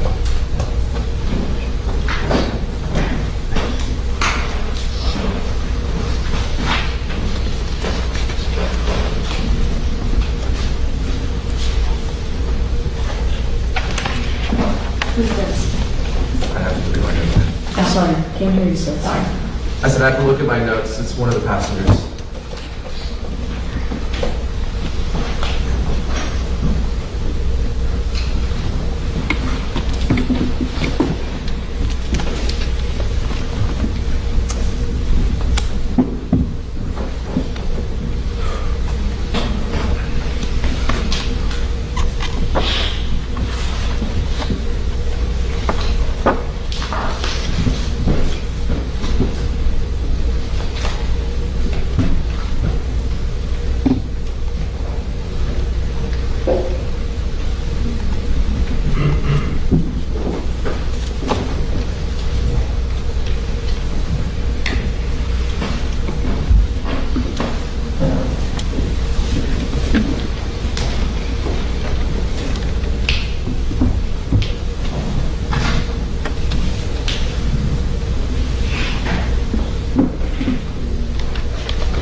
On this officer here, we see the green light on his light on camera. What does that tell you about covert on or covert off? I think it's covert's off.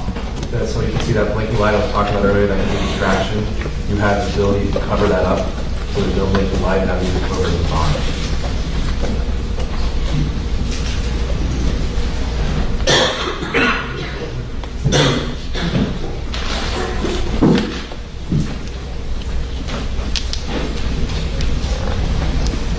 Is that the form that we see in the bottom of the screen? Yes, ma'am. That's the consent search form.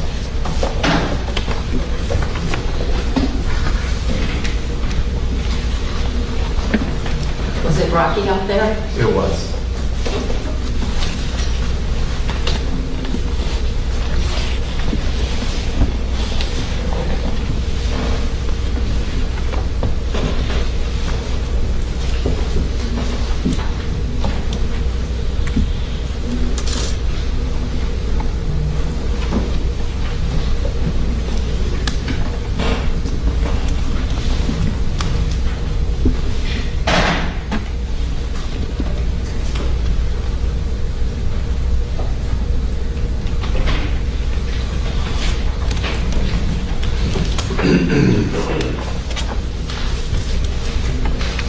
Is this the picnic table at which you're speaking with the defendant? Yes, ma'am. And at this point, is he actually walking with you? Yes, ma'am. Are you guys side by side? Not directly side by side. But we can't see him because he's not in the field of view. Correct.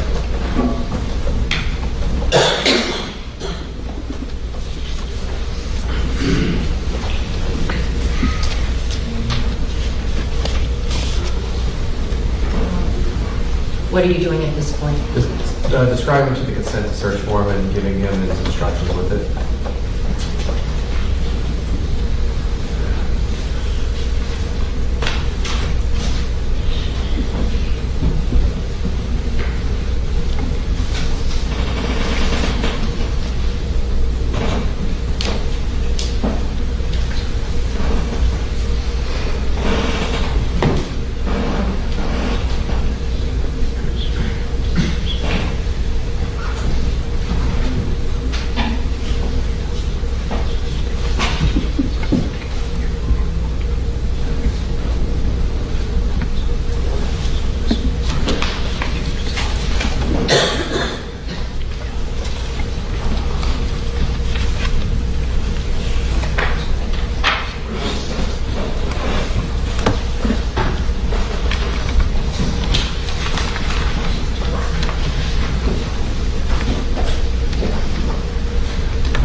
Lieutenant, as you're going over this form, the consent to search form, is he giving you any impression that he's impaired by alcohol? No, ma'am.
At this point, has the defendant signed that consent form? Yes, ma'am. And do you now start to transition into beginning to get ready to read him his rights? Yes, ma'am. And at the bottom part of the screen, are we going to see a little bit of that card that you were using? Yes, ma'am.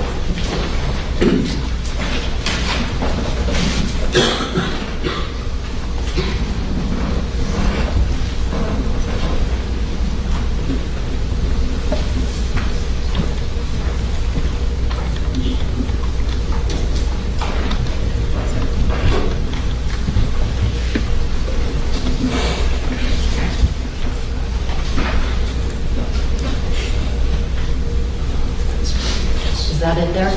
It's actually toward the top of the screen. The right to talk to the lawyer, have the president, the lawyer, any question, or the item of, we appoint representative, any question if you wish. You can send in 10 questions now without a lawyer present. You have the right to stop answering at any time. Do you understand these rights?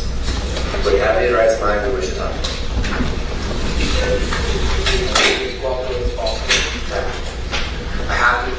I have to do different things. I have to do a voting accident report, and I have to do our injuries. So, just in case you say something along the line of like you're about to drugs or something like that, it's bad to drive. I have to read your rights. It's your right as being a U.S. citizen. I have to read you. You wish to answer my question? I'm not. There's something. No. I am not. We can talk at any time, but I mean, I just have to do everything I can do. I have to do my steps through the night. But I do need from you the statement here is pretty much what you you told me what happened on a statement, is on the back, I get a picture of the seating arrangement to see your dollar. I know the seating arrangement. Perfect. I don't know exactly what's sitting in the front of the room, but what's sitting next to me and what's sitting in the back. But that's the last person I want to leave with us before I left.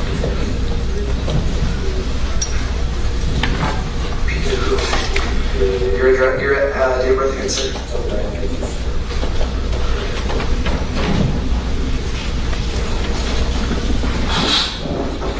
Your address one more time?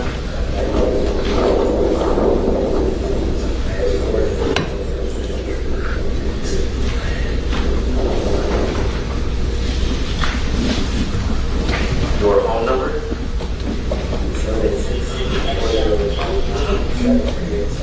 7387. Is it different than yourself? Same. Do you have your work number? Okay. I'll try to give you as much light as I possibly can. Here, but pretty much where you were, like what you told me, where you were going, how fast you were going, what happened at the wake to the medical college, and write as best you can. I know you're not going to give me a well-written book, just the best of your knowledge. And then how long have you been driving that boat? How long have you been driving boats? Then you check your safety. Everything is local. Check your safety. Every single thing. Go to right on it, please. This is the last thing. No, that's fine. That's fine. All right. I started with the most position there. So, what's the first thing you want? The diagram of it? No, we'll do it out the back. We'll flip it over and we'll just draw it out. Give me from before the accident, so you were going here.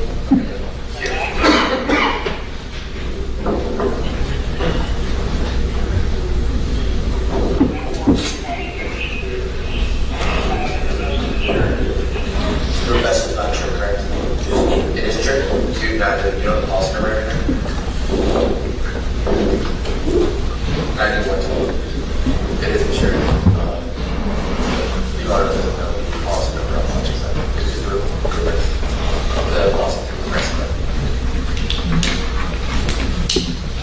Lieutenant, we hear somebody say 9112. Correct. What's 9112? That's my call sign. Okay, can you explain to the jurors real quick, like, how it is when you're communicating on police radio?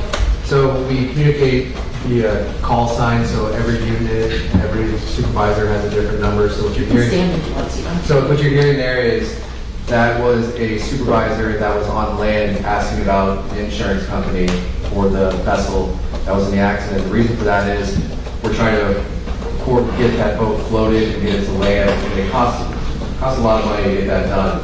So what he's working on, while I'm speaking to the defendant, is getting the towboat or seaboat we usually use to get out there and go through their insurance so it doesn't cost their agency the money to get that floated.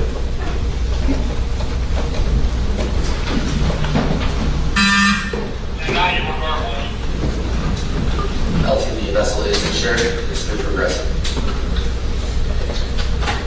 What does LT mean? Lieutenant.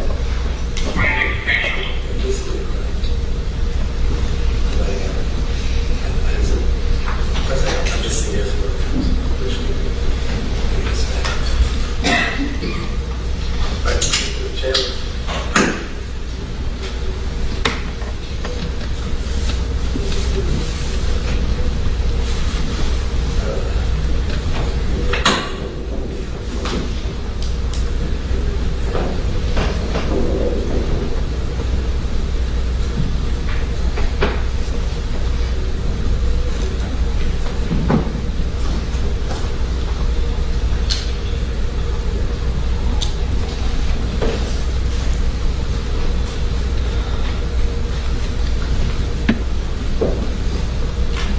What is it that the defendant is doing right now? He's filling out a sworn written statement.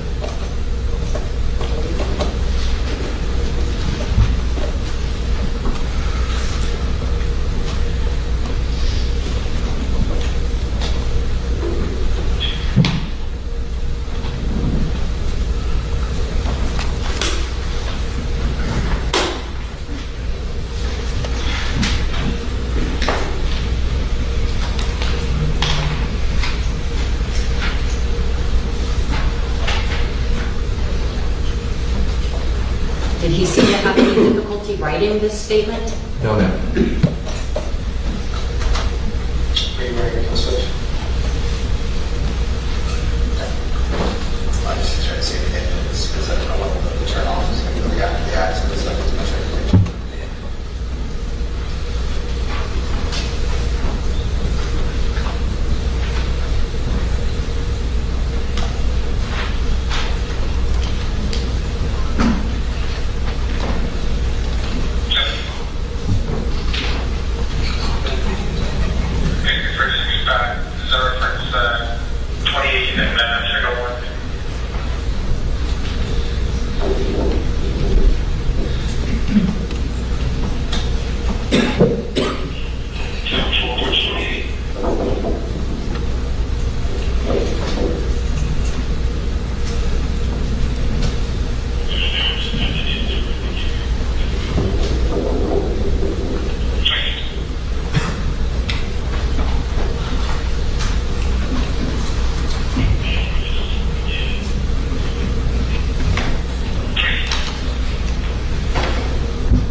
Let them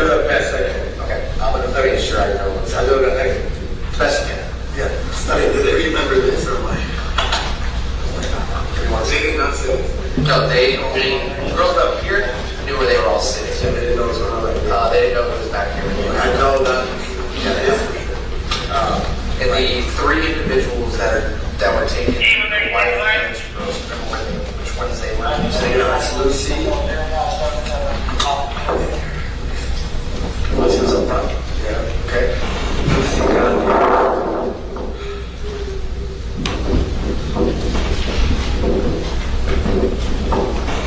so me and Lucy got the other two girls right here. Okay. And she got taken. So it's the people that got where I got these. And then go over the right here. Got the Lucy right here.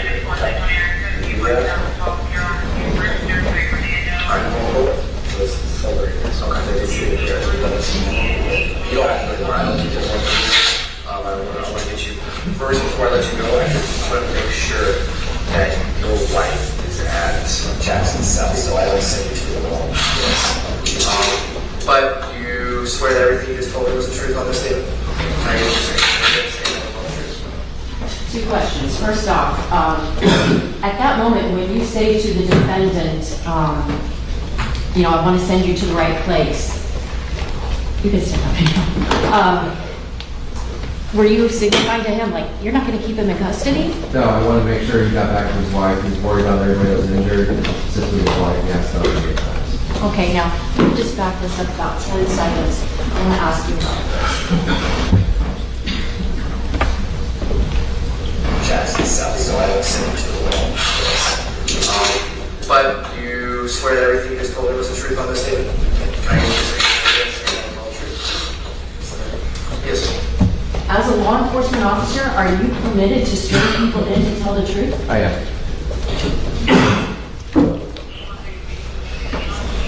Let me know.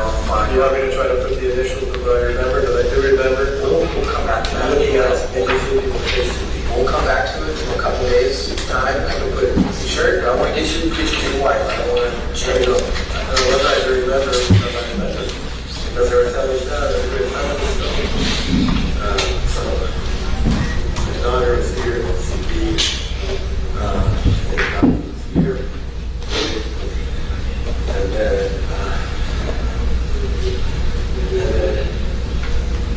really? I don't remember. I mean, I know they were up here. I'm gonna ask you to write one more thing for me so I don't forget it. After the accident happened, we went on the road to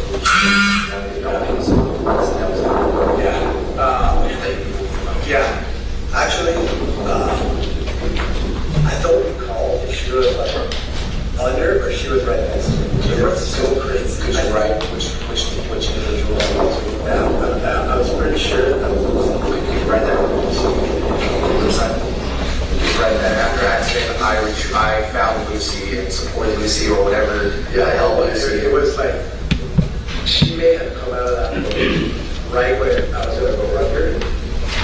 And when I went under, she was like right next to me.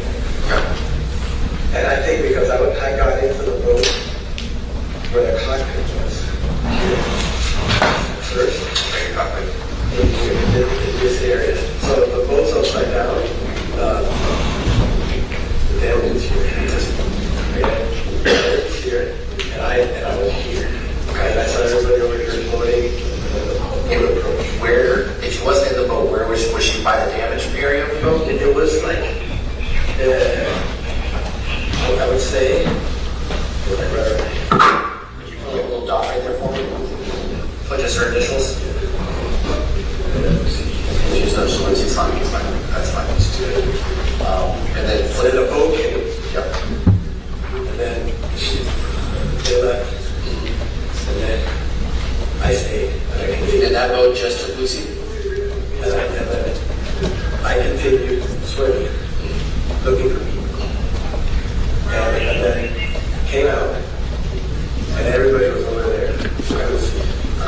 You could see everybody.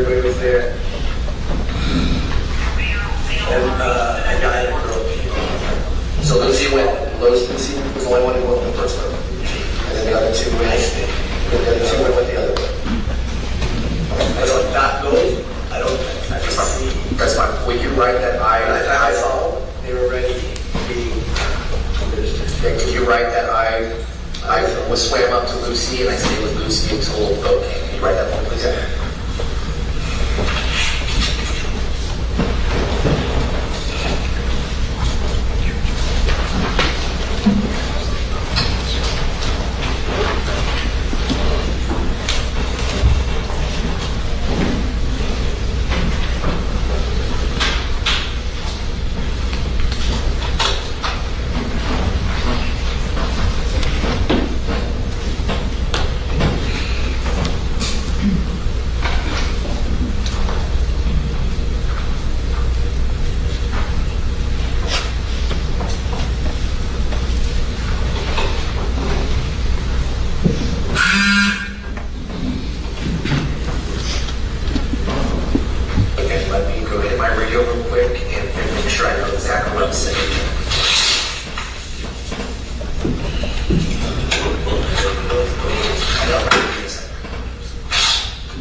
Oh, actually, Lieutenant, I just wanted to ask you a question.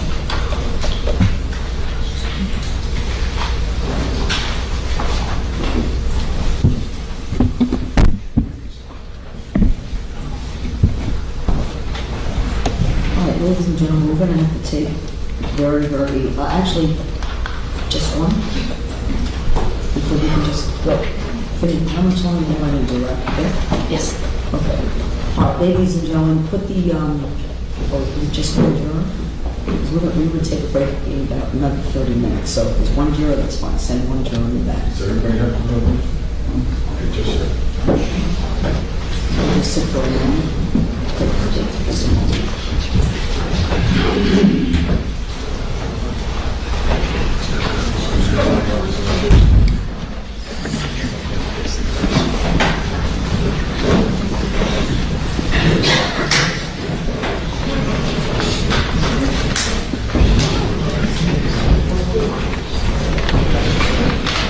May we approach while this is going on?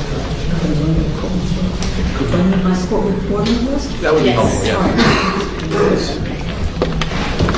Court is still in session, thank you.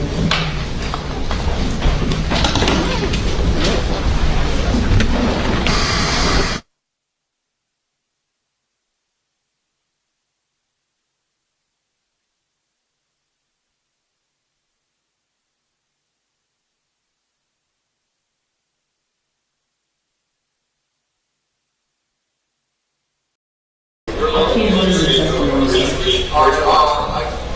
8:16 p.m. That's when you first start talking with him about where his body's going to be? Correct.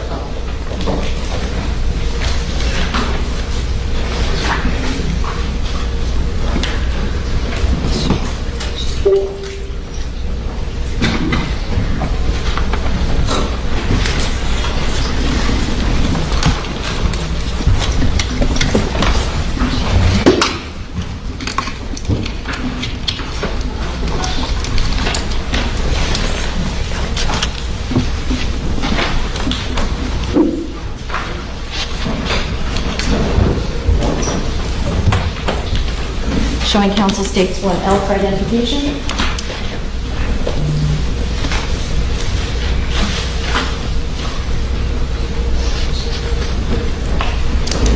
Lieutenant, I'm showing you states 1L for identification. Do you recognize this exhibit? Yes, ma'am.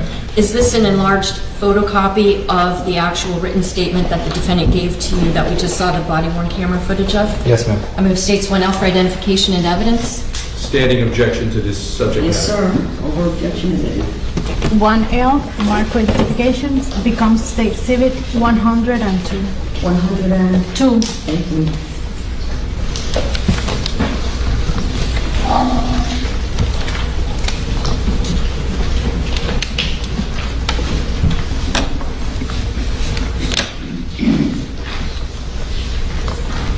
Is there a place for the defendant to sign signifying that the information here is true? Yes, ma'am. Where? Right where my finger is? Yes, ma'am.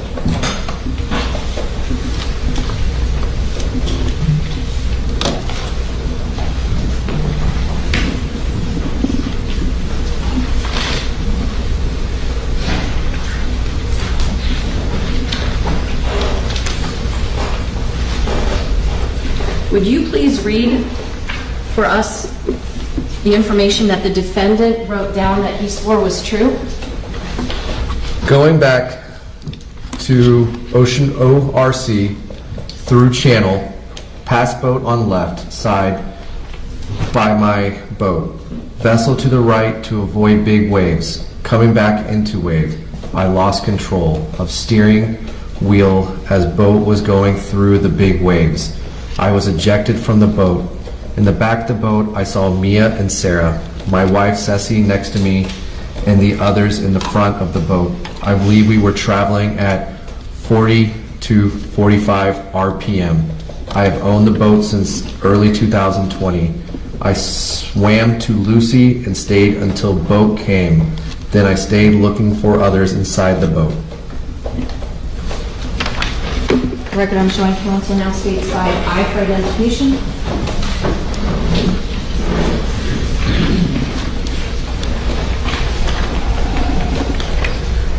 Lieutenant, I'm showing you now states 5I for identification. You indicated something about on the back of the form, something was going to be drafted. Yeah, seating chart. Okay, and does this show both the front and the back of the original? Yes, ma'am. So at this time, Judge, the state would move states 5I for identification and evidence. Same objection. Admitted over an objection. 5I, marked for ID, becomes the exhibit 103.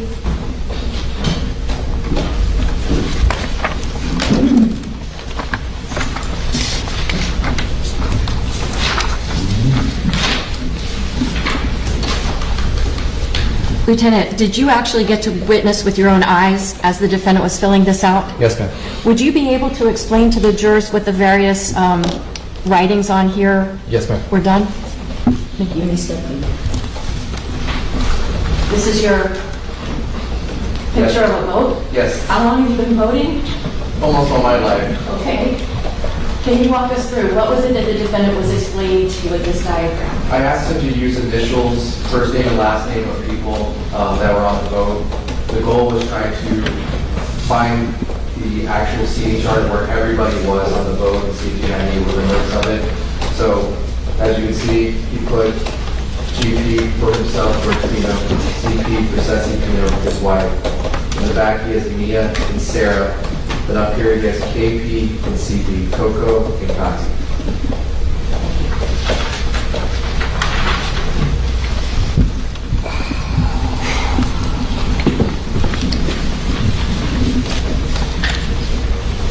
About 2 days after your interaction with George Pino at Elliott Key, was it the case that that boat that was involved in this crash was salvaged from the water? It was. Did you, after it was salvaged from the water, conduct what's known as an inventory search of that vessel? Yes, ma'am. Can you explain to the jurors what is an inventory search? Inventory search are used to find any valuables, watches, high valuable things, and make sure they're on the boat. We're looking for safety gear. We have the consent to search, so we're looking through personal belongings, hatches, the GPSs, the engines, trying to figure out what happened on that day. In the course of that search, did you take photographs of the vessel? Yes, ma'am.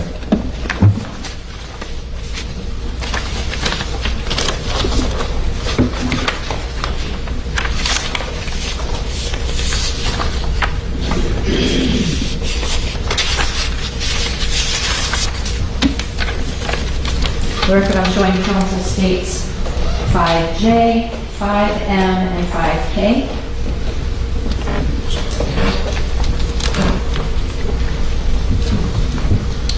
Lieutenant, showing you states 5J, 5M, and 5K. Do these fairly and accurately depict the vessel once it had been salvaged and you were conducting your inventory search? Yes, ma'am. The state will move the aforementioned exhibits into evidence. Subject to prior objection, Judge. C5J, marked for AD, becomes State Exhibit 104. 5M, State Exhibit 105. And 5N, 106. 5K, 106. I'm sorry, what? 5J, 104. 5M, 105. 5K, 106.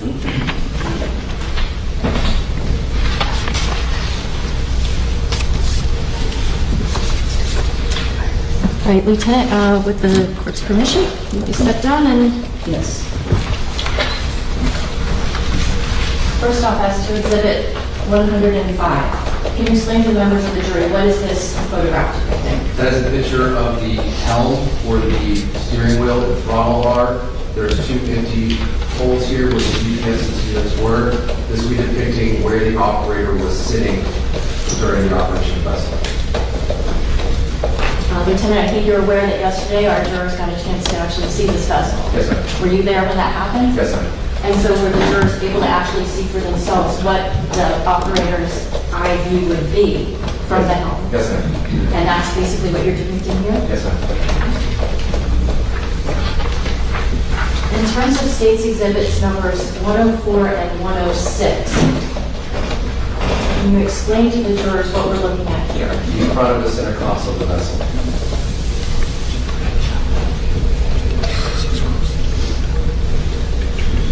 Now, if there are a couple of people walking in front of the vessel in that bow area, is it roomy? Is it spacious? Not much room at all to move around.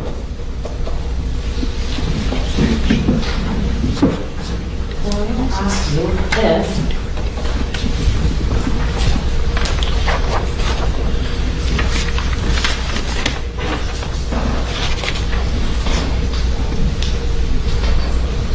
we have evidence here in State's Exhibit number 11 that in the seat that's designated number 9 is the name Lucy.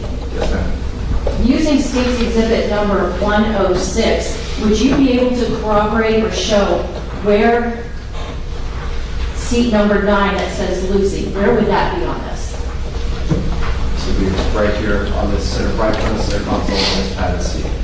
So if I write the name Lucy right here, would that be accurate? Yes, ma'am.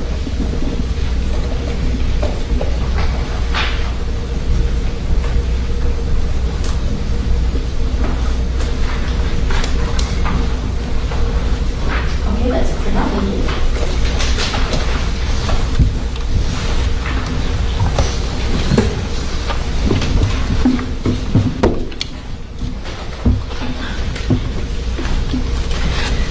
Lieutenant, in addition to actually photographing the vessel itself, did you photograph the contents of anything that was recovered from that vessel? Yes, ma'am.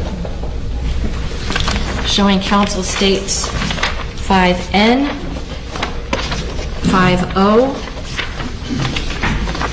5P, and 5Q for identification.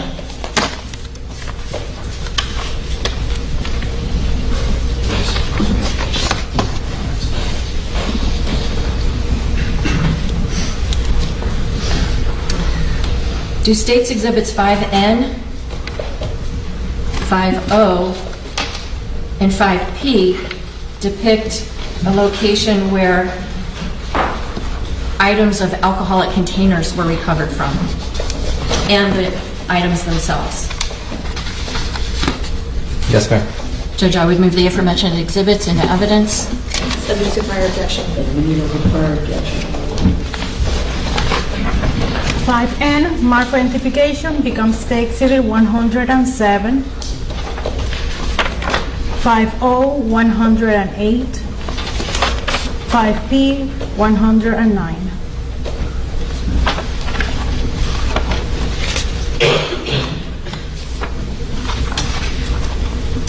Lieutenant, if you could step down again, please.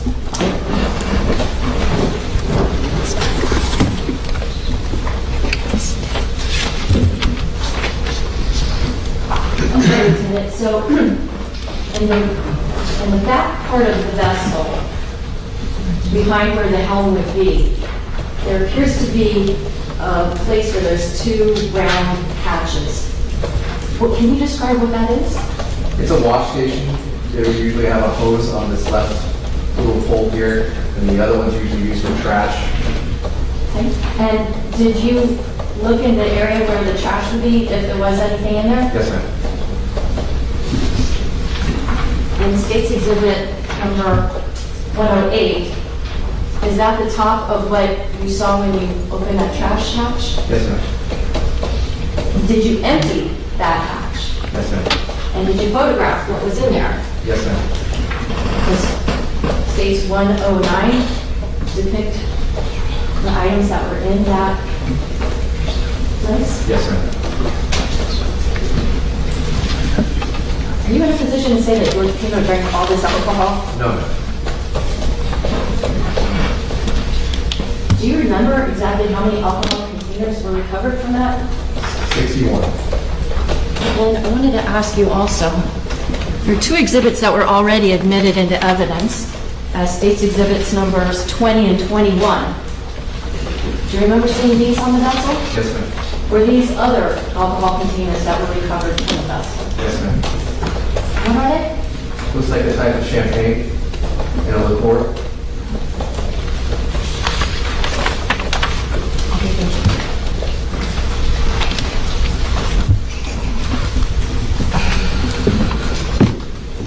Additionally, did you recover some flares that were on the defendant's vessel? Yes, ma'am. Showing you State's Exhibit number 5Q. Is this a photograph of the flares you recovered? Yes, ma'am. I would note 5Q for identification and evidence. No objection. Without objection. 5Q, mark for identification, becomes State Exhibit 110. Forgive me, subject to the prior objection. I should have said this.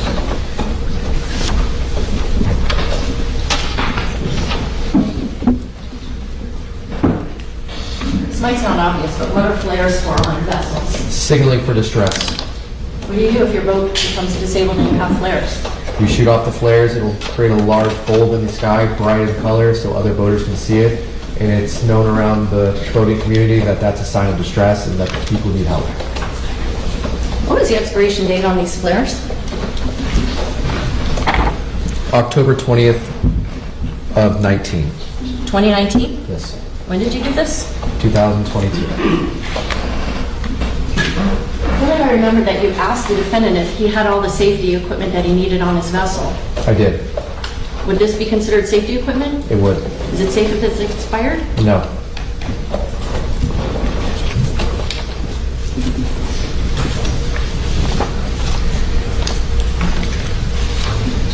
Judge, this might be a good time in the testimony, if that's all right with the court. Okay, could you keep going into the new subject? Correct. All right, ladies and gentlemen, we're working on 40 minutes, on 45 minutes. Let's take our one first at this time. If you would please put your notepads inside the envelopes, if you would. Please send the 141.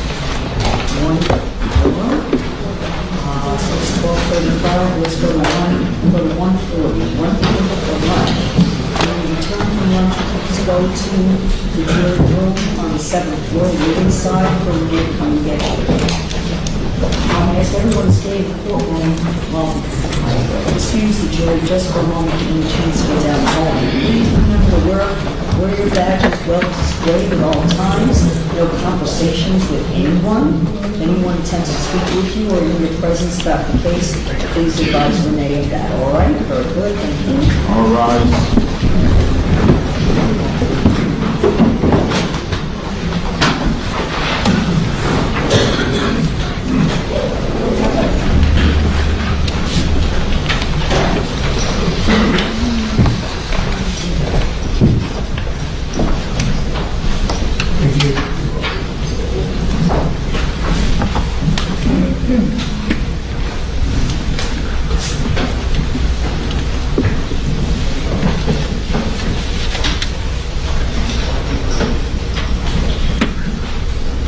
I advise the witness you are under oath, you remain under oath, and do not speak with anyone regarding the testimony? Yes, ma'am. All right, I'll have you excused at this time until 1:40. Yes, ma'am. Thank you.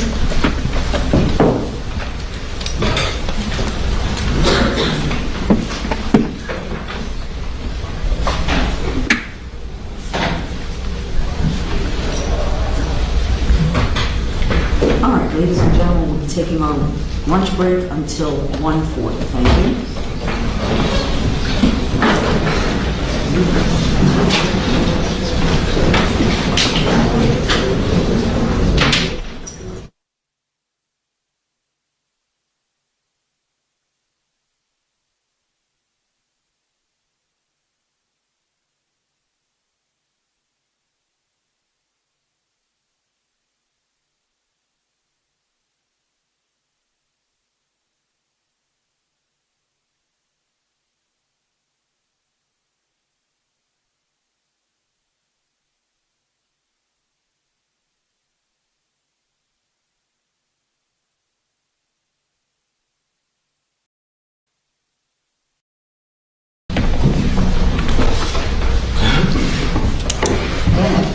Page 2, statement 2. Yes, so the part where it says, 1, 2, 3, 5 lines down, you'll see WT. Right. For the 1, 2, 3, 4. And it begins with the lieutenant saying, I don't know about that yet. So the first thing I'm going to do, talk to you about, there's a boating accident, a serious injury. Okay. The next few sentences or so are redacted, and those are the sentences where he indicated that I like to ask, all that. So those were properly redacted, and then we picked back up with the defendant then saying, I had 2 beers in response to the lieutenant saying, I would like to get a blood sample. For whatever reason, unfortunately, from that until where the lieutenant says you're allowed to drink alcohol and drive a boat. It's not illegal to boat and drive. It's an accident. Right. All of that from the 2 beers down to where the lieutenant says you're allowed, for some reason, those were not included on the video. It should not have been redacted.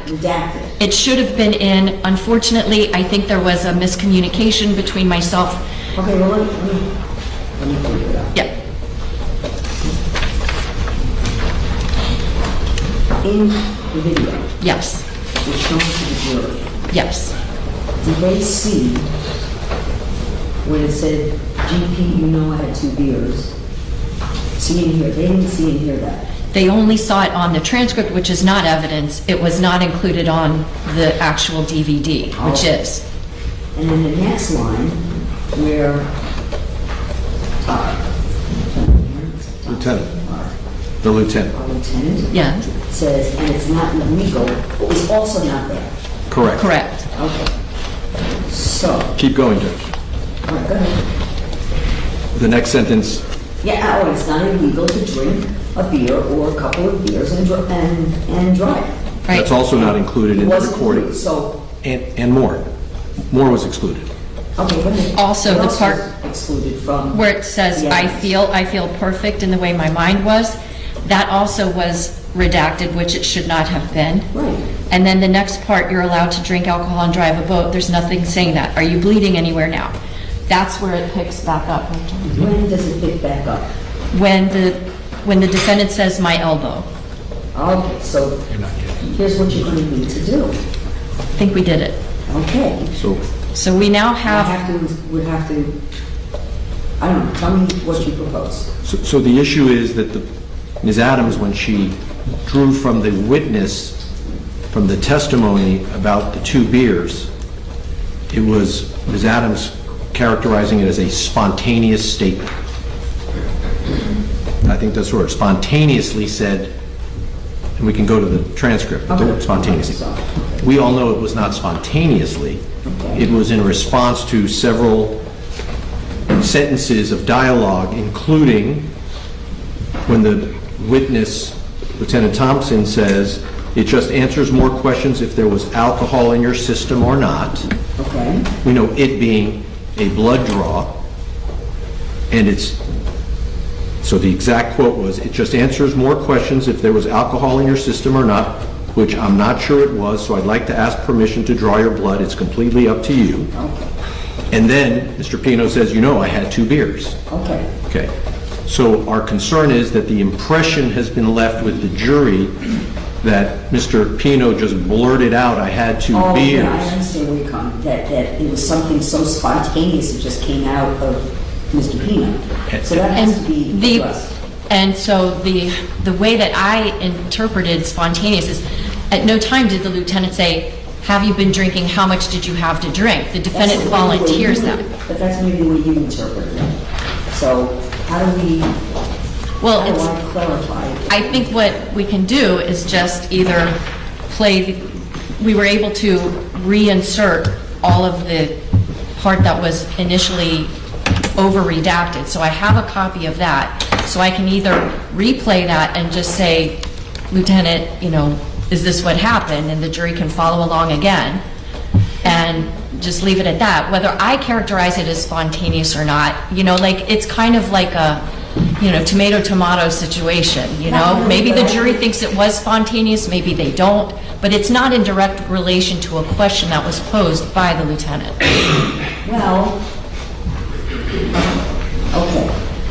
We know it was perhaps in relation to a question though that was deemed suppressible, that whole area of inquiry. Correct. Okay, so let me try to wrap my head around how and what instructions, if any, I should give to the jury that might clear this up. May I make one possible suggestion, which would be this, that the court instructs the jury that there was a technical issue with the video that was played, and we are now going to play the proper version of it with nothing further, and I'm not going to characterize what he says one way or the other. Well, and I'll also instruct them that I remind you what the lawyer is asking questions, that's not evidence. What the witness says. So this witness is not going to say it was a spontaneous statement by Mr. Pino. Right. So what I would propose, to give context to the statement about 2 beers, because the prosecutor actually, I think, said to the witness, you didn't ask him about alcohol, drinking alcohol, and that Mr. Pino spontaneously said he had 2 beers. I think the simple way to correct it is, as we're going to play the correct version, it just be prefaced with a question by the prosecutor. Something simple as, "Lieutenant Thompson, you told Mr. Pino you were investigating whether alcohol was involved, and here's his response." Something as simple as that. That makes sense. When I think about it. It's not that I have any problem with that. I just worry, does that somehow... Because when this is happening, the lieutenant is not asking questions. He's just explaining why he's going to want to get a sample. No, but, right, he's explaining why, but the response, and I think we can agree, that Mr. Pino had was really in response to Lieutenant Thompson bringing up this whole idea, and he was forthright in that once Lieutenant Thompson brought up the idea, and it's a refusal that doesn't come in front of the jury. What I could certainly do is, and with the witness here, hopefully, I could certainly ask of him, Lieutenant, at some point, did an issue of alcohol come up? Yes. And just leave it at that, and then just play this. At that point, yeah. That the investigator, now lieutenant, raised the issue of alcohol, and in response, Mr. Pino said, and we play the tape. Something simple. You're playing it, and you're going to stop it at a certain point. You're going to play it from the beginning again. You got to play the whole thing. Yeah, I understand that. So you'll stop it before you get there, and then you'll make a note for yourself. Okay. You'll ask a question, and then you can handle anything else on cross if Right. you think that. So- And I would give the jury instruction on a technical issue. We're going to basically redo that and remind them that, what the lawyers say in their questions is not evidence. The evidence comes from the witness. That's fine, and I would propose that if we start from the beginning, it's only a minute and a half or so, a minute and 40 seconds, stop after the sentence last played, which ended with the words, "a serious injury." Right. That's when the next question to Lieutenant Thompson would be, at that point, you raised the issue with him about alcohol, and the response was recorded, and here we go. And that takes away... Let it play. Absolutely, that's perfectly Okay, great. And Lieutenant Thompson's right here. That's why I thought it'd be great to have So he understands the plan. And what I would do, just for brevity's sake, I have a jump drive that has the corrected video and audio that council has been able to see over the break. So what I would seek to do is just ask for it. Substitute out? Yes, it's, What was the exhibit number again? hold on.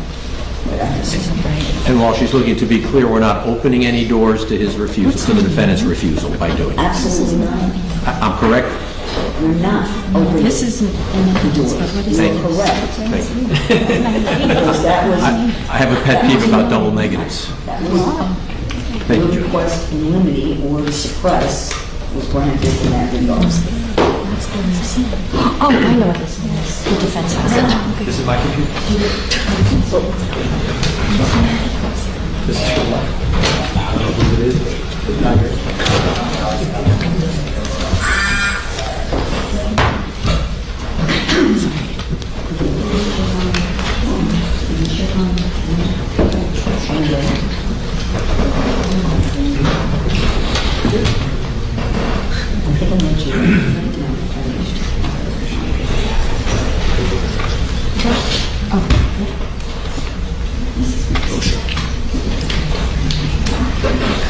So, what would this be next as a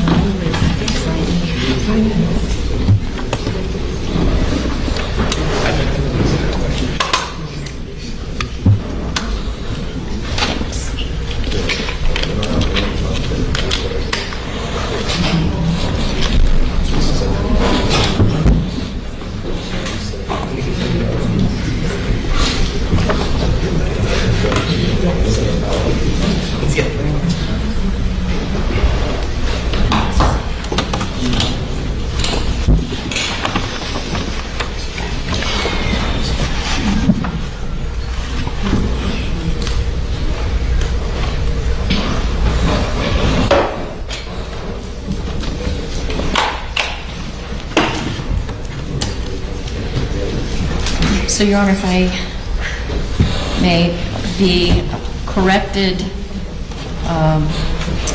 audio and visual of the defendant's statement to Lieutenant Thompson is listed for identification as states 5U, and I would seek, hopefully without objection from the defense, other than their prior raised objections, to move 5U for identification into evidence, and then be able to publish that with the caveat that I will preface the two-beer statement with a question to the lieutenant. Right, aren't we substituting what was already? Yes, but just to make things a little bit... I can do it right now. You don't have to do it. Yeah, right, I want to do it now. You want us to put this statement on the original jump drive? No. I thought you were going to switch it out. The only thing that this jump drive has, Your Honor, is that the one second statement. The one that's in evidence has... Okay, we're good. Okay. That's another exhibit. Okay, yes. Okay. So I'm now moving states 5U for identification and evidence. Subject to prior objections and perhaps an instruction from the court to explain to the jury that it was omitted and we're now giving it for the jury. The jury may have seen it in the transcript. So to clarify for the jury, they may have already seen this in the transcript, even though the transcript is not evident. Okay, we're going to do that. And what number is it going to be? 5U, marked 5D, states exhibit 111. 111. And when you begin to ask the questions, I'll probably tell you anyway. But you're advised that it's now states exhibit 111. Okay. Okay?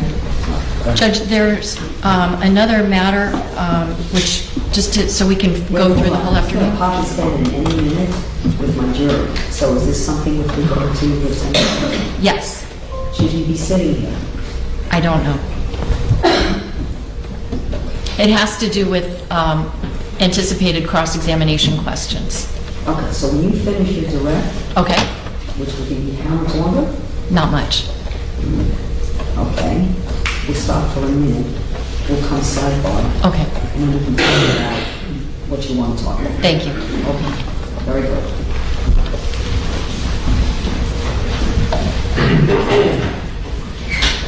All rise.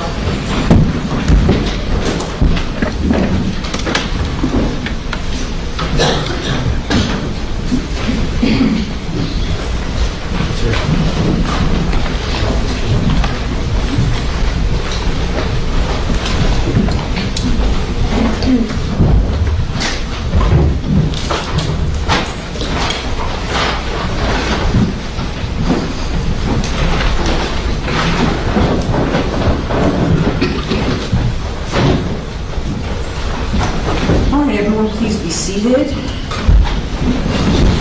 Welcome back, ladies and gentlemen. Hope you had a nice lunch.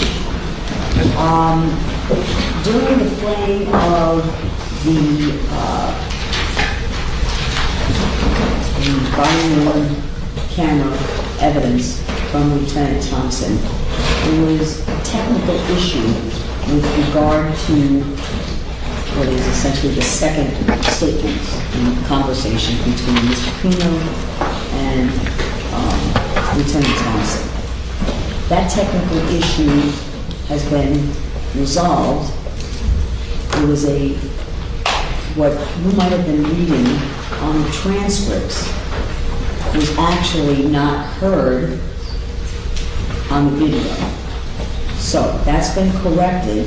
And what's going to happen now is the corrected statement is going to be played for you. There'll be a few questions about that. The transcript can be handed out again, which would be number 2 transcript. Oh no, wait, it's number 2 transcript, Yes. right? Okay, number 2 transcript.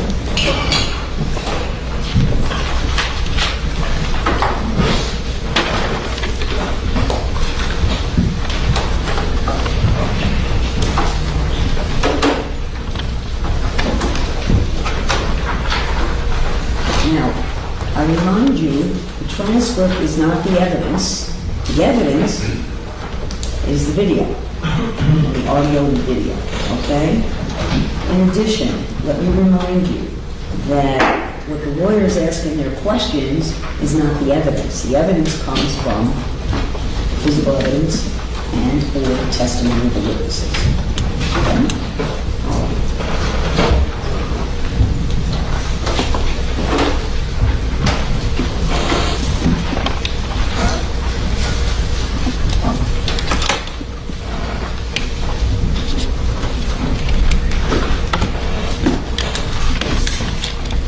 For the record, I'm now going to publish State's Exhibit 111. Your Honor, may the lieutenant step down while this is playing? Thank you.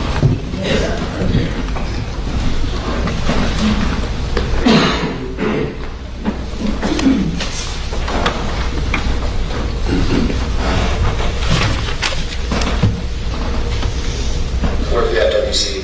I do all building accidents that are serious. Anytime someone says something gets life-flighted, that's when I come. So, right now, no update. My officers are just getting to the hospital. So, no update on anything. They all went to the same spot. My medical staff won't give an update until my guys get there. They won't do it on the phone. They don't know who's actually calling. So, my guys are not 10, 15 minutes away. So, everyone knows over there.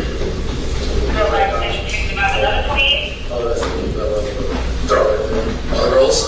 Or they're over there? There's some there.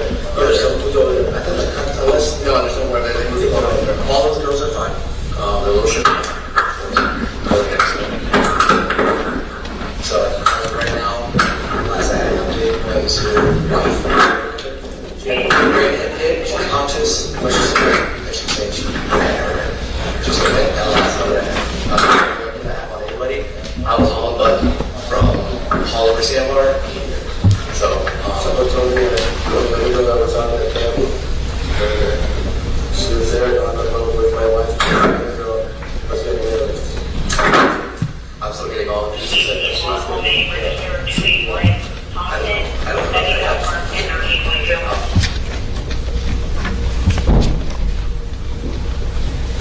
Lieutenant, I want to ask you if during this time, did any kind of issue about alcohol come up? Okay.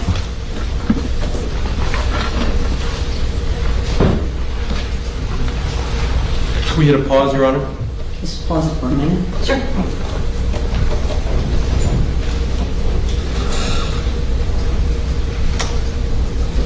All right.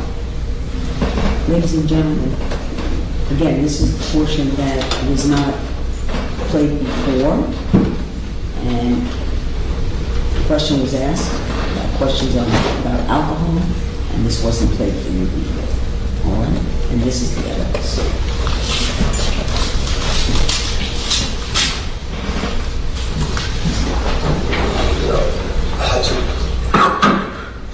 It's not illegal to go to drive.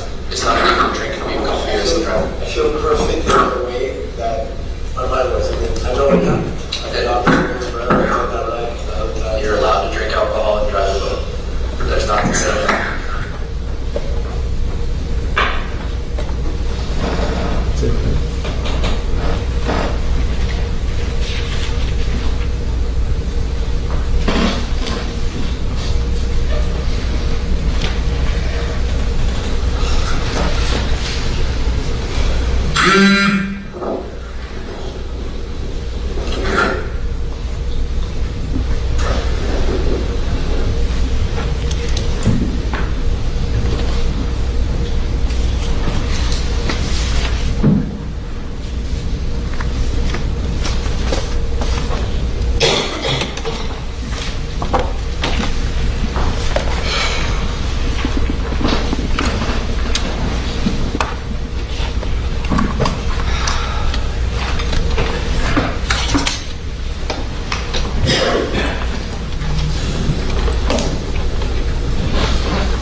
We'll come back to this. Let's get that finished. Okay? I don't want you to leave around. No, I do. Well, I'm very good. I need to get that up. Hey, well, what do you guys give me fire rescue? He's bleeding pretty good from a gash in his elbow. He's bleeding pretty good from a gash in his elbow. Well, what do you guys grab me? Fire rescue? Yeah, we're taxing the boat. Just be else, we'll talk about here in a second. I would have fire rescue for people to get to.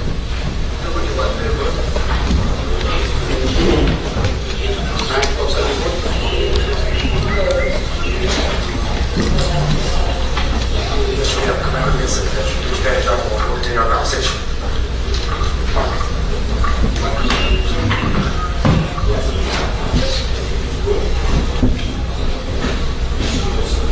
So he'll come talk to you.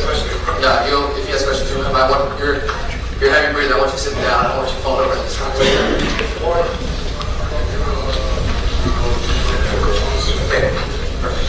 Come sit down for a minute. No, I understand, but I've heard that shallow breathing before. I've seen people fall over. The last thing I need is for you to fall over these rocks. So take a seat for me, my friend. So are these all your daughters? This is your daughter on the boat? That's your daughter right there? Okay. And all of them were her friends? It's my daughter's birthday. Okay. And with our celebration right now. We're heading back.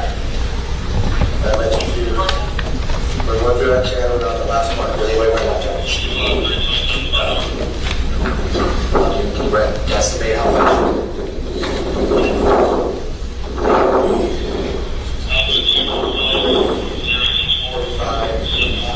How many times have you gone through that show?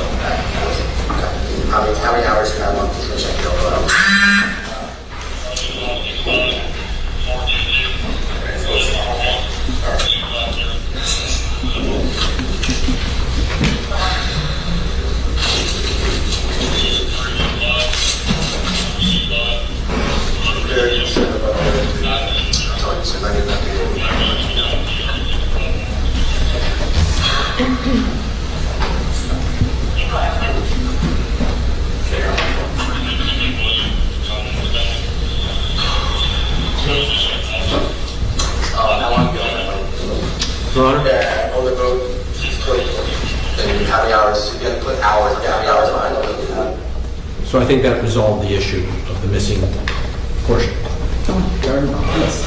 That was what was missing previously. All right, we'll continue on.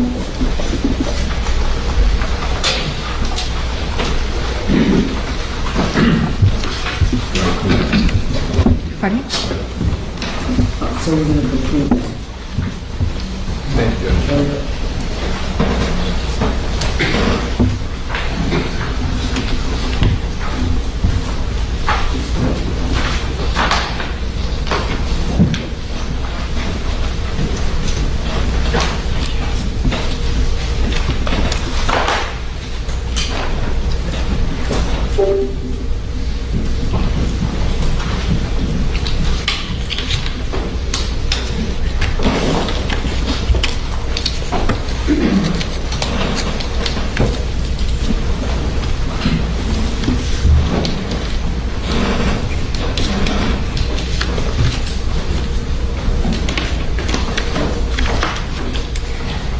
So Lieutenant, up to now, we've talked about the fact that you spoke with George Pino on the evening of September 4th of 2022, and we talked about the inventory of the vessel that was done once it was salvaged from the bottom of the bay, right? Yes, ma'am. Okay.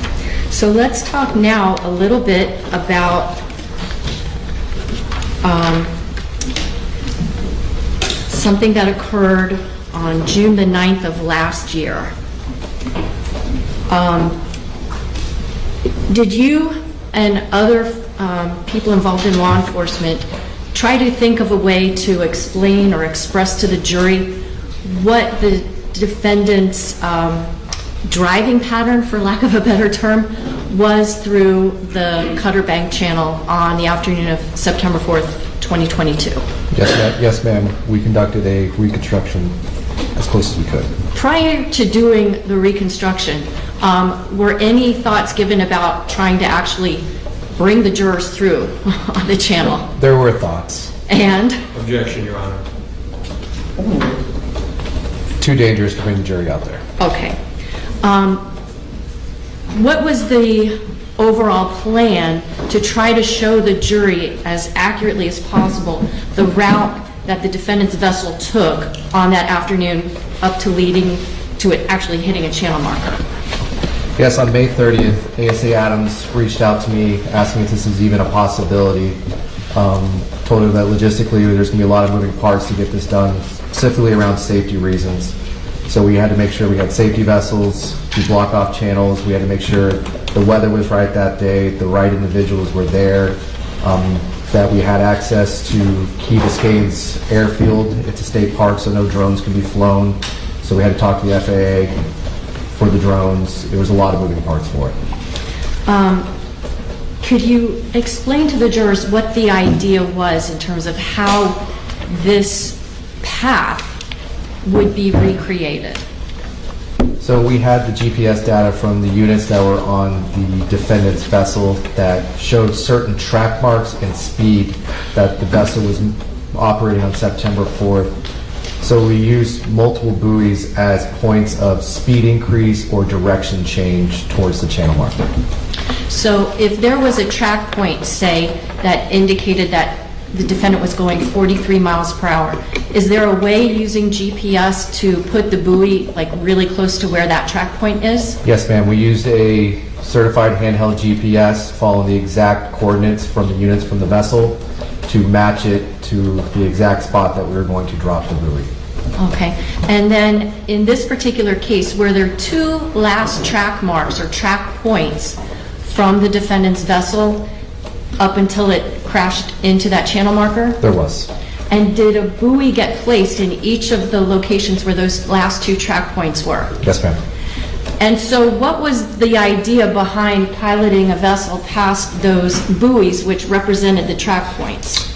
The idea was to video record so we could show the jury of the points of acceleration that the GPS showed. So the first buoy was a signal for me to accelerate from one speed to another while also maintaining a certain track from one buoy to the next.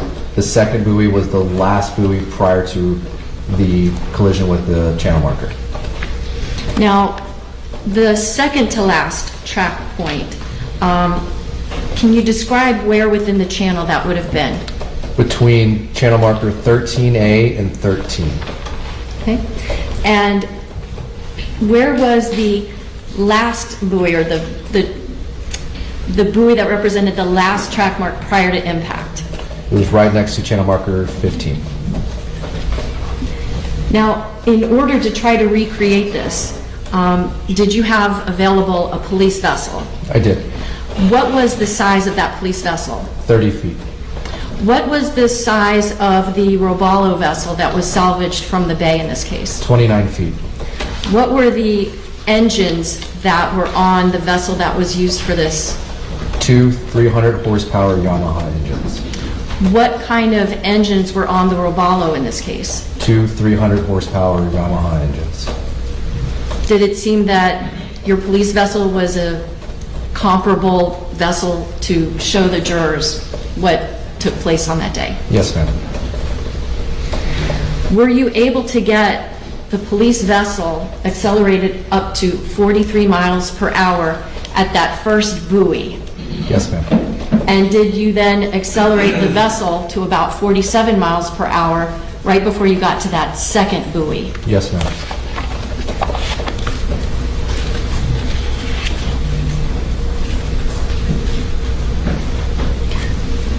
How long have you been piloting vessels? Since I was a young child.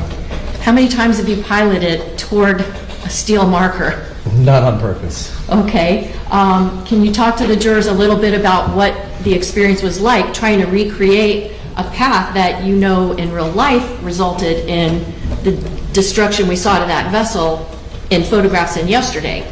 Yes, what did you do to manage that? Objection, reserve a motion. So, Okay, hold on. All right. Objection is overruled. Go ahead. I'm sorry.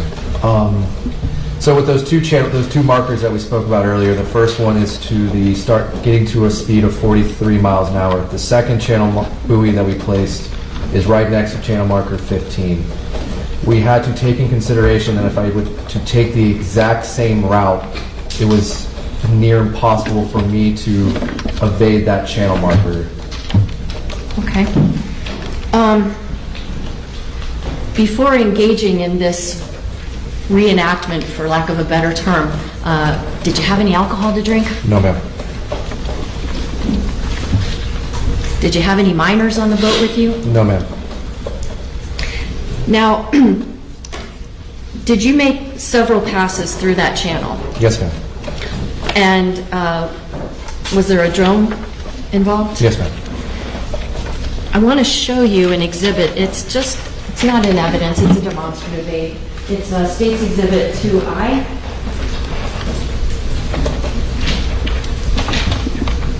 This is not scientific. My channel drawing is as good as your boat drawing. But does this represent kind of the tail end of the Cutter Bank channel? Yes, ma'am. Would you be able to use this pen and kind of like show us in cartoon figures almost the route that you basically were taking? Yes, ma'am.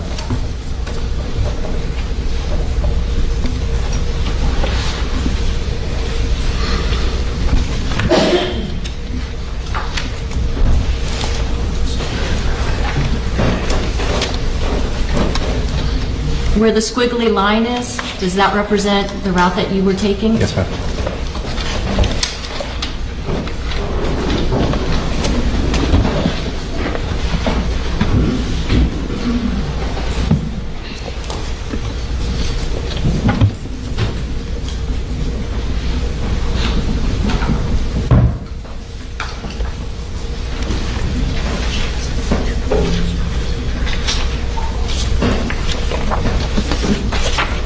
I'm showing you exhibits that are in evidence as states 23 and 22.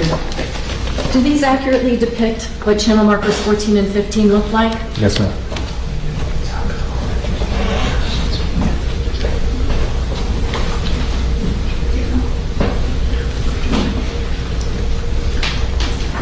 What were the wind and, I guess, sea conditions like when this was done?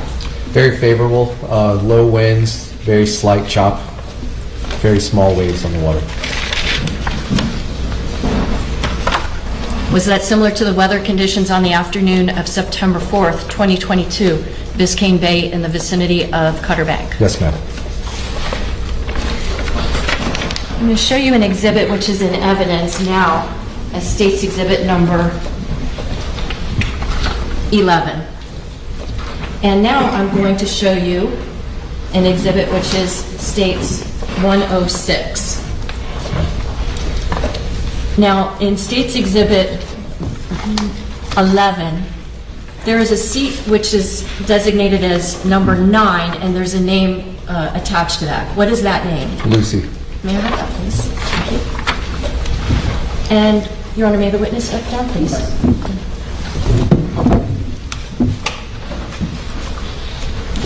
So if what we're looking at here in exhibit number 11 is a diagram of the seating arrangements of Mr. Pino's vessel on September 4th, 2022. And if what we're looking at here in State's Exhibit number 106 is an actual photograph of where seats 7, 8, and 9 would be, Yes, ma'am. where it says Lucy, would that correspond to where we are looking at Lucy having sat? Yes, ma'am. Now, because, I guess if we do it this way, that would be how we would know that this location is where Lucy was seated. Fair to say? Yes, ma'am. Come on over here so we can see. So this is the 3 bench seats here, and a prior witness identified that Lucy was seated here.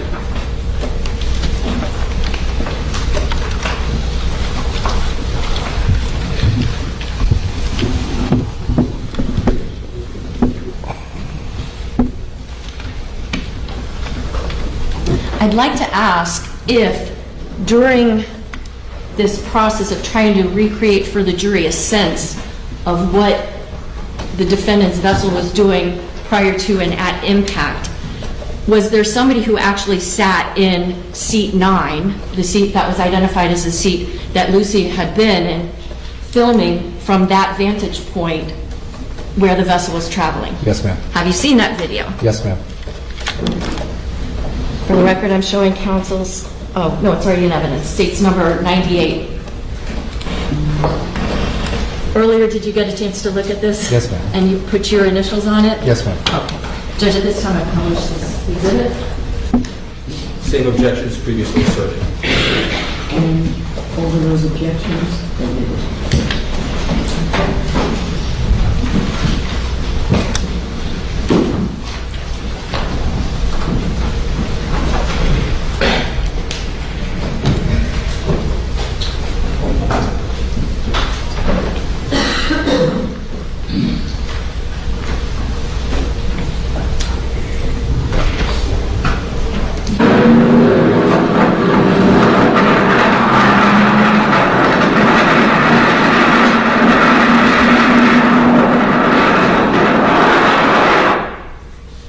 Lieutenant, would you be able to come down here with the court's Yes. permission? I'm going to stop this a couple of times and then replay it from the beginning, but we're heading down the channel, Yes, ma'am. and I'm going to stop this and ask you kind of where we're at. Yes, ma'am.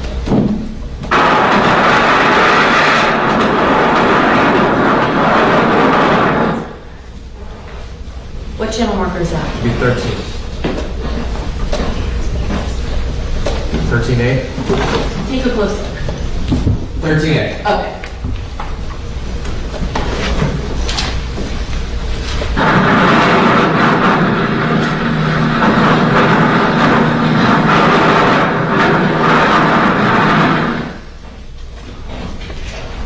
What's this right here? That's our first GPS buoy. And what does that represent? Reaching that at 43 miles an hour, and that is the moment where I start to accelerate to 47 miles an hour. And is this buoy in just about the same location as that second to last track point before the vessel strikes the channel marker? Yes, ma'am. Okay.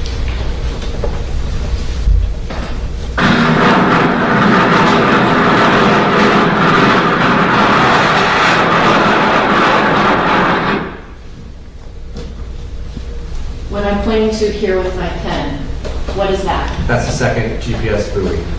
Okay. And this represents the last track point prior to impact? Yes, ma'am.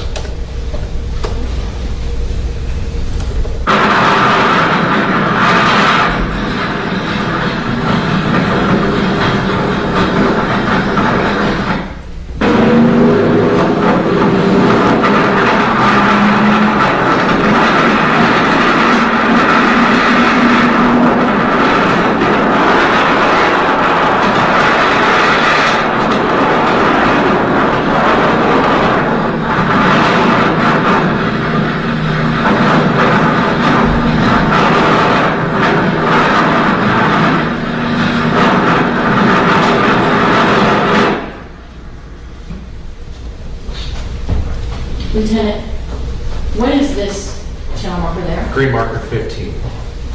You're quite a ways away from it. Yes, ma'am. We can see it already? Yes, ma'am.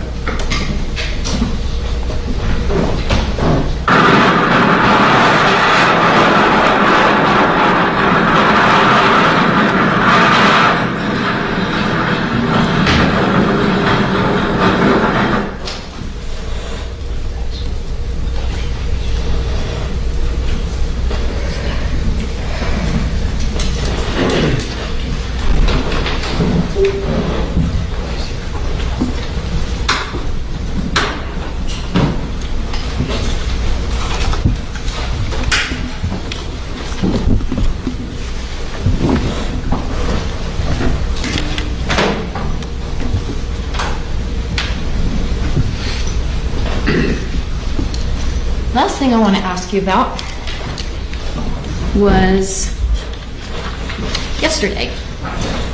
Our jurors came and examined the robalo at your office, just in front of the office building, yes? Yes, ma'am. Now, prior to them viewing the boat, did you stand next to the boat and point to 2 locations on that vessel? Yes, ma'am.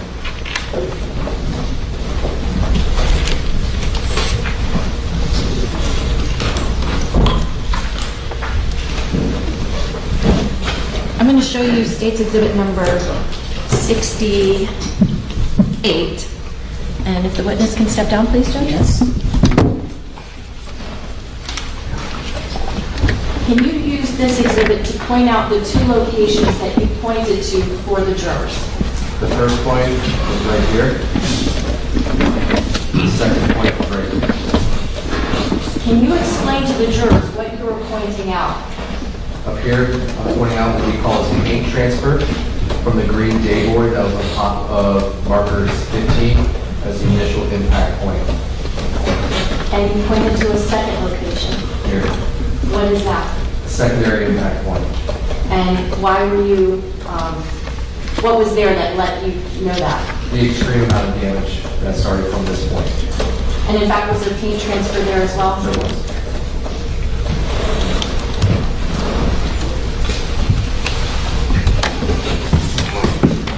Showing counsel states 5S and 5T.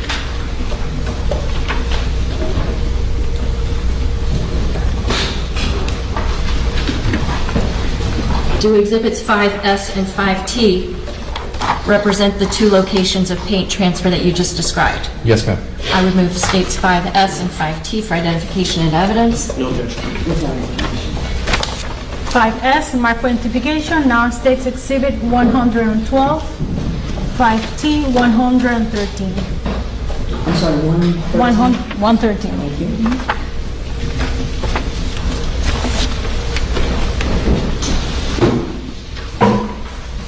And in my right hand, I have the paint transfer at the front of the bow of the boat. Yes, ma'am. And on my left hand, I have the paint transfer that was in the middle part of the boat. Yes, ma'am.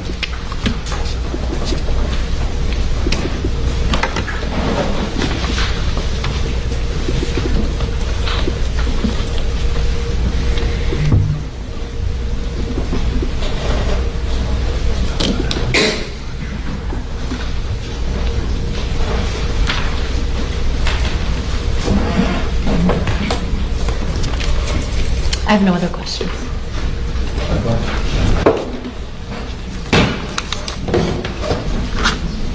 What is over here, just one, thank you.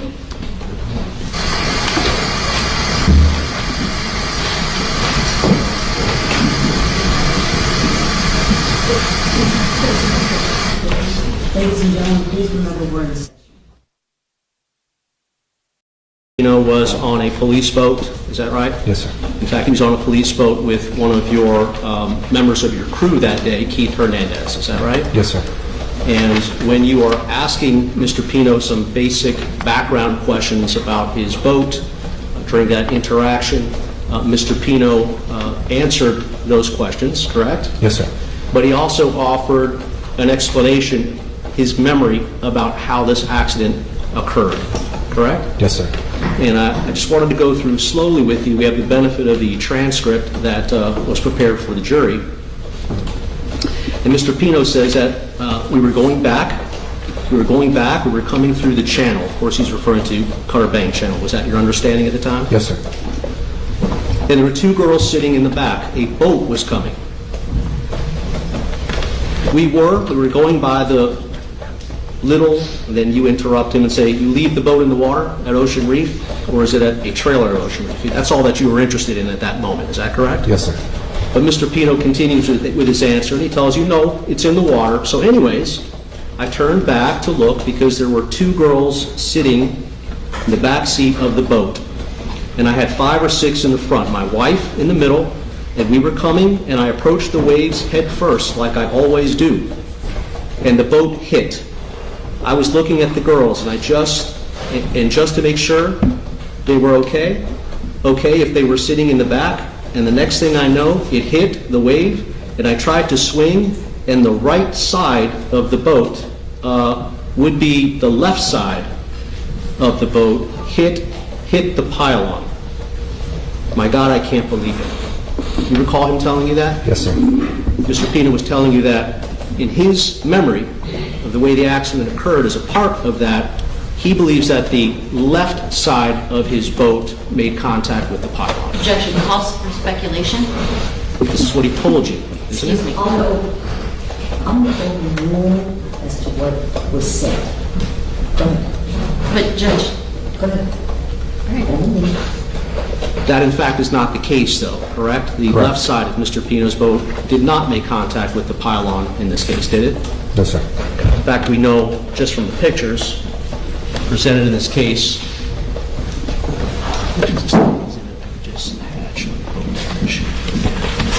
This is it. Thank you. As we saw in State's Exhibit number 68, very clearly, damage happens to the right side of the boat. Is that right? Yes, sir. And that's not a mystery in this case, is it? That's not in dispute here, right? No, sir. But at least when Mr. Pino had that initial interaction with you, it was his belief, his memory at that moment that actually it was the left side of his boat. objection. That's the stage as to what Mr. Pino's belief was or wasn't.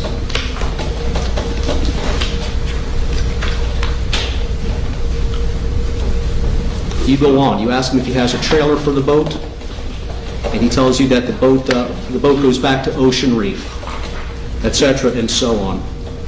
There's then another opportunity that you have to speak with Mr. Pino. Is that right? Yes, sir. Because after you had your initial interaction with him while he was at the seawall on Officer Alec's boat, you went to, because you needed to make some phone calls. Is that right? Yes, sir. In connection with the accident scene that you were working, or the accident investigation that you were working, correct? Yes, sir. And when you came back,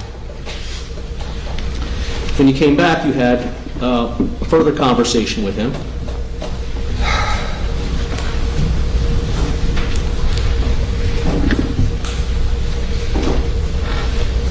And you tell Mr. Pino,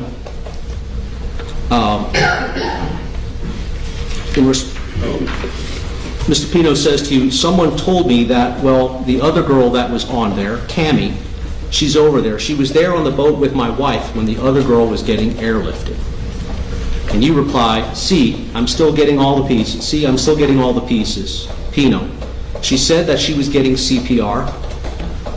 You respond, I don't know about that yet.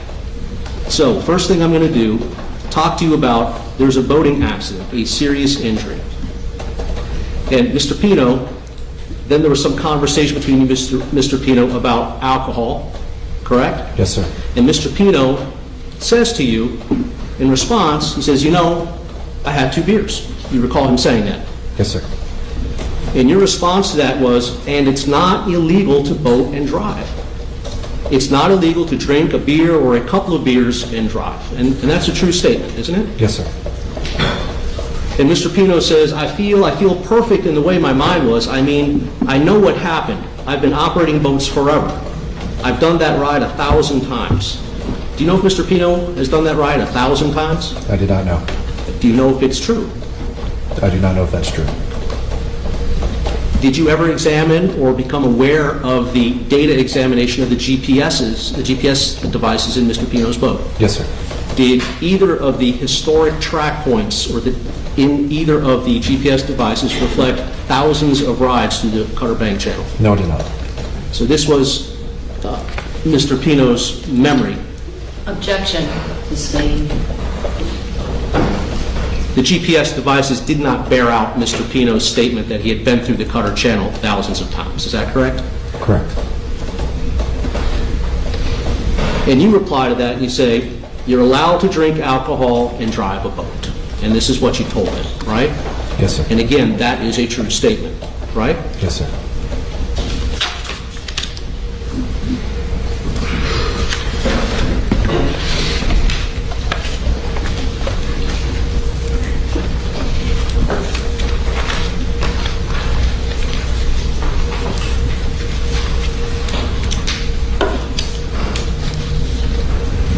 And during this conversation, further, Mr. Pino takes the opportunity, after following some additional conversation between the two of you, he takes the opportunity to tell you again about what his recollection, what his memory is of how the accident occurred. Do you recall that? Yes, sir. And Mr. Pino says, that was my wife and myself, right? And then 2 girls were on the back. And the rest of the girls in the front and the seating area. And then we were going through the last marker. There was a boat coming through, which was bigger. So the waves, I was veering to the right to cut into the waves. You say, okay. Mr. Pino continues. Right, like I always do, cut right through the waves, and I knew I was going to hit some waves. I looked back at the 2 girls that were sitting back there because I was a little concerned. I told my wife, watch. I even remember exactly who it was. It was Coco. Pretty sure it was Coco and Andrea. You recall him giving you that answer? Yes, sir. Now, Coco, he was referring to someone by the name of Coco Aguilar, correct? Yes, sir. And Andrea, he was referring to someone known as Andrea Knopfler, correct? Yes, sir. And both Coco Aguilar and Andrea Knopfler, they were passengers on Mr. Pino's boat at the time that this accident occurred. Yes, sir. And Mr. Pino is telling you that he even remembers exactly who was sitting behind him, again saying it was Coco and Andrea. Is that right? Correct. Now, that turned out not to be true. Is that right? Objection. Call for hearsay. Did you conducted a further investigation in the days and months leading or after this accident, correct? Yes, sir. And you determined who, in fact, of the passengers were sitting in the back of the boat, didn't you? Yes, sir. And did your investigation reveal that it was Sarah Gutierrez? Objection. This is hearsay. Sustained. Your investigation did not reveal that Coco Aguilar and Andrea Knopfler were sitting in the back of the boat. Objection. It's hearsay. Sustained. Exhibit number 11, please. Thank you.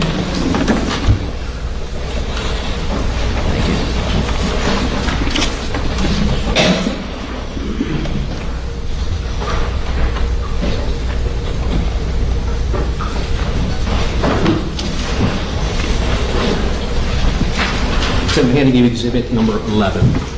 Yes, sir. Now, you recall, Detective, that exhibit number 11 was the boating diagram that was presented to the various passengers in this case in order to develop the seating chart of the seating chart of the passengers as they sat on Mr. Pino's boat on the day of this accident, correct? Yes, sir.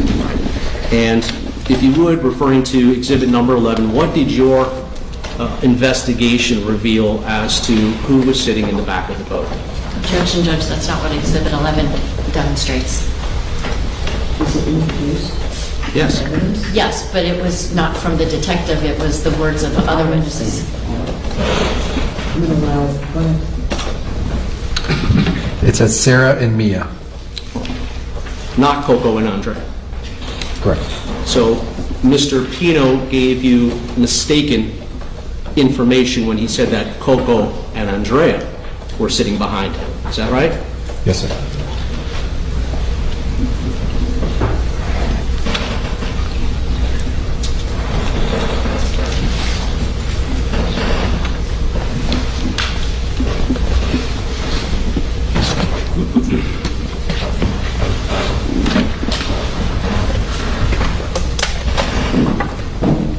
Mr. Pino goes on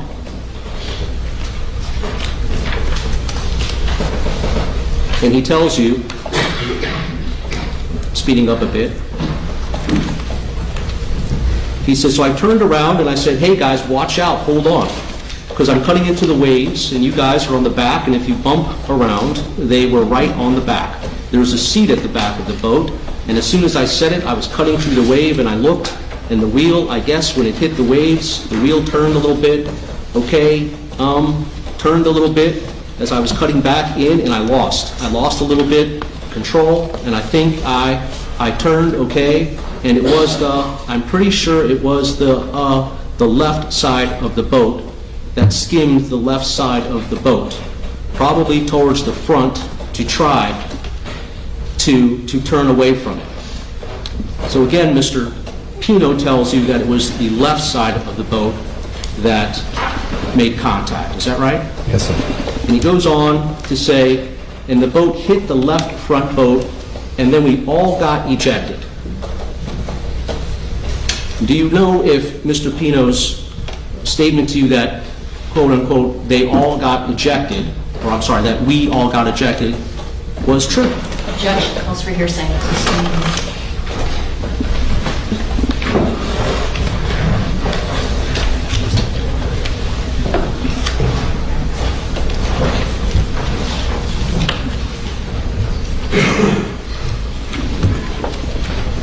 Do you know if Mr. Pino's statement that, quote, we all got ejected was an accurate statement? Objection, Judge.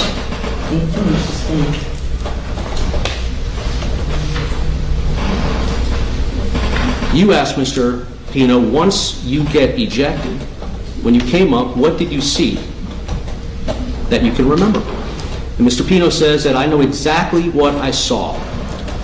It's because I'm having a problem. I'm having a problem recalling because it was very scary. I got up, so I know I couldn't believe what had happened. I saw a few people floating. I yelled. I recognized some of them. They said, all right, I'm here, I'm here, I'm here. And then I immediately went under the boat to see if anyone was there. Do you recall him telling me that? Yes, sir. And you recall asking Mr. Pino, do you remember who was under there, referring to the boat? And Mr. Pino responded, I'm very clear who was under there, and I got her. And you asked Mr. Pino, what was her name? Do you remember what Mr. Pino told you? I have to look at my notes. Mr. Pino told you it was Natty Reed. Does that sound right to you? Yes, sir.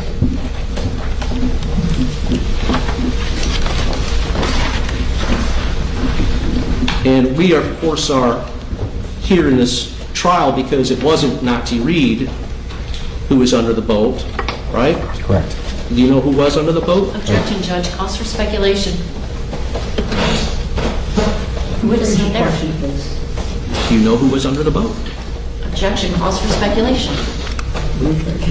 Sure. Lucy Fernandez was under the boat, wasn't she? Objection, calls for speculation.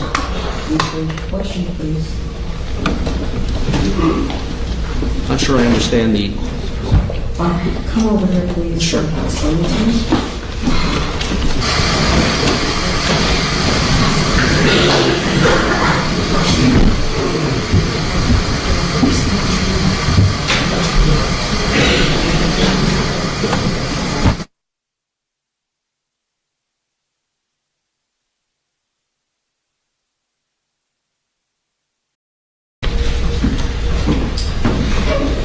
did notice when... All right.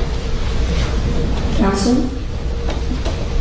Thank you. You may proceed. Thank you. Your questions. At any time after the accident, did you interview Natty Reed? I'd have to go through my notes. Do you know of anyone from you or your agency or any other agency that interviewed Natty Reed after the accident? I would have to go through my notes.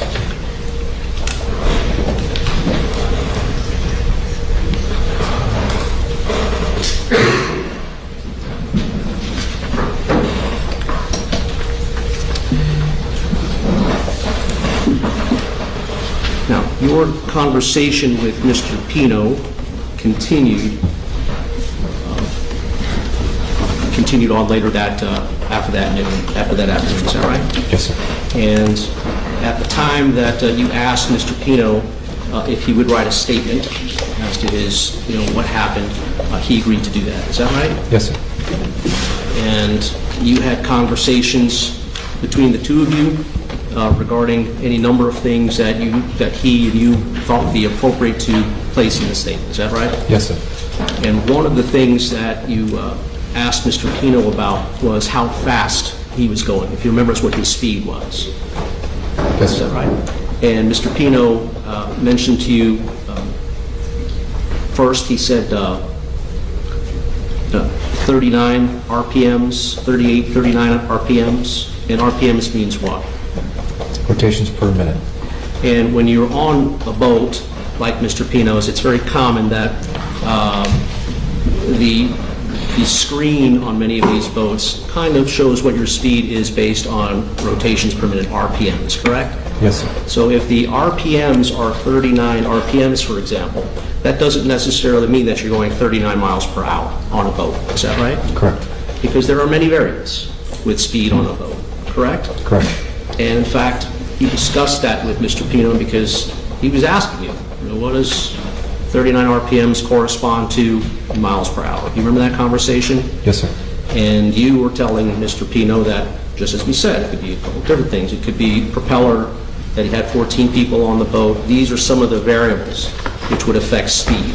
Remember that conversation? Yes, sir. One of the things that Mr. Pino offered was that he said he had a lot of weight on the boat, and that he said, quote, I have two engines, two 225s. Do you recall that? Yes, sir. And when he said two 225s, he was referring to the size of the engines on his boat. Objection calls for speculation. Did you, the engines that were on Mr. Pino's boat, the boat that was involved in the accident had two 300 horsepower engines. Is that right? Yes, sir. Twin 300s. Yes, sir. Do you know if Mr. Pino ever owned a boat prior to the boat that was involved in this accident? No, sir.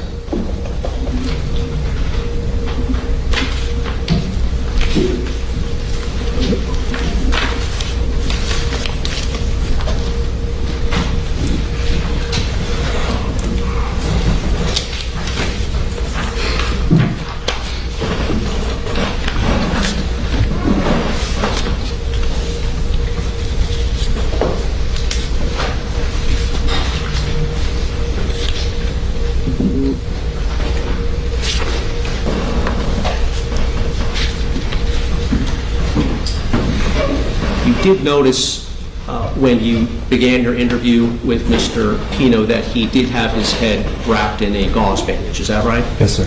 Do you know why it was that his head was wrapped in a gauze bandage? I did not. You suspect some head injury? Yes, sir.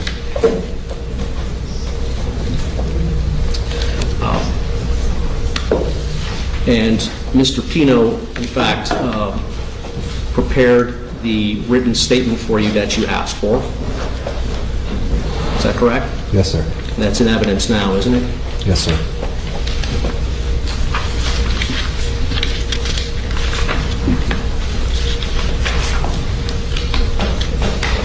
Mr. Pino also told you, as we know, what his memory was as to how the accident happened. We just went all through that. Did you follow up with any type of investigation to determine if Mr. Pino's memory about another boat contributing to the cause of the accident occurred? I did. And what did you do in order to determine if there was another boat that contributed to this accident? Multiple different things. I'm sorry, you need to keep your voice up, sir. Multiple different things. Such as, Lieutenant, what did you do? Spoke to Good Samaritans that were very first on scene. There was a picture taken by a Good Samaritan that showed the northbound aspect of the boating accident. We contacted other agencies, seeing if there were cameras in the area. We interviewed the passengers on the vessel.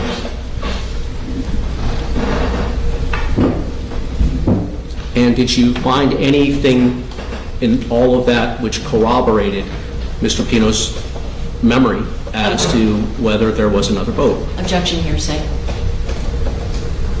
Oh, No. You mentioned a picture taken by a Good Samaritan. How was that helpful to you in coming to the conclusion? The photograph shows an image of the vessel that the defendant was operating capsized.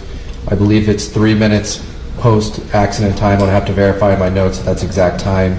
And it shows a northbound view of Key Biscayne with no vessels in sight. And you said it was approximately 3 minutes after the accident? I would have to look at my notes, but around that time frame.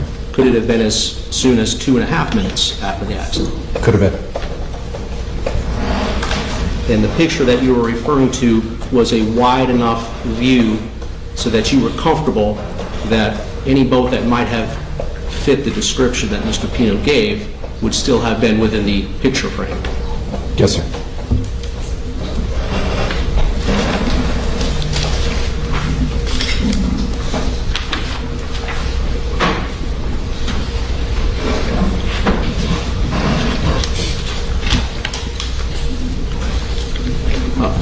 Lieutenant,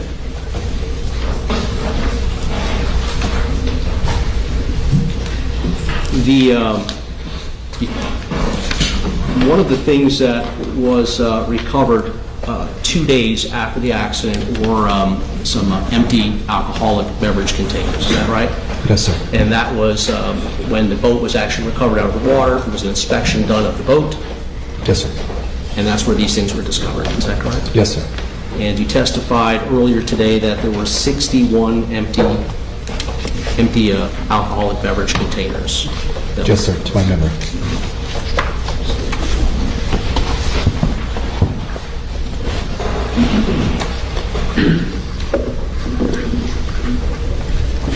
I see exhibits 107 through 190.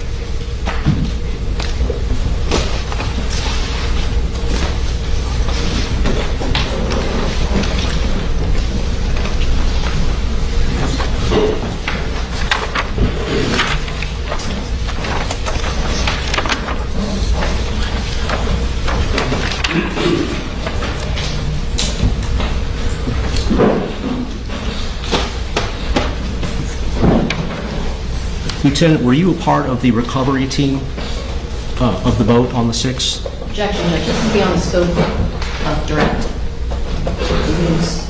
Just a question. Hold on, one question. Sure, I think that's all I need. Were you a part of the recovery team? I was at the dock that day. Okay. You.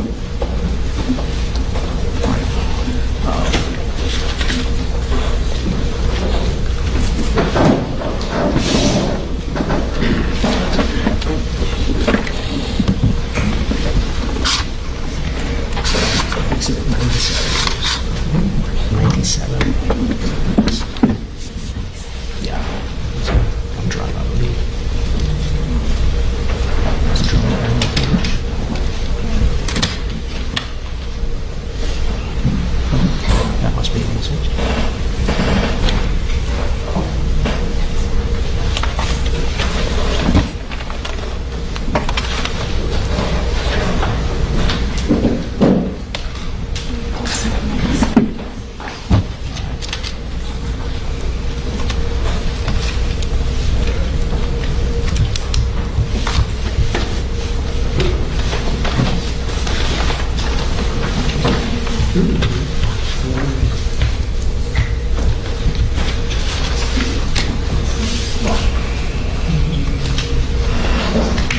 While the clerk is looking for the exhibit, I wanted to ask some questions about your reenactment that you did on June 9th, 2025. Do you recall, I received let me ask you this, do you recall what time it was that the actual reenactment was done? I'd have to look at my notes.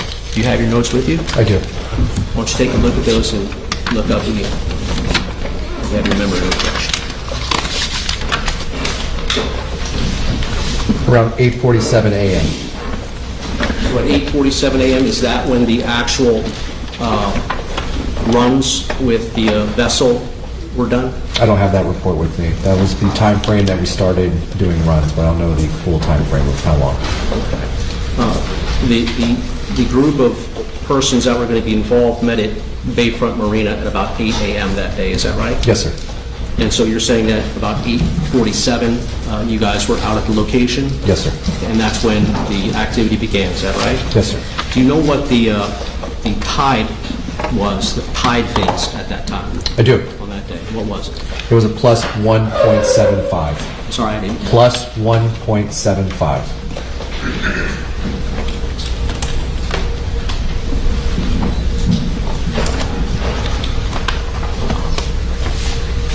Lieutenant, I want to show you one of the drone aerial footage that was taken on that day. Actually, take a look at that with me. Yes, sir.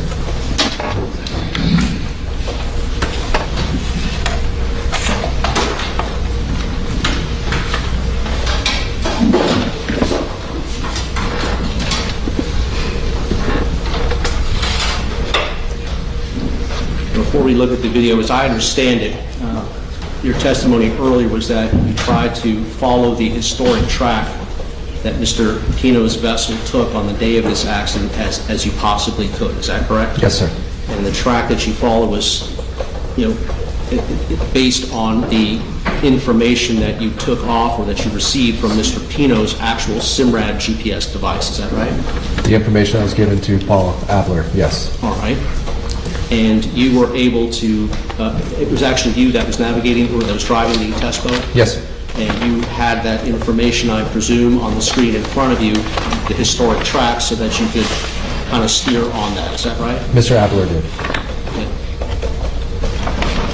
You said, was Mr. Albert? Albert, sorry. Albert was driving the boat? No, he was present. Okay. My question, though, is that how was it that you were able to drive on close to the same track that Mr. Pino drove? He set the GPS buoys himself and instructed me to follow the buoys from one buoy to the next. Understood. And that was based on the historic tracks that were present on Mr. Pino's SIMRAD device? Yes. And you are comfortable, or you were convinced that the buoys that Mr. Albert set up for you are consistent with the actual course that Mr. Pino drove on the day of this accident? Is that correct? Yes, sir. Carlos, if you would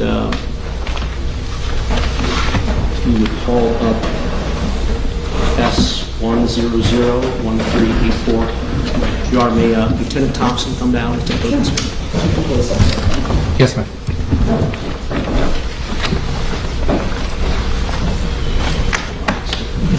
So I'm going to play this through one time and we'll ask some questions about it.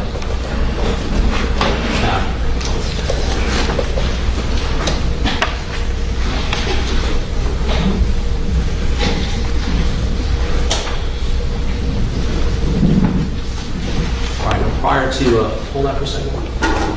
Now, prior to viewing this, you and I met today, and you authenticated for me that this video that you're about to see is an accurate representation of what took place that day. Is that correct? Yes, sir.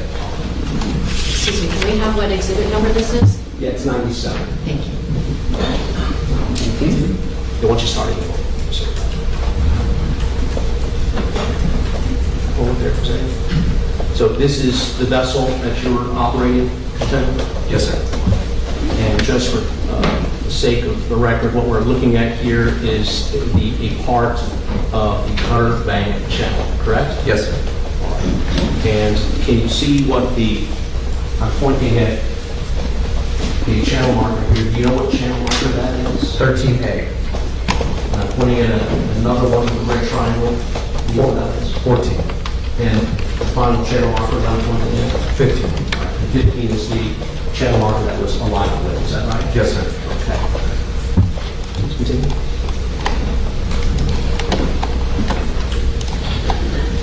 Okay, just stop. Then look further. Just let it.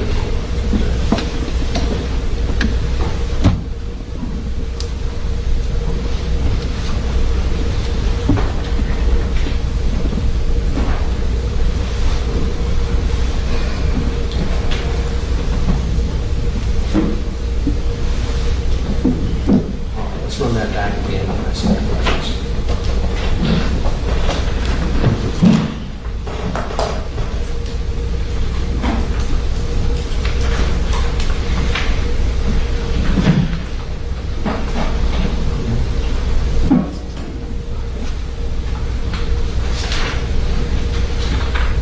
Stop it right there.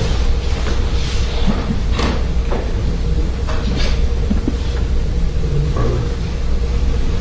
That's good. Lieutenant Thompson, where your vessel appears at that moment at the 18-second timestamp, you're just, 13A is just to the left side of your vessel, is that right? Yes, sir. Now, there's plenty of space between your vessel and the 13A channel marker at that point, isn't there? Yes, sir. Continue, please. Stop it there. Now, at this point, just past the 13A channel marker, you are still within the Cutter Bank channel, is that right? Yes, sir. And would you consider that the location of your vessel at that point is somewhere in the center of the Cutter Bank channel? Yes, sir. Continue.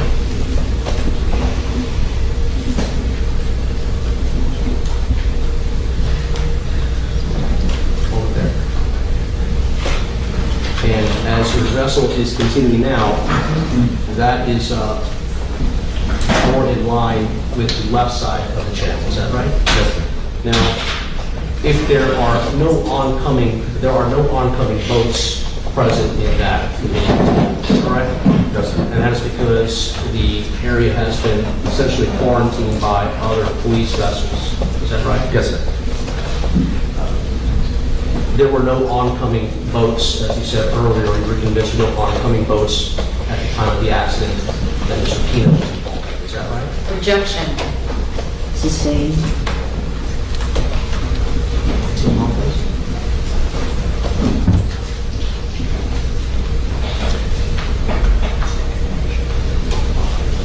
And you are past channel marker 15 at that point, correct? Yes, sir. Now, you were able to avoid colliding with channel marker 15, obviously, correct? Yes, sir. And the reason that you were able to avoid colliding with is because you were focused entirely on that channel marker.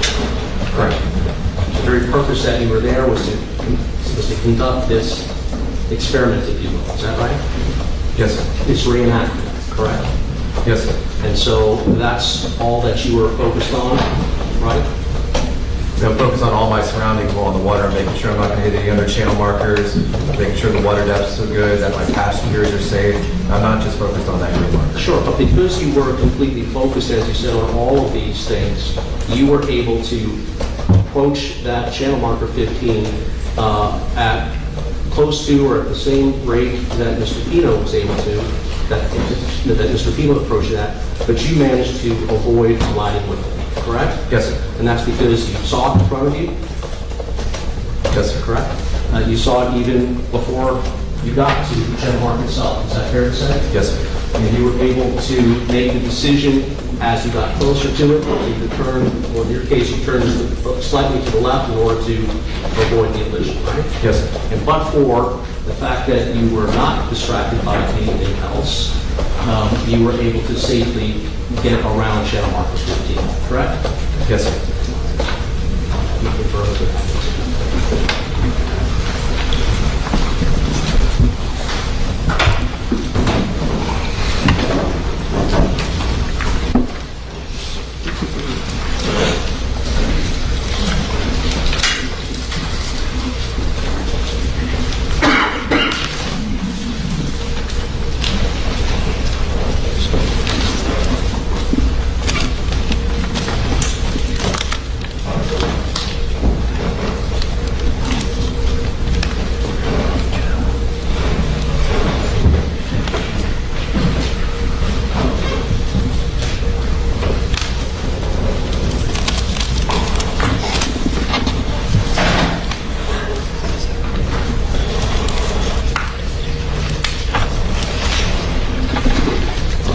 question for you, Lieutenant. You mentioned earlier, in response to my question about the tide that was present. You said tide? Tide, T-I-D-E. You answered my question about the tide that was present at the time that you conducted this recreation. Do you know what station that tide was measured from? No, sir. And I ask because, of course, different stations will have different tide levels. Is that correct? Yes, sir. So what the tide might be in downtown Miami isn't necessarily what the tide is going to be in Coconut Grove, for example. It'll be pretty close based on the area, but it will be different. Okay. And I believe you said that the tide, as you recall, was plus 1.75. Is that it? Yes, sir. And that means exactly what? There's a standard level that the sea level is at, and it goes up and down from there. So plus 1.75 would be 1 foot, 1 and 0.75 feet above that standard level. And was that considered the highest tide for that day? No, it was not. At that time? What was the high point tide? I do not know. Do you know what the low point tide was? I do not. All right, I have nothing further. Thank you. Thanks, sir. Yes.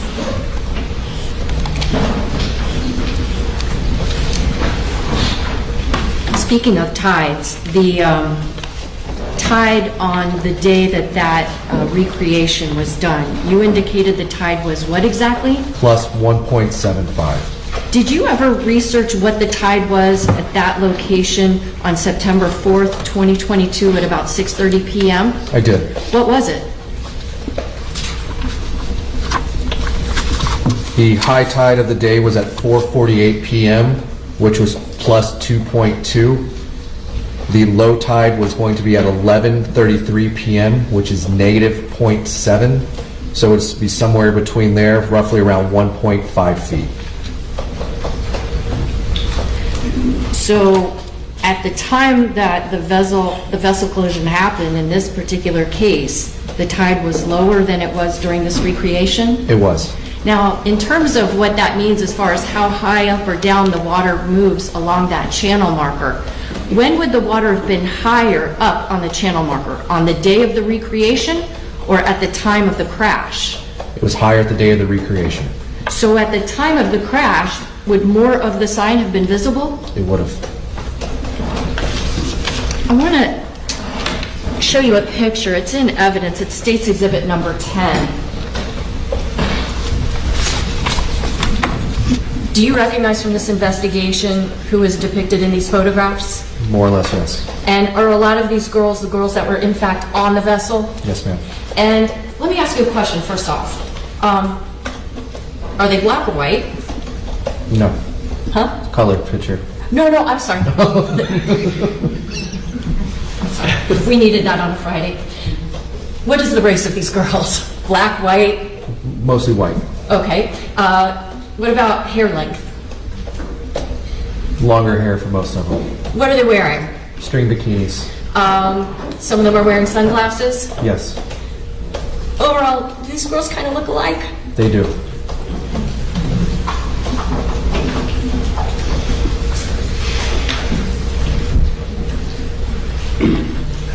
So when Mr. Pino is trying to tell you where he remembers the individual girls were, maybe not so easy to distinguish them when they're wearing bathing suits? Correct.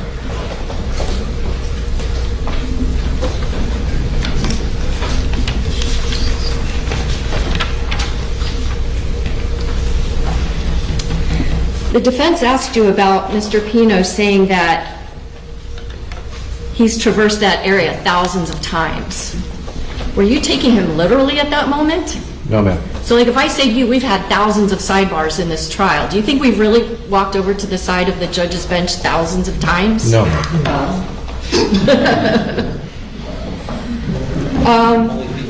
Do you know if when Mr. Pino told you that he had had 2 beers, do you know for sure if that's the truth? No.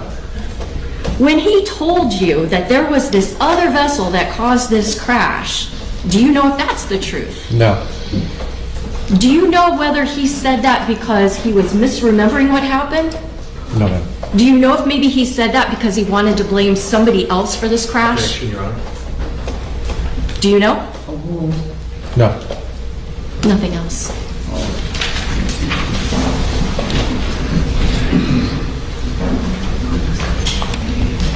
All right, the witness is excused. Sir, you may be subject to recall. Your name and your speed. Yes, ma'am. Thank you. Thank you.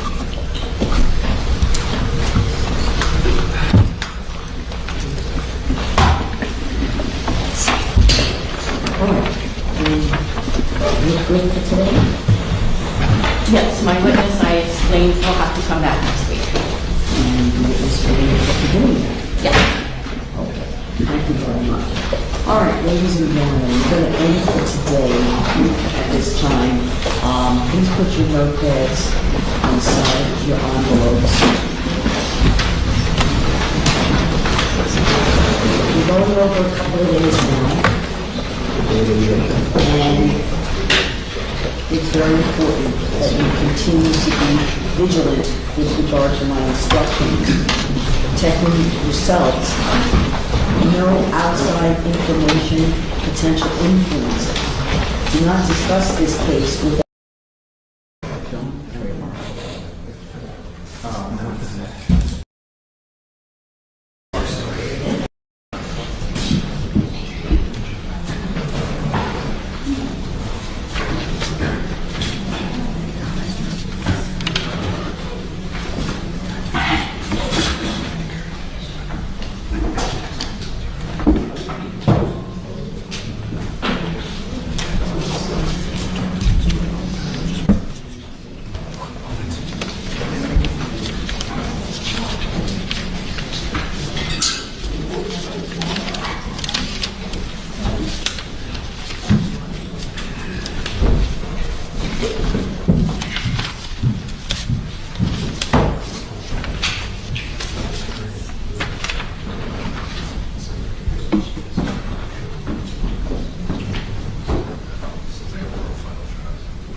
please.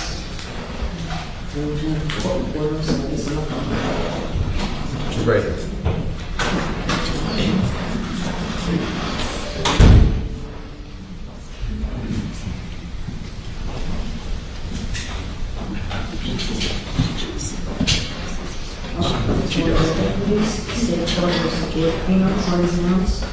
Good morning, Your Honor. Laura Adams, Jonathan Borst, on behalf of the state of Florida. Good morning, Judge Howard Strudnick, together with Mark Shapiro, Ed Armelino, Janelle Gomez, on behalf of George Pino. Also at counsel's table is our expert, Christopher Carentz, because I believe the state's expert is testifying this morning. Okay, thank you. Mr. Pino, you raise your right hand. Swear from the testimony to the truth, the truth, nothing but the truth? I do. Thank you. Thank you, Your Honor. All right. We were all very busy over the weekend doing some work and research addressing the potential jury instructions, but I think the issue for this morning briefly will be to address the scope of what would be the next witness's testimony, and having to do with the testimony regarding the navigational rules. Yes, Your Honor. Good morning again. The state's position is this. Number one, at no time will we ask the state's next witness, Paul Albert, any questions about whether, in his opinion, the defendant violated any navigational rules. So that's off the table. But because he has been an instructor for so many years in boating safety courses and, in fact, in training other Marine Patrol type officers about the navigational rules, and because it is the law that navigational rules must be followed, it was simply my intention to ask him to outline what some of the navigational rules are, and have him explain they are basically the quote-unquote rules of the road for those that are operating vessels. And then I was just going to ask him about a few of the navigational rules that I think are applicable to this case, specifically Navigational Rule 5, which mandates that, I'm sorry, Judge. Rule 5, which mandates that those operating vessels must keep a proper lookout. Rule 6, which mandates that vessels must be operated at a safe speed for the prevailing conditions. Rule 7, which provides that operators of vessels must take every precaution to avoid the risk of a collision. And Rule 8, which provides that operators of vessels must take every precaution that they can to avoid any kind of a collision. That would be toward the front of his testimony, Your Honor. And then from there, I will begin to go through, his crash reconstruction analysis, the actual extraction of data from the SIMRAD or GPS devices, what his interpretation of that data means, etc. But at no time will he say that the defendant violated any of these 4 rules.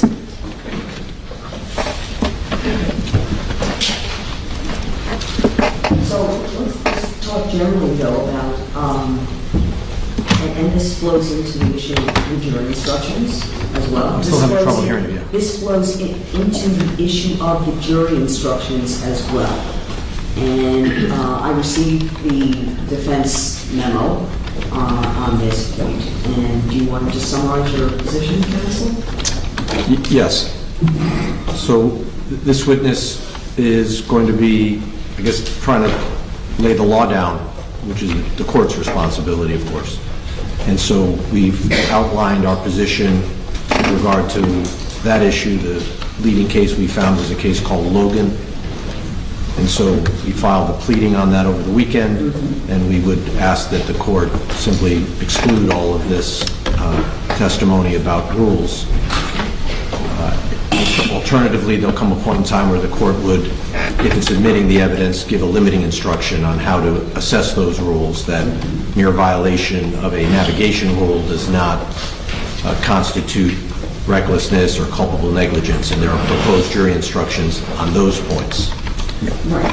And I understand what the state is saying is that in all events, if the court's going to admit allow the witness to testify, the witness will not be giving any opinions about violations of the rule, and consistent with the state's pretrial motion in limine, will not be asking the witness to give an opinion on whether the operator drove recklessly or culpably negligent, or give any opinion at all about the ultimate issue.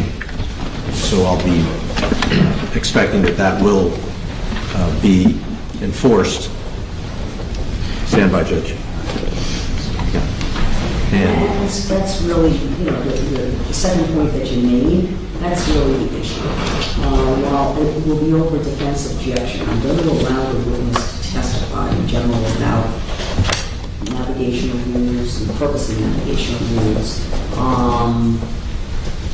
Under the circumstances of this case, but I am going to be very clear to the jury so they are not misled by information or testimony regarding navigational rules and ultimately the instruction of the navigational rules, because there is a violation of the navigational rule does not rise to the level of the type of recklessness by statute in order to find anyone guilty of felony.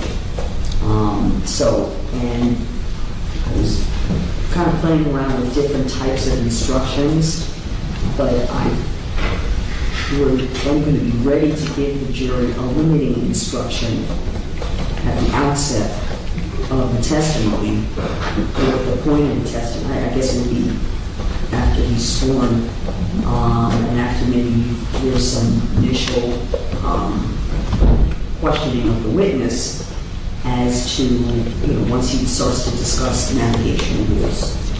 So I'm actually both going to help me with that. I understand it's over defense objection, but I am going to allow testimony as long as the witness has been instructed that he is not to give any kind of opinion as to whether or not any navigational rules have been broken, and his interpretation of whether the conduct was or wasn't, Mr. Pino. He will not, Judge. Okay. He will not. So I couldn't hear that last part? Whatever the conduct was or wasn't of Mr. Pino is not to give any kind of opinion or statement on the reasonableness of Mr. Pino's conduct. And so he will not, the witness, be describing anything as, quote, inherently dangerous or anything like that? No, that's Correct. not, that is not, he is not permitted to do that. He's going to provide the information, his knowledge about the information, and that should be the extent. Now, you've outlined 4 specific rules. Yes, Judge. Okay, all right, so there's going to be testimony in general about navigation rules. Correct. Rules of the road. Yes. And then maybe more specifically, but again, this is not, it has to be clear to the jury. To that end, Your Honor, I know the court was on the bench. When I got the defense motion, I think it was Saturday evening, I took time yesterday to start working on it, but I wasn't able to finalize a response to their reply, and I did file an amended motion for a special jury instruction. And cutting to the chase, Judge, what I would say is this. The Logan case that the defense cites does not per se prohibit the jury from being instructed on, for example, in Logan, there were instructions about running a red light or running a stop sign, things that had happened well before the actual fatal event had happened. And in Logan, the court said that it is not necessarily, and they emphasized the word necessarily, error to instruct the jury on violations of safety statutes in a culpable negligence case, but that proper instructions which advise the jury how to use these statutory violations in evaluating culpable negligence are necessary. They then go on to cite with approval an instruction that was given in a 1972 North Carolina case. But essentially what the court wound up doing, and I quoted from that case in my response, that if an unintentional violation of a statute accompanied by reckless or probable consequences of a dangerous nature, when tested by the rule of reasonable foresight, is not such negligence as imports criminal responsibility. However, if the inadvertent, that is, or the unintentional violation of a prohibitory statute, which I would argue the navigational rules are, be accompanied by reckless or probable consequences of a dangerous nature, when tested by the rule of reasonable foresight, amounting altogether to a thoughtless disregard of consequences or a heedless indifference to the rights and safety of others, then such negligence, if death proximately ensues, would be criminal negligence and the actor would be guilty of manslaughter. We talk a little bit differently now than in 72. So what I tried to do is take that language that was approved of in Logan, and this is what I propose for the court to instruct the jury regarding the navigational rules. In the state of Florida, the law requires operators of vessels upon its waters to follow the navigational rules. However, a violation of any of these rules is not sufficient by itself to constitute culpable negligence or recklessness. In order for you to include a violation of any of these rules in your deliberations, you must also find that such a violation was accompanied by a thoughtless disregard of consequences or an indifference to the safety of others and caused or contributed to the cause of Luciana Cristina Fernandez.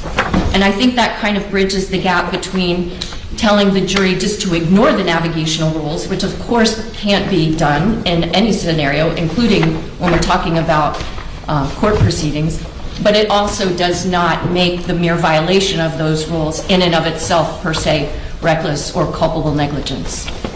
Well, but the violation of the navigational rules, they're designated as non-criminal infractions or careless operations or simple negligence. Right, just like running a stop sign is not criminal, it's an infraction. But certainly if we were trying a vehicular homicide case and part of the recklessness of the driver was that he or she ran a stop sign, Is the state not allowed to talk about the fact that the person ran a stop sign? If you ran a stop sign and that proximately caused the death, in addition to other factors, the jury should be allowed to take into account the fact that the person ran a stop sign. I mean, again, you have to still prove the higher threshold of the culpable negligence or recklessness, and the jury has to understand that that is your burden and responsibility. Of course, but that's why this instruction that I've crafted says a violation of any of these rules is not sufficient by itself to constitute culpable negligence or recklessness. So the court is advising the jury, you can't find him guilty just because he's violated navigational rules, but it should be a factor to take into account. It can be a factor. Yes, and in order for you to include a violation in your deliberations, you must also find that it was accompanied by a thoughtless disregard of consequences or an indifference to safety of others and caused or contributed to the cause of, in this case, Lucy Fernandez. So a couple things. First, I think we may be in a better position just to give just a vanilla instruction without getting into the elements of recklessness and or culpable negligence. I thought for purposes of the witness testimony, this, what you're describing here, and I was working on it also this week as everyone else, I think has the basic principles. Why don't we craft something that perhaps is a little more basic that I can instruct the jury on? So, do you have a suggestion? The state's suggestion would be that perhaps prior to Mr. Albert testifying, the court advised the jurors that they may hear testimony about navigational rules. The violation of any navigational rule by itself does not constitute recklessness nor culpable negligence.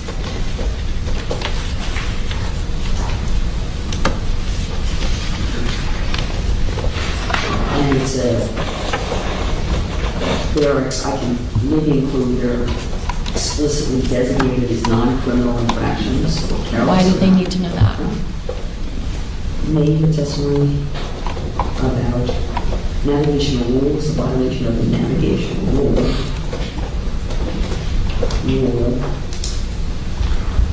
A violation of navigational rule or rules does not by itself constitute recklessness nor culpable negligence. I think that puts it into context. It's simple, it's straightforward, it's an accurate statement of the law, and it limits the jurors from thinking, oh my goodness, we are now hearing what these navigational rules are. We're seeing with our eyes evidence that substantiates that the defendant may have violated those rules, ergo he's automatically guilty. This keeps them from doing that. It should also be clear, given the case law at Logan, that even a violation of the navigational rule does not necessarily establish negligence. You can violate a rule without putting anybody in danger. So, for example, I don't know if that's... Yeah, it's not every time, for example, to use the... So not every failure of a rule will cause a breach of a duty of care to another person, because that's what typically these rules are designed to do. Let's say a safe speed. If you exceed the speed limit by 1 mile per hour, that's not necessarily negligent, because if 35 miles per hour doesn't constitute... It wouldn't rise below even a simple negligence. Correct. To that end, Judge, the defendant is not charged with any offense that negligence is the standard for. The defendant is charged with conduct that would either be reckless and or culpably negligent. So bringing in negligence of itself is really not pertinent to the charges that the defendant is facing. So are there any, ultimately, I don't know if there are any lessons that would be instructed on in this case. Well, that's still something to be decided once we hear the testimony, because... Well, that also, you know, yeah, why would I be bringing in simple negligence? Because the word culpable negligence sounds a lot to a jury like negligence. and they need to understand there's degrees of negligence, and that a violation of the rule may not even rise. It's a higher threshold of evidence. Correct, but even the basic rule violation may not be conclusive of negligence. Like I just said, 36 miles an hour in a 35 zone is not necessarily negligent, because some rules are enforced based on public policy, but not necessarily evincing a disregard of the care of someone else. Otherwise, you get the point. Made her testimony about navigational rules, the violation of navigational rules does not, In and of itself, constitute recklessness and or culpable